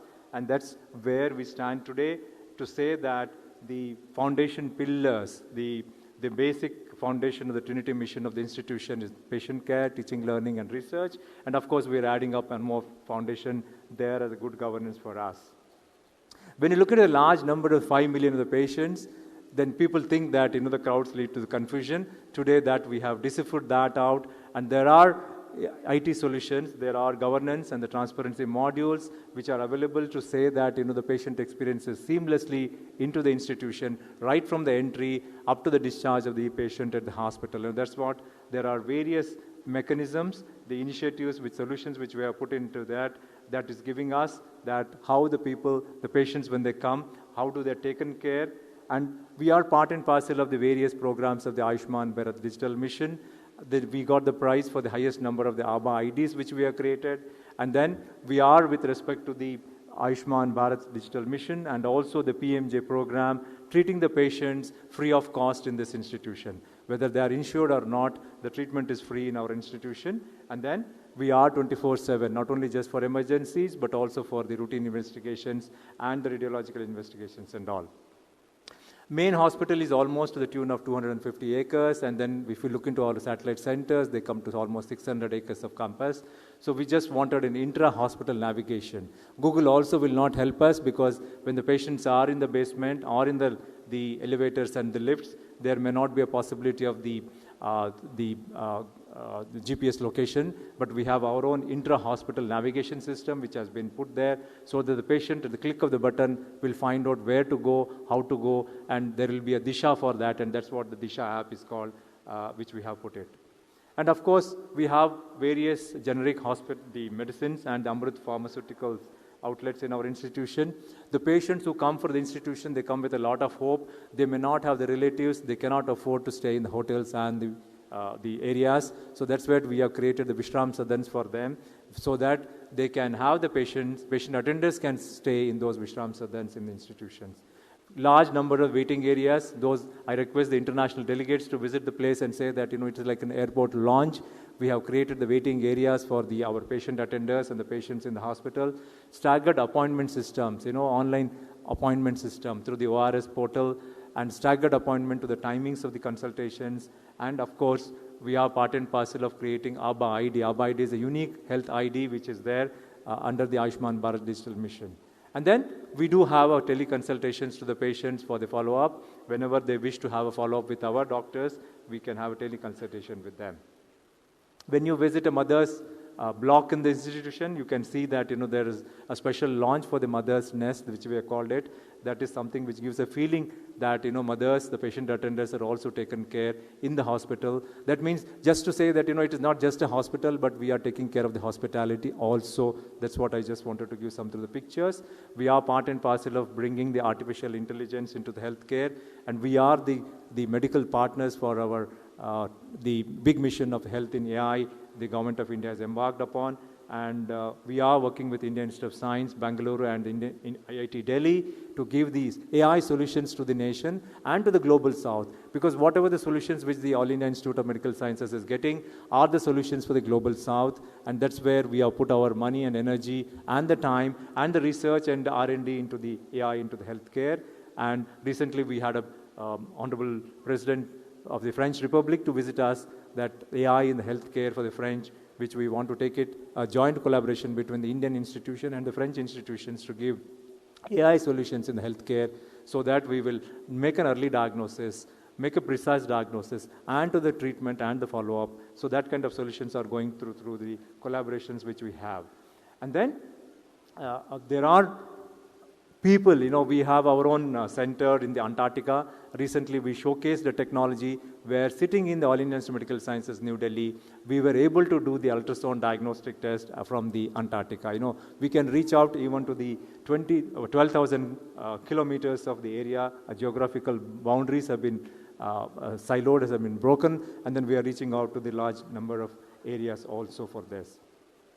All India Institute of Medical Sciences is the first of its kind where the robots are not just in the hospital to take care of the patients and they do the surgeries, but also we are at the wet lab and the dry lab where we are imparting the training to the young doctors and the trainees that they can have a robotic surgery training and the enhancement of the skills in our set facility. These are the pictures which I wanted to share with you, that how we are imparting the surgical training to the people who want to get trained. And we are the only hospital in the country where not only in the hospital but also in the skill lab, we have all the robotic surgery solutions for the training so that the people can enhance their skills.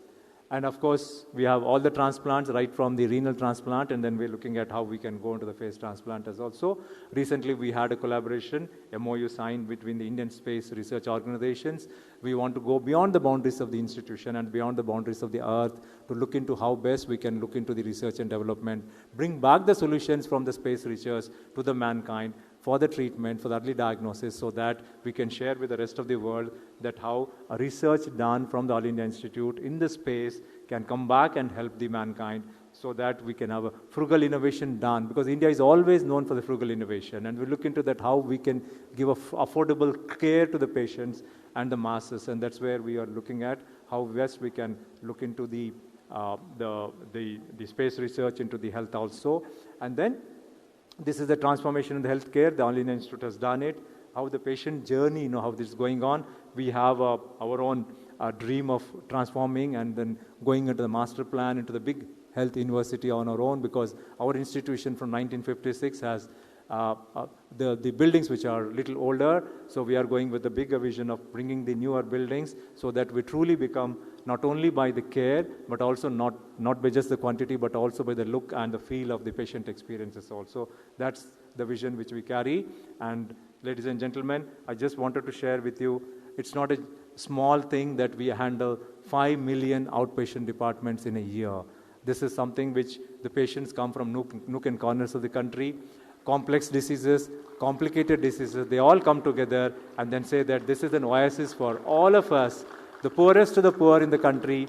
He doesn't have to spend anything. He comes with a hope and says that, ye hamara All India Institute of Medical Sciences Delhi hai, and this is really an oasis of hope for the poorest of the people and the people who are not reached in the nooks and corners, not only from the country, but the neighboring countries they come. And then we, as a collective team, give them the best of the treatment. And there are rankings which I have shown you, and there are people who have ranked us that we are no less than the best of the centers of the world to give the quality care to our patients who come to us. With this, I once again thank you on behalf of the All India Institute of Medical Sciences.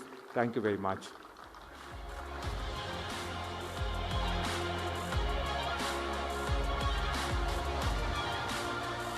Thank you, Professor Srinivas, for your address. Director AIMS continuing to create path-breaking innovations, discoveries, and of course save lives every day. Okay, now moving on to the future of health tech, staying with this theme, we move on to our panel discussion now, where we are going to be joined by the founder and CEO, Superhealth, Varun Dubey. Mr. Dubey, could I please have you on stage? We also have with us Arunoday Singh, Thinker O-Health, and Nitin Guru, RX1 Care, and this will be moderated by CEO, Basis.ai, Amber Nigam.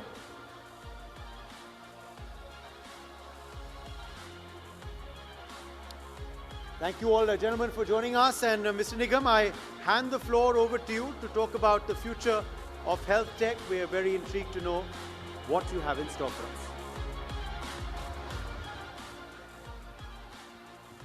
Well, thanks everyone for joining us for this panel on future of health tech. We have some amazing founder operators in health tech joining here, and I'm excited to be moderating this session. As a brief introduction, I'm a co-founder and CEO of a company called Basis AI. We are based in Boston, and we work in reducing administrative burdens in healthcare using agentic AI. I previously co-founded a company called KY.AI, and I have done my undergrad degree in computer science, master's degree in health data science from Harvard, and I've also instructed at MIT. So on that note, let me quickly hand it over to our panelists. And we have Arundoy. Arundoy, could you please introduce yourself and your company? Sure. I'm Arundoy, and I represent O-Health. So to describe what O-Health does, let me give you a scenario. When a patient enters a hospital, he's already in discomfort, and he's desperately looking for a doctor. Now, he does not know whether he needs a pulmonologist or a cardiologist. He just wants to see a doctor who can give him the cure for his ailment. The process follows is that he registers himself at the desk, and then he waits for a long hours at the OPD. When he finally gets to see the doctor, it's hardly a few seconds, or maybe a few minutes, because the doctors are also hard-pressed. They have too much of work burden. I'm talking about the public health hospitals. And there's a complete dissatisfaction here because the patients feel that we were not completely heard of. I could not explain my problem well. And the doctors say, I cannot hear everybody out. I do not have enough time. If I start here giving 30 seconds extra to every patient, possibly about 100 patients will go back home without even seeing me. How O-Health comes in and adds value here. When the patient enters, they interact with our kiosk, or you can think of it as a platform. They talk in their native language. For example, if the patient is comfortable in speaking in Telugu, they will explain their health concerns in Telugu, and the platform will ask dynamically generated questions to get to know about the health concerns better. It then creates a clinically rich summary, which is shared with the right doctor. So it would also direct the patient to the right specialty. It will tell the patient which kind of doctor he needs to see. And when he actually gets to meet the doctor knows everything about the patient. The doctor would say, "Hello, Amber, I see that you've been having chest pain for the last 4 days, and it was very severe this morning. And I see that you took a paracetamol. Let me change the medicine and see me after 4 days." Now, in this situation, the patient is completely satisfied because what he did with the kiosk or with the platform outside has already been copied with the doctor. And the doctor does not have to go with the triage part of understanding and giving time to this patient. So it reduces the consultation time while improving the efficiency of the consultation drastically. Absolutely. It's such an acute need, not just in India, but globally. And we have another panelist, Nitin. Could you please introduce yourself and the company? Yeah, thanks, Amber. My name is Nitin Guru, and I'm founder and CEO at RX1 Care. We are agentic AI company or agentic AI solution or platform company for healthcare. And first of all, before I begin introducing about my company, I must say that I'm honored truly to be in panel with such august speakers, as well as a great thanks to Mr. Karthikeyan and Dr. Sharma for organizing such a great event, and where we are talking about next in different domains. And while we are talking on the next in different domain, I think whatever technology or solution we build, it solves the purpose of trust, right? When I say this solve the purpose of trust, because most of the time when we talk about technology, we first see it with doubt, as it is happening with AI, right? And what we are trying to do is establish that trust using technology and AI for healthcare, right? And how we are doing is building a trustable communication infrastructure for healthcare. When someone communicate, as my friend was explaining, to AI, there's always a doubt, hey, I'm talking to AI, whether it's giving me a right answer or not. And that's where we want to solve that equation so the trust is established back. Absolutely. And as we think about technology and AI and so on and so forth, I think trustworthiness, reliability, transparency are some of the domains that we should absolutely take a look at, and we should not be taking that lightly. And on that note, and on a more slightly positive and optimistic note, what are some of the areas that you're seeing, at least in your company, where agentic AI is acting as a catalyst? And we'll, of course, talk about the downside as well, but let's begin with the positive side. Absolutely. So I'll give you a very good use case. So typically what happens when someone, say, book appointment to a doctor, right? They generally book appointment, say, 6 p.m. and probably they won't arrive till 7 p.m., right? And so in India, what happens is like you get a huge queue of patients line up, and the time you have booked is already kind of consumed, right? And then you still kind of being operating from your normal time, extending it, etc. So one of the things which AI does in our use case is kind of following up with the patient, right? Calling autonomously and then reminding them that, hey, your time is there. If you are not going to come within 1 hour, then we are going to allocate it to someone else, right? So that's where the efficiency and I would say that in terms of timeliness improves.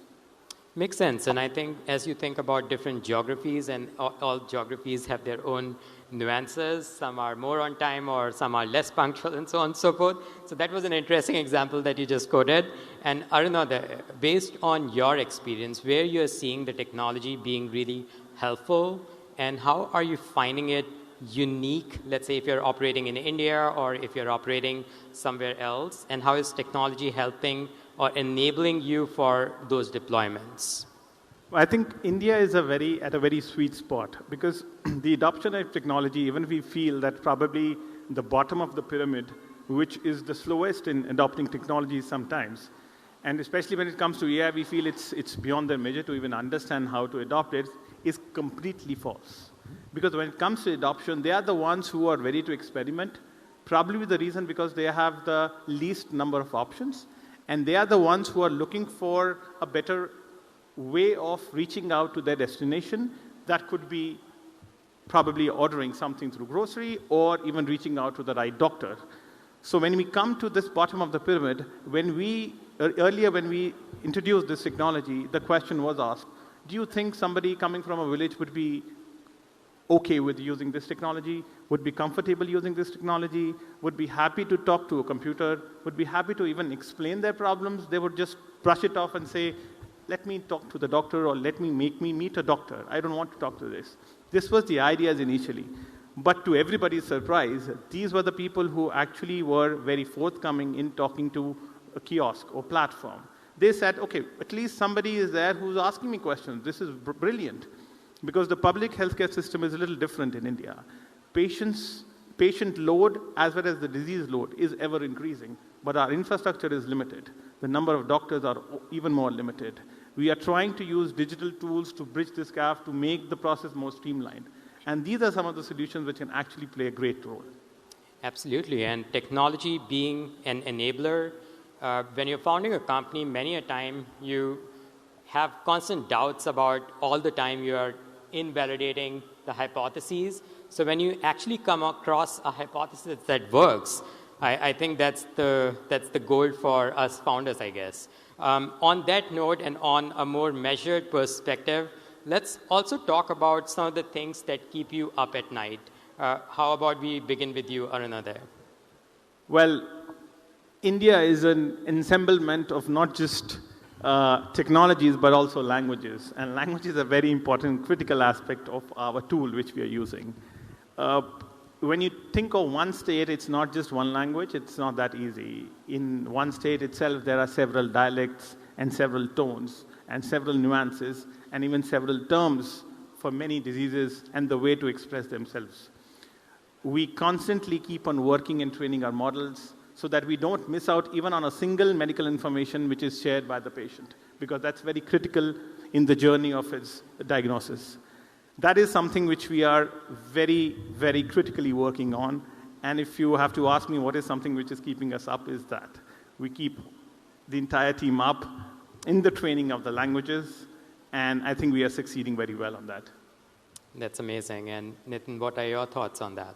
Yeah, I think on similar line, I think if I talk about the same thing in terms of data, right? So how we capture data, how we make sure that data quality and sanctity is maintained, because ultimately for all these agentic AI solution, the context is the king, right? And without proper context, it might result in misleading kind of information or misleading kind of actions.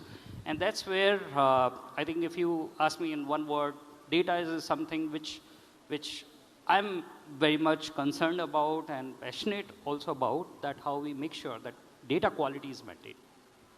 And that's a very valid point. When you think about AI is garbage in, garbage out, data quality has to be the top quality. And many a time when you're operating in certain geographies where data might not even be digitized, I think that further adds on the complexity that you're talking about. And given that we have very focused session, my last question to you both will be, what is something unobvious, let's say, that you have learned in the past couple of years, months, etc., while you have worked on your company, and what advice would you give to other founders as they think about operating in health tech? Sure. I think there are so many things which I have learned in my entrepreneur journey. But if you are working in healthcare, right, it's a very complex kind of game because you are dealing with the lives. So everything you do, you have to make sure that it is 100% accurate, right, and to the point, and then only it will make a difference for the people. Right, so accuracy is something which I would say that keep in mind all the time. And then also, if you ask me, like, what I've learned is, in India, people will imagine that in rural India, people not using internet or such that. But I came to know about that 590 million people in India, 95% are now already have access to internet, they are using internet. In fact, rural population is using internet more than urban population in recent years, right? So that's where I think now they have the access. What kind of tools and solution we can build for them so the citizen benefit from these healthcare solutions? So that is the critical aspect. Absolutely. And what do you think about that, Arunodaya? Well, I'll tell my fellow strugglers that, it's something which is not like the conventional businesses which we had earlier. It's not something which you just need perseverance with, that, you set up a factory and then you just wait and you're doing your bit and, have some patience. You need to evolve overnight. You have to be up to the point. You have to, be up to the new technological developments. Otherwise, you will be, even if you're not making money, even if you're not making any success, just by having patience will not work out. And secondly, I think there are a lot of tools in healthcare which are there, but I feel the most important would be something which can hit the bottom of the pyramid. Because the adoption of AI in India is quite mimicking the economic pyramid of India. So the top of the pyramid, which is the rich, are the ones who are engaging the most. Probably not just because they have a lot of exposure, but also because they are concerned about their income streams and they are interested in also in understanding how they can make more money out of it, which is very logical. The mid is, of course, they're in the mid of the AI buzz. So they are worried about AI taking up the jobs, and their consumption is pretty low. They're mostly using AI to, give some commands to get some results like Google or get some images generated. But the bottom of the pyramid is the one where if they accept AI in healthcare, then the transformational innovation would happen. And these are the ones who we need to target. We need to create tools and solutions which they can adopt and they can use to get better access to healthcare. Absolutely. Some words of wisdom coming out from our panelists, and I feel that kind of brings us to the end of this panel. In summary, what we discussed, healthcare is a very unique domain, and it begins with transparency, empathy, reliability, and so on and so forth. And as you think about health tech, there are so many things that can go wrong. We also talked about the use of agentic AI, how we are deploying them in different geographies, and all these geographies have different nuances and so on and so forth. And then the final conversation, which was around when you're founding a health tech company, being consistent, pushing at it is the mantra.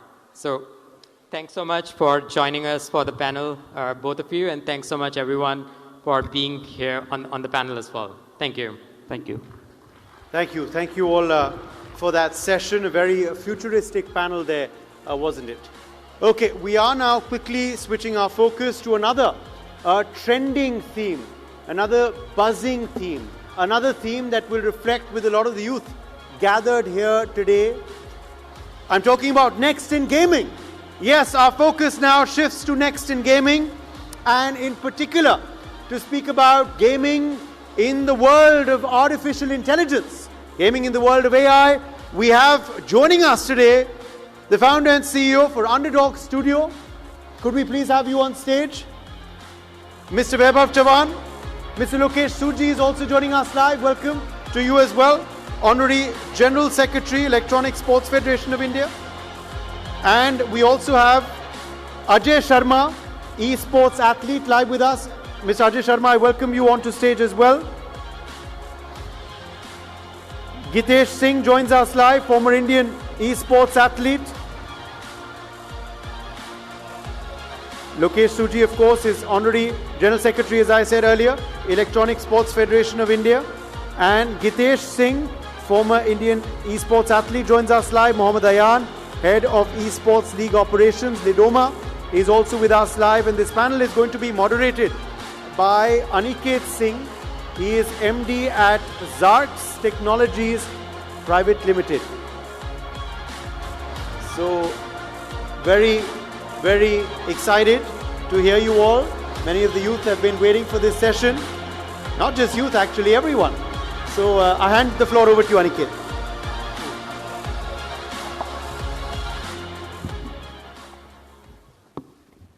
Good evening, everyone present here.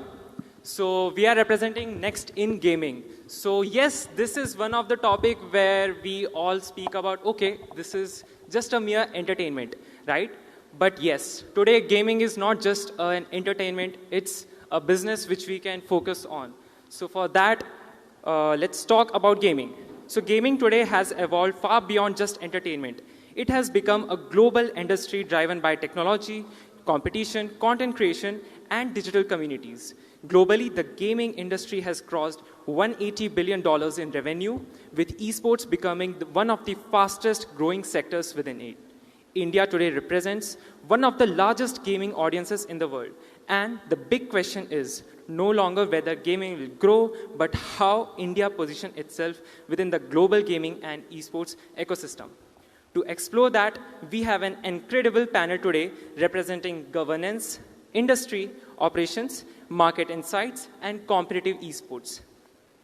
Before we dive into the discussion, first we have Mr. Lokesh Suji. Thank you.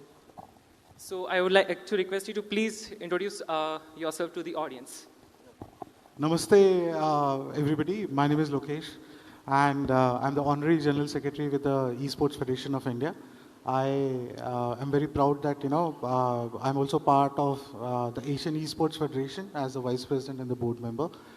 And above all, I'm an esports athlete myself.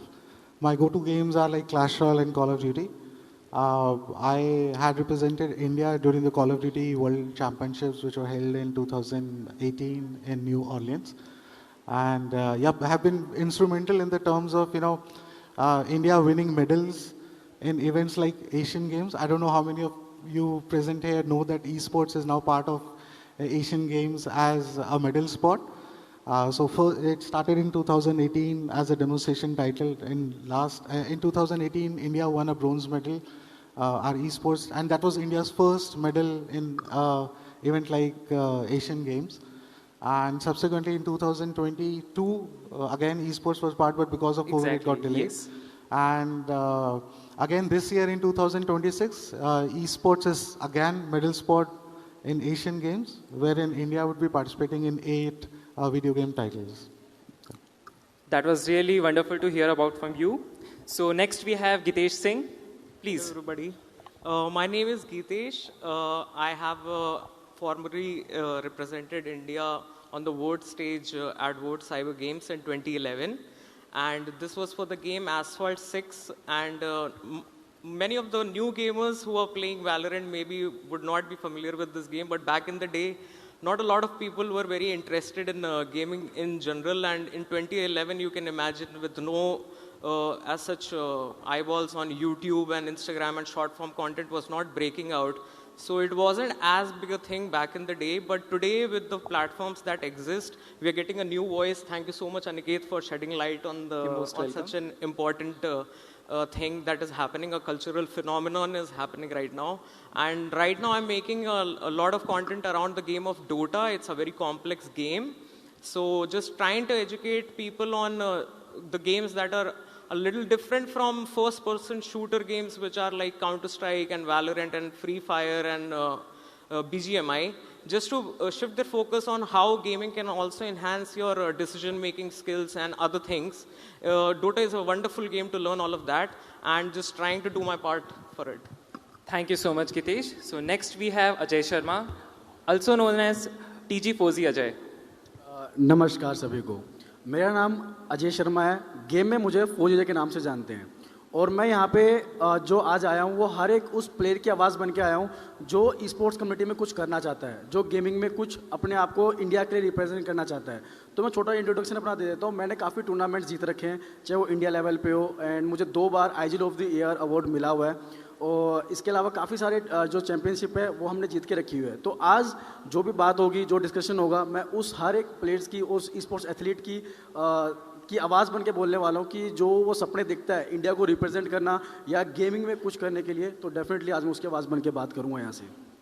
Thank you so much, Ajay, for joining us. Also, I would like to summarize Ajay what he mentioned. So, if we talk about him, his achievements, it is enormous, and it would take a day to define that. So that is really inspiring for us. And for that, I would like to give him a huge round of applause from the audience. Please.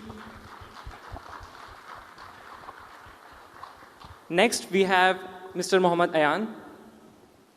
Hello everyone, my name is Mohammad Ayan and I am an esports manager been 6 years in the industry, and I serve as the head of esports operations at Lidoma Visions Esports, and I manage many titles, game titles, tournaments in many games across Asia. So thank you for this opportunity, and Aniket, thank you for the warm welcome. Absolutely. So thank you all for being here. So let's start with Lokesh Suji. So with the Olympics esports game on the horizon, how do we bridge the gap between private publisher-led leagues and national medal pathways without creating a conflict of interest? I think, yeah, so I forgot to mention that esports is now becoming part of Olympics also. So as a parent, obviously I'm sure all the youngsters would be very happy to know about that, but as a parent, do encourage your child, male, female, to kind of engage, and if they're already playing certain set of video games, do encourage them. Definitely there's a lot of potential. And looking at, the technology background which we have as India, we are known for it. And we are very confident that, till date we have got around 6 medals, but I'm very confident that, we'll be able to achieve those numbers like 30, 40, 50 medals in a year. Yes. Right. So, I think it is important for all of us first to understand that just playing a video game is not esports. Right? So take for example, if you're playing Candy Crush, so that is not esports. So there are certain genres or genres of video games on which if you do a competition, then that competition on video games is what is called as esports. And second myth which I would like to debunk is that if you play Teen Patti, Rummy, Poker, Fantasy, all these things, so they fall under the category of gambling. So unfortunately, off late, till the time, our government recognized and banned all those Teen Patti, Rummy, and new act came in. So, even online gaming is not esports, because when you are online, even if you play Candy Crush, so you connect to internet and this thing, so that does not mean that you are involved into esports. Now, because it is, in India also it is recognized as a sport, and it is important that to understand also the difference between how is esports different from, let's say, a game like cricket. So cricket as a game, nobody owns it. Right? Tomorrow, today, if you want to do a competition or a tournament, you are free to kind of do that. But when we talk about in the terms of a e-sport championship or an e-sports tournament, you are actually doing a tournament on a video game, which is a third-party property. Right? It's a third-party IP. So it is very important, and that is where typically, we all as a community, we keep on talking about this conflict of interest and everything. So there's a very thin line in the terms of balancing it out. But the reality today is that as far as India is concerned, we are still moving towards that. It is important that, as a federation and as a game publisher, we both should be working together. And thankfully, we've got excellent support in the terms of, the game publishers also. And like take for example, currently we are running the qualifiers for the Asian Games. We are doing the team selection for the Asian Games. So we get that kind of a support. Now it may be because it's a video game is a private property. Largely the interest revolves around that, what is the kind of a money as an organization you are making, profit and loss and everything. But I'm very happy to share that. Because as a game developer, if my game is getting included into Asian Games or Olympics, it is by default a massive marketing push and a free marketing push, if I may say so. So as a game developer, so they are also very happy, right? So today, like so take for example, you mentioned about Asphalt, right? So in current version of Asian Games, we have a game called GT7, which is Gran Turismo 7, which is a Sony this thing. So now if some child or a teenager or anybody who's playing GT7, so, and typically, not like that it only happens in India, but worldwide also nobody, as a parent, nobody appreciates their children playing video games. But now a child can go back and say that I'm playing GT7 because it's part of Asian Games. So a lot of that comfort comes to the parent. Parent is a person who is actually spending money, giving the child, getting him a PlayStation, or helping him buy a good internet or a game CD. So these are the advantages. So I think it's a win-win situation for both as a Exactly. and as the game publisher. Yes. So thank you for educating our audience. That was really insightful. So talking about the Indian esports ecosystem, so even our company is focused on that to build a league on that scale where Indian esports is not just fragmented esports or just a random gaming thing, but again, it is a structural framework. So under that, we focus on developing the popular leagues, right? So next we have Mr. Gitesh Singh. So I have a question for you on the evolution gap. That is, you have seen the WCG era, that is World Cyber Games, and the current era. So what is one thing players of the old guard had in terms of discipline that today's cloud-focused gamers are missing? That is an important question you ask, Aniket. And if I were to say, not a lot in terms of the grit and passion that is required to make it big as a professional esports athlete. Like, it's the same kind of grit and passion that is required even today. But a lot has changed in terms of what additionally an esports athlete needs to do. Back in our time, social media platforms like YouTube and Instagram were not as big. So the amount of reach that today's gamers have and the amount of involvement they need to, and the kind of engagement they need to do on these platforms is much bigger.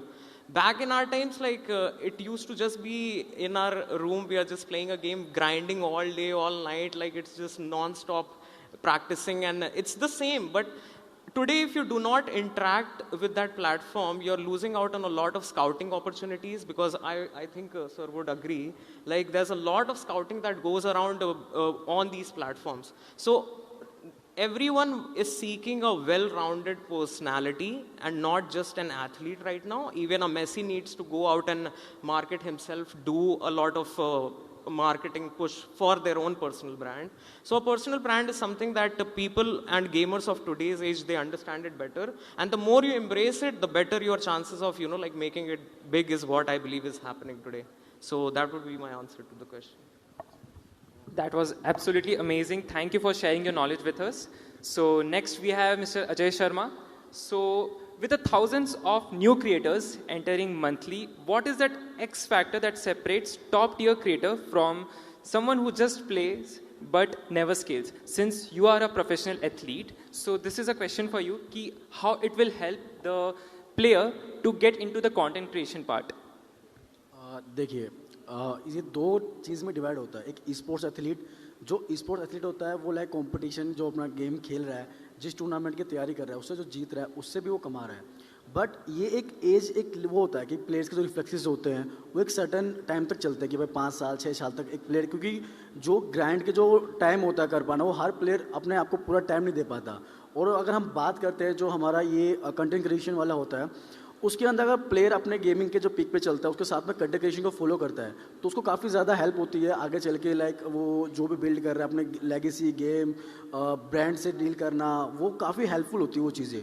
तो हाँ, हर एक creator को जो sports athlete है उसको creator बनने का try करना चाहिए, क्योंकि ये आपको आगे चल के एक बोल सकते हैं ना कि लाइफ में एक बैकअप प्लान होना चाहिए. आप जब तक स्पोर्ट्स एथलीट हैं, वेल डन, आप अच्छा अचीव कर रहे हैं, इंडिया के लिए खेल रहे हैं, इंडिया को रिप्रेजेंट कर रहे हैं, आप अपने फैमिली को प्राउड कर रहे हैं, लेकिन आप बैकएंड में अगर आप कंटेंट क्रिएशन को लेकर चल रहे हैं और आप जब अच्छा खेल रहे हैं चैंपियनशिप में, तो आपका नाम ऑटोमेटिकली जो रहने वाला है, लोगों को ईजिली पहुँचने वाला है, और आपकी जो वैल्यू है वो ऑलरेडी डबल होने वाली है. तो डेफिनेटली उस चीज़ को लेकर चलना चाहिए. और हाँ, जो चैंपियंस रहते हैं या जो वो चीज़ रहती है वो बहुत जल्दी फेम पाते हैं, लेकिन मेहनत करने को भी हार नहीं होती, वो चीज़ रहती है.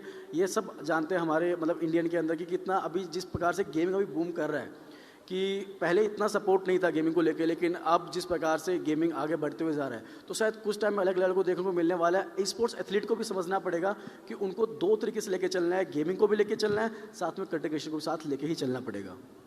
So here we have Mr. Ajay, who is representing the Indian gaming community himself.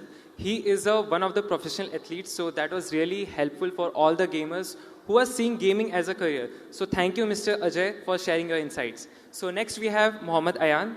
So the question for you is, why do most leagues fail after one season? So is it a lack of sponsorship, or are we over-indexing on price pool instead of production value? See, Aniket, that's a very interesting question you've asked. So, as per my perspective, most leagues fail due to lack of long-term sponsorships. Nowadays, the brands are very inconsistent for sponsoring in the esports, especially in the emerging leagues. That is the reason most of the leagues are getting failed nowadays. So, for leagues to survive long term, we need stronger brand confidence and deeper industry partnerships. Okay. Can I punch in? Because I think that's a very good question.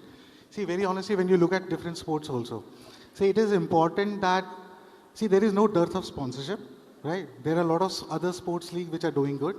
Though, as a federation, when we look at the leagues and all those things, so ये जानना बहुत ज़्यादा ज़रूरी है कि वो league इसलिए successful नहीं है कि वो स्पॉन्सर्स हैं, वो इसलिए सक्सेसफुल हैं कि वहाँ के जो एथलीट्स हैं, राइट, चाहे बैडमिंटन है, क्रिकेट की हम बात नहीं करते, cricket is a different story all together, पर अगर हम डिफरेंट स्पोर्ट्स की बात करें, जैसे खो खो हो गया या कबड्डी हो गया, तो वहाँ पे जो हमारे प्लेयर्स है, या बैडमिंटन है, राइट, चेस का आप देखिए जो है चल रहा है, right, pickle ball for that matter, तो ये इसलिए वो लीग्स उनकी सक्सेसफुल होंगी क्योंकि उनके जो चैंपियंस हैं, सॉरी, जो एथलीट्स हैं, वो मेडल्स लेकर आ रहे हैं देश के लिए.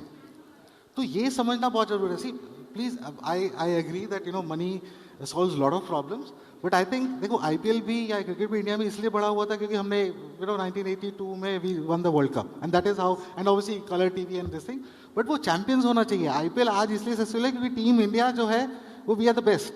Yeah, and sir, to that point, I must add that because of those medals coming, a lot of viewership increases. Correct. A lot of what esports as a challenge is facing is that not a lot of people watch it. There are big tournaments happening.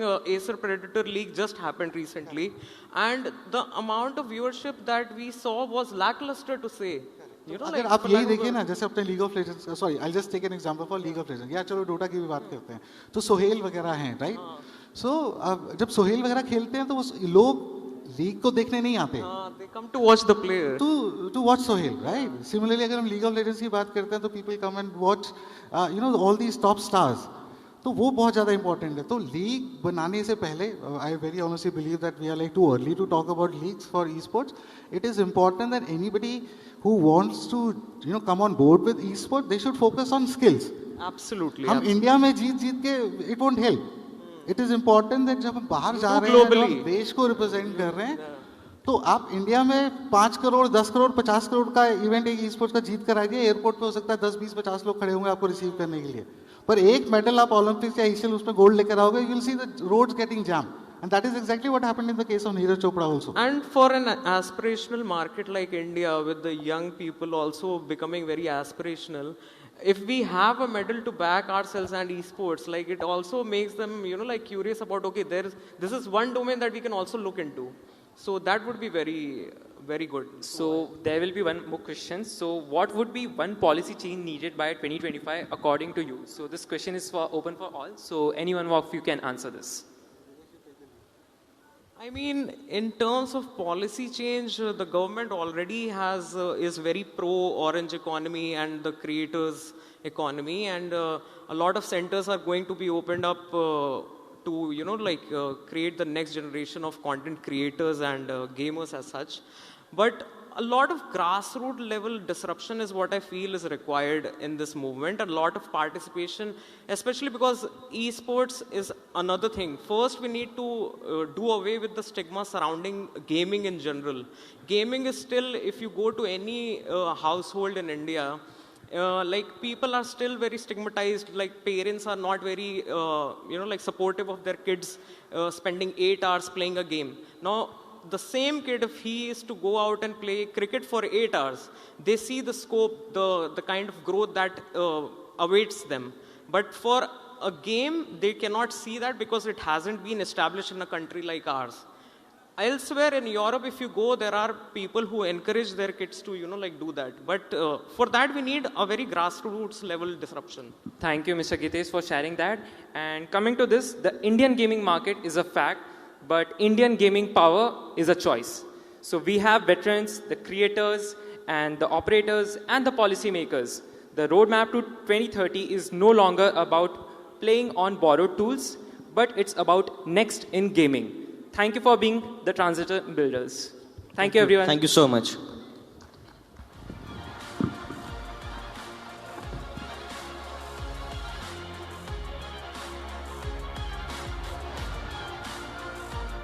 So much for that session. As I said, it was a highly anticipated session. Hope you have, for those of you who don't know much about gaming, understood the world of gaming, and for those of you, of course, who love gaming, hope you've learnt some new aspects of this industry. All right, now joining us next, of course, to delve into the Next in Tech segment, we have another special panel lined up. The future of soft tech and hard tech is going to be the focus of our next session. The theme, of course, is Next in Technology. We have with us for this session Mr. Arjun Bajaj, Director, Videotex. Could we please have you on stage? Arjun Bajaj, welcome to NXT 2026. Also joining us for this session is Dean of Global Business at the Fletcher School, Tufts University, Professor Bhaskar Chakravarti. Welcome back to the NXT stage, Professor Chakravarti. And this time, Professor Chakravarti is going to be donning the moderator's hat. So I hand the floor over to you for this segment.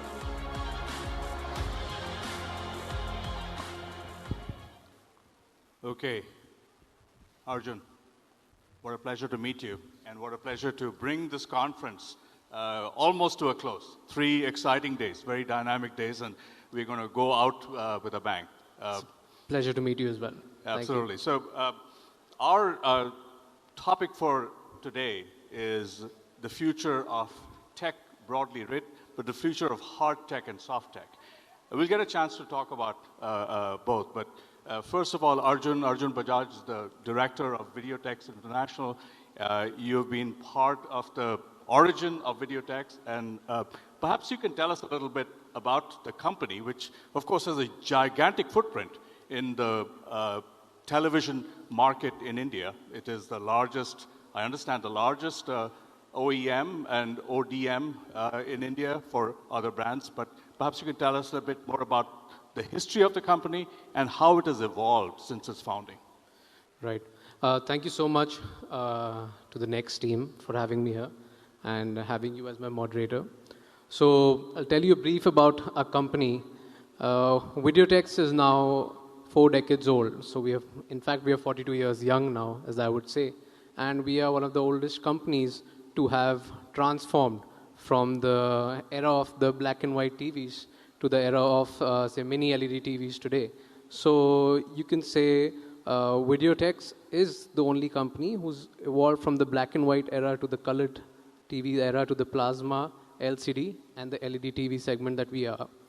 So I am actually a 3rd generation if I talk about the overall structure of the company, but 2nd generation when it comes to manufacturing, because the 1st generation, which was my grandfather, they were into the hardcore distribution of televisions. But when my father came in, he decided that no, not distribution, but I think the future is about manufacturing.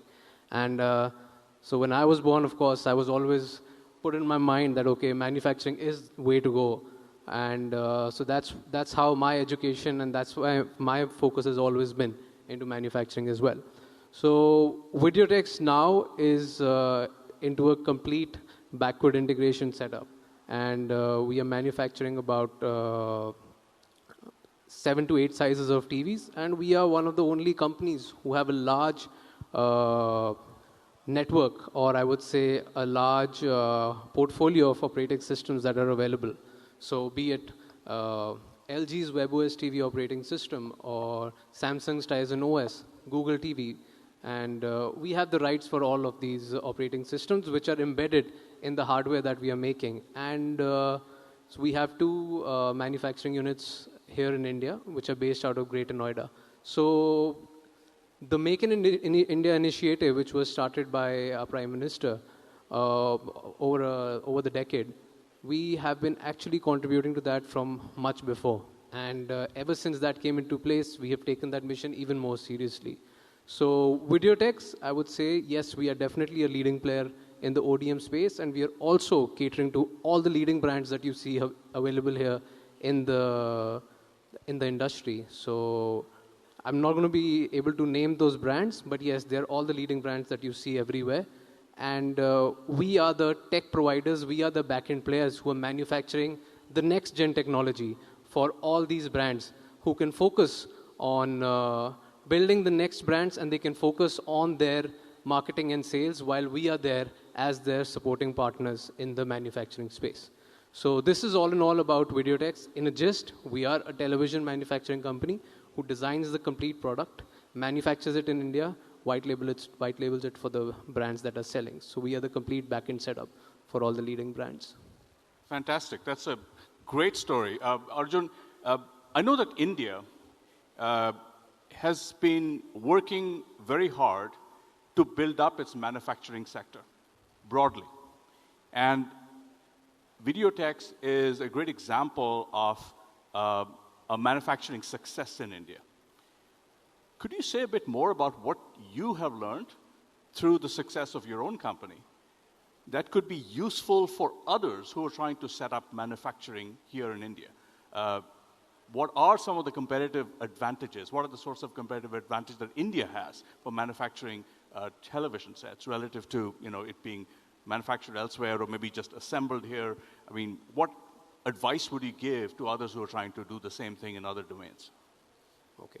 So since we've been into this field for almost 42 years now, so we understand the complete in and out. It's not an easy business for any new entrant to come into and try to disrupt it, because it requires a lot of technical know-how, a lot of experience, because you have to deal with the supply chain issues from day to day. And of course, you have to also see what are the geopolitical issues that are happening in the country and plan things accordingly.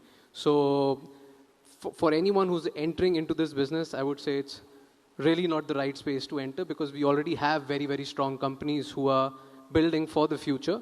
But yes, of course, there are always new companies who could enter in to support this ecosystem rather than compete against this ecosystem.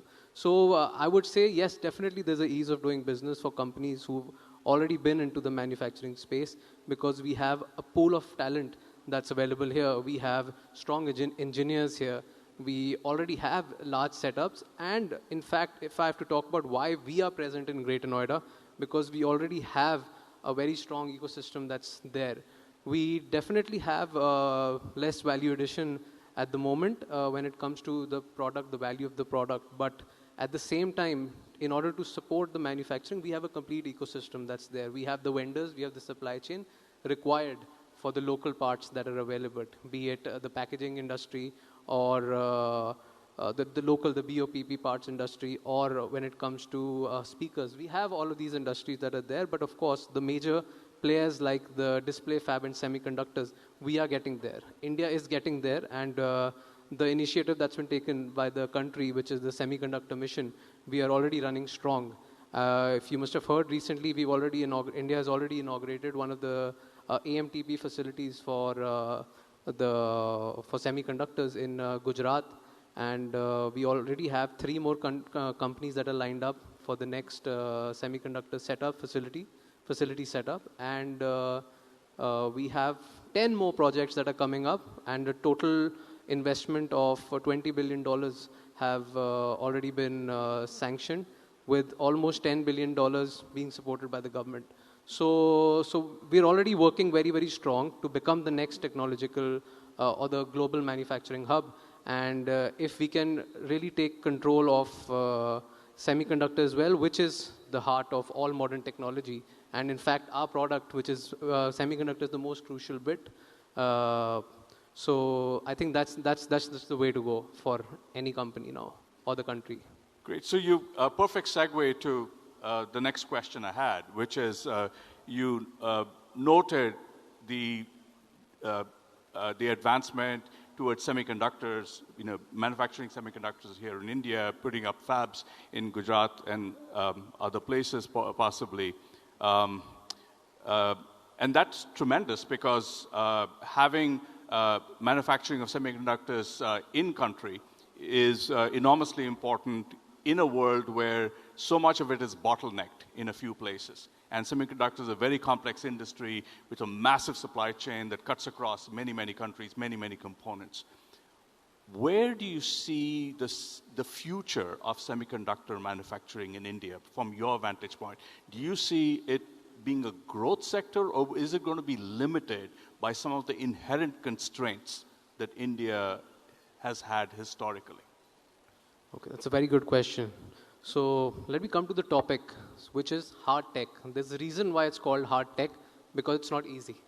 So let me put it that way. So for any, if you see with the recent geopolitical issues, or if I talk about the 2020 event of COVID, the countries, or I would say the companies, in fact, have realized that they need a plus one. They cannot be just reliant on one country who can provide them everything.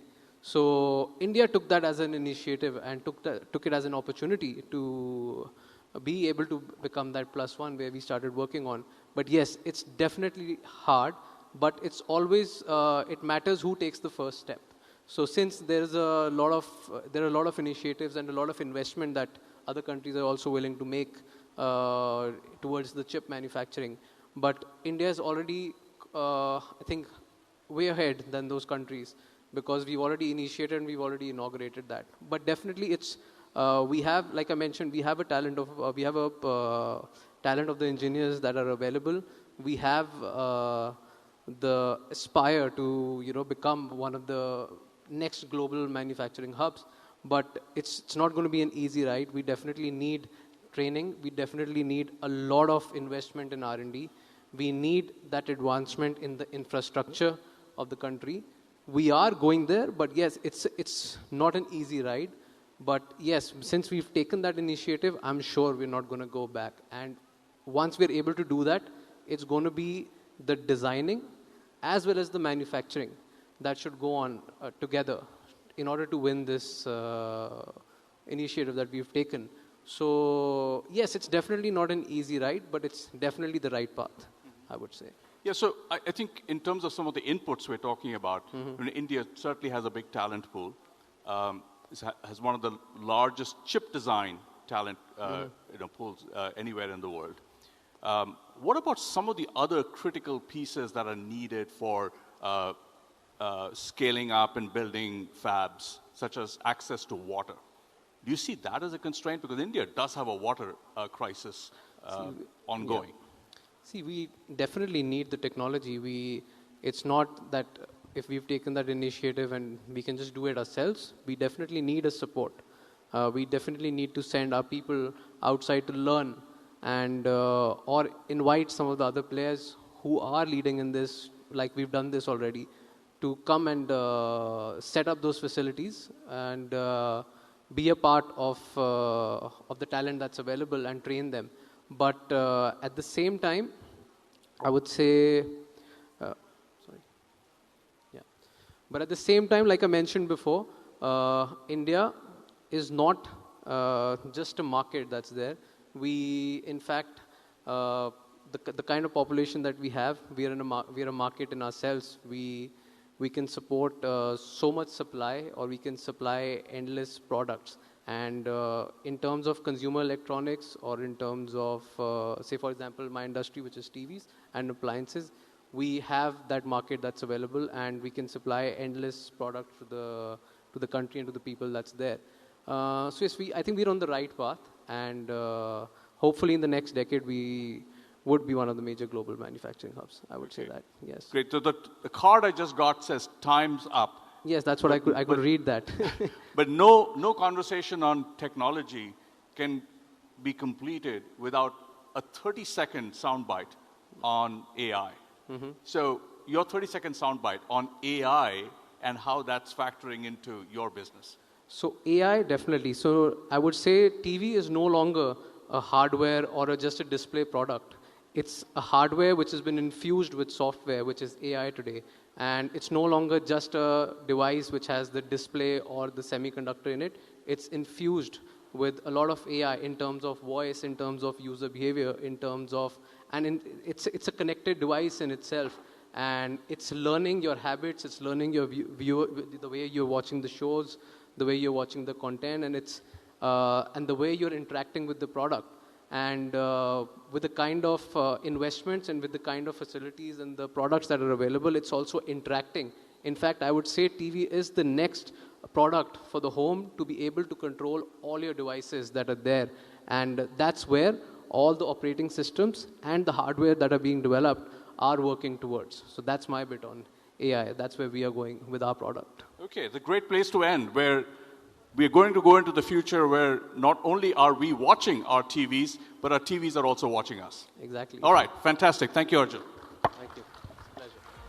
Thank you very much for joining us for that very futuristic panel, both of you. And we are now going to turn our focus to our next theme, our next segment. Again, this is something that is very, very pertinent because of the global scenario today. This is again a highly anticipated session. I'm talking about Next in India, Israel. And for this session, we are joined by none other than the Ambassador of Israel to India, His Excellency Ambassador Reuven Azar.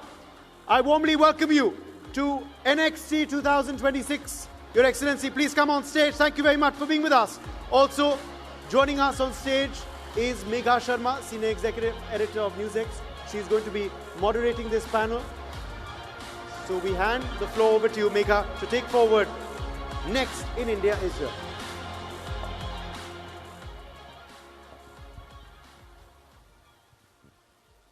Ambassador Reuven Azar, thank you very much. It's such a pleasure to have you over here at the NXT 2026 forum. It's my pleasure. Thank you, Megha, for inviting me. You know, I'm going to straight up ask you so many questions that the world has for Israel, for United States of America, and for Iran. What is happening at this stage? What is the status? And is this war ever going to end? Well, at the outset, I would like to tell you that what Israel did is we choose this moment to remove two existential threats that we have coming from Iran, a country that has sworn to annihilate us. Okay? The first is the nuclear threat, military nuclear threat, and the second is ballistic missile threat.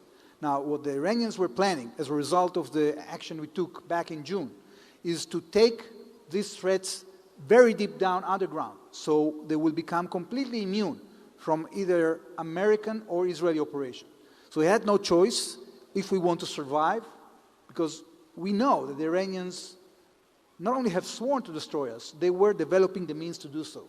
And that's why we did this operation. This is what triggered it. Now, what we have achieved so far in the last 2 weeks is that together with the American forces, we have obliterated the Iranian regime army, the Air Force, the Navy, the sites of production of the ballistic missiles and other systems of war. And we also defined that we want to open the way for the Iranian people to embrace their future. It doesn't mean we are going to do regime change in Iran. It's up to the Iranian people. But we know that they are under a huge pressure coming from an oppressing force that has been killing tens of thousands of them only a few weeks ago and has a history of oppression, repression, rape, and actually terrorizing not only their own population, but the entire region, including the state of Israel. So we are on a very important crossroads, because we can create a situation in which this shadow of destruction that was not only putting a menace on us, but the entire region, this can be weakened substantially so the region can prosper and can be stable for the foreseeable future.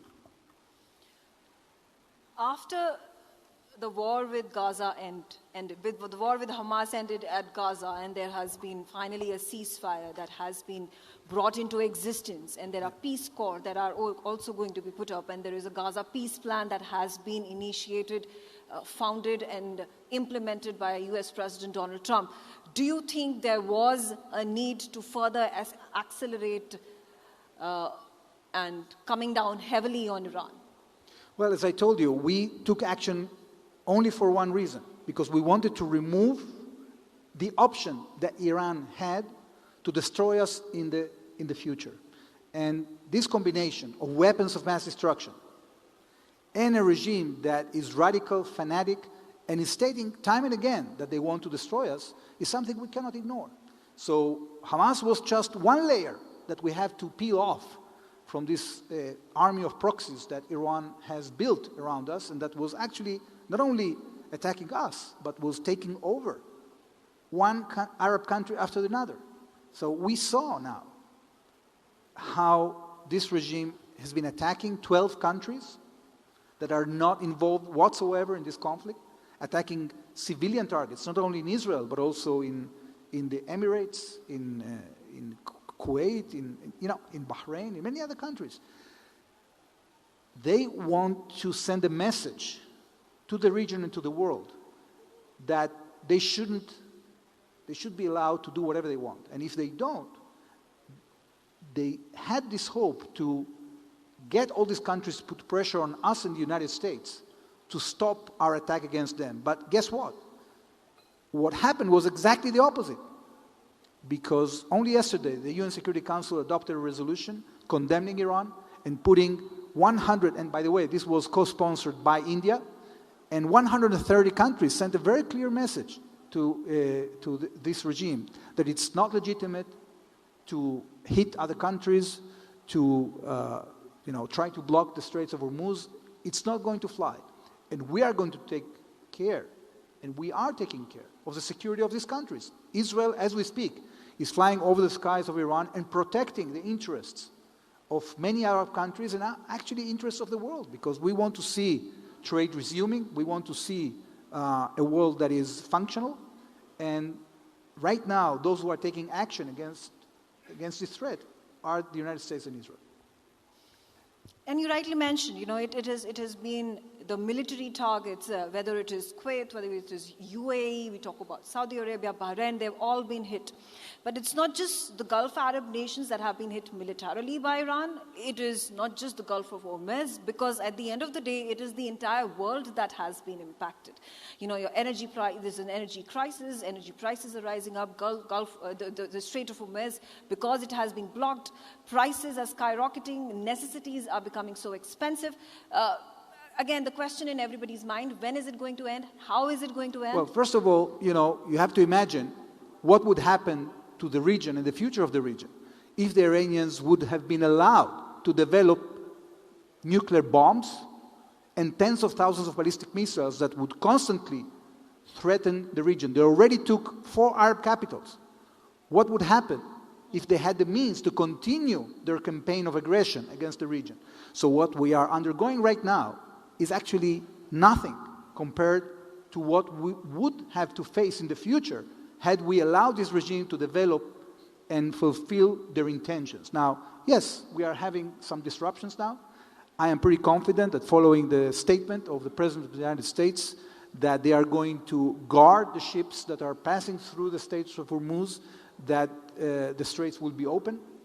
It might take some time. The Iranians will try to undermine that.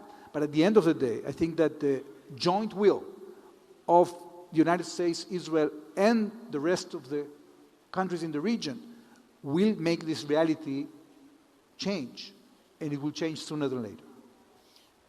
Do you also think that a regime change in Iran, if it happens, or is at the cusp of happening, as we see in terms of whatever is taking place on the ground, in terms of the huge mass movement that is taking place, will resolve this crisis, will resolve the situation, the conflicting relationship between Israel and Iran?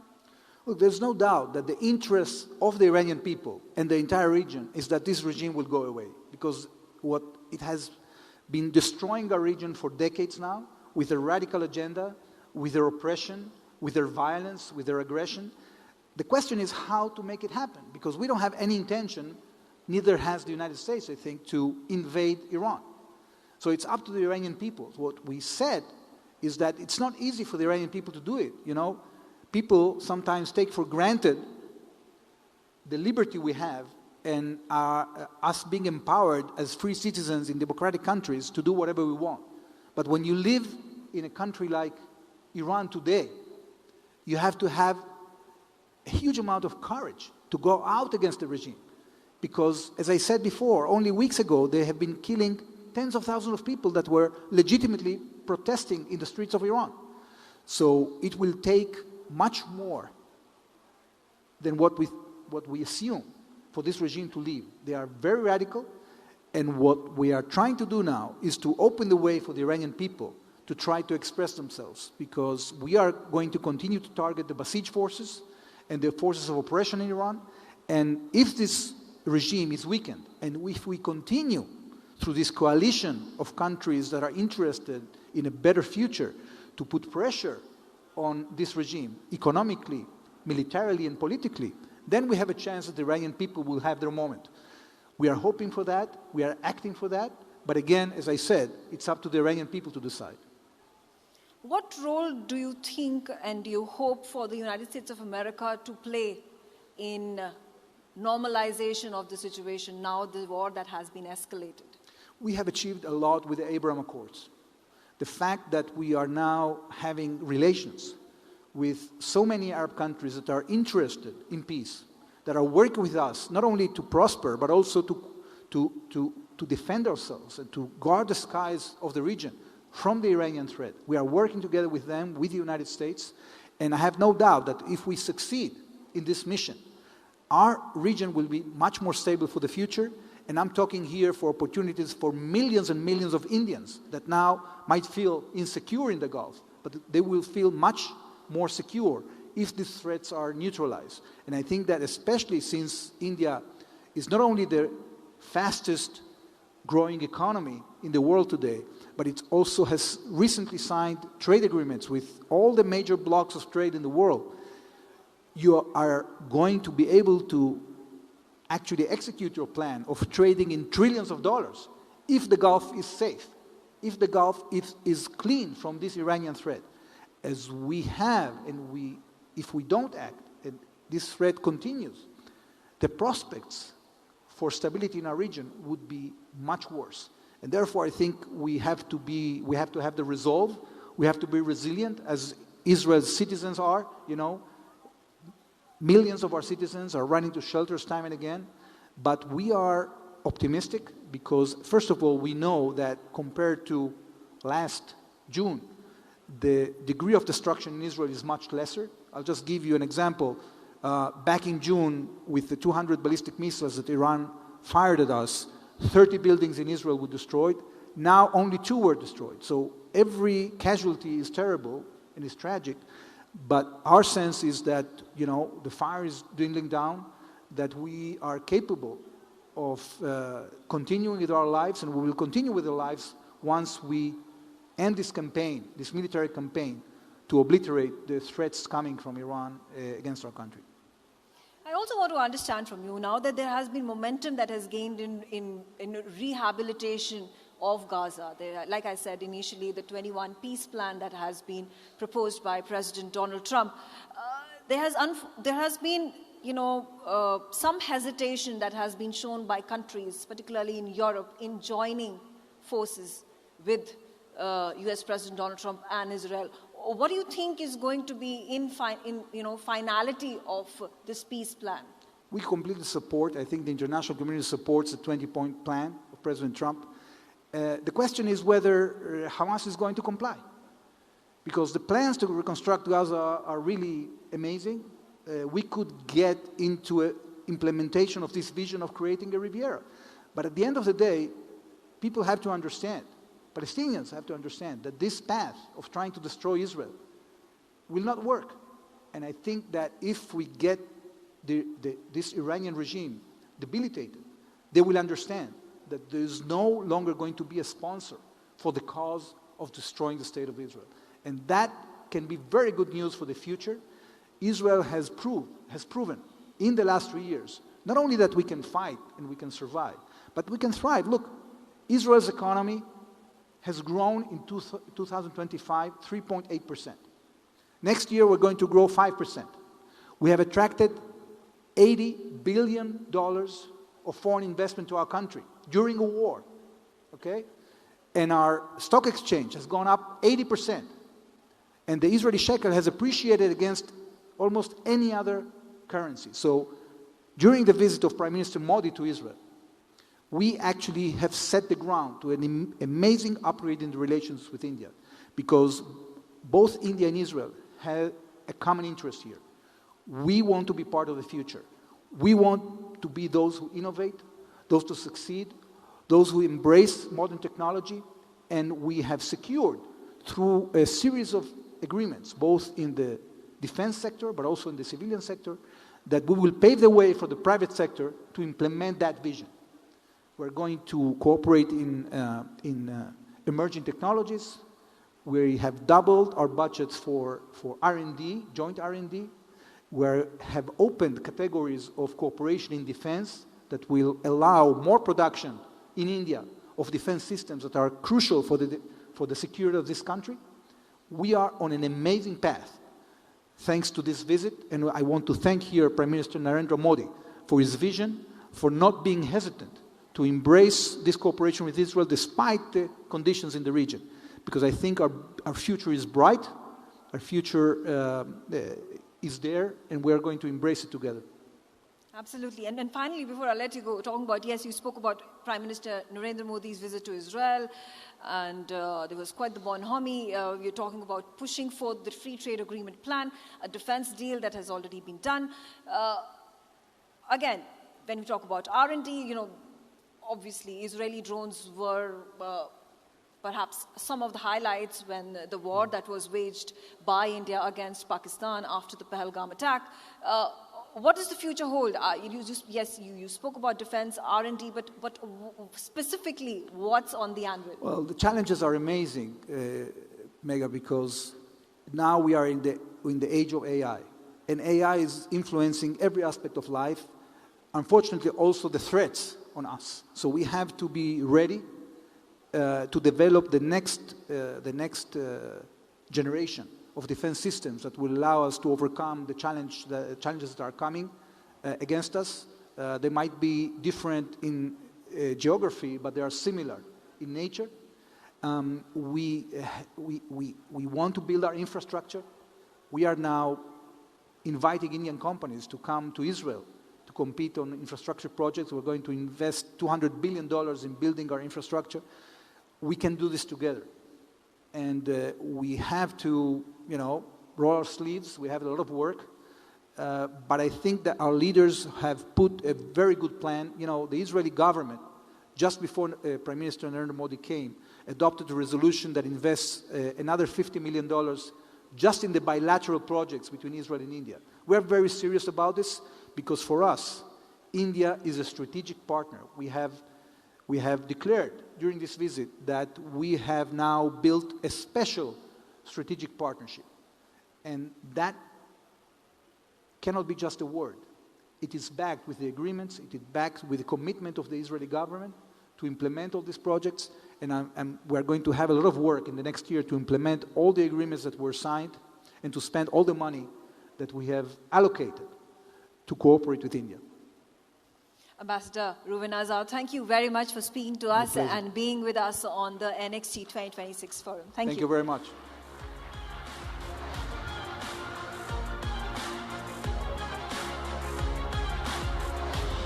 Thanks indeed, Your Excellency, for that address. Speaking, of course, about India-Israel ties and the Israel outlook towards the current conflict that has, of course, erupted in Iran and the Middle East. A very, very topical, important and pertinent session. Some big headlines there, some big statements by the ambassador of Israel to India. And, of course, Megha was moderating that there. Well, these, of course, are the big sessions at NXT that are still to come. We're going to be focusing on international affairs. We're going to be focusing on education. We're going to be focusing on health. We're going to be focusing on content creation this evening. All that is lined up, of course, for you in some time from now. But for now, I want to quickly, in fact, play out for you a video message that has been sent to us for NXT 2026. Remember, there are a lot of dignitaries who've, of course, physically come to India, but there are also some who couldn't make it physically to the country. So joining us for this virtual address, in fact, this video message, is the Honorable Dennis L. Londo, Deputy Minister for Industry and Trade, Tanzania. He sent us this message. Let's play it out. It is a privilege to address the next summit of 2026 at a time when the world is searching for stronger bridges between policy, enterprise, and international cooperation. I would like also to wish and convey my deep appreciation to Honorable Prime Minister Narendra Modi for his visionary leadership. Under his stewardship, India has emerged not only a major economic force, but also a voice of confidence, innovation, and partnership for the global South in the spirit of South-South cooperation. I also commend the organizers of the next summit for creating such a timely and relevant platform. In today's world, gatherings like next are not mere events. They are bridges. They connect governments with industry, connect ideas with action, and connect nations through shared ambitions and practical cooperation. For Tanzania, this spirit is a spirit of meaningful, especially meaningful in the spirit of global South or South-South cooperation, where India and Tanzania enjoy a warm and historical relations. And in recent years, this partnership has required a new momentum. Our ties today are defined not only by friendship, but by expanding cooperation in trade, investment, manufacturing, capacity building, infrastructure, and people-to-people engagement. The elevation of India-Tanzania relations to strategic partnership reflect the growing importance of this relationship for both our nations. From the perspectives of industry and trade, this is a moment of great opportunity. Tanzania is committed to industrial growth, value addition, entrepreneurship, and regional cooperation. India, with its scale, technology, and development experience, is a natural and trusted partner in this journey. Together, our countries can do much more to promote resilient supply chains, support enterprises, empower youth, and create growth that is both inclusive and sustainable. The importance of Next lies precisely here. It gives us, all of us, a forum to think beyond immediate transactions and to build long-term partnership. It reminds us that the future will belong to us and those nations that can elaborate with trust, that can collaborate with trust, move with the speed, and act with clarity of purpose. I also extend my appreciation to Sri Kartikeya Sharma for his vision in building Next into a platform that brings together parliamentarians, policymakers, business leaders, and global thinkers. Such initiatives are essential in our time because progress today demands dialogue across sectors and also across borders. Let us therefore use this occasion not only to exchange ideas, but to strengthen partnership that can deliver real outcomes for our people. Let us build new bridges between India and Africa, between East Africa and South Asia, and between public leadership and economic partnership and opportunity. Thank you very much for listening.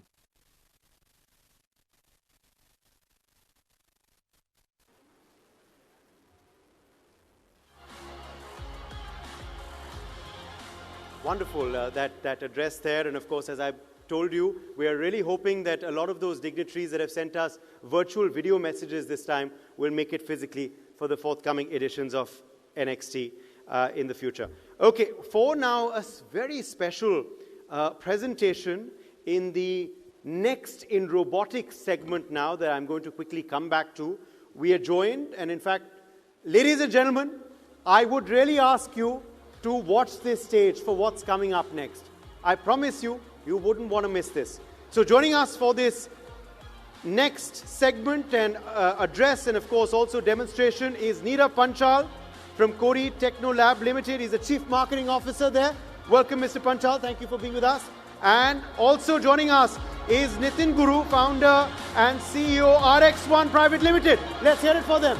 And I'm sure you're intrigued as to what suddenly come on stage with them as well. I didn't introduce that.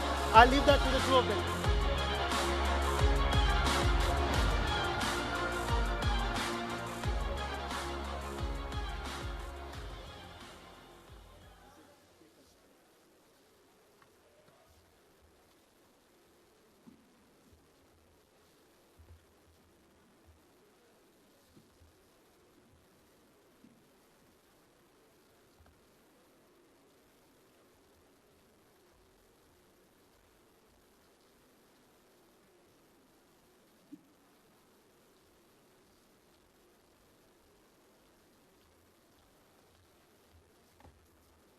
Good evening, everyone.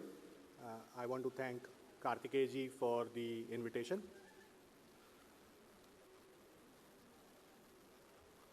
A lot has been said since past couple of days and even in the earlier sessions about health tech, AI, and I want to take the same conversation a little bit forward. I want to begin with a simple thought, and it's a precursor before we talk about AI. I want to talk about the health infrastructure first. Health infrastructure is not judged on its best day, it is judged on its busiest day. It is judged when there are long queues, when medical staff are stretched, when follow-up is uncertain, when risk is present, but it's still invisible. And that is exactly where one of the healthcare challenges exist. Not only in treating disease, but in finding it early, finding it consistently, and finding it at a scale that actually matters. Because by the time many people enter the healthcare system, the problem is no longer early stage, it has already become serious. So how do we build a public health system that acts earlier? Not occasionally, not symbolically, but systematically. Today in many environments, screening still happens in fragments. One device for blood pressure, another for glucose, another for ECG. One staff member records something manually, another tries to coordinate the next step. A report may be generated, or maybe it's not. A patient may come back for follow-up, or maybe they do not. So the issue is not that health systems do not care. The issue is not that our learned doctors do not know what matters. The issue is that in many places, the infrastructure for early detection is still too fragmented, too manual, and too inconsistent. And when screening is fragmented, three things happen. First, throughput suffers. Second, consistency suffers. And third, continuity suffers. And once continuity suffers, public health suffers as well. Manual screening can be helpful, but then one-off camps are not useful as well, because they are not the infrastructure themselves. Multiple devices can generate readings, but readings alone do not create a system. A system needs workflow. A system needs standardization. A system needs reporting. And system needs a follow-up. What public health increasingly needs is not just another machine. It needs a screening infrastructure layer. A layer that can operate in high footfall settings. A layer that can guide the workflow. A layer that can connect multiple diagnostic inputs. A layer that can generate a structured report, a layer that can support continuity over time. That is the space where Coady Technolab comes in. We have developed this robo, Medigo. It's an AI-enabled, on-demand health screen infrastructure for high footfall deployments across institutions.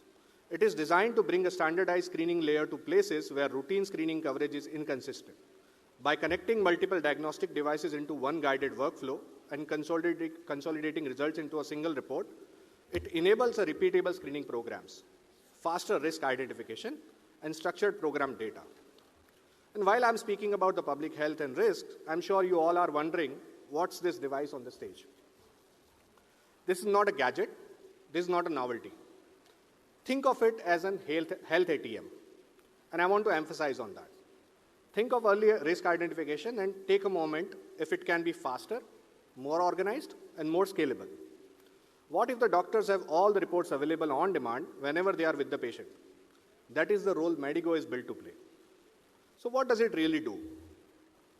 It creates a standardized screening journey. The Medigo workflow includes operator login, patient registration, test or package selection, guided test execution, consolidated report generation, and digital sharing with records available for history and follow-up as configured. That means this is not just a collection of devices standing next to each other. It is a connected process, a guided process, a repeatable process, a measurable process. And that matters because when the workflow becomes standardized, the program becomes scalable. Think of the current public health infrastructure has the information about a possible outbreak or NCDs in a specific area. The officials can create specific campaigns targeted at specific location with a specific measurable input. It's not that they don't have the data, because data is fragmented. And when the same workflow can be repeated across locations, we move from activity to infrastructure. By deploying Medigo at public health spaces such as health centers, Medigo's data will make programs governable. Standardization at scale will improve reliability, and infrastructure will beat one-off camps because repeatable deployments create continuity, coverage, and measurable outcomes. That is a very important shift in thinking. Because in public health, the goal should not be just do more screenings. The goal is to build a system where screening can be governed, tracked, repeated, and improved over time. You all must be wondering that I'm talking so much, but what this device can do. Now, Medigo supports a broad screening suite across blood markers, vitals, diagnostics, and selected AI-assisted assessments. The standard set includes hemoglobin, lipid profile, renal function basics, random glucose, HbA1c, hearing screening, visual acuity, blood pressure, 6-lead ECG, temperature, height, weight, SpO2, and selected AI-assisted eye and oral screening depending on the configuration. And the speed is practical too. Typical end-to-end report generation is around 15 minutes, with blood tests taking around 6 minutes and the remaining tests around 7 minutes. I have my colleague Deep and Umesh on stage. They will operate Medigo and showcase the capabilities. For the record, Medigo has the capabilities for invasive and non-invasive tests. Considering the time we have on hand, we'll be showcasing the non-invasive test. We will test the following: height, BMI, temperature, SpO2, blood pressure, ECG, mental wellness check, and mental wellness has 3 tests: anxiety, fatigue, and stress. For vision, we have Snellen vision screening, color blindness assessment. Deep, Umesh, let's show what Medigo is capable of. We will begin with the height.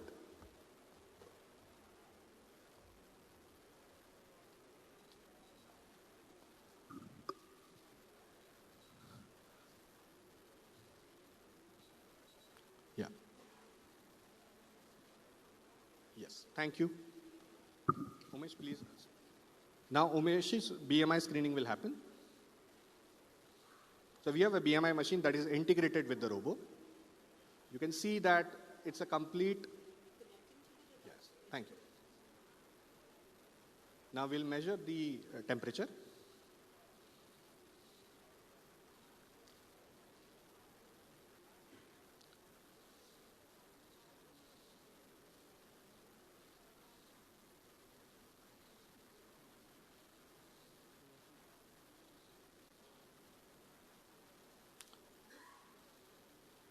It's taking a little bit of time. Yeah, thank you.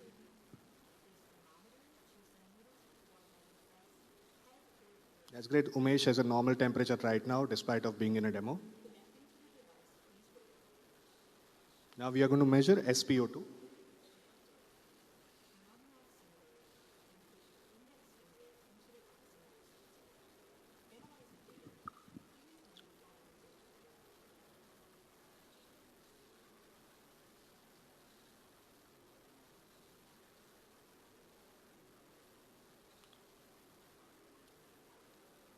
Now we are going to measure the blood pressure.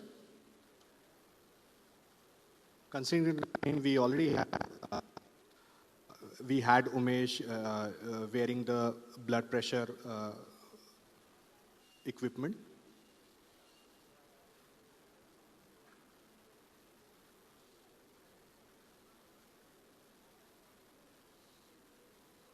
So you can see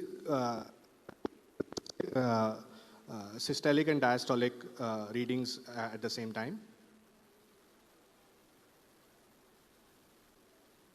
I can say, oh, my blood pressure is shooting through the roof.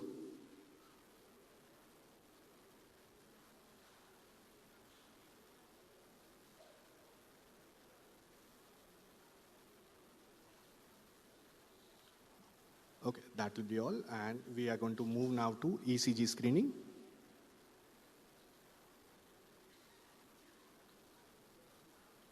Umesh, can you please take a seat so that we can have the accurate reading? Thank you.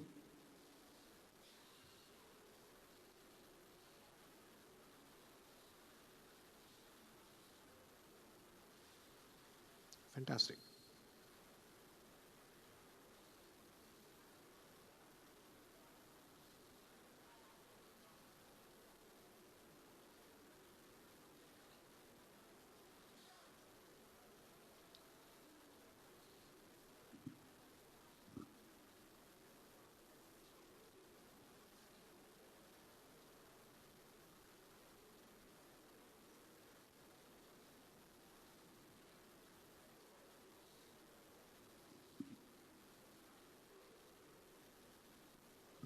There you go.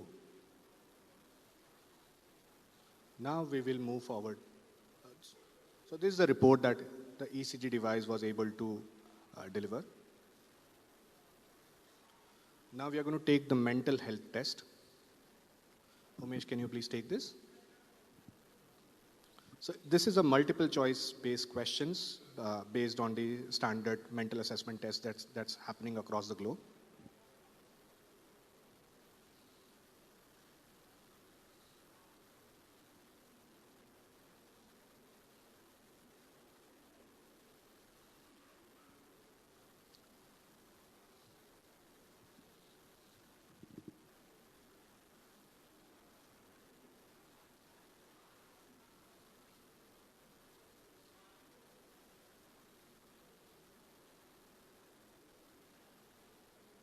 So you can see this is very simple to use. At times when there are no operators available, patients can do this activity by themselves. It's simple to use, just like how we use ATMs on our day-to-day life. You have the mental health assessment on the screen as well. Let's move on to the next test. That's a fatigue assessment test. Umesh, can you please help us? Thank you.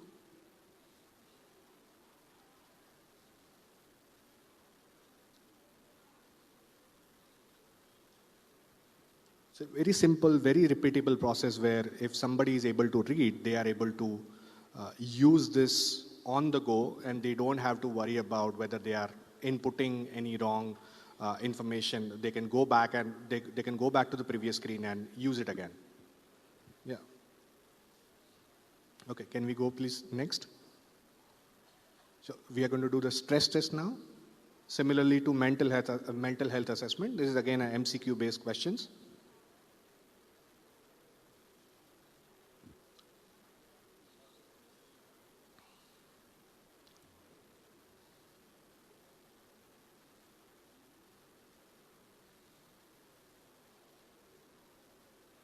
There you go. Thank you.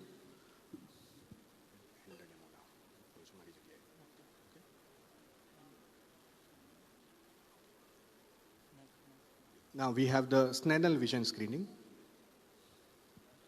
So we usually go to our ophthalmologist or our optician to do this screening, and we are able to assess what sort of vision deficiency that we may have developed. This test is on the go, where patients are immediately able to understand and identify whether they are lacking or whether they have a deficiency in vision. Skip that.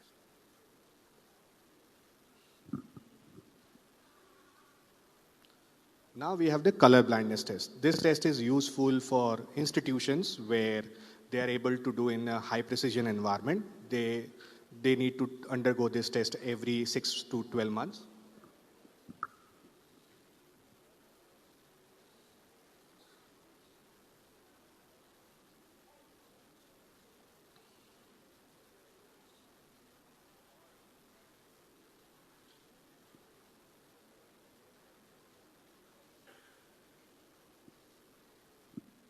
And hit submit. Thank you.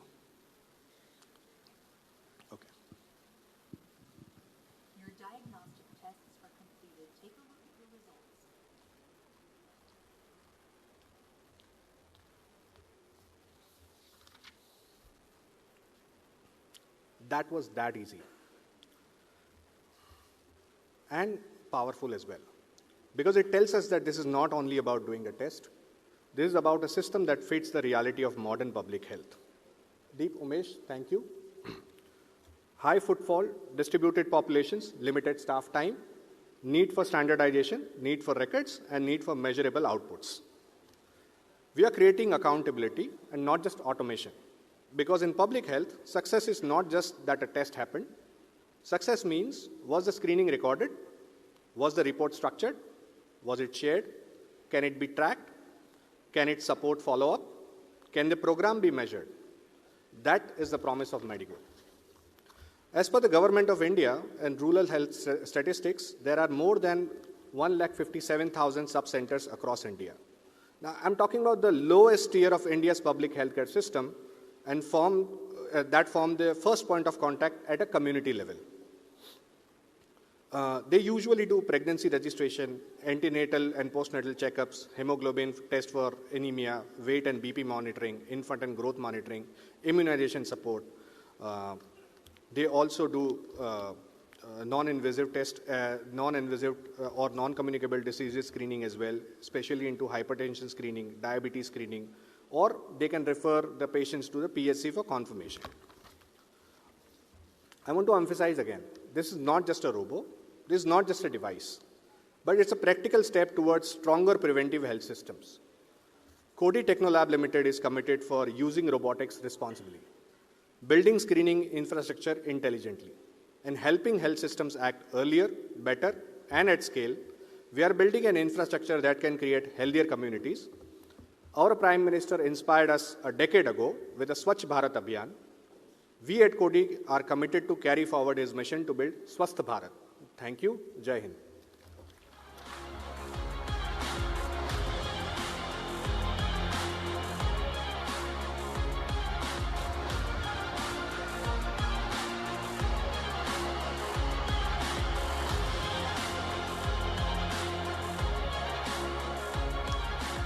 What a futuristic session, and it's, of course, very engaging when we have a live demonstration along with an address as well, isn't it? Okay, well, we are now turning to a power-packed, erudite panel that is going to see educationists assemble now on the NXT stage from across the world. From across the globe, from reputed universities, you're going to see some very serious and senior individuals come on to discuss the future role of universities in global progress. We are now, ladies and gentlemen, turning to our next segment that is going to be focusing on next in education. And for this, we are very, very privileged to be joined by Professor Dr. C. Rajakumar, founding Vice Chancellor, OP Jindal Global University. Could we please have you on stage, Professor Rajkumar? Welcome. Welcome back to NXT. You were, of course, with us for our first edition as well. Also joining us now is Professor Maya Tudor from the Blavatnik School of Development, University of Oxford. Professor Tudor, welcome. Professor Roberto Orsi, also with us, Graduate School of Public Policy, University of Tokyo. And also joining us on the broadcast, Professor Nivi Manchanda from the Queen Mary University, London. Professor Manchanda, welcome. And Elaine White-Gomez also joins us, Professor of Practice at Johns Hopkins, SAIS. Elaine, welcome as well. And I'm sure we can do better than that. There's so many young people in the room as well. I'm sure you want to learn more about universities and the way forward for education and progress. Welcome all of you. What a power-packed panel, isn't that? Devika Chopra, Senior Editor of NewsX, will moderate this session. I'll hand the floor over to you. Absolutely. Thank you so much for that introduction, Uday. And today I have with me professors, academics from universities where most of the students sitting in this hall aspire to be one day. So it's an important session for them as well.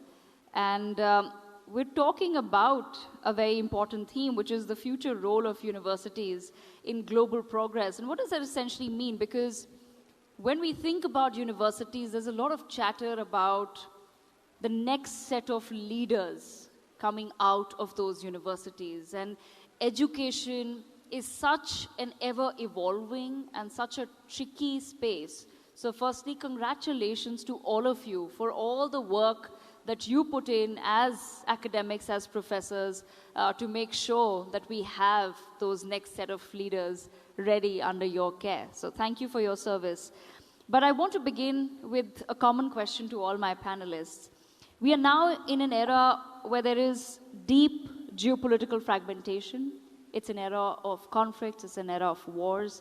And we're also in an era where there's a rapid rise of artificial intelligence, which is, I know, something that universities particularly are struggling with, how much of it to adapt and how much of it needs to really be regulated.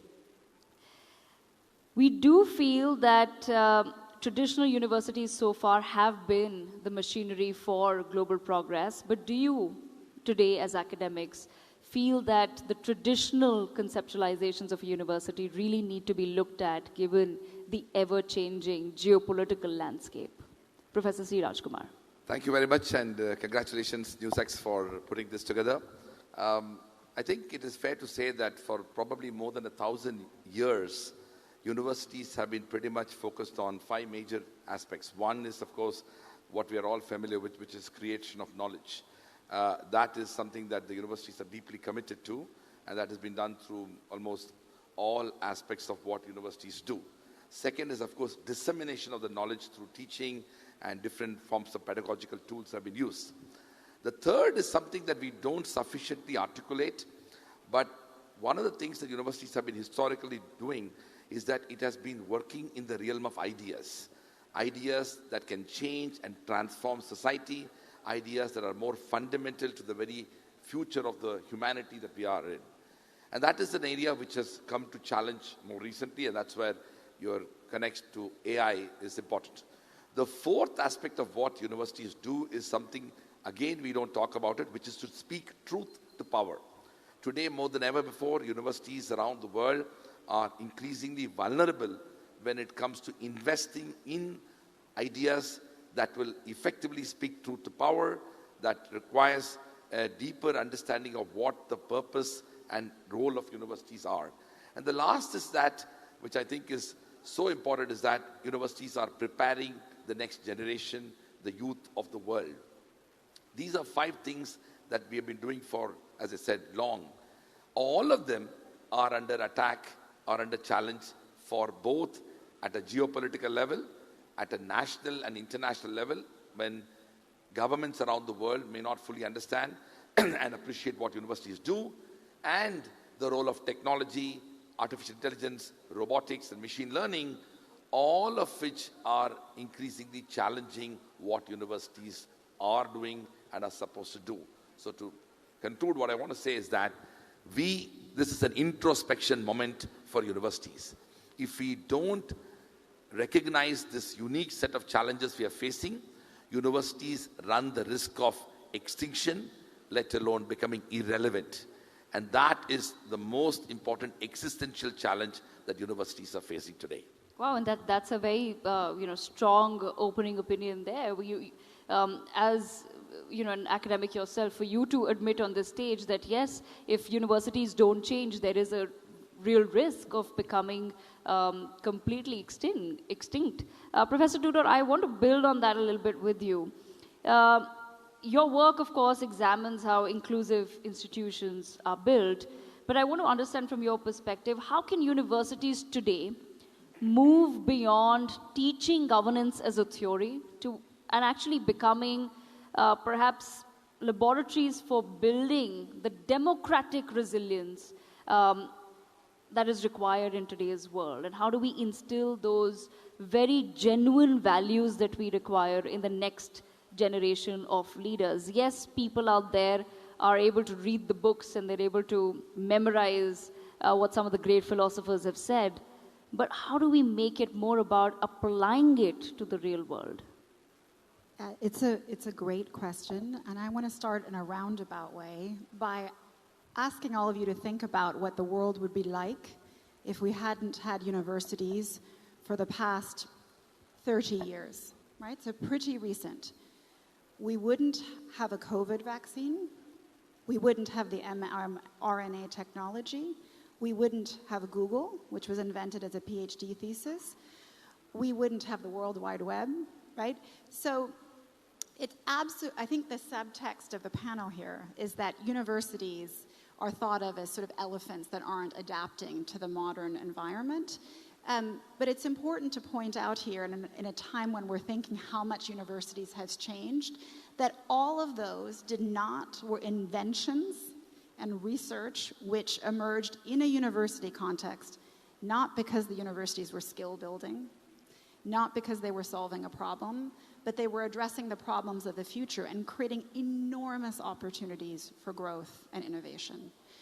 So I want to pick up on something here that Professor Rajkumar has said, which is, there is absolutely the important part of your question. Democratic resilience comes from speaking truth to power. And we often don't know what the truth is in a particular environment. If you again think about the COVID pandemic, we didn't actually know, were masks effective? We didn't know how to address many of the issues and we might know what kind of skills we think we need today, but we don't actually know what the key problems of tomorrow will be for many of the most important issues. So I think there are three things that universities do. I mean, there are two things, really, research and teaching. And I think they're going to change in three ways. So the first way in which I think they're really going to change is they're going to move away from knowledge. All of you have phones in your pockets, and you can pull up, as many of you probably have, right, the cutting edge research on almost any topic. If you want to know what the cutting edge research was on cancer 20, 30 years ago, you'd have to go to a university. Today, you can pull it up while sitting in this room.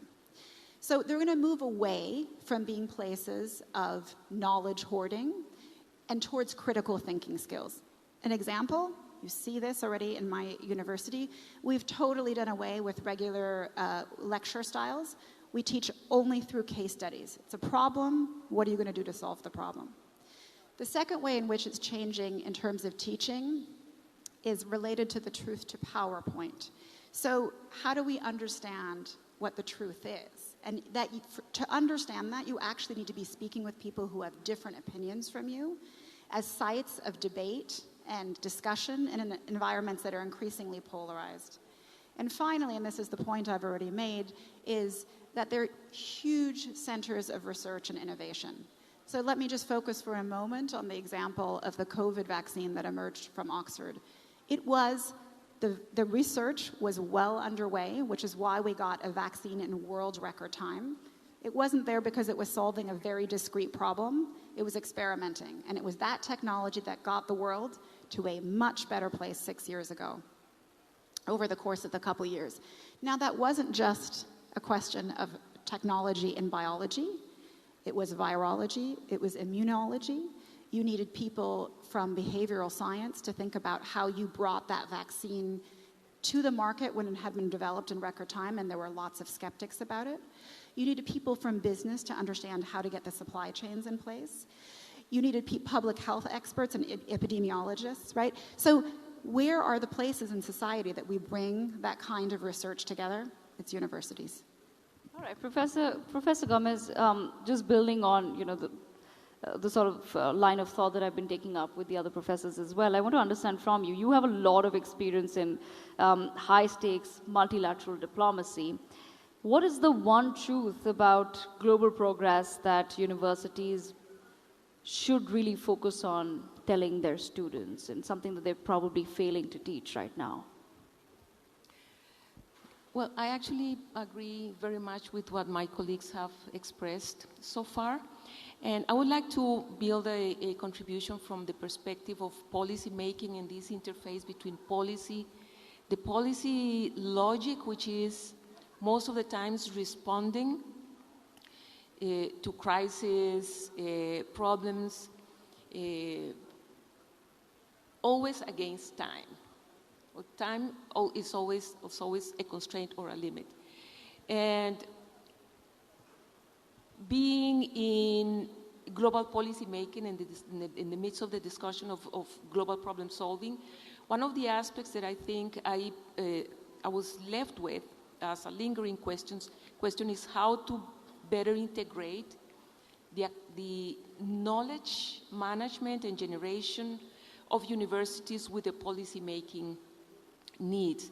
So to have a better policy academia interface and to learn not only that in the policy side we read the books or the papers, but to learn how to think with each other, to sit at the same table, to think, to problem solve, to undertake critical thinking, I think is fundamental for the future. An aspect that is also fundamental, that is a lesson that I have learned, is how to move from specialized knowledge to systems thinking. That is one of the most, I think, relevant lessons learned. We need to promote systemic leadership that can actually help us promote change across different subsystems. We need to understand how problems are interconnected and different variables are interconnected. In that sense, universities, I think this is a very interesting experience and experiment. How can we train doctors that understand geopolitics or political scientists that understand systems? That is a fundamental aspect that is at the basis of this need to improve the quality of our mental processes, of how we administer knowledge, and how we can improve the way in which we respond to the global challenges that we have. And I think so that's one of the reasons why I think systems thinking and a better, much better interface between policy and academia. All right. And picking up on some of those challenges as well, let me bring Professor Nivi Manchanda into the conversation. Professor Manchanda, you're someone who critiques the borders of international relations. I want to understand from you, how can universities then help dismantle some of the intellectual as well as structural barriers that today prevent the perceived global south, as we call it, right? We talk about a divide between the global south and the global north. So what can universities do to dismantle some of the barriers that are preventing the global south from being an architect of, rather than just a recipient of global progress? Thank you. That's a really great question, and thanks for inviting me. I'd also like to agree with my co-panelists that universities are really crucial, and two of the reasons they're really crucial are because of the fact that they inculcate critical thinking, which was needed more than ever, I would say now, and also because they do have this sense of speaking truth to power, and we know that the truth is getting more and more contested. There are many truths, there are no truths. This is something we hear all the time. And universities still try to have, if not the truth, then the best researched answer to a possible question. And I think that's really crucial. In terms of the global north, global south, let me just unpack that a bit further. So where I'm located, which is in the United Kingdom, universities themselves are facing huge challenges. One of them is funding, and the other is a pretty solid attack from the far right. So universities are becoming institutions that are getting less money even as student numbers rise. So students still want to go to university. So there's quite a lot of complexity there. And in my university, in the University of London, there have been really good attempts at fighting the far right, but also at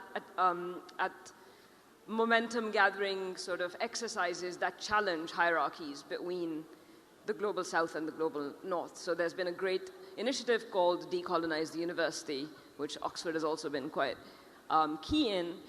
And they are doing a lot of good work at looking at how not only colonization, but post-colonialism, or what we might call decolonization, continues to structure hierarchies between the global north and the global south. But I think sometimes the global north and the global south also become reified, become kind of static categories. There is no one global south. I came from India, from a pretty privileged background, so I got to go to the best universities in the West. That's not the same for everyone. If you're in Brazil or South Africa, and if you're rich, you have access, as much access as rich kids in the global north, but not as much, nearly as poor kids in the global north, and of course, not nearly as much as poor kids in the global south. The other thing is that there is because of this kind of fragmentation of global politics, I think universities in the global south themselves are becoming stronger. And that's a really good thing. So the idea that they shouldn't just be recipients has changed, right? They don't need to be recipients. They can make that progress themselves. And they might be the ones diffusing and disseminating that progress. The final thing I want to say is that the attack on universities looks very different where you are based. So for instance, in Gaza, there's no universities left. In Lebanon, 2 university professors were killed yesterday. So I feel like there's structural questions that need to be answered that have something to do with colonization and the legacies of colonization, but also to do with the shifting world order. And I think universities, once again, are very well placed to unpack those questions and to parse those distinctions. That's Thank actually you. an excellent point for me to start my, ask my next question. You're talking about the ability of universities to deal with, of course, the current geopolitical climate. Professor Orsi, then on that note, I want to understand from you. We're living in a world where there is more and more polarization, and at the same time, we're also talking about the rise of a national consciousness. And that's not just true to certain countries. It's, I think, all over the world, more and more countries are becoming more aware of a concept of us versus the other, that the other is coming in and they're taking the jobs, etc., etc. And of course, so I just want to understand from you some of the concepts that we have, for example, grown up with. I would say that those are concepts that have been adopted from Western perspectives. It could be concepts of democracy, of liberalism. All of those are very Western concepts, and we have in Asia, in the eastern part of the world, our own concepts. For example, India has been guided by Vedic philosophies for a very long time, but we don't necessarily teach those in our universities. We still focus on, for example, talking about democracy rather than talking about the Vedic principles of the rights for everyone. So I just want to understand from you, what is the role that universities then should be playing in ensuring that in the current geopolitical climate where there is a rise of nationalism, is that an opportunity to perhaps start imparting knowledge based on our own value systems? Because those value systems led us to where we are today. And do we now need to go back and reflect upon those and teach our students and people who are working in our country those values? And are they better suited to guide us into a more coherent future? That's my question to you. How do we move away a little bit from the Western gaze and we go back into just imbibing what is truly ours? And this is not to say that there's something wrong with Western philosophies. It is only to understand that certain concepts may not be applicable to everyone. Definitely. So thank you very much, first of all, for having me here. It's really an honor to be part of this panel, part of this event. Your question, of course, is a very complex question. I'm just going to mention perhaps a few things, and I'm probably concentrating on the role of universities, what we can do as universities, institutions, and even as individual professors and academics. Yes, in many respects, the world that we live in, I always tell my students, look, the world we live in is extremely complex. Not only that, but has never been tried before. We never had so many people. We never had so much interconnectedness and so much interdependence. This world is pretty much experimental, and also doesn't come from particularly just and fair foundations. So the globalized world and the spread of certain kinds of universalism, which also contains things that are normally considered good, like democracy and liberalism, comes from expansion of the West, which was not exactly just diffusion of ideas. It was also project domination, oppression, colonialism, and so on. So then the question becomes, what can be done about perhaps saving, so rescuing a dimension of universalism, while at the same time recovering more regional perspectives, whereby different cultures had their own set of values. I personally am not so enthusiastic about the concept of value, but let's simplify the discourse by saying, of course, several cultures have their own discourses about themselves, about politics in general, and it makes a lot of sense that such communities go back to their past and recover parts of that. But at the same time, we also wish to maintain a universal dimension. I don't think that is very contradictory in reality, because every culture fundamentally produces concepts, structures, to solve problems. So if you see that from a functionalist perspective, we as human beings are always social beings, necessarily. We live in societies, great variety of societies, but fundamentally we also have to solve a set of common problems, okay? And so already anthropologists in the last century have noticed that many structures actually converge in that. So many, let's say, myths, you can find the same myths, more or less with the same structures in many, many different cultures, because we, as human beings, we have to deal with several similar problems. So let's say how to deal with your parents, how to deal with figures of authority, how to deal with men, how to deal with women, right? So in a way, we can converge, we do converge as cultures as a core in our forms of looking for solutions of common problems. Then what we can do as universities in navigating this complex compromise between fragmentation and universalism, well, first of all, I think we need to continue to believe in the force of dialogue. So continue to have channels opened and conversation, and especially having good faith conversation, which is not easy, is a difficult exercise, but I strongly believe we should try to do that more often. So we are the people who can talk to the counterparts, or we should be able to talk to counterparts, no matter what, because yes, we are also citizens of certain countries, but we should also be loyal to higher principles of learning and of love for knowledge. So that's something that should unify us also beyond differences. Then, as a scholar who lives in the East, I live in Japan, but comes from the West, I also wonder, and I discuss often with my students, how we can integrate Eastern perspectives and Western universalist sort of tendencies.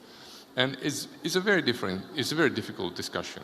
Also because, again, going back to reification, there is not really a coherent East, right? So let's say a traditional Indian culture is quite analytical, a little bit like the Greek culture, but the traditional Chinese culture is very synthetic, is based on a different way of communicating ideas, and the Japanese culture even more so, perhaps, in certain respects.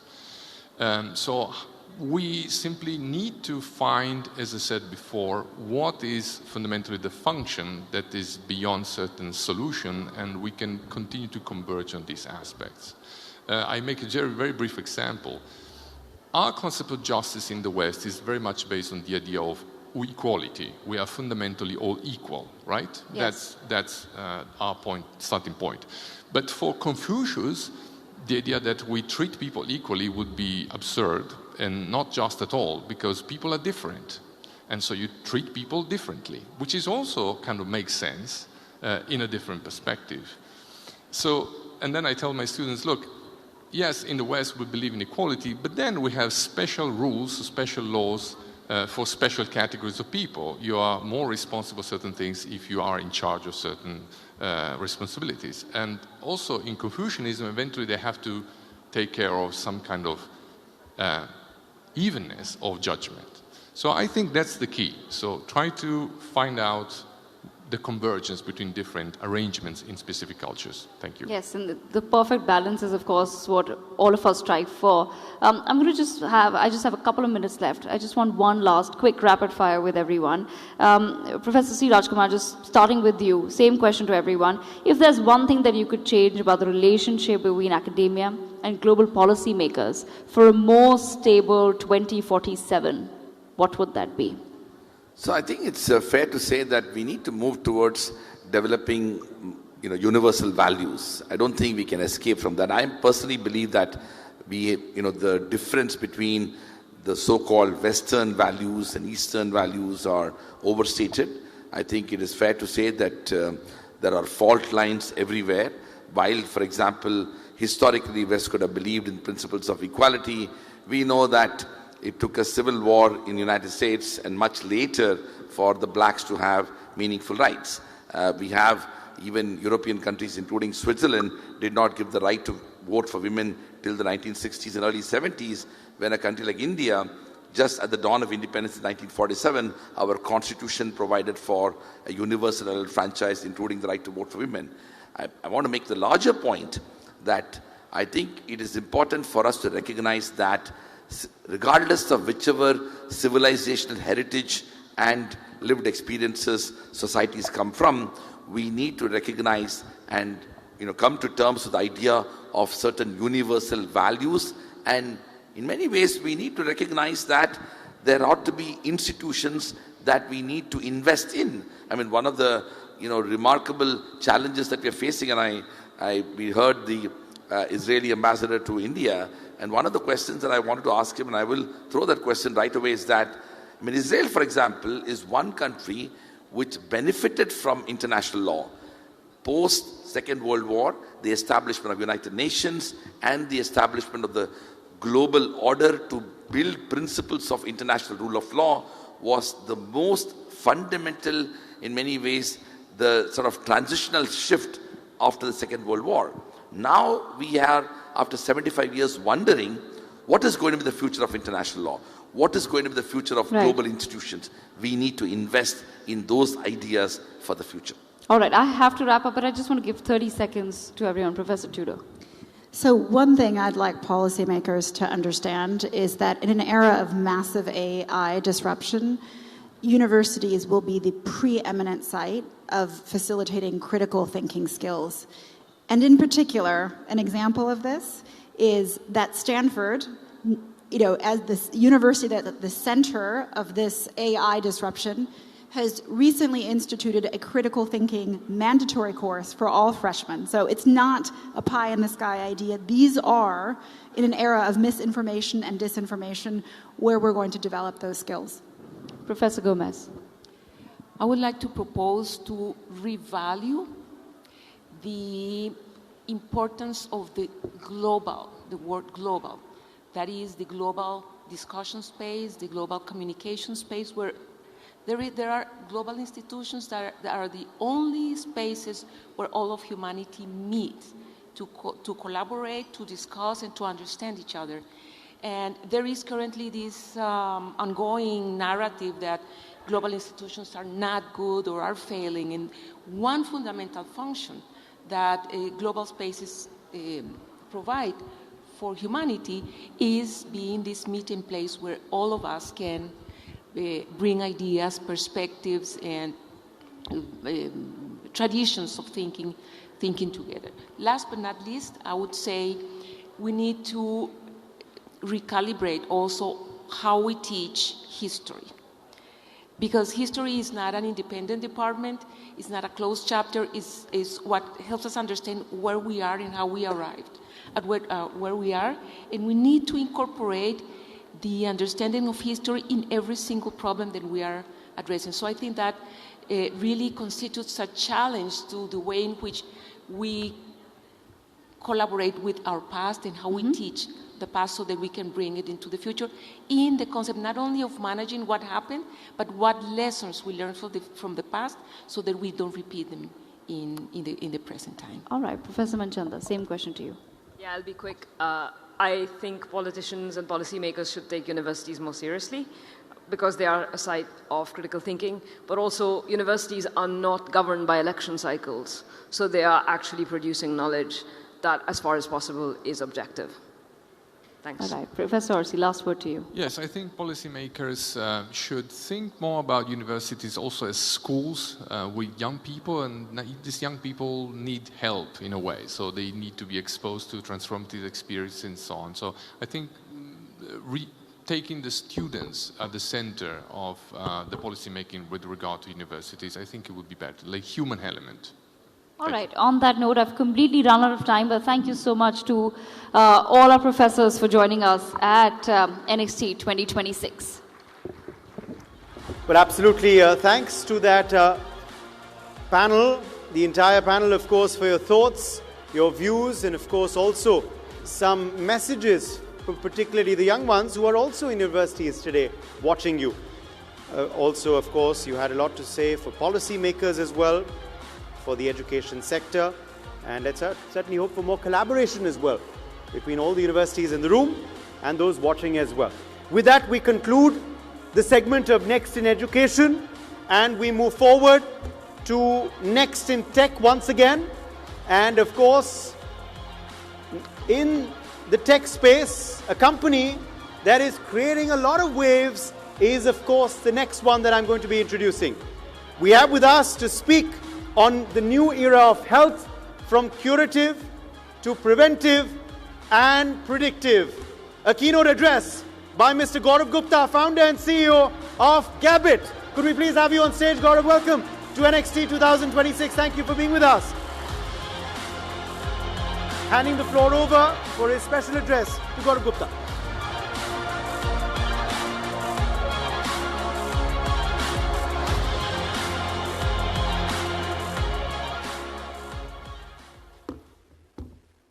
Hi everyone, good evening. One thing you must have noticed that's happening nowadays, each generation seems to be aging better than the previous generation. How many people agree to that? Can I see a raise of hands, please? They're aging better than the previous generation.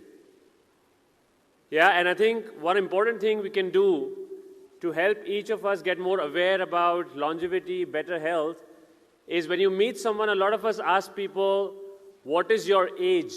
By that we mean, what is your chronological age? I think we should start asking, what is your metabolic age?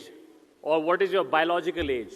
Which essentially means, how well is your body functioning, or according to what age is your body functioning? And the reason that's important also is because we are at a stage where there's a big health crisis right now, all over the world, especially in India as well.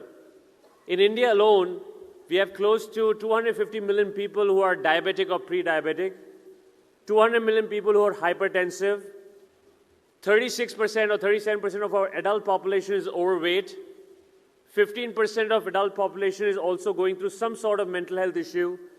And you know, the more important part is not these numbers.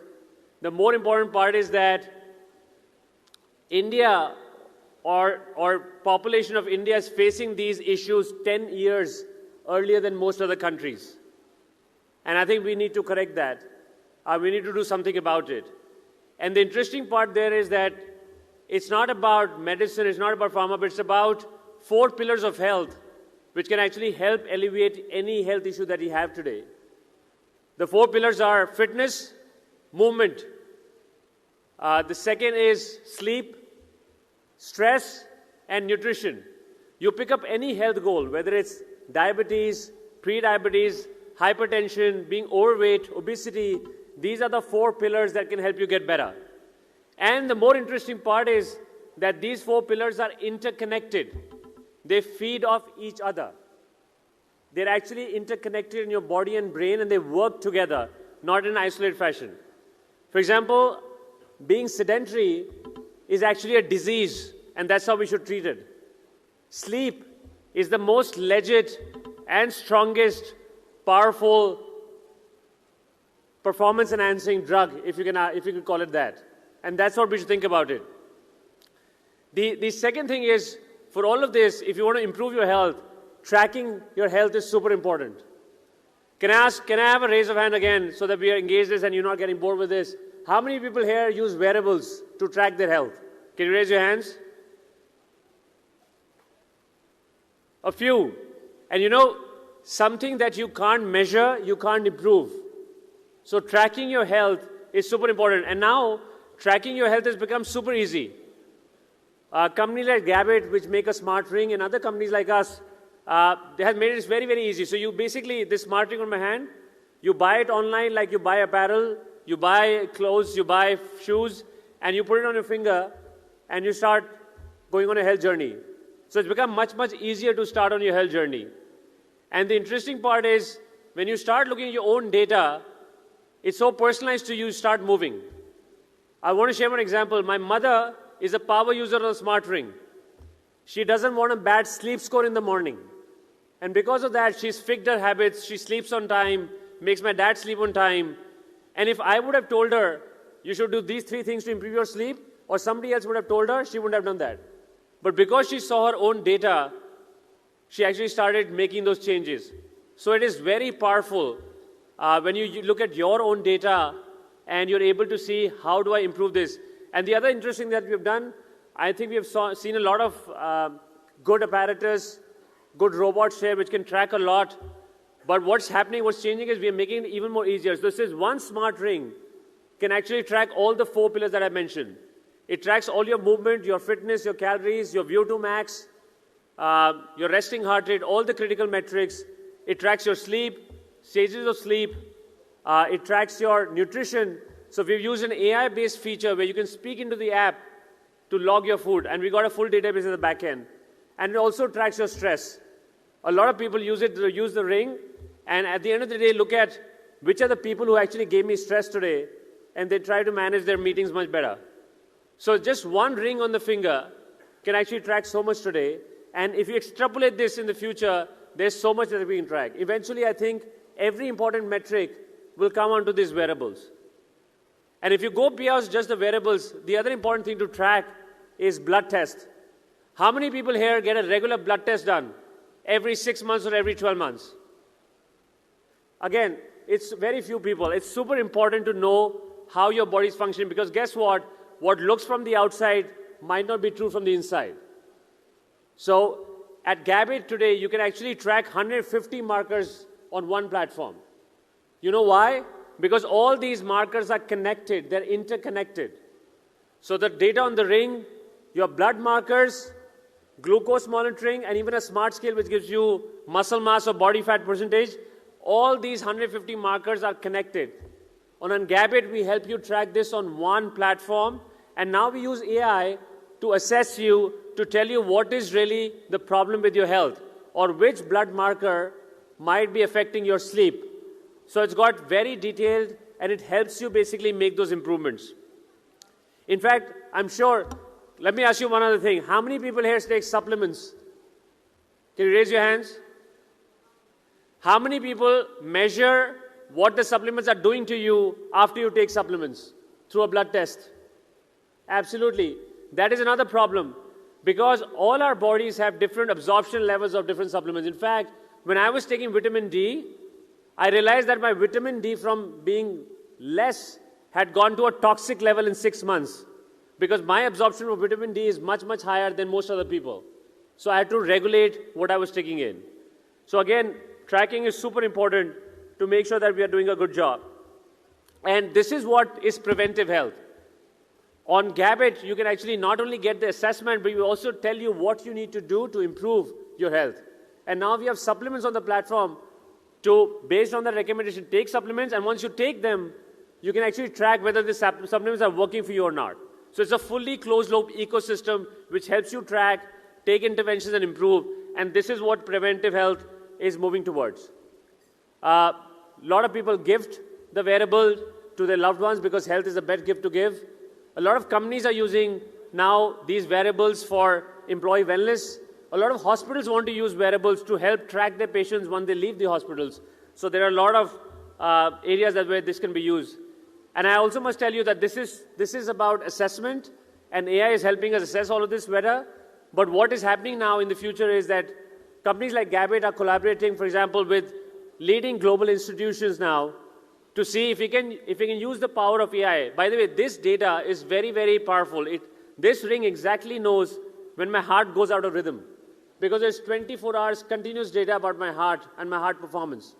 So we're trying to see if we use all this data for you and put AI on top of it, can we predict meaningful health outcomes for you? Can we give you early risks for meaningful health issues that might happen in the future? Because then you can correct them before they become a big issue. So better health should become more accessible for more and more people. Wearables like this and technology, like just wearables like this and blood tests at home is super convenient and is helping you get more preventive health for yourself. And finally, I would say that there will be an era where we will be able to probably tell people 5 to 10 years before whether they have a risk of a heart disease or a liver disease or a kidney disease, so that they can do something about it. So the convenience and the ease is important. And one last message that I want to leave for all of you is, please track your health. And it is for everyone. It is not just for people who go to the gym or think about health. Better health is for everyone. And we should all on a regular basis, either using wearables or regular blood testing, track your health to see what is happening inside and what can you do to fix it. Thank you so much. It was lovely talking to you all.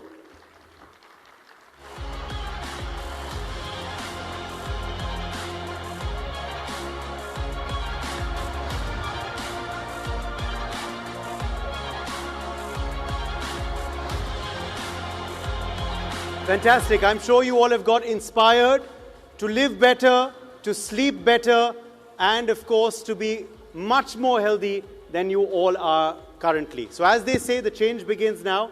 Change, as Gaurav Gupta said, in the right direction. What an interesting and of course engaging session that was. All right, we are moving now swiftly forward to our next segment, where we're going to be focusing once again on Next in International Affairs. Yes, we have got a great panel lined up for you. We are now moving in to the finale phase of today. So yes, it's been a grand 3-day event, but now it is moving into its final couple of sessions. So stay tuned and don't let the energy go down. So let's quickly welcome on stage now for discussing globalization in a multipolar world, Professor Nivi Manchanda from Queen Mary University, London. Welcome, Professor Manchanda. Professor Zhu Feng Zhu also joins us live. He's Dean at the School of Public Policy and Management, Tsinghua University. Welcome, Professor. Ambassador Mark J. Sievers is back for this next session on the NXT stage. Welcome, former US Ambassador to the Sultanate of Oman. Professor Roberto Orsi also is joining us. He's from the Graduate School of Public Policy, University of Tokyo. Also joining us is Stephen M. Mora, Emeritus Adjunct Professor of Public Policy, UC Berkeley. And who better to moderate this session than Senior Economic Policy Expert and author, Pranjal Sharma. Pranjal, welcome to you as well. Let's keep the applause going, ladies and gentlemen. It's evening time. We're almost done. You can do better than that. Pranjal, handing the floor over to you.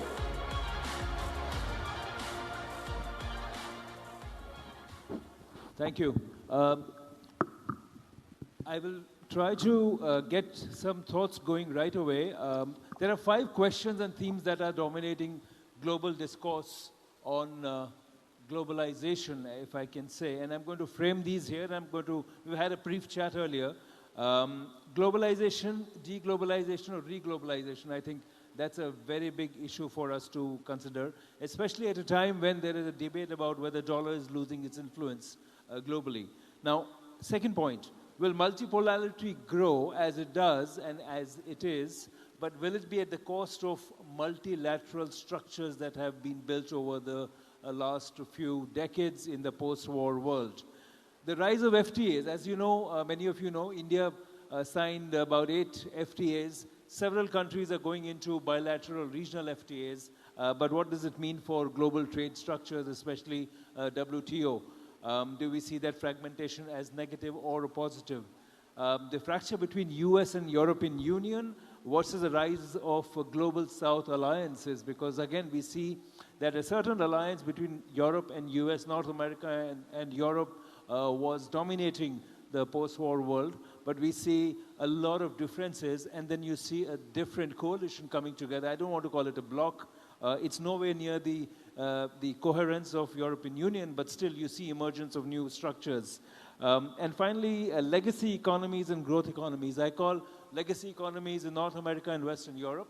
They've reached the peak. They have very high per capita income.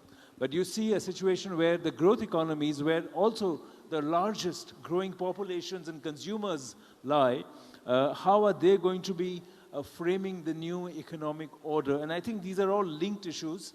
But the most important thing, and that's the subject of my new book, is about living in a weaponized world. Nearly everything that we see today is weaponized, from trade to finance to technology to digital platforms, even, I would say, mobility and talent to an extent. So I'm going to request our very eminent and experienced speakers here to share their thoughts on this and see if we can arrive at solving the problems of the world. Let's see if we can attempt to do that. But perhaps, Stephen, Professor, if I can request you to begin. Well, I think you can tell from the title that it's both challenging and important and hard to think about. And I was trying to figure out how I think about multipolar, which implies sort of distinct entities localized in space, with globalism, right? What's a reasonable model, and can I shake some policy recommendations out of it? And I worried about this for about a day, and then I realized that this has actually been written up, not in an obscure book, but in the only book to ever win the Nobel Peace Prize. So it was written before the First World War, which is ironic, but the argument was by a man named Norman Angell, and his argument was as follows. Anybody who wants a war in order to turn a profit, which is our usual assumption, should not start the war. And why is that? Well, because all the wealth in the modern world being 1910, is about returns to trade. And if companies aren't trading freely, if one guy runs everything and tells everybody what to do, then the wealth will disappear. And he goes on about how, you may look at bank vaults, but that's just paper. What's really wealth in the modern world is trade, and free trade in particular. Now that obviously turns out to be a bad theory of war, because he famously is predicting that there can no longer be wars. And within a generation, you have two of the largest ones in human history. But on the other hand, he's not all, and by the way, some of you will know that his book is called The Great Illusion. Jean Renoir's classic movie is Grand Illusion, which is a sort of remorseful reference to this once very famous and influential book. But I wonder if the problem here is, first of all, and he said, of course, this is a rational man theory, and we could have a madman, which is a good explanation for the two wars, so he's not entirely wrong. But I wonder if the problem is that returns to trade aren't quite powerful enough. And I've sat through this wonderful conference, and people are basically telling me, if I got it down right, that in the world to come, power, or at least wealth, will depend on two things: human cleverness and sand. And there's plenty of sand, and in India we are in the powerhouse of cleverness. That was historically held down somewhat for obvious structural reasons, but India has always supplied the outstanding tale of geniuses on the planet, any number of 20th century tales like that. So we are at a place where Angell's argument is much stronger than it ever was, and that gives me hope. But then the question is, how do we take policy implications out of that? And I'll just finish by saying, you want to make the world as simple as Angell's model, right? I mean, let's drag the world toward Angell's model. And his model was based on trade, and that's a strong argument against tariffs. And his argument was based on human cleverness and free interchange. And I will tell you, this is a discussion for another day, but intellectual property in the formal economics analysis, there are all sorts of places where you get too much and you get less discovery, or discovery that isn't used. So people should be very careful before just saying any problem we need to have patent rights or stronger patent rights. That's another thing that interferes with this argument. And the last one, of course, I don't know what to do with. He's talking about materialists. There are obviously deep hatreds in the world, but to the extent we have a lever on this problem, and I do think the theory is not logically wrong, then we should be doing what policy steps we can to have human cleverness be the main source of wealth in the world, and that will be a force for peace. And Angell will be vindicated 100 years too late. Thank you so much, Professor Mora. Ambassador Sievers, it must be exciting to be a diplomat these days, right? I'm actually no longer a diplomat. But do you wish that you were? But I was, yes. Do you wish that you were, or are you glad that you were not an ambassador anymore? Pardon me, I didn't get it. I'm saying, are you glad that you're not an ambassador anymore, or? I actually enjoyed being an ambassador enormously, but I think in many ways it's become more complicated. It is. In the last so, 6 years. In your view, we live in a time where we find complexity at every layer. It's not a simple world of global north, global south, developing countries, developed countries kind of dynamic. In your view, when we talk about multipolarity, is that something which is being welcomed by the existing powers versus the rising powers? How do you see this shift taking place? Peacefully, or with a lot of friction? Well, I think we live in a world that's full of tensions and frictions and conflict. We also live in a world that people are, technically, it's easier to connect with people around the world than it's ever been in human history. I'm still somebody who's amazed that I can, have a Zoom call with somebody in New York and somebody in, somewhere else on the planet is able to join in, and we're all speaking to each other on a screen. So that's certainly one aspect of our lives. But when we talk about globalization, I'm reminded of the period after the fall of the Soviet Union, and the sense of, Francis Fukuyama's book of the, end of history. I'm sorry, I'm blanking, but the end of history, where liberal democracy was going to spread throughout the world, and conflict would be a thing of the past. And of course, it hasn't turned out to be true. It was a nice idea, but we've had a very conflicted last decade or so.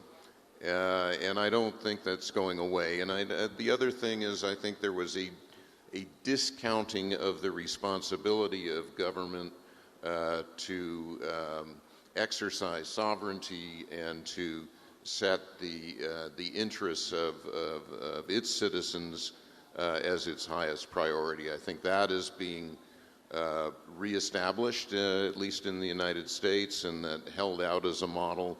But obviously, countries have to cooperate as well. They can't exist entirely on their own terms. So, but I think that some restoration of the importance of sovereignty and the obligation of states to their own citizens is something that's been that's badly needed, and that I think is a good thing. Thank you. Professor Su, a few years ago at Davos, I heard President Xi Jinping and Prime Minister Modi talking about the importance of globalization. And it was very interesting because the European and the North American leaders were saying, well, we don't like what's happening with globalization. And today, in a few years later, we see more of that. It's very interesting that China and India are in favor of globalization, but the rest of the world seems to be saying, well, I think we need to change the rules. How do you see that, especially from your perspective in China? Okay, thank you.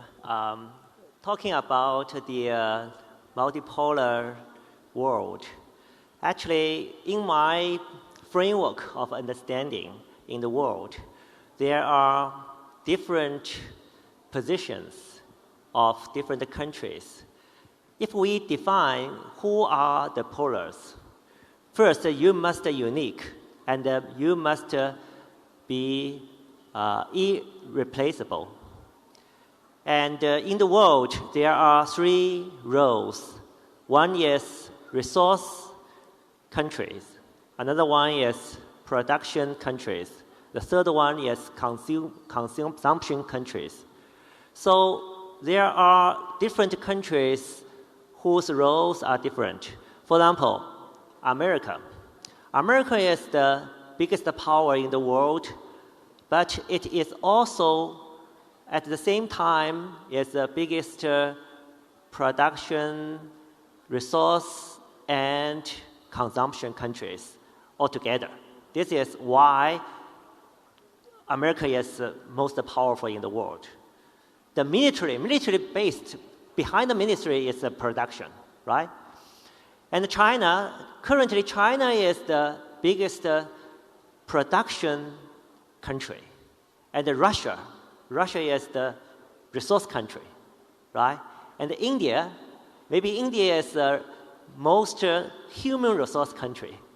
Therefore, in the global trade, actually, the fundamental tension among different countries means the redistribution of the interest among the global value chains. For example, European countries from the beginning, from from the beginning, they have a monopoly of some technology. So their profit is very high, and then their workers beneficial, the higher social welfare and low production, and maybe every week they only need to work for 4 days. So that could be the high products and the high competitiveness.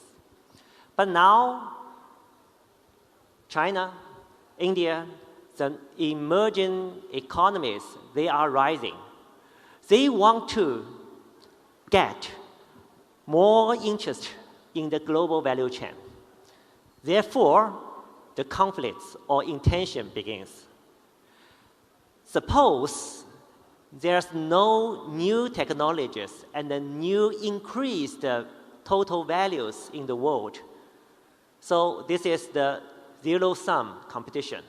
If China and if new economies want to get more benefit, there must be some losers. For example, European countries or like American countries are sort of.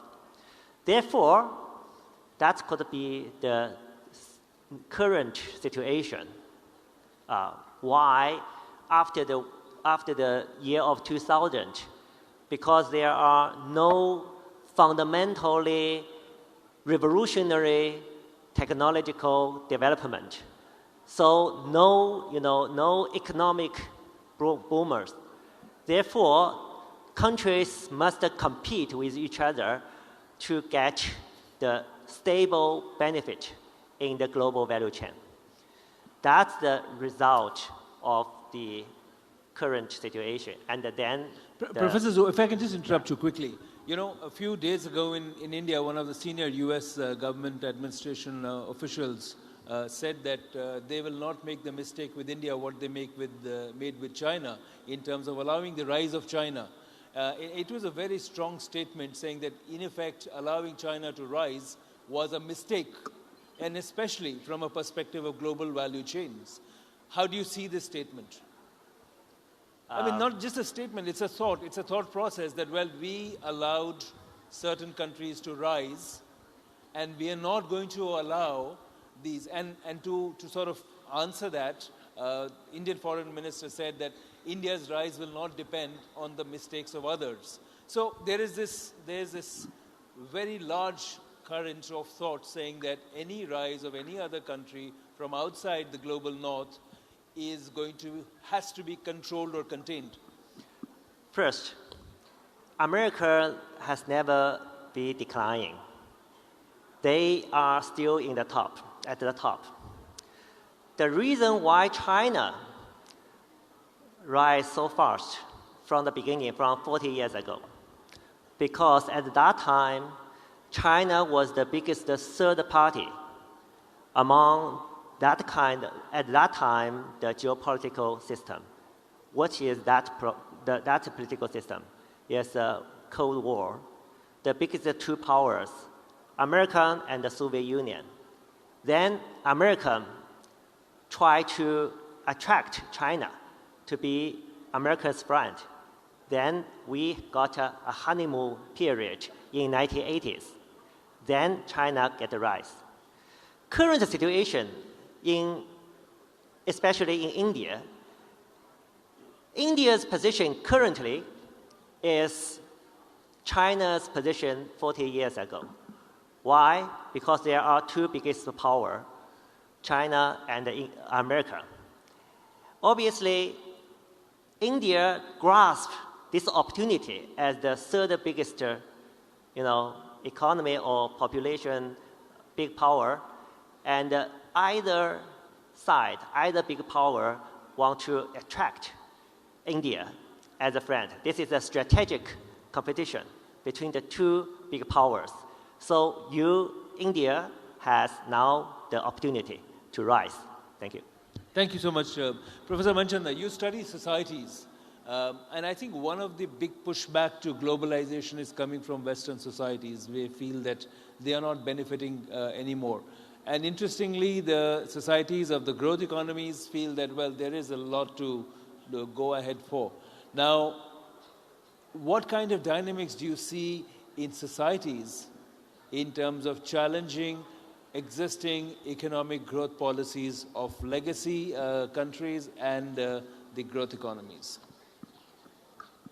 Yeah, thank you. I guess I have to ask you a little bit more maybe about what you mean by globalization. And the reason I'm asking that is when I was studying international relations 20 years ago, globalization was often pitted against the state. So there was globalization, which meant that the state was retreating or the state was growing stronger and therefore there was less globalization. What we have now is clearly not that. What we have is both stronger states, so nationalism is growing and states are asserting their power, as well as globalization, particularly when it comes to global finance and global capitalism. That is not stopping. So I guess in the West, there is some pushback to globalization, like you say, but most of that pushback is against migration or immigration. So it's the free movement of people that there's... But that was a key tenet of globalization too. Yes. Talent mobility, if you look at what WTO's various rounds of discussions, mobility was a very key principle. Absolutely. And the mobility of people is decreasing, but like I say, the mobility of capital and the mobility of finance is increasing. The other thing is that when we talk about globalization, one of the things that we often miss is that the biggest challenge we face as the human species is climate change. And climate change will affect everybody at some point, definitely not equally, but it is a global challenge, and that requires global answers and network global solutions, right? So retreating to some sort of state-centered, non-globalized world is not actually possible. And then in terms of the East versus West question, I think, again, it's a bit more complicated because there is a multipolar or a multipolarity happening now. So the world is moving towards some sort of multipolar system, but we have had, at least since the end of the Cold War, a unipolar world. And that has also been pretty unstable, and it's been contested.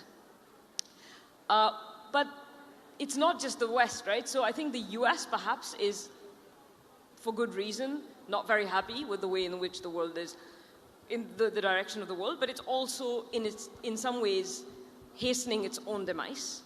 But the problem is that there's now some sort of tension between Europe and the US.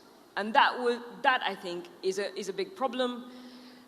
So far, Europe has more or less backed the US in what it's doing, but I think that will change. And whether that ultimately leads to more peace or more war, I think is still an open question. At this point, I think the world is looking very unstable. And I think there need to be major changes afoot for us to go back to focusing on the big questions. And the tagline of this summit, for instance, is for all humankind. And as long as we think of all humankind, the questions we ask of globalization or the demands we place on it look very different, if we are just talking about the 1%, which we often are. Thank you. Professor Orsui, multilateralism, we talked about the rise of China and India, but Japan actually went through the same phase in the 80s when it was rising. There was serious consternation everywhere, like, is Japan going to take over the world? But, we've seen how things have developed since then. But multilateral institutions, and even today, as we see wars across the world, we see that multilateral institutions are not playing any role. I mean, that's a huge worry that the structures that you created are effectively defunct. How do you see them being revived, if at all, in the next few years? Well, that's a great question. Thank you for having me in this panel and for these very interesting questions about multilateralism and its future and the future of multilateral institutions. One could actually start from disputing the claim that multilateral institutions are not working towards the solution of these kind of problems. In a way, it's also a question of expectations. What can we realistically expect, let's say, from the UN, right, which is typically attacked for not being effective in its role of pacifiers and so on. But maybe we are asking also a little bit too much from those institutions. And my answer to the question would be that, yes, of course, they don't provide the kind of solution we would like to have, but we would be much worse off if we didn't have those institutions in place. So if we didn't have diplomats meeting in New York at the UN Security Council or UN Assembly, General Assembly, we would be much worse off, because at least in this fora people can talk, and it's better than not talking at all. So I always teach my students, look, many of these theories of international politics, or let's say we discuss just war theory, what wars are just? And it turns out that no war has ever been really just according to the theory. So what's the point of having a theory of just war? Well, the point is that if we would be worse off if we didn't think at all about the ethical dimension of war. And so in the same way, I think we are better off having institutions, multilateral institutions. So quickly, I'm going to interrupt you, Professor Orsi. Who is going to strengthen and improve the institutions? On who does the responsibility lie?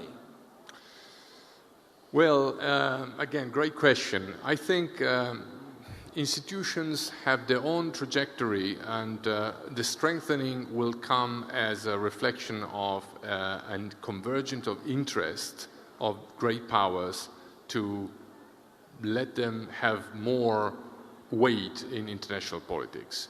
So the point is really to find a convergence of interests. The institution will not work just by themselves. It's the contents that state actors bring to the institutions. After all these international organizations are really, from a legal perspective, the hypostatization, the substantiation of state will of them existing. Otherwise, they wouldn't be even there. So it takes great leadership. We need enlightened leaders who can see the opportunities that arise from enhanced forms of multilateralism. There's no way out. I'm going to request all of you to select and choose one word. Reglobalization or deglobalization? What do you see ahead?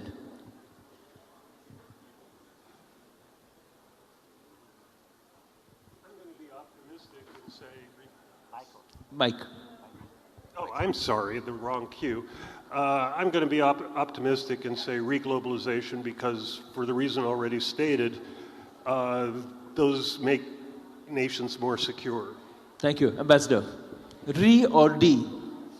I lean toward deglobalization, but the networks of global trade and global interactions, finance, so forth, are here to stay and need to be strengthened at the same time. But I think we're going to see more assertion of national interests around the world. Thank you. Professor Zhu, D or Re? I think first is I don't want to define what is globalization and deglobalization. But in my mind, during the Biden administration, the global system is isolate China outside the global trade system. But the current, the Trump administration is self-isolated outside the global trade system from America. Thank you. So do you see deglobalization or reglobalization? No, I mean not deglobalization. None of the above. Only one country was isolated by the globalized system. Okay, got that point. Professor? I think I'll say that we'll see a bit more globalization or reglobalization for some people and in some places, and then some quite scary deglobalization for other people in other places. So it's going to be uneven, I guess. Thank you, Professor Orsi. Right. I think globalization is a mega trend, and let's say in the years between the 1990s and the 2000, we had a huge acceleration. That's why we had the whole debate on globalization. And probably there's been some excesses, or some people are losers of this particular aspect of globalization, around the globalization. So it's natural that someone wants to push back. But I think in the long term, if these problems are solved, then there will be re-globalization, maybe a more balanced one. Thank you so much. And please join me in thanking our panelists and speakers. This is a thought for all of you. Will we go for deglobalization or reglobalization? Think on it, and there'll be many more debates to come. Thank you so much for joining us today. And now, after a power-packed 3 days of the NXT Summit, we are at the last lap. Yes, for the finale session today, we are now going to turn to another extremely trending sector and trending industry. I am talking about content creation, influencers. Yes, that's the buzzword these days. Everyone wants to meet, know, and follow an influencer and content creator. And to discuss next in content creation in our finale panel at the NXT 2026, before we also have a concluding vote of thanks after that. So stay tuned for this last segment in the NXT 2026 edition. So to call on stage now, I am extremely privileged, pleased to invite Visha Khandelwal, CA and content creator. Could we please have you on stage, Visha? Many thanks. This is the finale session. I'm sure we can give them some more energy. It's been a power-packed 3 days. You've been a great audience. One final time, let's hear it for all of them. Also, Arushi Hasita joins us, pastry chef and content creator. Arushi, welcome. Thank you for being with us. And to moderate, of course, a content creator, influencer and personality in her own right. But today, she will be donning the moderator avatar for us. We have visual artist and content creator, Bahar Dhawan Rohatgi. Bahar, welcome. Thank you very much for doing the honors. And as you can see, we have carefully curated the creators because they all belong to, of course, different forms of creation. Thank you all for joining us. And I hand the floor over to Bahar to take this forward. Firstly, thank you so much for having us today. Honestly, I'm sitting with two marvelous creators, and believe you me, none of us thought of being here intentionally. I'll start with my journey. Honestly, for me, content creation happened much by accident. It was never intentional. For me, my career was a bit of a chicken and egg situation. I do not know what came first, the artist or the lawyer. I did train to be a lawyer, and I practiced law. Amongst other clients, Facebook used to be my counsel. I was a counsel for Facebook. And if you rewind my journey by about 30 years, I think I was always an artist. I have created since as long as I could remember. And all of us are born artists. Some of us just stick to our guns. And if you, again, forward my journey now, I'm doing the same things at a much bigger scale. And I have moved with the times.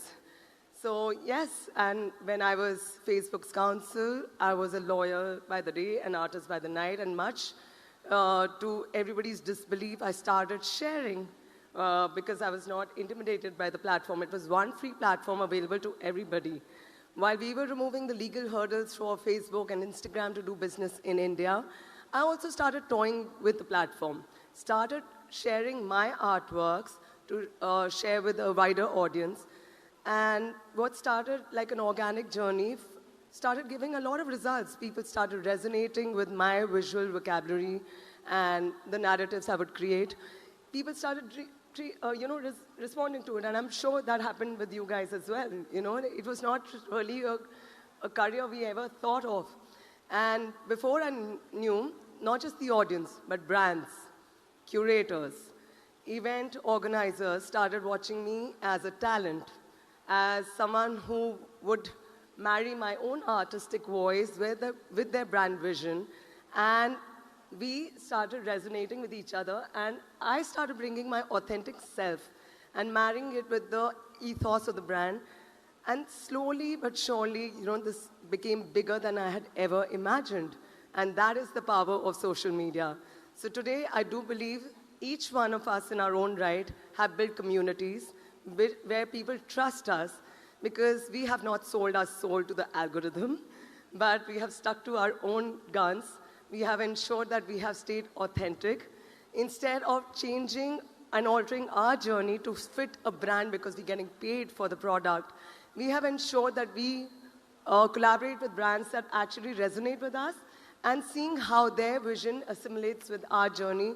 And that's when we know the audience that connects with us has trust that we're not selling our souls to the algorithm or doing this for money, but this is something that we are researching for your own good. You could trust us because of the brands that we engage with. For me, it went a little further than this because I think everyone is a sum of their experiences. And I think in my case, luckily, the output became slightly better than the sum of its parts. So my legal education also helped me understand the brand's model, not just getting together the audience and the consumers and aligning them with the brand's vision. I started consulting with brands because I understood their business model very well. And I also took it upon myself to start navigating their journeys to not simply get lost in the sea of information out there because there's so much content, but streamline their approach to human perspective where they will actually translate their business and see genuine growth. So yes, today, from a lawyer to an artist, content creator, I'm also a brand consultant, I'm a talent, and it's only thanks to social media I get to wear all these multiple hats, and I hope I get to learn more and more as the journey goes along. I would pass the baton to Arushi, and Arushi, why don't you tell us about how you started your journey in the world of content creation? So I started doing content in 2021, I suppose. I'm a baker, I'm a trained pastry chef, I'm trained in French pastry. Since Bahar also talked about moving from one profession to another, I'm also a literature student, and then I moved to being a pastry chef. I think I've always baked. I don't remember not baking. I must have been around 10 when I started baking with my mother, and it's something that I really fell in love with. So the transition from it being a hobby to being a profession did not feel as monumental for me because it was something that I was doing on a daily basis for as long as I can remember. And the fact that a platform such as YouTube or Instagram or any social media would just help me make my passion a profession was something I feel very privileged to have been in that position. And yeah, I think that's it. I also am a pastry educator. So the platform not only gave me a career as a creator, but it also gave me an audience that I can teach how to bake, because I believe everyone likes to experiment in the kitchen, or even if they don't, everyone goes through a phase, especially during the lockdown when everyone was baking or just experimenting in the kitchen. So social media gave me the access to a lot of people who were interested in learning to do what I can teach them. And it was just a very fulfilling few years where I taught a lot of people to bake. Fantastic. Let's move to Visha. Tell us Hello. about your journey. So, just like Bahar and Arushi, I also sort of had a career pivot. I'm also a chartered accountant, and I trained for that originally. But then I was, again, like Bahar said, I'm also a very accidental content creator, because this is not something I had planned, and how could we did not know this could ever be a career as well. Yeah, this profession did not exist. Right? We never knew about that. Our parents never told about us, that to us. I think our parents were more skeptical because they come from a place of protection. Exactly. And yes, right. Please tell. So I remember I was on a trip to Chikmagalur, which is in south of India, and I was just documenting on my stories for the 300 friends who were following me that, okay, this is how coffee is made from a plant to a bean. I was just documenting the entire process, and one of my very old friends replied saying, oh, your travel stories are so interesting, why don't you think about starting a blog? And the next 1 week, I researched in and out about what travel blogging is. How can you just make money from traveling? It was such a foreign concept to me. I had not really traveled so much in my life. So, like you said, you had a passion for baking. You don't remember not baking. Or artist, for example, right?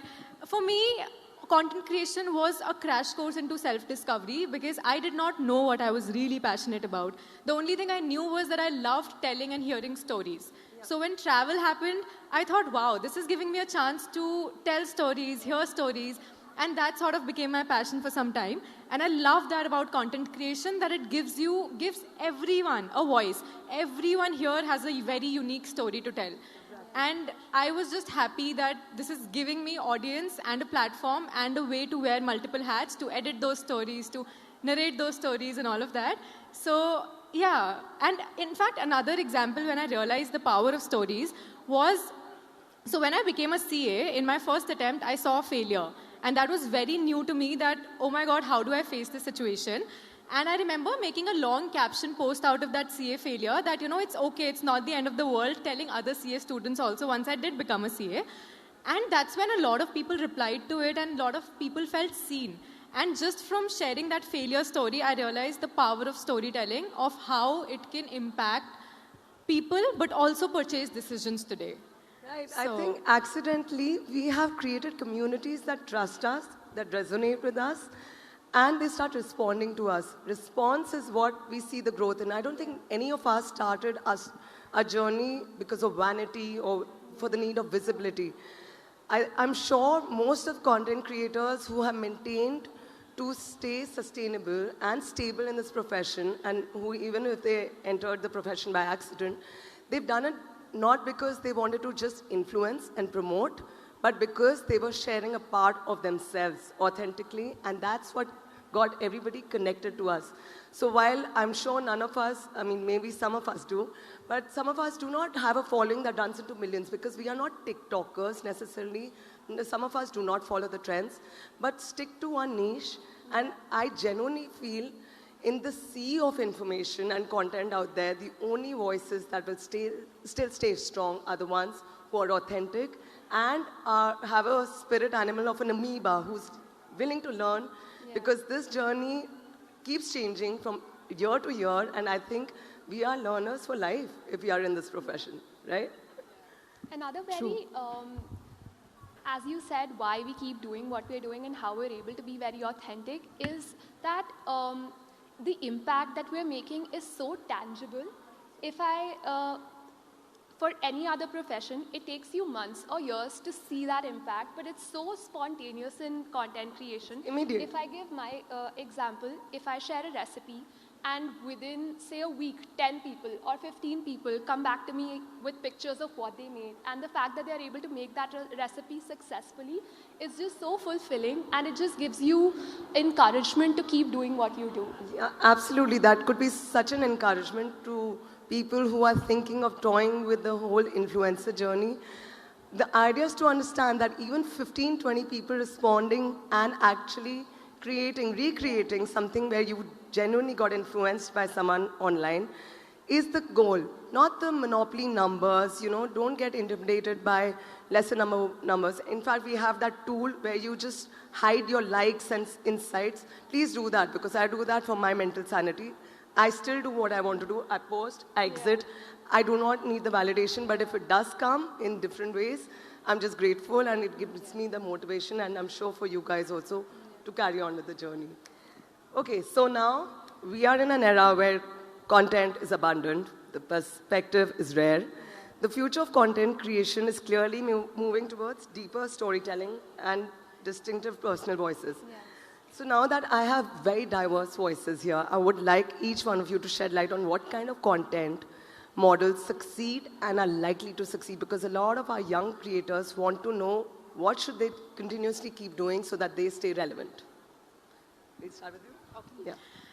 I think if somebody is to start content creation today, I deeply believe in the power of storytelling. But before that, I think when you are just starting to put your story out there, it is important to maybe be known for a certain thing, which we call niche.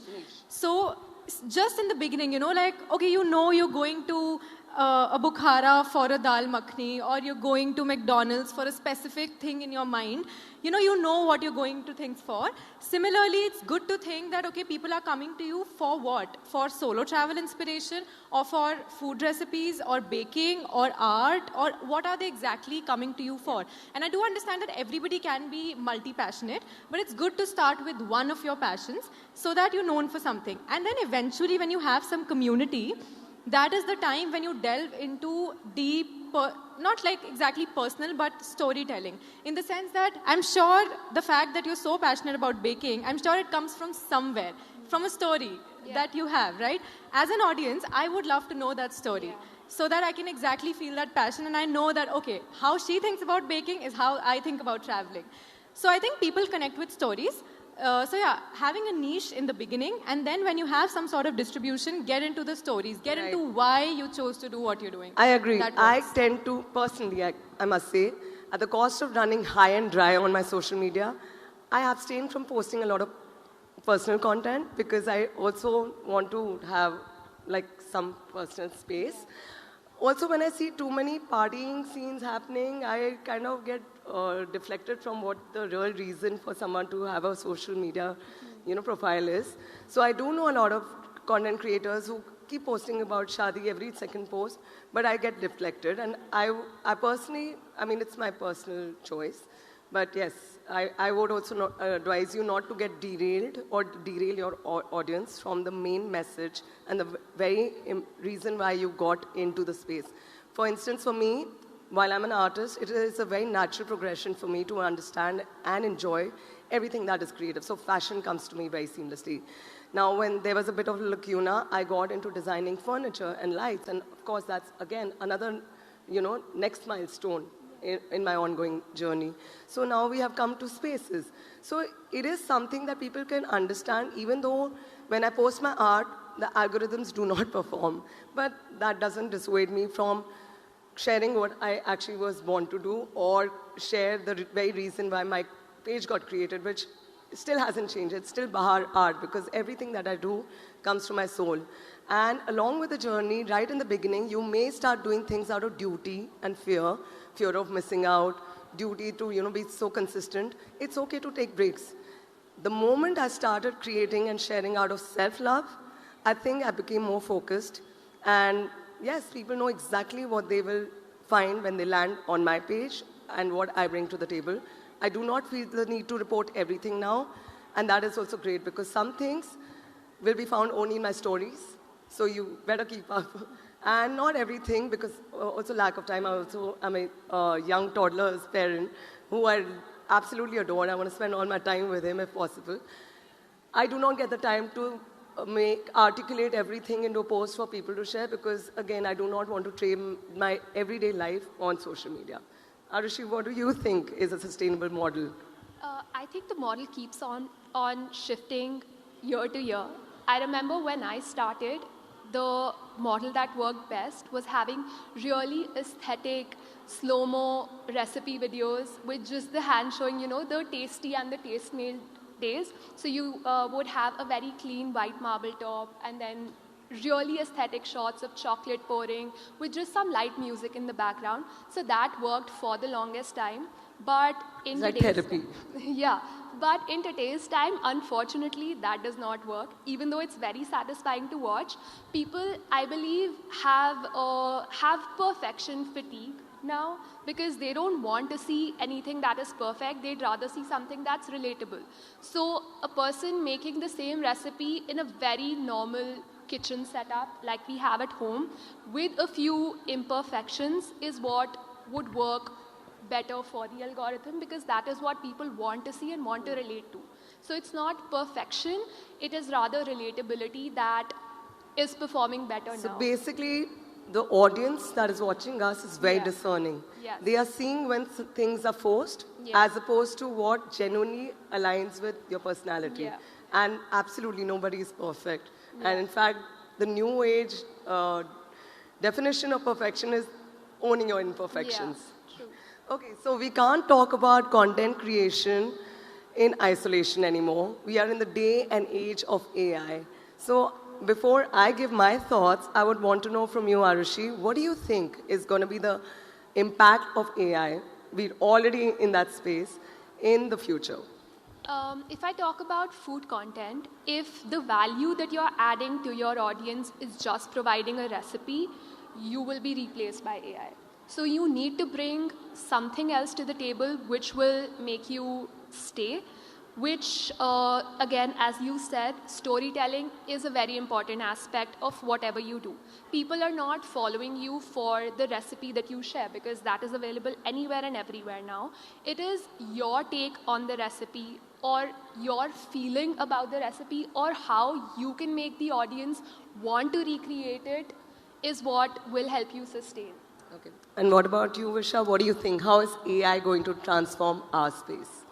I think AI is a great enabler for creators in the sense that it's going to help you produce more, edit more. So in the technical aspects, AI is going to be supremely helpful to creators, which also means that a lot of people, like, we'll be in an era where there'll be more content than ever.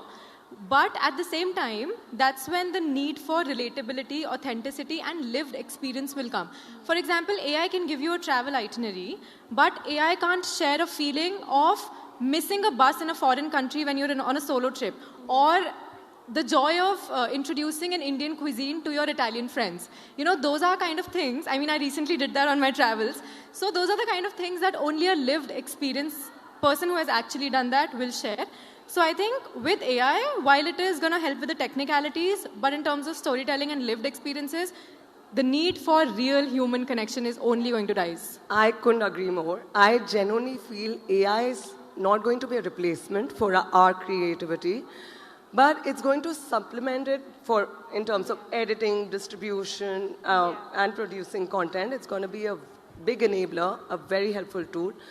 But it cannot replace the soul of a human. Yeah. Tools like elements like imagination, intuition, and just thought process. And we all are a sum of our experiences, right? Yeah. And we are just hoping to infuse that. And if without us, the prompts don't work. Otherwise, everyone will be creating automatic content, and we will just reduce to mere clones of each other. And that is not something that will. Again, the audience is discerning. They will not want to consume anything that is so generic unless we dig our souls and put it out there authentically. So yes, do you think there are any worries that we should have with AI? Because it is a little monster that we have created and we do not know how to control it. I mean, things like cloning. For our industry. Yeah, for our industry, it could be a little bit concerning, or, you know, like maybe we need to be aware of how exactly to use AI, what platforms to use, and just a little awareness about that. But I still think the good outweighs the bad, because if you take the example of translation in languages, especially with, say, Meta Translate, the fact that you're able to reach audiences in different countries, in different regions of India, and it just very seamlessly translates your voice to other languages that you don't know of. I think that's just great with tapping into different regions. Yeah, thank you so much. I think 20 minutes is too short a time to, carry on. But ultimately, I just want to say where the future of this industry lies is in creators who are not just creating content for visibility and just for the sake of being consistent, posting every day, but it's all about genuinely sharing a piece of you with the audience and creating trust and communities that you can help. Thank you so much for joining. Well, thank you so much, and more power to all three of you as well. Thank you very much. Let's hear it for our final panelists in this session, of course. And I hope you are following, liking, and sharing their content, as, of course, is the social media coinage these days. Okay. And with that, we come to the conclusion of NXT 2026. But before we depart, for a vote of thanks, without further ado, I call on stage, let's have a loud round of applause for the chairperson, NXT, and the Sunday Guardian Foundation, Dr. Aishwarya Pandit Sharma. Could we have you on stage, ma'am? Namaste. I would like to first thank the Honorable Prime Minister of Bharat, our chief guest for this summit, Shri Narendra Modi ji, for taking out time from his hectic schedule and gracing our conclave. I would also like to thank our speakers, distinguished guests from different countries who have come despite the conflict in West Asia and have flown from across the world and have made this summit what it truly is. I would also like to thank the NXT fellows who have come from different parts of the world and undertaken the NXT fellowship. I would also like to thank you, especially because what makes this conflict and your attendance special is the fact that this is a time where there's a great degree of tension and conflict across the world, and you took out time and you ignored the advisories and you came, so that mattered to us. And lastly and most importantly, the entire team of ITV Network, the conveners of the NXT Foundation for being the backbone of the summit. A special thanks to Rishabh Gulati, the editor-in-chief of NewsX World and the CEO of Next. Rakesh Singh, the managing editor of India News and ITV Network. Priya Sehgal, Joyita Basu, Subhash Joseph and the entire Viscraft team for their round-the-clock organization and support. Megha Sharma, Devika Chopra, and Uday, the three of you and the jokes we've cracked together have been a delight throughout the summit. It would not have been, this summit would have been tiring if I didn't get to spend time with you. So I really value the time I spent with these people. The kindest guy, in Siddharth Rege, I'd like to thank you because you are a really kind person and I really appreciate it. Akshansh Yadav, the CEO of the Digital, for helping us out in promoting the summit and also making it widely visible. The entire team of NewsX and NewsX World, Pia, Asavri, Tom, Rohan, Ellie, Kriti, Simran, our reporters, Manohar, Sanjay Sharma ji, who came despite an injury, and Anand, Belly, Abhinandan, Vineet, who have been there and helping us with managing the crowd, doing numerous sessions, and just being support for the team. Sumit and Intizar, I would like to thank you. Piyush, Tarini, Varun Kulve, Chitransh, and the people who helped us with the sending out the invitations. Uday, who helped us with sending out invitations. Arzu Seth, Vipin Thakur, Deepak Sharma, who ensured that, that we send them out. Manoj, Manu, Ajit Pratap Singh, Sanjay Srivastav, Manu Sharma ji from Jaipur, lovely Wadhwa, all our entire team of ITV Network. We are what we are because of the team. Me and Karthik love you all and you're a deep part of our family. None of this would have been possible without the team of ITV Network. We may fight often. I would also like to thank Sambhav. I can't forget you. You've been very, very helpful. Deepthi, Sajid, Roshan. I would like to thank you. Kaustubh. Yes, Javed. Just in case I've missed anyone, please forgive me. Rakesh Ravalji, I would like to thank everyone. And guys, we are this good team. We are a strong team because we agree to disagree, and we disagree a lot, a lot more nowadays. But then the fact that we can put it behind and laugh over it is a great thing. I would also like to thank our founder, Karthikeya Sharma, for his tireless efforts in organizing this conclave and making it a grand success. He personally gets involved in almost everything. I would like to thank all our reporters, Manoj from Setup, Kulvinder Singh, all the people who have been a part of ITV Network, Mukesh Thakur for transport. Please, if I've forgotten you, you can come and complain to me on Monday. I'll be in my cabin on the first floor.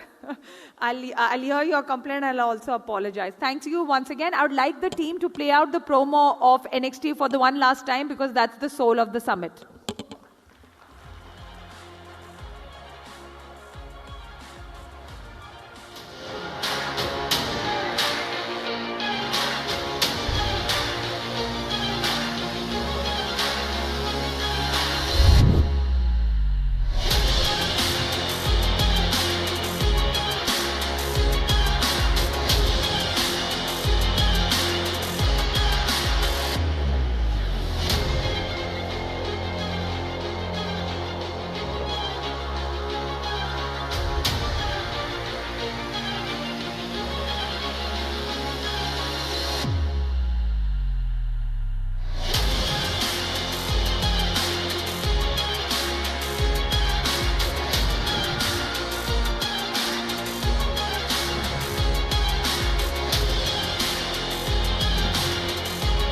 you.